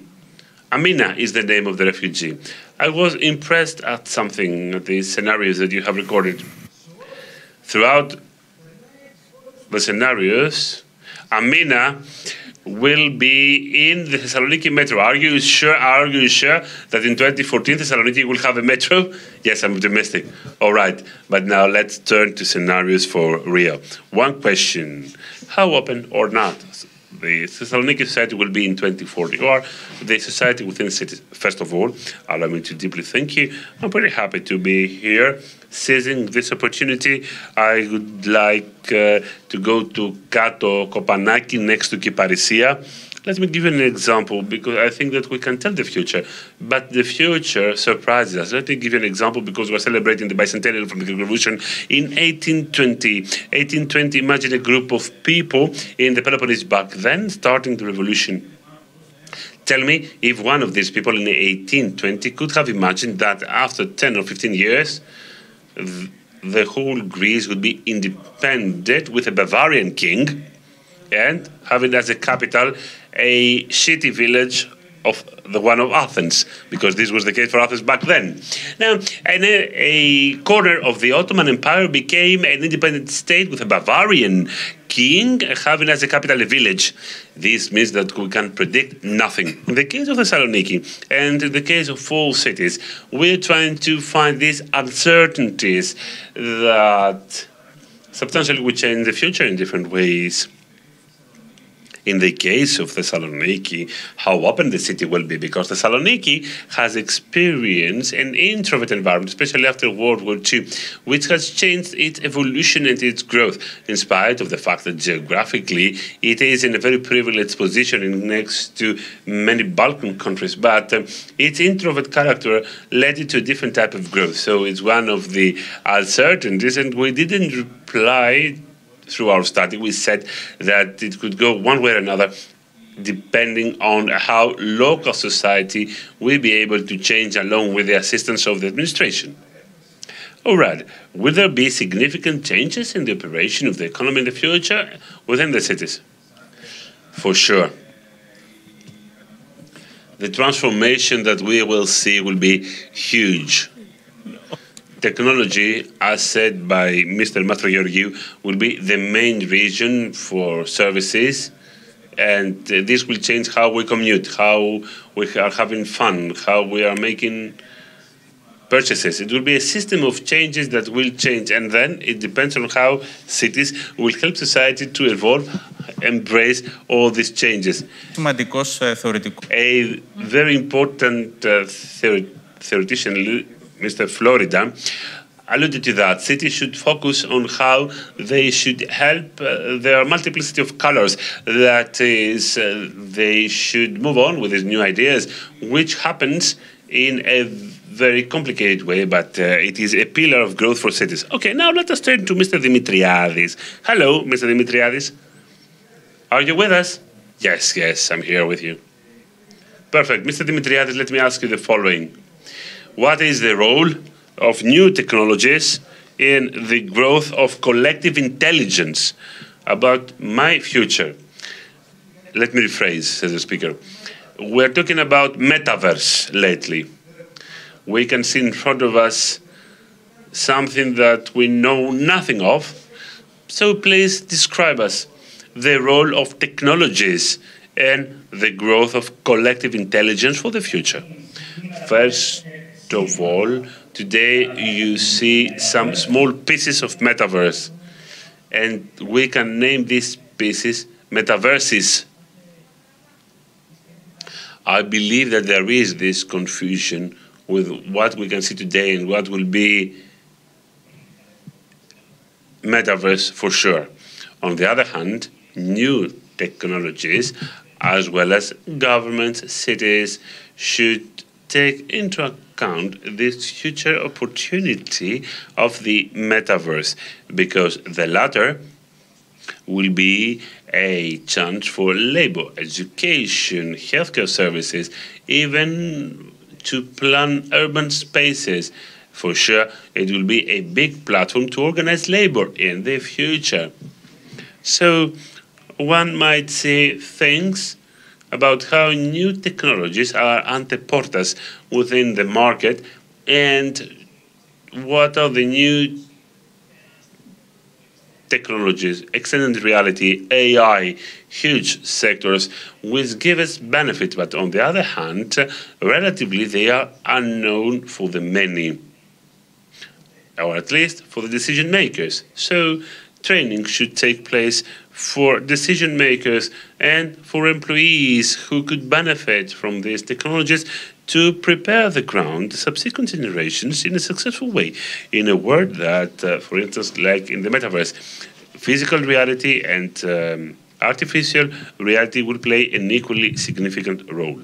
So the future metaverse can contribute in a significant way to develop this future intelligence. We want that to be open, transparent, accessible, without any interference by any big community or firm.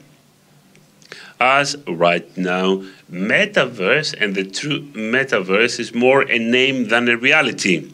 But still, there is time to create a metaverse that will echo not only the physical world, but will create a better one through collective work. Are there any risks, Mr. Dimitriadis, when it comes to the part of adopting it? Because we can say it in front of us. Have you spotted any risks in the metaverse for humans as a whole? Are there any risks for humanity? Yes, of course. there are risks. The same goes with all major technologies. There are both risks and challenges. When it comes to risks, I would argue that they are related to data stewardship, how we can deal with data, because we're talking about new technologies which are not just related to a mobile phone or to an ID number, but what you see, how you perceive the world, your environment, your entourage. There are challenges ahead to be faced by the governments. How will they tackle a sale of a national monument when the seller and the purchaser are not nationals of this country? Or how could we face a homicide of somebody in the metaverse? How companies will be taxed having as a seat metaverse? How can we tackle misinformation, radicalization? How can we guarantee the fact that somebody will not abide by the rules? So there are challenges, but also we can see an invitation to build something new. So I see another risk. There is another risk, the risk that I can perceive right now with my limited knowledge on foresight and on metaverse technology. I see a risk because many of our co-citizens will be trapped into a digital world. Can you see that as well? That is, denounce their physical presence and live essentially within a metaverse. Can we see that in front of us? No, this is not that visible, because even if I am a maximalist in technology, what we're describing as metaverse through technologies, through augmented reality, through AI, always there is a parallel course between the physical and the artificial, getting cut off. Because yesterday I was in a conference in the US when it comes to a sale in metaverse. The CEO of HTC was telling us that China has voted for the following: if you are a minor in games that are addictive, 3 hours per week. Obviously, China has a policy that can impose something like that. This has not been imposed only for minors, but this is for the companies which can be controlled pertaining to the production of these games. In Europe, that we need to build different laws like VAT to talk about these policies to be preemptive. The only thing to do so is for decision makers and policy makers to get updated so that we can build an infrastructure even better for the generations to come. And this is done by foresight, how? Through satisfactory scenarios that we can be ready for such a change. Okay, let me turn to Mr. Psycharis. Mr. Psycharis, what kind of policies pertaining to cities will define a future of prosperity for the citizens and the dwellers of the cities? Thank you so much for this question. Thank you equally for the invitation. I would like to thank Peloponnesos Journal. The fact that I am in this panel, to me, is a bit unprecedented because I am used to make an analysis of politics, but now we must be visionaries. So, what could be shaped in the future? How can we perceive it? And can we have an impact on its formation to the benefit of people? Let's see. I would argue the following. Since you said before that the future is a part of the present, in spite of the fact that history does not teach us that evolution is linear, there are gaps in history. Consequently, in spite of the fact that we cannot make projections of the present to the future, nevertheless, there are some data that cannot be neglected. If we really want to talk about the future, that is. From the very recent history, I would say that there are some data which have brought significant changes in the world. What are these data? Let me mention COVID, for instance. One type of data is that what characterized worldwide development recently has been globalization. We are at the end of globalization, I think. Can we end globalization? I'm talking about trade. I'm not talking about relations. I'm talking about globalization as we knew it. Globalization, which used to be a stable factor of the growth for the global financial system during the last decades, I'm afraid that is close to its end. COVID didn't bring its end. COVID was a manifestation, an extreme manifestation, which gave an approximate end, or that is, it transformed a trend that pre-existed within the economy. Globalization was linked to the financial sector. When I'm talking about the end of globalization, why is that? This is the end of globalization because it was the globalization of the financial system, which had to undergo a crisis. Nowadays, when I'm talking about the financial system, however, in the previous decades, it was prospering. Point one. Point two. Second trend that existed lately was the trend of urbanization. We had a big accumulation. Broadly speaking, that was accumulation. That's why the OECD has mentioned the 21st century as the century of urbanization. Why? Because for the first time, through the initiation of the 21st century, the biggest part of global population lives in cities or in big metropolitan areas. These two factors should concern us. What means this end of globalization in the financial sphere, the development of the global financial system? What can we learn from that? Many things, in my view. The global financial system, could it be reproduced only through the financial aspect? This is unprecedented in history. And this is unprecedented for science as well. I would argue that this is a first for real life and the economy. What would emerge after that? After that, what? I'm afraid that we will be more introvert. Maybe we can go back to something that would be exactly the opposite of what has been openness for years. There are similar examples of introversion many times. I'm not talking about Brexit. I'm talking about a trend of going back to the basics, to the basic, well-delimited forms of organization of the economy, administration, and so on and so forth. We can see that as an example. You might ask me, yes, within financial crisis, imports decreased, exports increased. Within crisis, the one that we're experiencing right now, there is a need of producing main goods that are related to survival. That is the back to basics, that is, the so-called back to basics. Yes, back to basics, you're right, you're so right.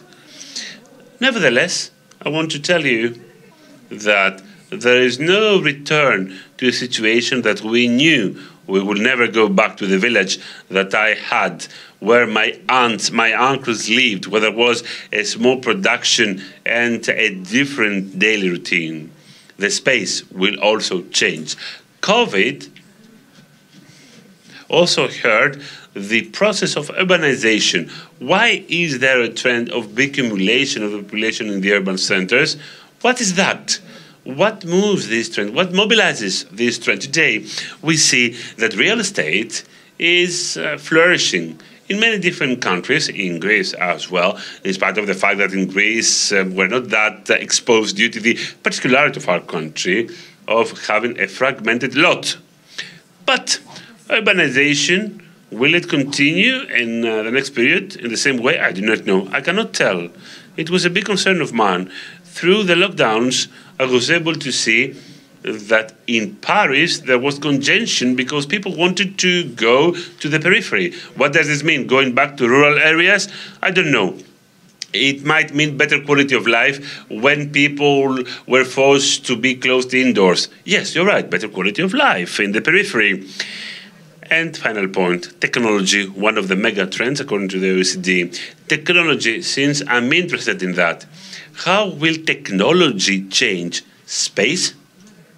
Some do say that through technology there will be the end of distances. That is, being someplace, you can be everywhere.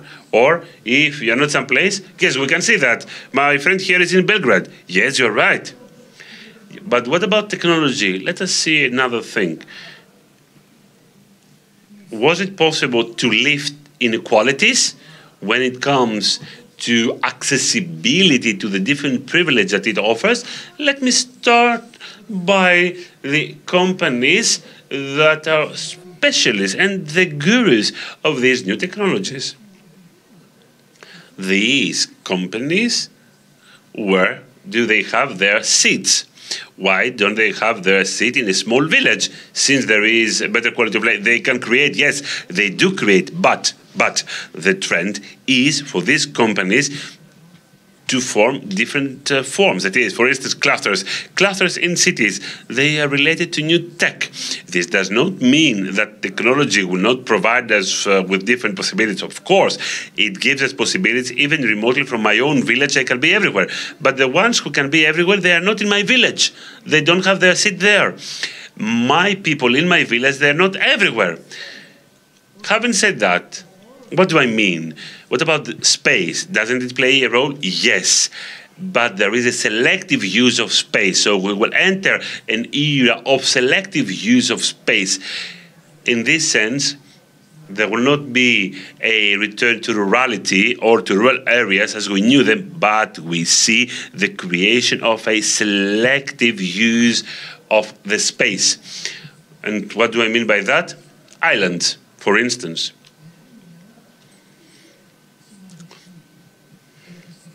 They can be attractive, but in a selective way. If you go on an island during the winter, it's not related to summer. So again, I believe that we shall have a use of space in a different way. Today, for instance, in international literature, there are selective communities by people who are intellectuals or by rich people who live in small communities. They get organized following traditional standards.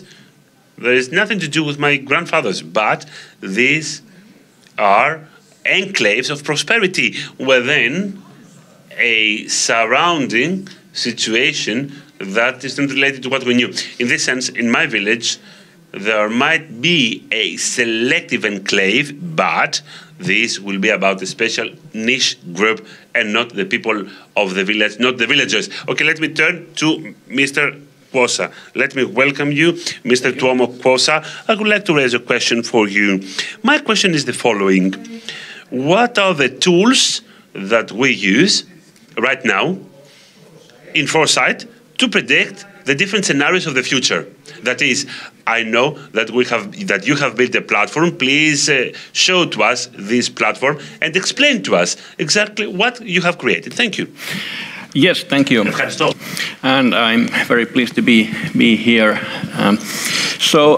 Yes, there are various foresight tools, of course, available.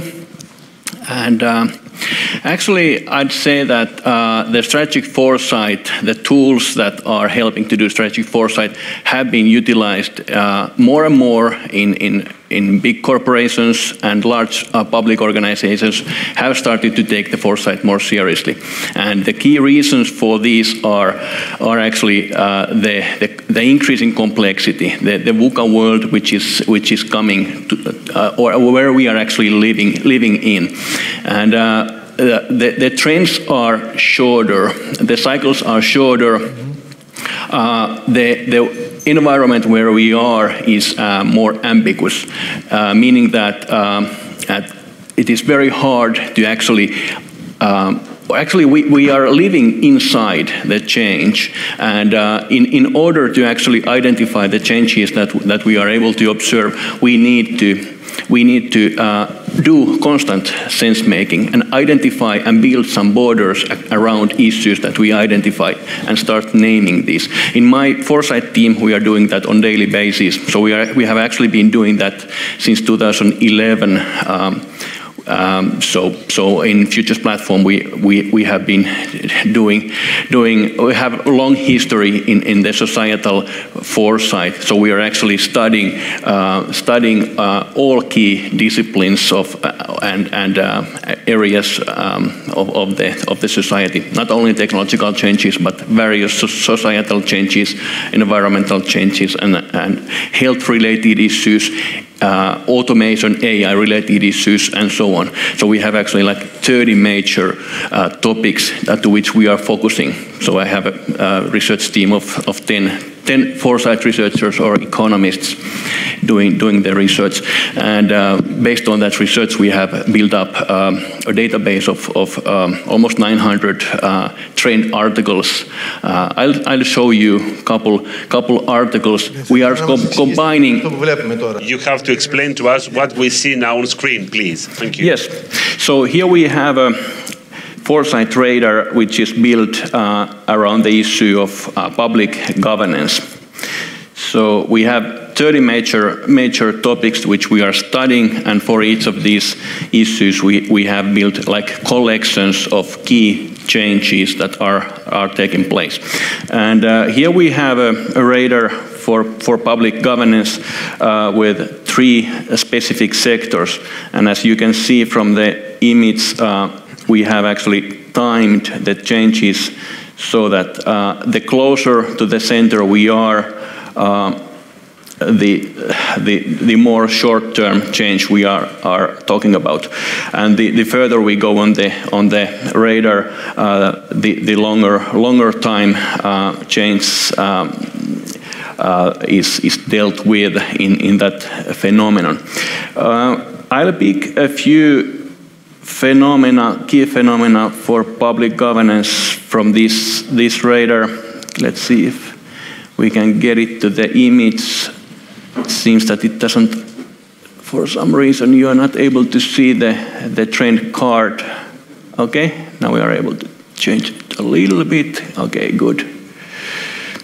So localization of everything. This is basically one key mega trend that we have identified recently. So it seems that things, the production mode, the governance mode, how to do business, how to organize things, all of these are getting more and more localized. So this is basically one key mega trend that we can see around the world and regarding all industries. Another mega trend I'll show shortly. So there is the background text and scenarios for the topic on the end. Okay, let's take another one. National security of supply, and this is something that we could regard as perhaps another mega trend regarding the cities and regions. So this has been kind of a trend for years, but the COVID-19 made a major change on this. So cities and regions had to come to the reality to see that actually the national security of supply may not be enough for the needs of cities and regions. So you may not rely on very big units where the national it is nationally coordinated, the supplies, for example, medical supplies, but this is also about food supplies during emergency time and so on. So city security of supply or region security of supply, that is something that seems to start emerging. And this is related to another issue which is a wild card. Like independent cities.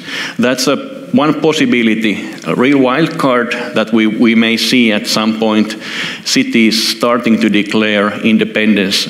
For example, in London, after the Brexit vote a couple of years ago, the mayor of City of London started the discussion that should London actually declare independence, because they are producing some 60-70% of the national GDP, and they have much more in common with other major cities around the world than what they have in common with the other British small towns. And that's the same thing. For example, Athens, in comparison to the whole Greek, may have more in common with London than with some small towns in Greek. So city-states, emergence of city-states, or returning back to the city-states may be one real. It's plausible, but we call it wild card. Not saying that it is that we would believe that it will happen, but it is certainly plausible in the future. National security of supply, or actually city security of supply, is taking place at least. So that's increasing. Then I'll show you other key driver regarding this issue, hybridization of society. And this is also a mega trend which we have actually came to realize that this is actually a global mega trend quite recently. So things that we see around us, societal things, buildings, business models, warfare, products, everything are becoming hybrids. Like standard products which are not modifiable and adjustable are becoming like old-fashioned, and in many cases they are about to become more and more obsolete. So hybridization, that's something that is actually penetrating throughout the society. So here we have three major megatrends that I wanted to highlight to you. There is a lot more material, as you can see from here. There are also scenarios on the database. We have hundreds of scenarios as well, which have been produced. So when using the tool for doing foresight, you are able to utilize the foresight team's products, scenarios, trends, weak signals, wildcards. On the radar, the blue dots on the radar, these are basically trends that are weakening or declining. So we have actually three types of markings for trends, like traffic lights. So is this trend actually, is it weakening, declining, or is it stable, or is it strengthening?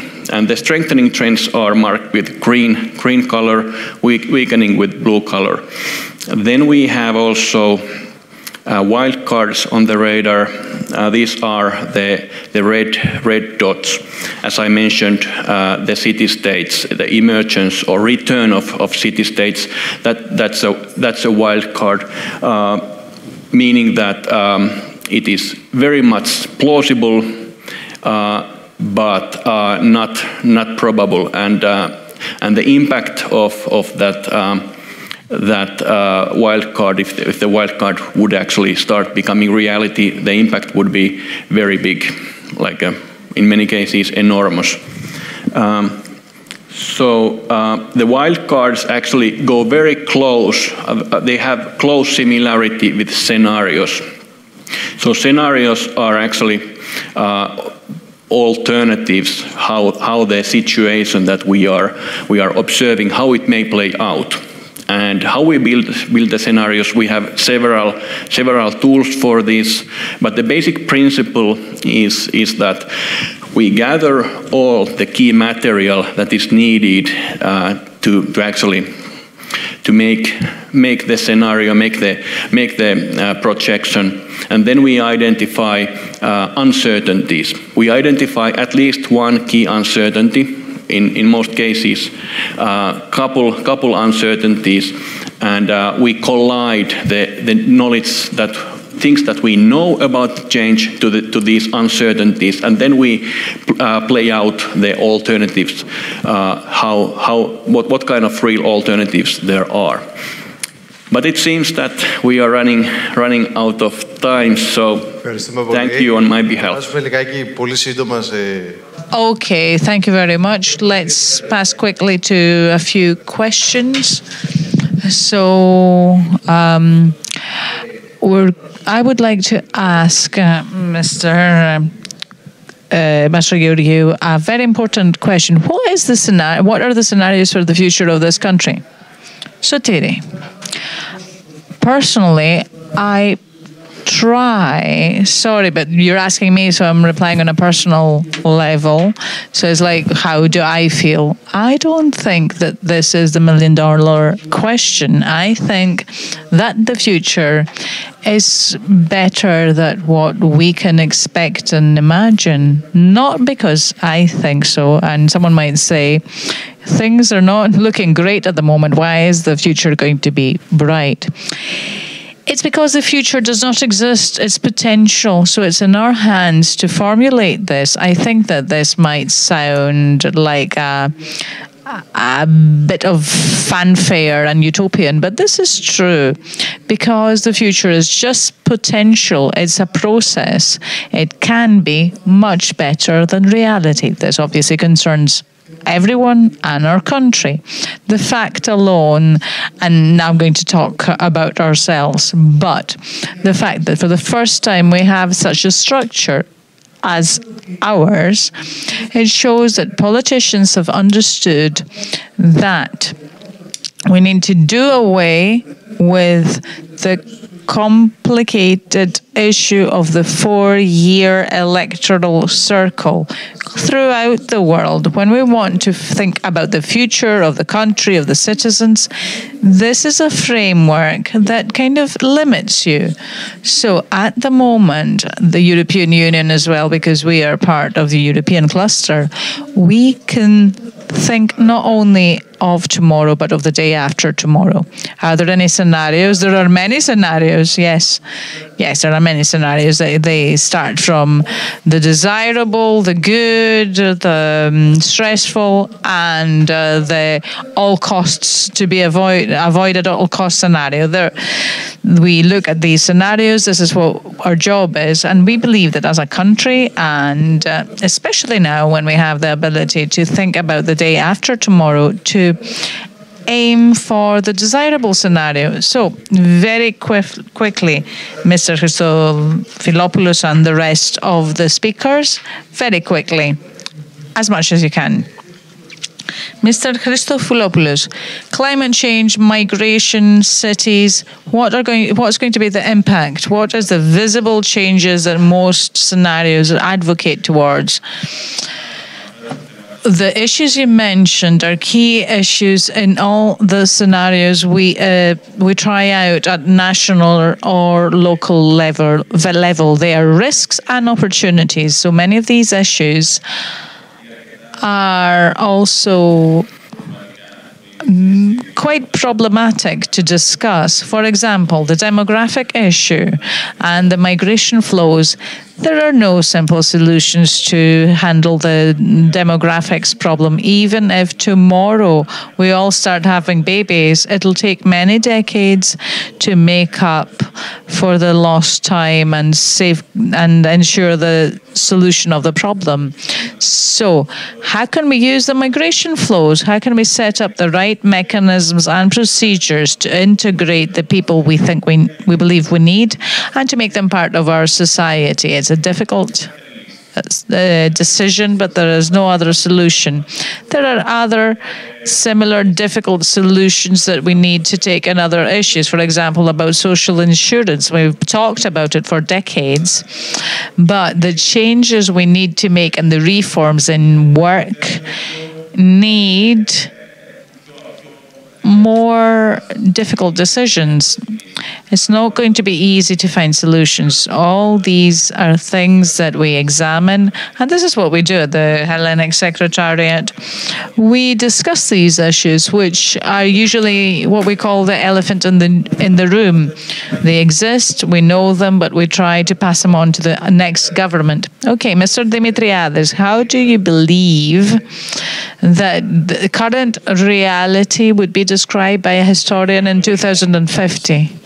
Very simply, that the only kind of certainty is uncertainty, and what we need to do is to focus on the future, to prepare for it, and simply at the moment, the only type certainty is uncertainty, and we need to be ready for everything.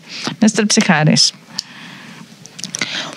what is the obstacle of tomorrow that the future will bring for growth in the regions?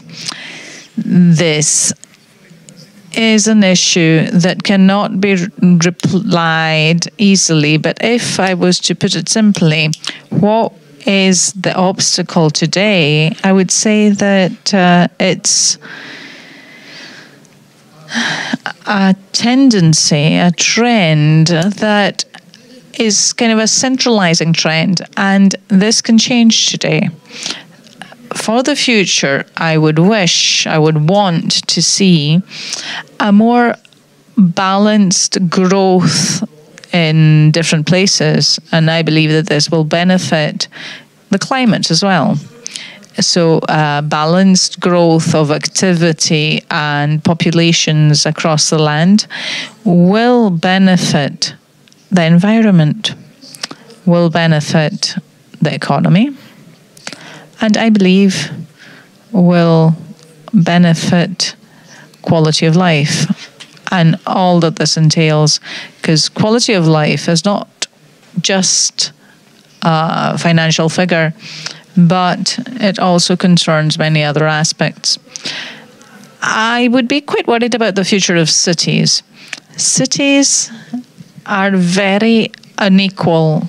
They have enclaves of poverty, of inequality. I'm afraid of large cities, and it terrifies me to see what's happening on a global scale. We have to have a look at this. I prefer to think about the invisible cities of Italo Calvino, which is a lovely book. Now to Mr. Kosa, the last question in this panel. Foresight, is it changing business models, or is it creating new business models? So can it show the way towards a new successful company, not an existing one?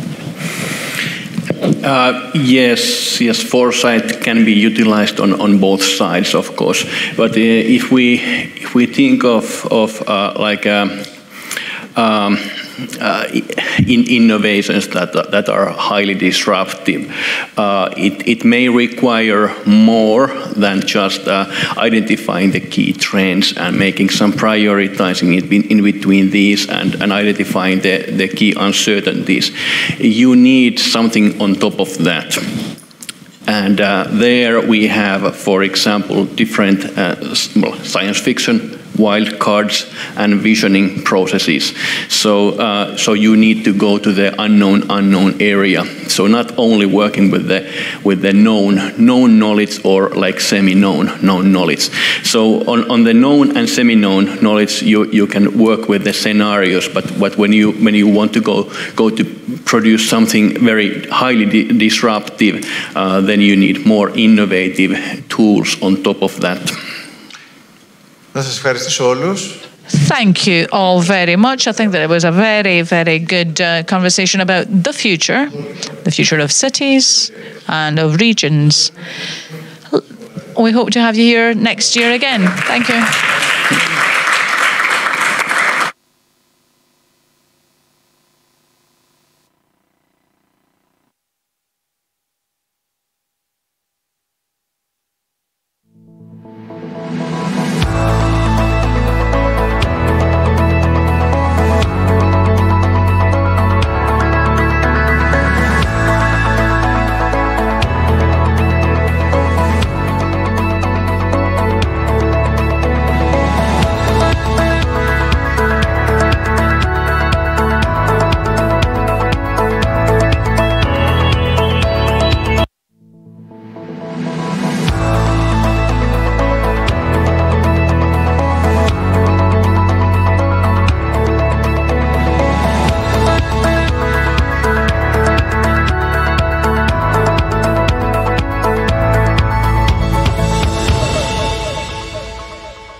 Πριν από μισό αιώνα, οραματιστήκαμε το μέλλον, με ανθρώπους να ζουν σε βιώσιμες πόλεις και σε αρμονία με το φυσικό περιβάλλον.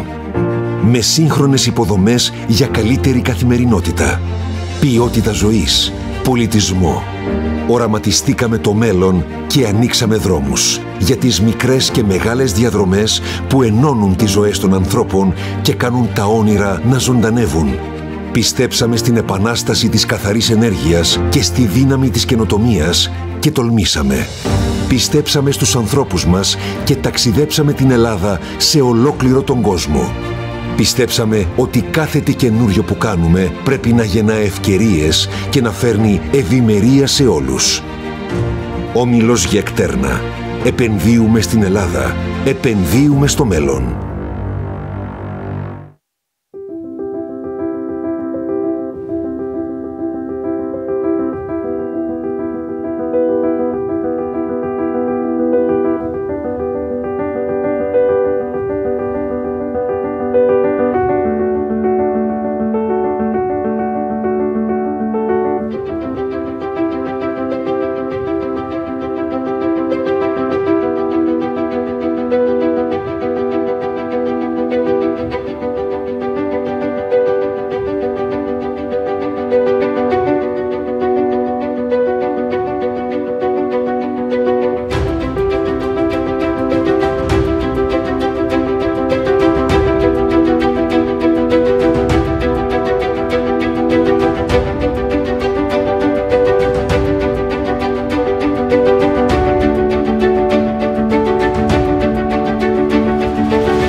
Με την πρωτοβουλία Vodafone Smart Forest δημιουργούμε το πρώτο έξυπνο δάσος στην Ελλάδα που εντοπίζει έγκαιρα τη φωτιά με τη δύναμη της τεχνολογίας και του Vodafone Green Network.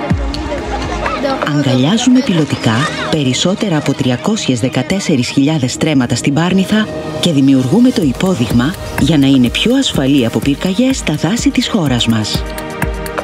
Γιατί όταν μπορούμε να προστατεύουμε το δάσος, μπορούμε να συμβάλλουμε σε ένα πιο βιώσιμο μέλλον για τις επόμενες γενιές. Together we can. Vodafone.